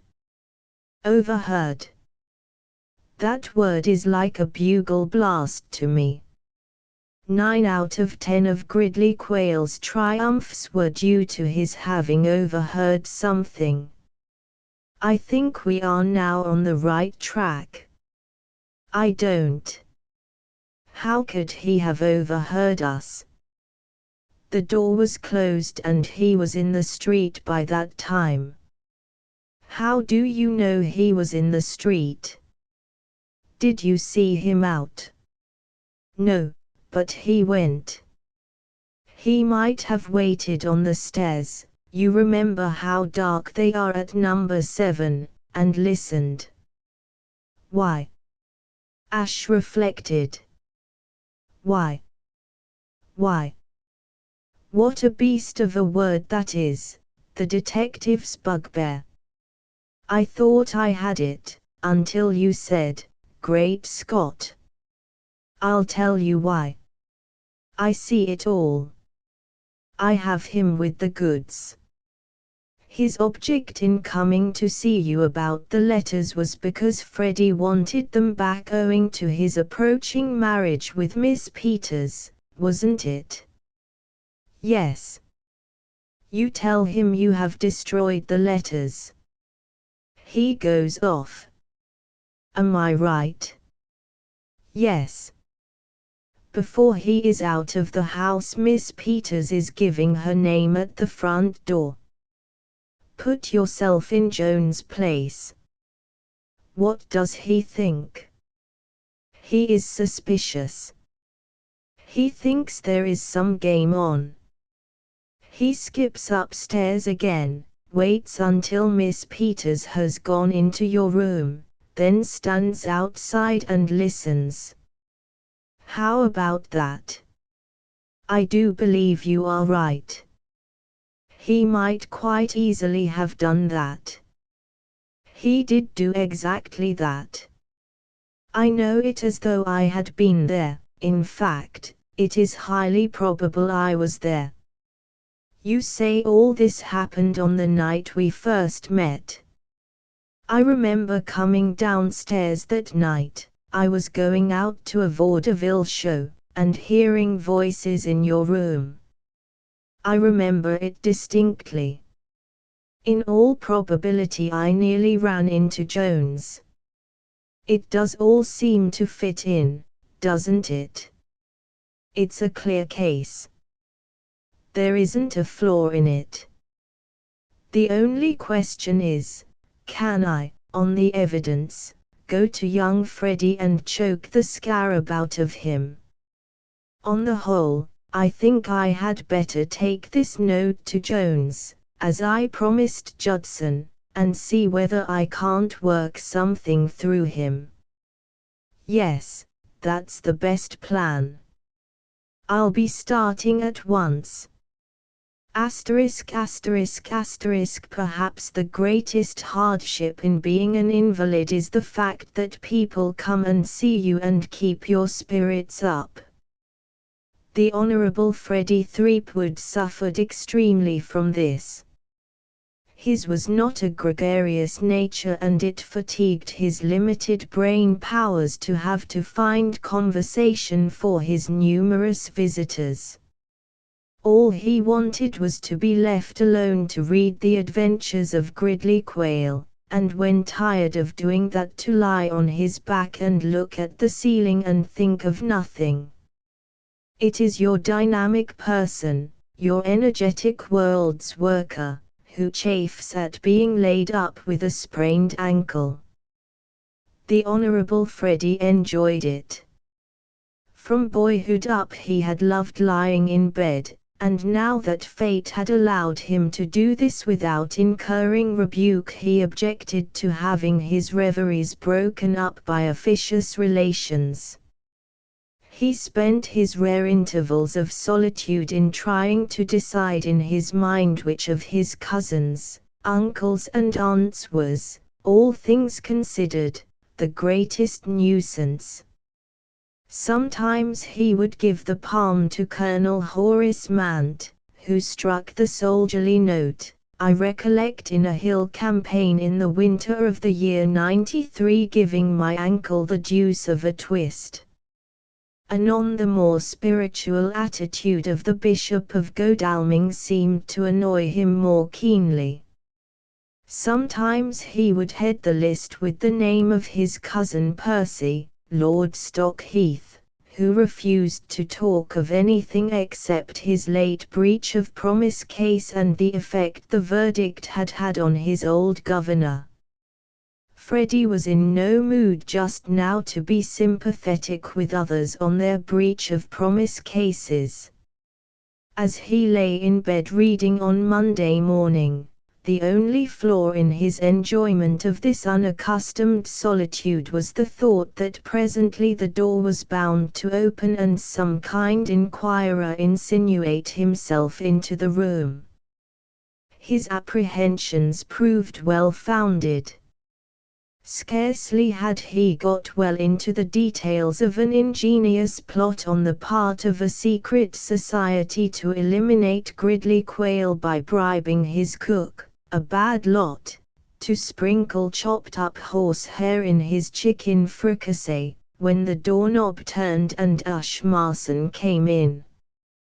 Freddie was not the only person who had found the influx of visitors into the sick room a source of irritation.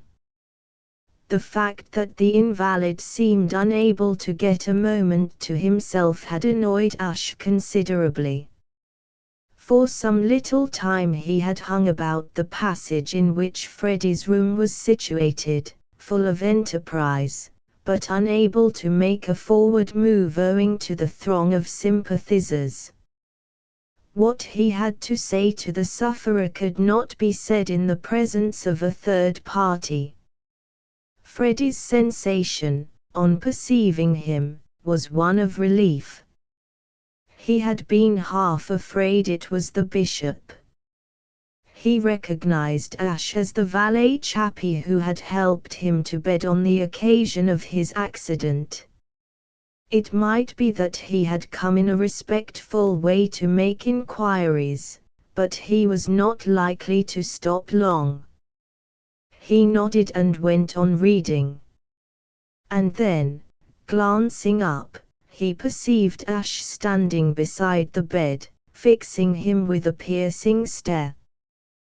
The Honorable Freddie hated piercing stares. One of the reasons why he objected to being left alone with his future father-in-law, Mr. J. Preston Peters, was that nature had given the millionaire a penetrating pair of eyes, and the stress of business life in New York had developed in him a habit of boring holes in people with them. A young man had to have a stronger nerve and a clearer conscience than the Honorable Freddie to enjoy a tête-à-tête with Mr. Peters. Though he accepted Aline's father as a necessary evil and recognized that his position entitled him to look at people as sharply as he liked, whatever their feelings, he would be hanged if he was going to extend this privilege to Mr. Peters' valet.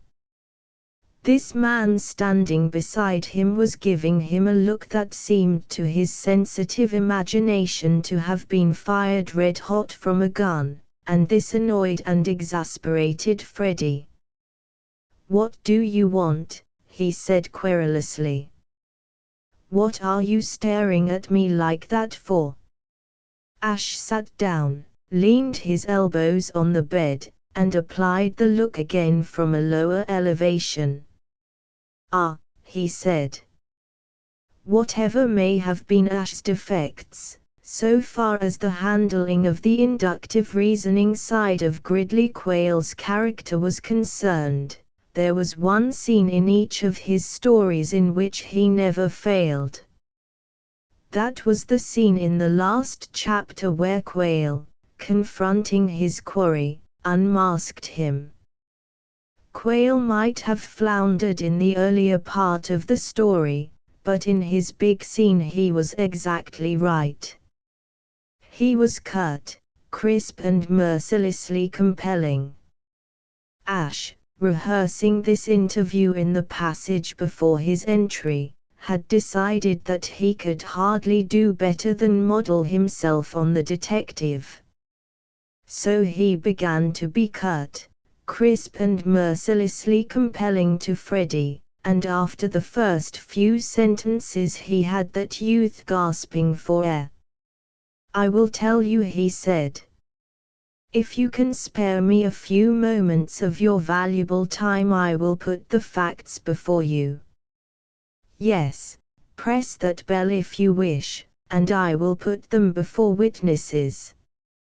Lord Emsworth will no doubt be pleased to learn that his son, whom he trusted, is a thief." Freddie's hand fell limply. The bell remained untouched. His mouth opened to its fullest extent. In the midst of his panic he had a curious feeling that he had heard or read that last sentence somewhere before. Then he remembered. Those very words occurred in Gridley Quayle, Investigator, The Adventure of the Blue Ruby. What do you mean?" he stammered. "I will tell you what I mean. On Saturday night a valuable scarab was stolen from Lord Emsworth's private museum. The case was put into my hands. Great Scott! Are you a detective? Ah, said Ash. Life, as many a worthy writer has pointed out, is full of ironies. It seemed to Freddie that here was a supreme example of this fact. All these years he had wanted to meet a detective, and now that his wish had been gratified, the detective was detecting him. The case, continued Ash severely, was placed in my hands. I investigated it. I discovered that you were in urgent and immediate need of money. How on earth did you do that? Ah, said Ash. I further discovered that you were in communication with an individual named Jones. Good Lord! How? Ash smiled quietly. Yesterday I had a talk with this man Jones, who is staying in Market Blandings. Why is he staying in Market Blandings? Because he had a reason for keeping in touch with you, because you were about to transfer to his care something you could get possession of, but which only he could dispose of, the scarab. The Honorable Freddie was beyond speech. He made no comment on this statement. Ash continued, I interviewed this man Jones. I said to him, I am in the Honorable Frederick Threepwood's confidence. I know everything. Have you any instructions for me? He replied, what do you know? I answered, I know that the Honorable Frederick Threepwood has something he wishes to hand to you, but which he has been unable to hand to you owing to having had an accident and being confined to his room. He then told me to tell you to let him have the scarab by messenger. Freddie pulled himself together with an effort. He was in sore straits, but he saw one last chance. His researches in detective fiction had given him the knowledge that detectives occasionally relaxed their austerity when dealing with a deserving case. Even Gridley Quayle could sometimes be softened by a hard-luck story. Freddie could recall half a dozen times when a detected criminal had been spared by him because he had done it all from the best motives. He determined to throw himself on Ash's mercy. I say, you know, he said ingratiatingly, I think it's bally marvelous the way you've deduced everything, and so on. Well, but I believe you would chuck it if you heard my side of the case. I know your side of the case. You think you are being blackmailed by a Miss Valentine for some letters you once wrote her. You are not. Miss Valentine has destroyed the letters. She told the man Jones so when he went to see her in London. He kept your £500 and is trying to get another 1,000 out of you under false pretenses. What? You can't be right. I am always right. You must be mistaken. I am never mistaken. But how do you know?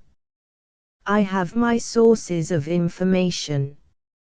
She isn't going to sue me for breach of promise.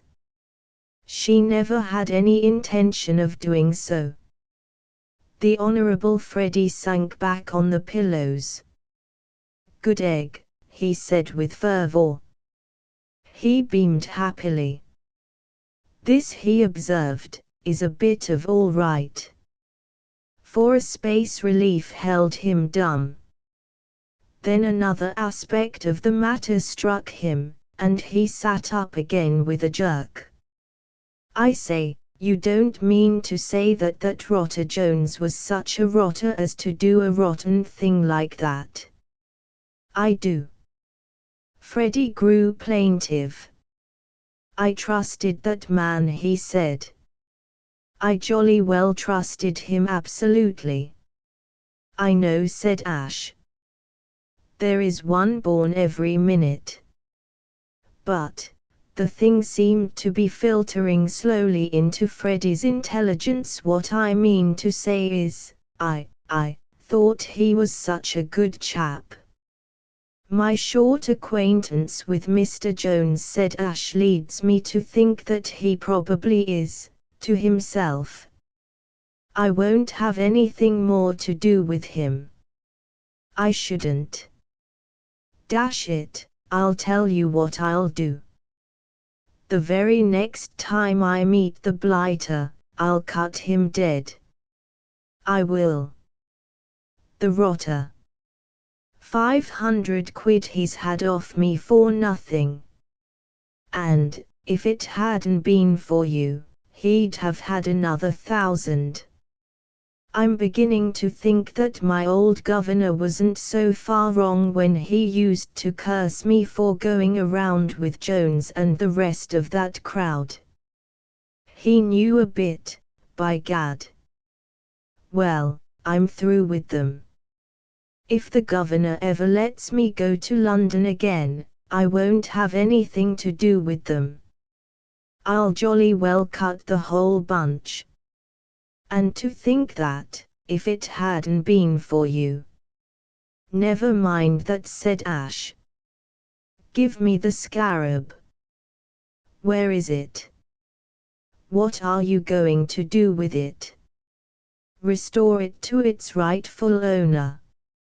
Are you going to give me away to the governor? I am not. It strikes me, said Freddie gratefully, that you are a dashed good sort. You seem to me to have the making of an absolute topper. It's under the mattress. I had it on me when I fell downstairs and I had to shove it in there. Ash drew it out. He stood looking at it, absorbed. He could hardly believe his quest was at an end and that a small fortune lay in the palm of his hand. Freddie was eyeing him admiringly. You know, he said, I've always wanted to meet a detective. What beats me is how you chappies find out things. We have our methods. I believe you. You're a blooming marvel. What first put you on my track? That, said Ash, would take too long to explain. Of course I had to do some tense inductive reasoning, but I cannot trace every link in the chain for you. It would be tedious. Not to me. Some other time. I say, I wonder whether you've ever read any of these things, these Gridley Quayle stories. I know them by heart.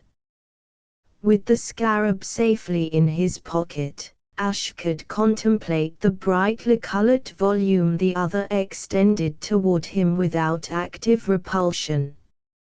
Already he was beginning to feel a sort of sentiment for the depressing Quayle, as something that had once formed part of his life. Do you read these things? I should say not. I write them. There are certain supreme moments that cannot be adequately described. Freddie's appreciation of the fact that such a moment had occurred in his life expressed itself in a startled cry and a convulsive movement of all his limbs. He shot up from the pillows and gaped at Ash. You write them? You don't mean, write them? Yes. Great Scott! He would have gone on, doubtless, to say more, but at this moment voices made themselves heard outside the door. There was a movement of feet. Then the door opened and a small procession entered. It was headed by the Earl of Emsworth. Following him came Mr. Peters. And in the wake of the millionaire were Colonel Horace Mant and the efficient Baxter. They filed into the room and stood by the bedside. Ash seized the opportunity to slip out. Freddie glanced at the deputation without interest. His mind was occupied with other matters. He supposed they had come to inquire after his ankle, and he was mildly thankful that they had come in a body instead of one by one. The deputation grouped itself about the bed and shuffled its feet. There was an atmosphere of awkwardness. Frederick," said Lord Emsworth. "Freddie, my boy." Mr. Peters fiddled dumbly with the coverlet. Colonel Mant cleared his throat. The efficient Baxter scowled. "Freddie, my dear boy, I fear we have a painful, task to perform." The words struck straight home at the Honorable Freddie's guilty conscience. Had they, too, tracked him down? And was he now to be accused of having stolen that infernal scarab? A wave of relief swept over him as he realized that he had got rid of the thing. A decent chappie like that detective would not give him away. All he had to do was to keep his head and stick to stout denial. That was the game, stout denial. "I don't know what you mean," he said defensively. "Of course you don't, dash it," said Colonel Mant. "We're coming to that.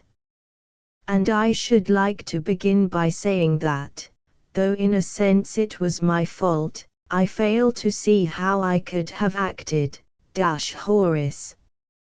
"Oh, very well. I was only trying to explain." Lord Emsworth adjusted his pince-nez and sought inspiration from the wallpaper. "Freddie, my boy," he began, "we have a somewhat unpleasant, a somewhat disturbing, we are compelled to break it to you. We are almost pained and astounded," and the efficient Baxter spoke. It was plain he was in a bad temper. "Miss Peters," he snapped, "has eloped with your friend Emerson." Lord Emsworth breathed a sigh of relief. "Exactly, Baxter. Precisely. You have put the thing in a nutshell. Really, my dear fellow, you are invaluable." All eyes searched Freddie's face for signs of uncontrollable emotion. The deputation waited anxiously for his first grief-stricken cry. "Eh? What?" said Freddie. "It is quite true, Freddie, my dear boy. She went to London with him on the 10:50. And if I had not been forcibly restrained," said Baxter acidly, casting a vindictive look at Colonel Mant, "I could have prevented it." Colonel Mant cleared his throat again and put a hand to his mustache. "I'm afraid that is true, Freddie. It was a most unfortunate misunderstanding. I'll tell you how it happened. I chanced to be at the station bookstall when the train came in. Mr. Baxter was also in the station. The train pulled up and this young fellow Emerson got in, said goodbye to us, don't you know, and got in.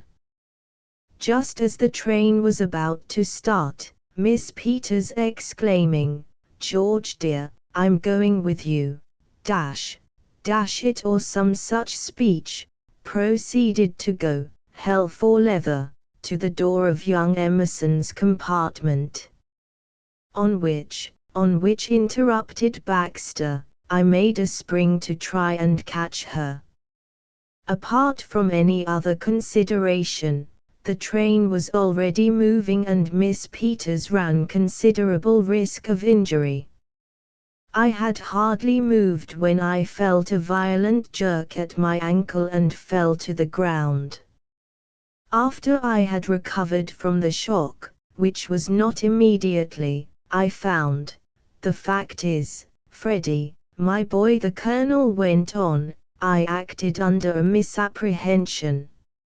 Nobody can be sorrier for the mistake than I, but recent events in this house had left me with the impression that Mr. Baxter here was not quite responsible for his actions, overwork or something, I imagined.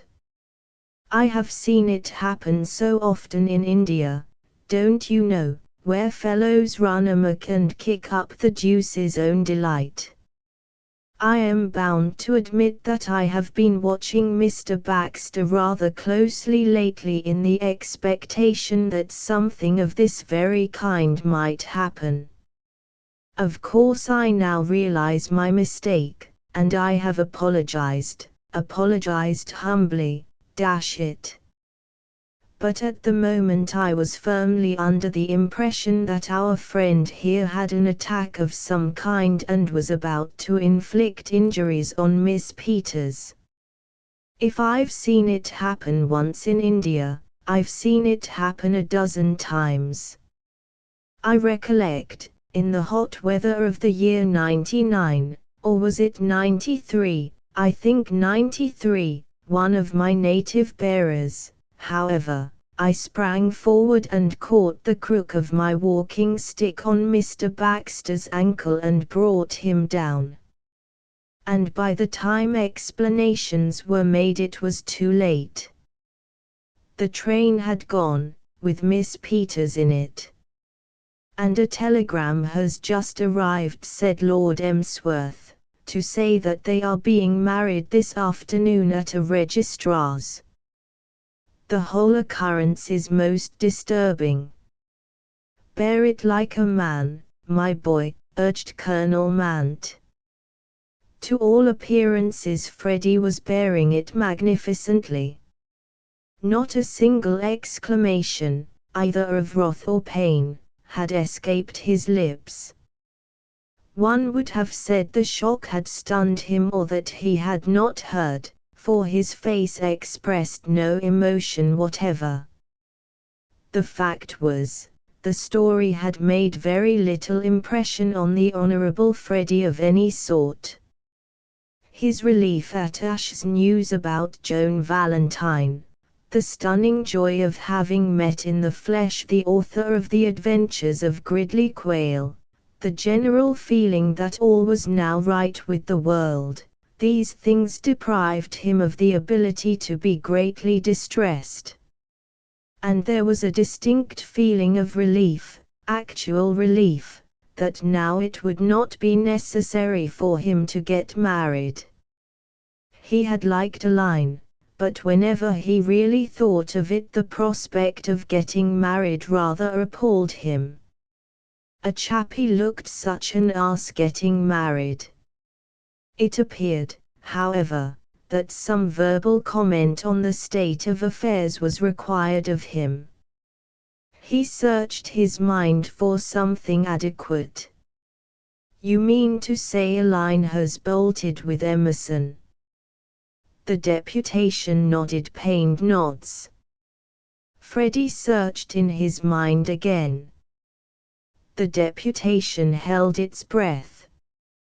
Well, I'm blowed, said Freddie. Fancy that. Asterisk asterisk asterisk. Mr. Peters walked heavily into his room. Ash Marson was waiting for him there. He eyed Ash dully. Pack, he said. Pack. Pack. We're getting out of here by the afternoon train. Has anything happened? My daughter has eloped with Emerson. What? Don't stand there saying, what? Pack. Ash put his hand in his pocket. Where shall I put this? He asked.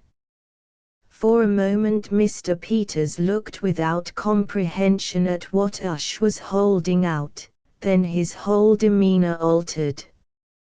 His eyes lit up. He uttered a howl of pure rapture. You got it. I got it. Where was it? Who took it? How did you choke it out of them? How did you find it? Who had it? I don't know whether I ought to say. I don't want to start anything. You won't tell anyone. Tell anyone. What do you take me for? Do you think I am going about advertising this? If I can sneak out without that fellow Baxter jumping on my back, I shall be satisfied. You can take it from me that there won't be any sensational exposures if I can help it. Who had it? Young Threepwood. Threepwood? Why did he want it? He needed money and he was going to raise it on, Mr. Peters exploded. And I have been kicking because Aline can't marry him and has gone off with a regular fellow like young Emerson. He's a good boy, young Emerson. I knew his folks. He'll make a name for himself one of these days. He's got get up in him. And I have been waiting to shoot him because he has taken Aline away from that goggle-eyed chump up in bed there. Why, if she had married Threepwood I should have had grandchildren who would have sneaked my watch while I was dancing them on my knee. There is a taint of some sort in the whole family. Father sneaks my ships and Sonny sneaks it from father. What a gang! And the best blood in England. If that's England's idea of good blood, give me Hoboken. This settles it. I was a chump ever to come to a country like this. Property isn't safe here. I'm going back to America on the next boat. Where's my checkbook? I'm going to write you that check right away. You've earned it. Listen, young man, I don't know what your ideas are, but if you aren't chained to this country I'll make it worth your while to stay on with me. They say no one's indispensable, but you come mighty near it. If I had you at my elbow for a few years I'd get right back into shape. I'm feeling better now than I have felt in years, and you've only just started in on me. How about it? You can call yourself what you like, secretary or trainer, or whatever suits you best. What you will be is the fellow who makes me take exercise and stop smoking cigars, and generally looks after me. How do you feel about it? It was a proposition that appealed both to Ash's commercial and to his missionary instincts. His only regret had been that, the scarab recovered, he and Mr. Peters would now, he supposed, part company. He had not liked the idea of sending the millionaire back to the world a half-cured man. Already he had begun to look on him in the light of a piece of creative work to which he had just set his hand. But the thought of Joan gave him pause. If this meant separation from Joan it was not to be considered. Let me think it over, he said. Well, think quick," said Mr. Peters. Asterisk asterisk asterisk It has been said by those who have been through fires, earthquakes and shipwrecks that in such times of stress the social barriers are temporarily broken down, and the spectacle may be seen of persons of the highest social standing speaking quite freely to persons who are not in society at all, and of quite nice people addressing others to whom they have never been introduced. The news of Aline Peters' elopement with George Emerson, carried beyond the Green Baize door by Slingsby, the chauffeur, produced very much the same state of affairs in the servants' quarters at Blandings Castle. It was not only that Slingsby was permitted to penetrate into the housekeeper's room and tell his story to his social superiors there, though that was an absolutely unprecedented occurrence. What was really extraordinary was that mere menials discussed the affair with the personal ladies and gentlemen of the castle guests, and were allowed to do so uncrushed.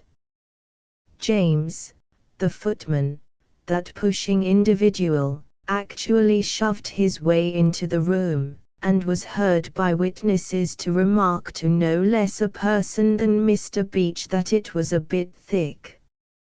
And it is on record that his fellow footman, Alfred, meeting the groom of the chambers in the passage outside, positively prodded him in the lower ribs, winked, and said, "What a day we're having." One has to go back to the worst excesses of the French Revolution to parallel these outrages. It was held by Mr. Beach and Mrs. Twemlow afterward that the social fabric of the castle never fully recovered from this upheaval. It may be they took an extreme view of the matter, but it cannot be denied that it wrought changes. The rise of Slingsby is a case in point. Until this affair took place the chauffeur's standing had never been satisfactorily settled. Mr. Beach and Mrs. Twemlow led the party which considered that he was merely a species of coachman, but there was a smaller group which, dazzled by Slingsby's personality, openly declared it was not right that he should take his meals in the servants' hall with such admitted plebeians as the odd man and the steward's room footman. The Aline George elopement settled the point once and for all. Slingsby had carried George's bag to the train. Slingsby had been standing a few yards from the spot where Aline began her dash for the carriage door. Slingsby was able to exhibit the actual half-sovereign with which George had tipped him only 5 minutes before the great event. To send such a public man back to the servants' hall was impossible. By unspoken consent the chauffeur dined that night in the steward's room, from which he was never dislodged. Mr. Judson alone stood apart from the throng that clustered about the chauffeur. He was suffering the bitterness of the supplanted. A brief while before and he had been the central figure, with his story of the letter he had found in the Honourable Freddie's coat pocket.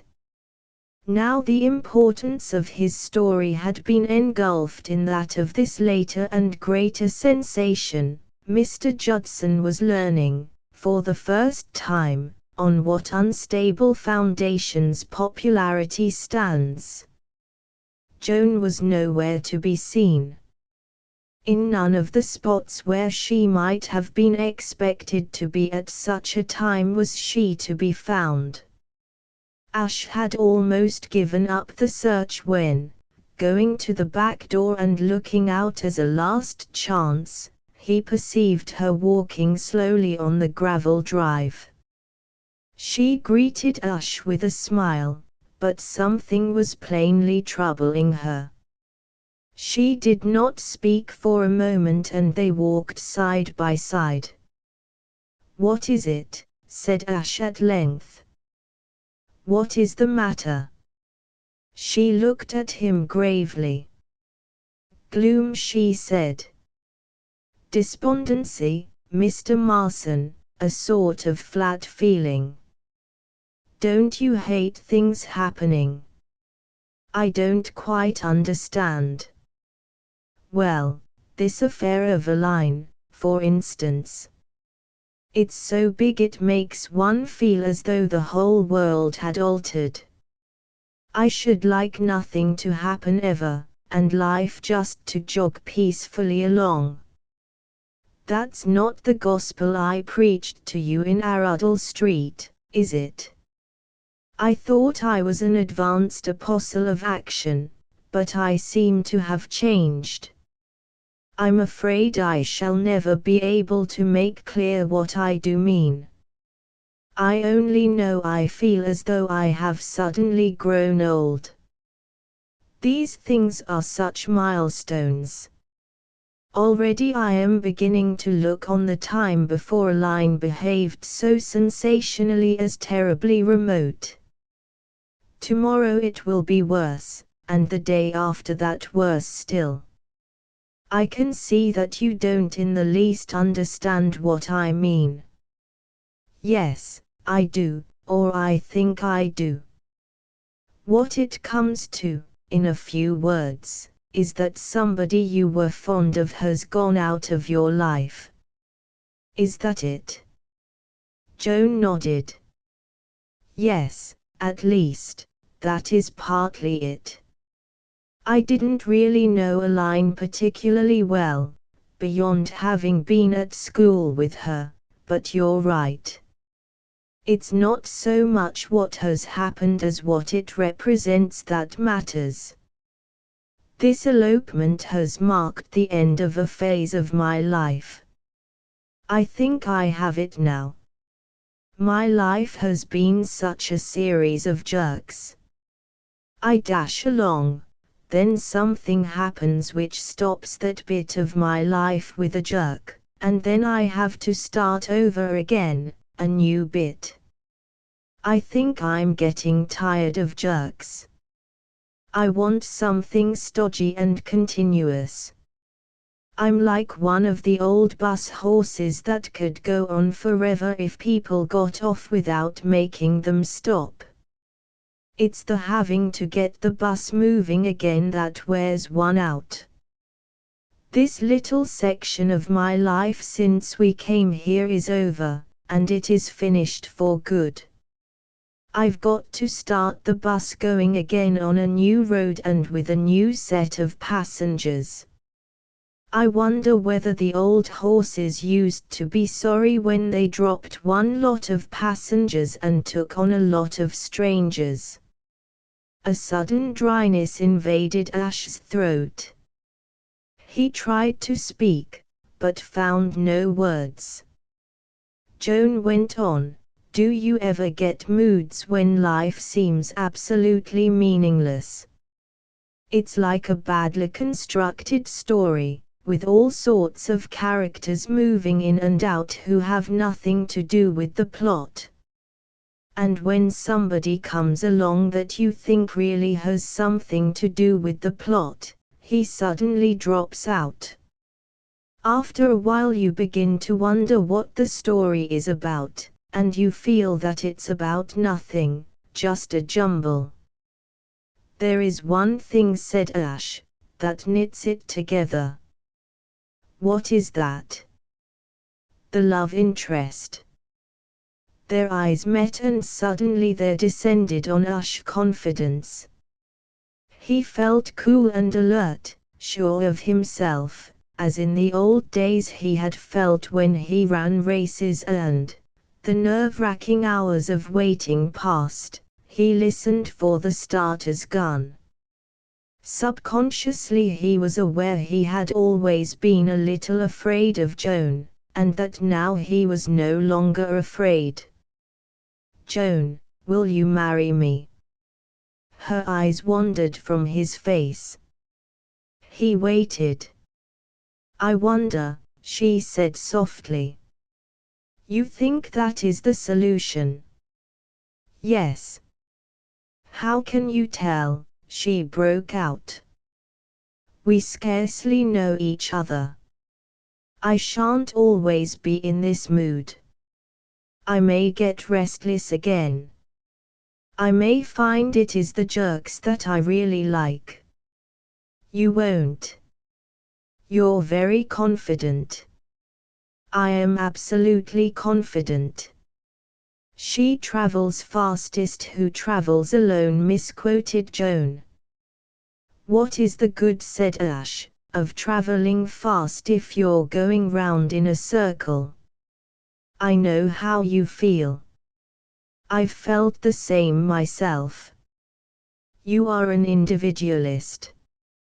You think there is something tremendous just round the corner and that you can get it if you try hard enough. There isn't, or if there is, it isn't worth getting. Life is nothing but a mutual aid association. I am going to help old Peters, you are going to help me, I am going to help you. Help me to do what? Make life coherent instead of a jumble. Mr. Marson, don't call me Mr. Marson. Ash, you don't know what you are doing. You don't know me. I've been knocking about the world for 5 years and I'm hard right through. I should make you wretched. You are not in the least hard, and you know it. Listen to me, Joan. Where's your sense of fairness? You crash into my life, turn it upside down, dig me out of my quiet groove, revolutionize my whole existence, and now you propose to drop me and pay no further attention to me. Is it fair? But I don't. We shall always be the best of friends. We shall, but we will get married first. You are determined. I am. Joan laughed happily. How perfectly splendid. I was terrified lest I might have made you change your mind. I had to say all I did to preserve my self-respect after proposing to you. Yes, I did. How strange it is that men never seem to understand a woman, however plainly she talks. You don't think I was really worrying because I had lost a line, do you? I thought I was going to lose you, and it made me miserable. You couldn't expect me to say it in so many words, but I thought, I was hoping, you guessed. I practically said it. Ash. What are you doing? Ash paused for a moment to reply. I am kissing you, he said. But you mustn't. There's a scullery maid or somebody looking through the kitchen window. She will see us. Ash drew her to him. Scullery maids have few pleasures, he said. Theirs is a dull life. Let her see us. Chapter 12. The Earl of Emsworth sat by the sick bed and regarded the Honourable Freddie almost tenderly. I fear, Freddie, my dear boy, this has been a great shock to you. Eh? What? Yes, rather. Deuce of a shock, Governor. I have been thinking it over, my boy, and perhaps I have been a little hard on you. When your ankle is better, I have decided to renew your allowance, and you may return to London, as you do not seem happy in the country. Though how any reasonable being can prefer, the Honourable Freddie started, pop-eyed, to a sitting posture. My word. Not really. His father nodded. I say, Governor, you really are a topper. You really are, you know. I know just how you feel about the country and the jolly old birds and trees and chasing the bally slugs off the young geraniums and all that sort of thing, but somehow it's never quite hit me the same way. It's the way I'm built, I suppose. I like asphalt streets and crowds and dodging taxis and meeting chappies at the club and popping in at the Empire for half an hour and so forth. And there's something about having an allowance, I don't know, sort of makes you chuck your chest out and feel you're someone. I don't know how to thank you, Governor. You're an absolute sportsman. This is the most priceless bit of work you've ever done. I feel like a 2-year-old. I don't know when I've felt so braced. I really, you know, Governor, I'm most awfully grateful. Exactly, said Lord Emsworth. Ah, precisely. But, Freddie, my boy, he added, not without pathos, there is just one thing more. Do you think that, with an effort, for my sake, you could endeavor this time not to make a damned fool of yourself? He eyed his offspring wistfully. Governor, said the Honorable Freddie firmly, I'll have a jolly good stab at it. Asterisk asterisk asterisk end of the Project Gutenberg ebook something new asterisk asterisk asterisk updated editions will replace the previous one, the old editions will be renamed. Creating the works from print editions not protected by U.S. copyright law means that no one owns a United States copyright in these works, so the Foundation, and you, can copy and distribute it in the United States without permission and without paying copyright royalties. Special rules, set forth in the general terms of use part of this license, apply to copying and distributing Project Gutenberg trademark symbol electronic works to protect the Project Gutenberg trademark symbol concept and trademark. Project Gutenberg is a registered trademark, and may not be used if you charge for an ebook, except by following the terms of the trademark license, including paying royalties for use of the Project Gutenberg trademark. If you do not charge anything for copies of this ebook, complying with the trademark license is very easy. You may use this ebook for nearly any purpose, such as creation of derivative works, reports, performances and research. Project Gutenberg ebooks may be modified and printed and given away. You may do practically anything in the United States with ebooks not protected by U.S. copyright law. Redistribution is subject to the trademark license, especially commercial redistribution. Start. Full license. The full Project Gutenberg license. Please read this before you distribute or use this work to protect the Project Gutenberg trademark symbol mission of promoting the free distribution of electronic works. By using or distributing this work, or any other work associated in any way with the phrase Project Gutenberg, you agree to comply with all the terms of the full Project Gutenberg trademark symbol license available with this file or online at www.gutenberg.org/license. Section 1.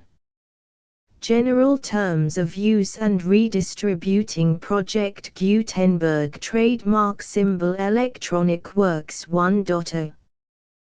By reading or using any part of this Project Gutenberg trademark symbol electronic work, you indicate that you have read, understand, agree to and accept all the terms of this license and intellectual property, trademark/copyright, agreement. If you do not agree to abide by all the terms of this agreement, you must cease using and return or destroy all copies of Project Gutenberg trademark symbol electronic works in your possession. If you paid a fee for obtaining a copy of or access to a Project Gutenberg trademark symbol electronic work and you do not agree to be bound by the terms of this agreement, you may obtain a refund from the person or entity to whom you paid the fee as set forth in paragraph 1.e.8. 1.b Project Gutenberg is a registered trademark. It may only be used on or associated in any way with an electronic work by people who agree to be bound by the terms of this agreement. There are a few things that you can do with most Project Gutenberg trademark symbol electronic works even without complying with the full terms of this agreement. See paragraph 1.c below. There are a lot of things you can do with Project Gutenberg trademark symbol electronic works if you follow the terms of this agreement and help preserve free future access to Project Gutenberg trademark symbol electronic works. See paragraph 1.e below. 1.c. The Project Gutenberg Literary Archive Foundation, the Foundation or PGLAF, owns a compilation copyright in the collection of Project Gutenberg trademark symbol electronic works. Nearly all the individual works in the collection are in the public domain in the United States. If an individual work is unprotected by copyright law in the United States and you are located in the United States, we do not claim a right to prevent you from copying, distributing, performing, displaying or creating derivative works based on the work as long as all references to Project Gutenberg are removed. Of course, we hope that you will support the Project Gutenberg trademark symbol mission of promoting free access to electronic works by freely sharing Project Gutenberg trademark symbol works in compliance with the terms of this agreement for keeping the Project Gutenberg trademark symbol name associated with the work. You can easily comply with the terms of this agreement by keeping this work in the same format with its attached full Project Gutenberg trademark symbol license when you share it without charge with others. 1.d. The copyright laws of the place where you are located also govern what you can do with this work. Copyright laws in most countries are in a constant state of change. If you are outside the United States, check the laws of your country in addition to the terms of this agreement before downloading, copying, displaying, performing, distributing or creating derivative works based on this work or any other Project Gutenberg trademark symbol work. The Foundation makes no representations concerning the copyright status of any work in any country other than the United States. 1.e Unless you have removed all references to Project Gutenberg, 1.e.1. The following sentence, with active links to, or other immediate access to, The full Project Gutenberg trademark symbol license must appear prominently whenever any copy of a Project Gutenberg trademark symbol work, any work on which the phrase Project Gutenberg appears, or with which the phrase Project Gutenberg is associated, is accessed, displayed, performed, viewed, copied or distributed. This ebook is for the use of anyone anywhere in the United States and most other parts of the world at no cost and with almost no restrictions whatsoever. You may copy it, give it away or reuse it under the terms of the Project Gutenberg license included with this ebook or online at www.gutenberg.org. If you are not located in the United States, you will have to check the laws of the country where you are located before using this ebook. 1.e.2.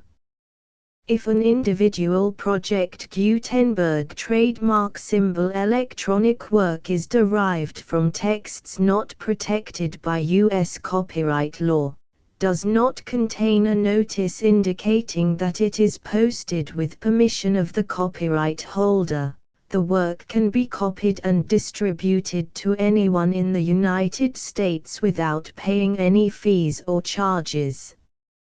If you are redistributing or providing access to a work with the phrase Project Gutenberg associated with or appearing on the work, you must comply either with the requirements of paragraphs 1.e.1 through 1.e.7 or obtain permission for the use of the work and the Project Gutenberg trademark symbol trademark as set forth in paragraphs 1.e.8 or 1.e.9. 1.e.3. If an individual Project Gutenberg trademark symbol electronic work is posted with the permission of the copyright holder, your use and distribution must comply with both paragraphs 1.e.1 through 1.e.7 and any additional terms imposed by the copyright holder. Additional terms will be linked to the Project Gutenberg trademark symbol license for all works posted with the permission of the copyright holder found at the beginning of this work. 1.e.4. Do not unlink or detach or remove the full Project Gutenberg trademark symbol license terms from this work, or any files containing a part of this work or any other work associated with Project Gutenberg trademark symbol. 1.e.5. Do not copy, display, perform, distribute or redistribute this electronic work, or any part of this electronic work, without prominently displaying the sentence set forth in paragraph 1.e.1 with active links or immediate access to the full terms of the Project Gutenberg trademark symbol license. 1.e.6. You may convert to and distribute this work in any binary, compressed, marked up, non-proprietary or proprietary form, including any word processing or hypertext form. However, if you provide access to or distribute copies of a Project Gutenberg trademark symbol work in a format other than plain vanilla ASCII or other format used in the official version posted on the official Project Gutenberg trademark symbol website, www.gutenberg.org, you must, at no additional cost, fee or expense to the user, provide a copy, a means of exporting a copy, or a means of obtaining a copy upon request, of the work in its original plain vanilla ASCII or other form. Any alternate format must include the full Project Gutenberg trademark symbol license as specified in paragraph 1.e.1. 1.e.7. Do not charge a fee for access to, viewing, displaying, performing, copying or distributing any Project Gutenberg trademark symbol works unless you comply with paragraph 1.e.8 or 1.e.9. 1.e.8. You may charge a reasonable fee for copies of or providing access to or distributing Project Gutenberg trademark symbol electronic works provided that you pay a royalty fee of 20% of the gross profits you derive from the use of Project Gutenberg trademark symbol works calculated using the method you already use to calculate your applicable taxes. The fee is owed to the owner of the Project Gutenberg trademark symbol trademark, but he has agreed to donate royalties under this paragraph to the Project Gutenberg Literary Archive Foundation. Royalty payments must be paid within 60 days following each date on which you prepare, or are legally required to prepare, your periodic tax returns. Royalty payments should be clearly marked as such and sent to the Project Gutenberg Literary Archive Foundation at the address specified in Section 4. Information about donations to the Project Gutenberg Literary Archive Foundation. You provide a full refund of any money paid by a user who notifies you in writing, or by email, within 30 days of receipt that he does not agree to the terms of the full Project Gutenberg trademark symbol license. You must require such a user to return or destroy all copies of the works possessed in a physical medium and discontinue all use of and all access to other copies of Project Gutenberg trademark symbol works.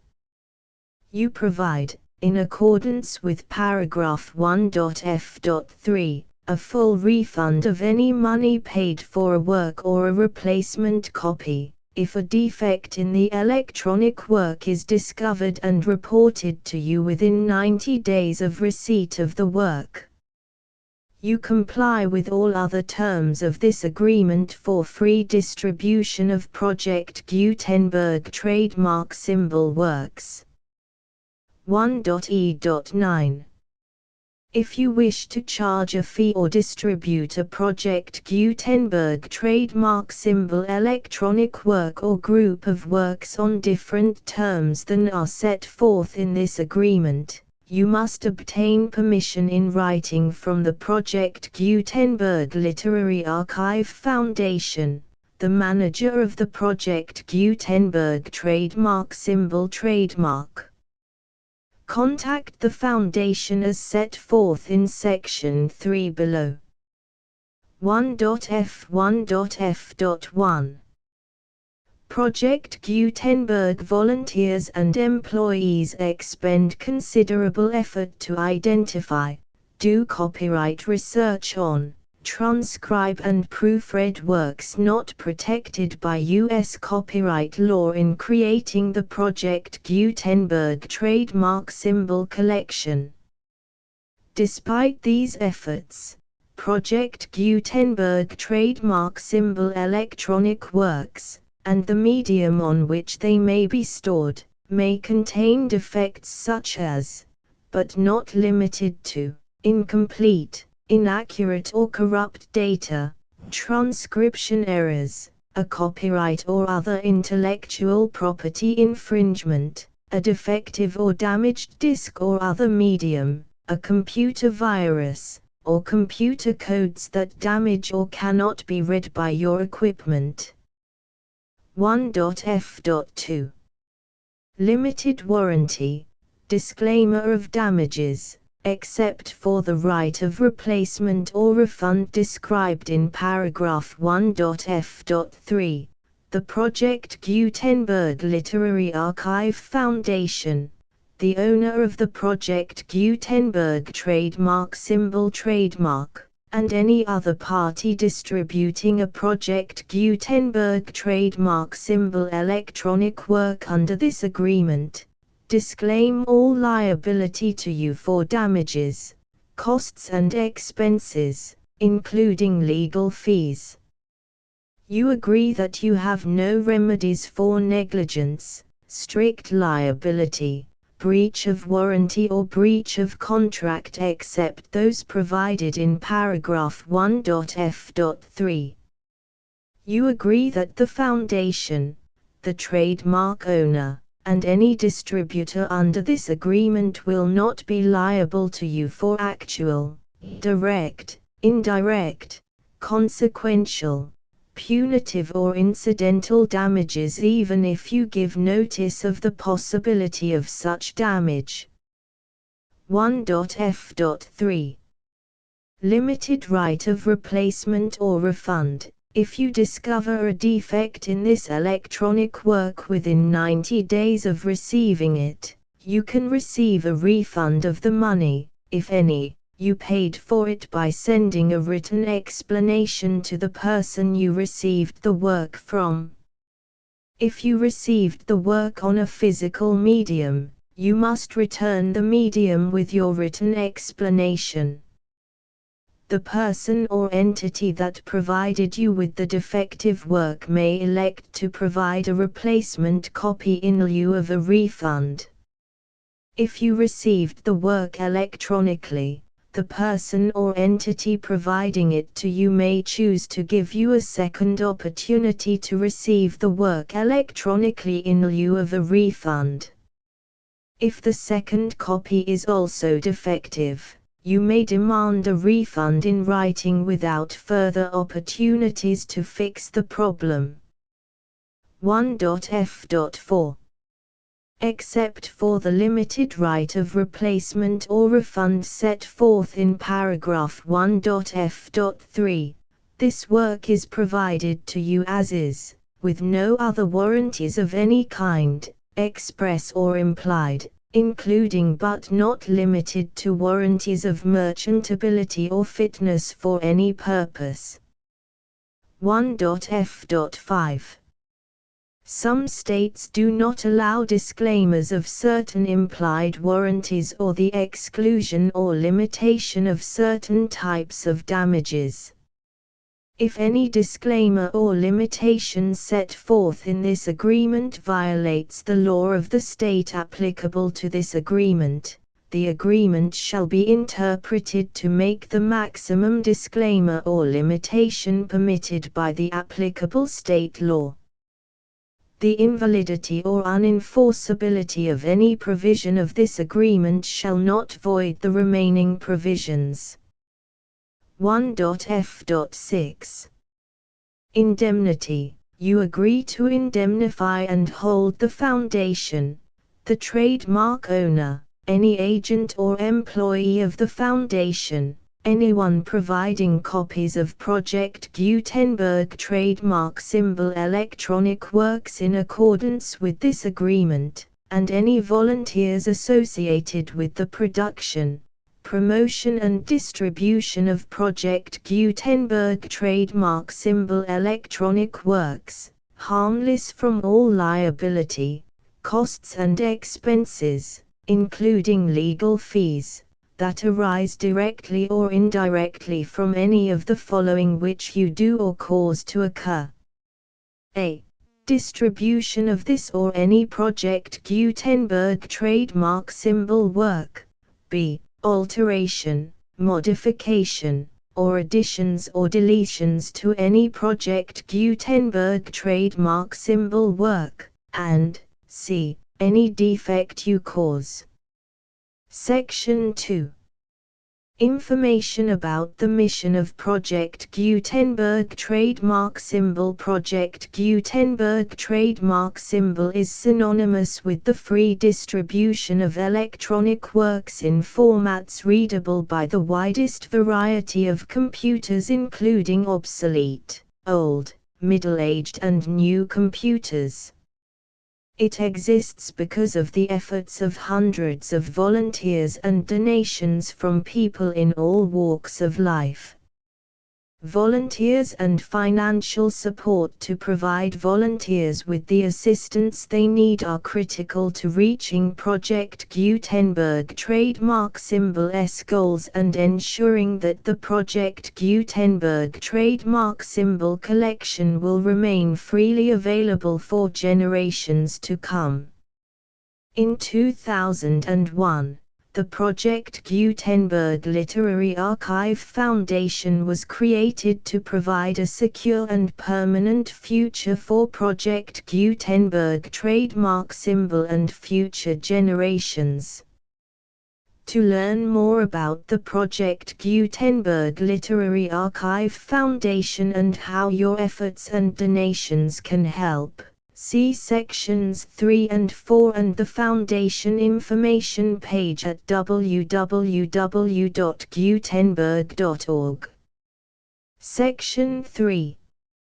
Information about the Project Gutenberg Literary Archive Foundation. The Project Gutenberg Literary Archive Foundation is a non-profit 501(c)(3) educational corporation organized under the laws of the state of Mississippi and granted tax-exempt status by the Internal Revenue Service.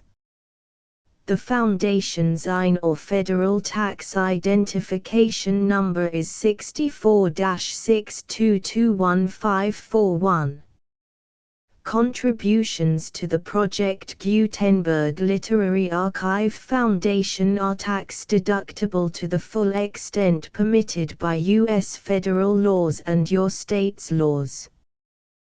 The Foundation's business office is located at 809 North 1500 West, Salt Lake City, UT 84116. 801-596-1887. Email contact links and up-to-date contact information can be found at the Foundation's website and official page at www.gutenberg.org/contact section 4. Information about donations to the Project Gutenberg Literary Archive Foundation. Project Gutenberg trademark symbol depends upon and cannot survive without widespread public support and donations to carry out its mission of increasing the number of public domain and licensed works that can be freely distributed in machine-readable form accessible by the widest array of equipment including outdated equipment. Many small donations, $1 to $5,000, are particularly important to maintaining tax-exempt status with the IRS. The Foundation is committed to complying with the laws regulating charities and charitable donations in all 50 states of the United States. Compliance requirements are not uniform and it takes a considerable effort, much paperwork and many fees to meet and keep up with these requirements. We do not solicit donations in locations where we have not received written confirmation of compliance. To send donations or determine the status of compliance for any particular state, visit www.gutenberg.org/donate. While we cannot and do not solicit contributions from states where we have not met the solicitation requirements, We know of no prohibition against accepting unsolicited donations from donors in such states who approach us with offers to donate. International donations are gratefully accepted, but we cannot make any statements concerning tax treatment of donations received from outside the United States. U.S. laws alone swamp our small staff. Please check the Project Gutenberg web pages for current donation methods and addresses.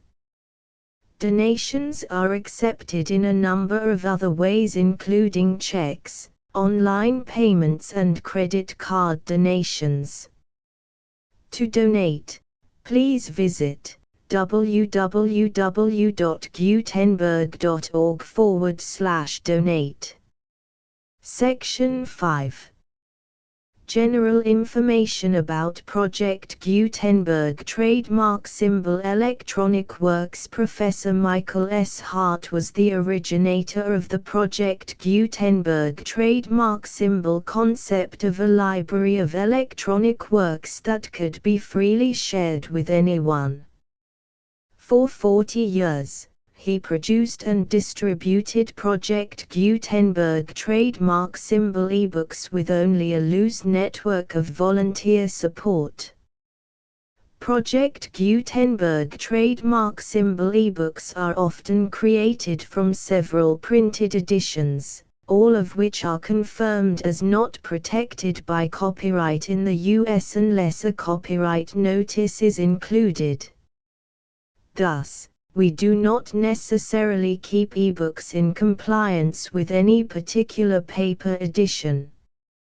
Most people start at our website, which has the main PG search facility, www.gutenberg.org. This website includes information about Project Gutenberg trademark symbol, including how to make donations to the Project Gutenberg Literary Archive Foundation, how to help produce our new ebooks, and how to subscribe to our email newsletter to hear about new ebooks.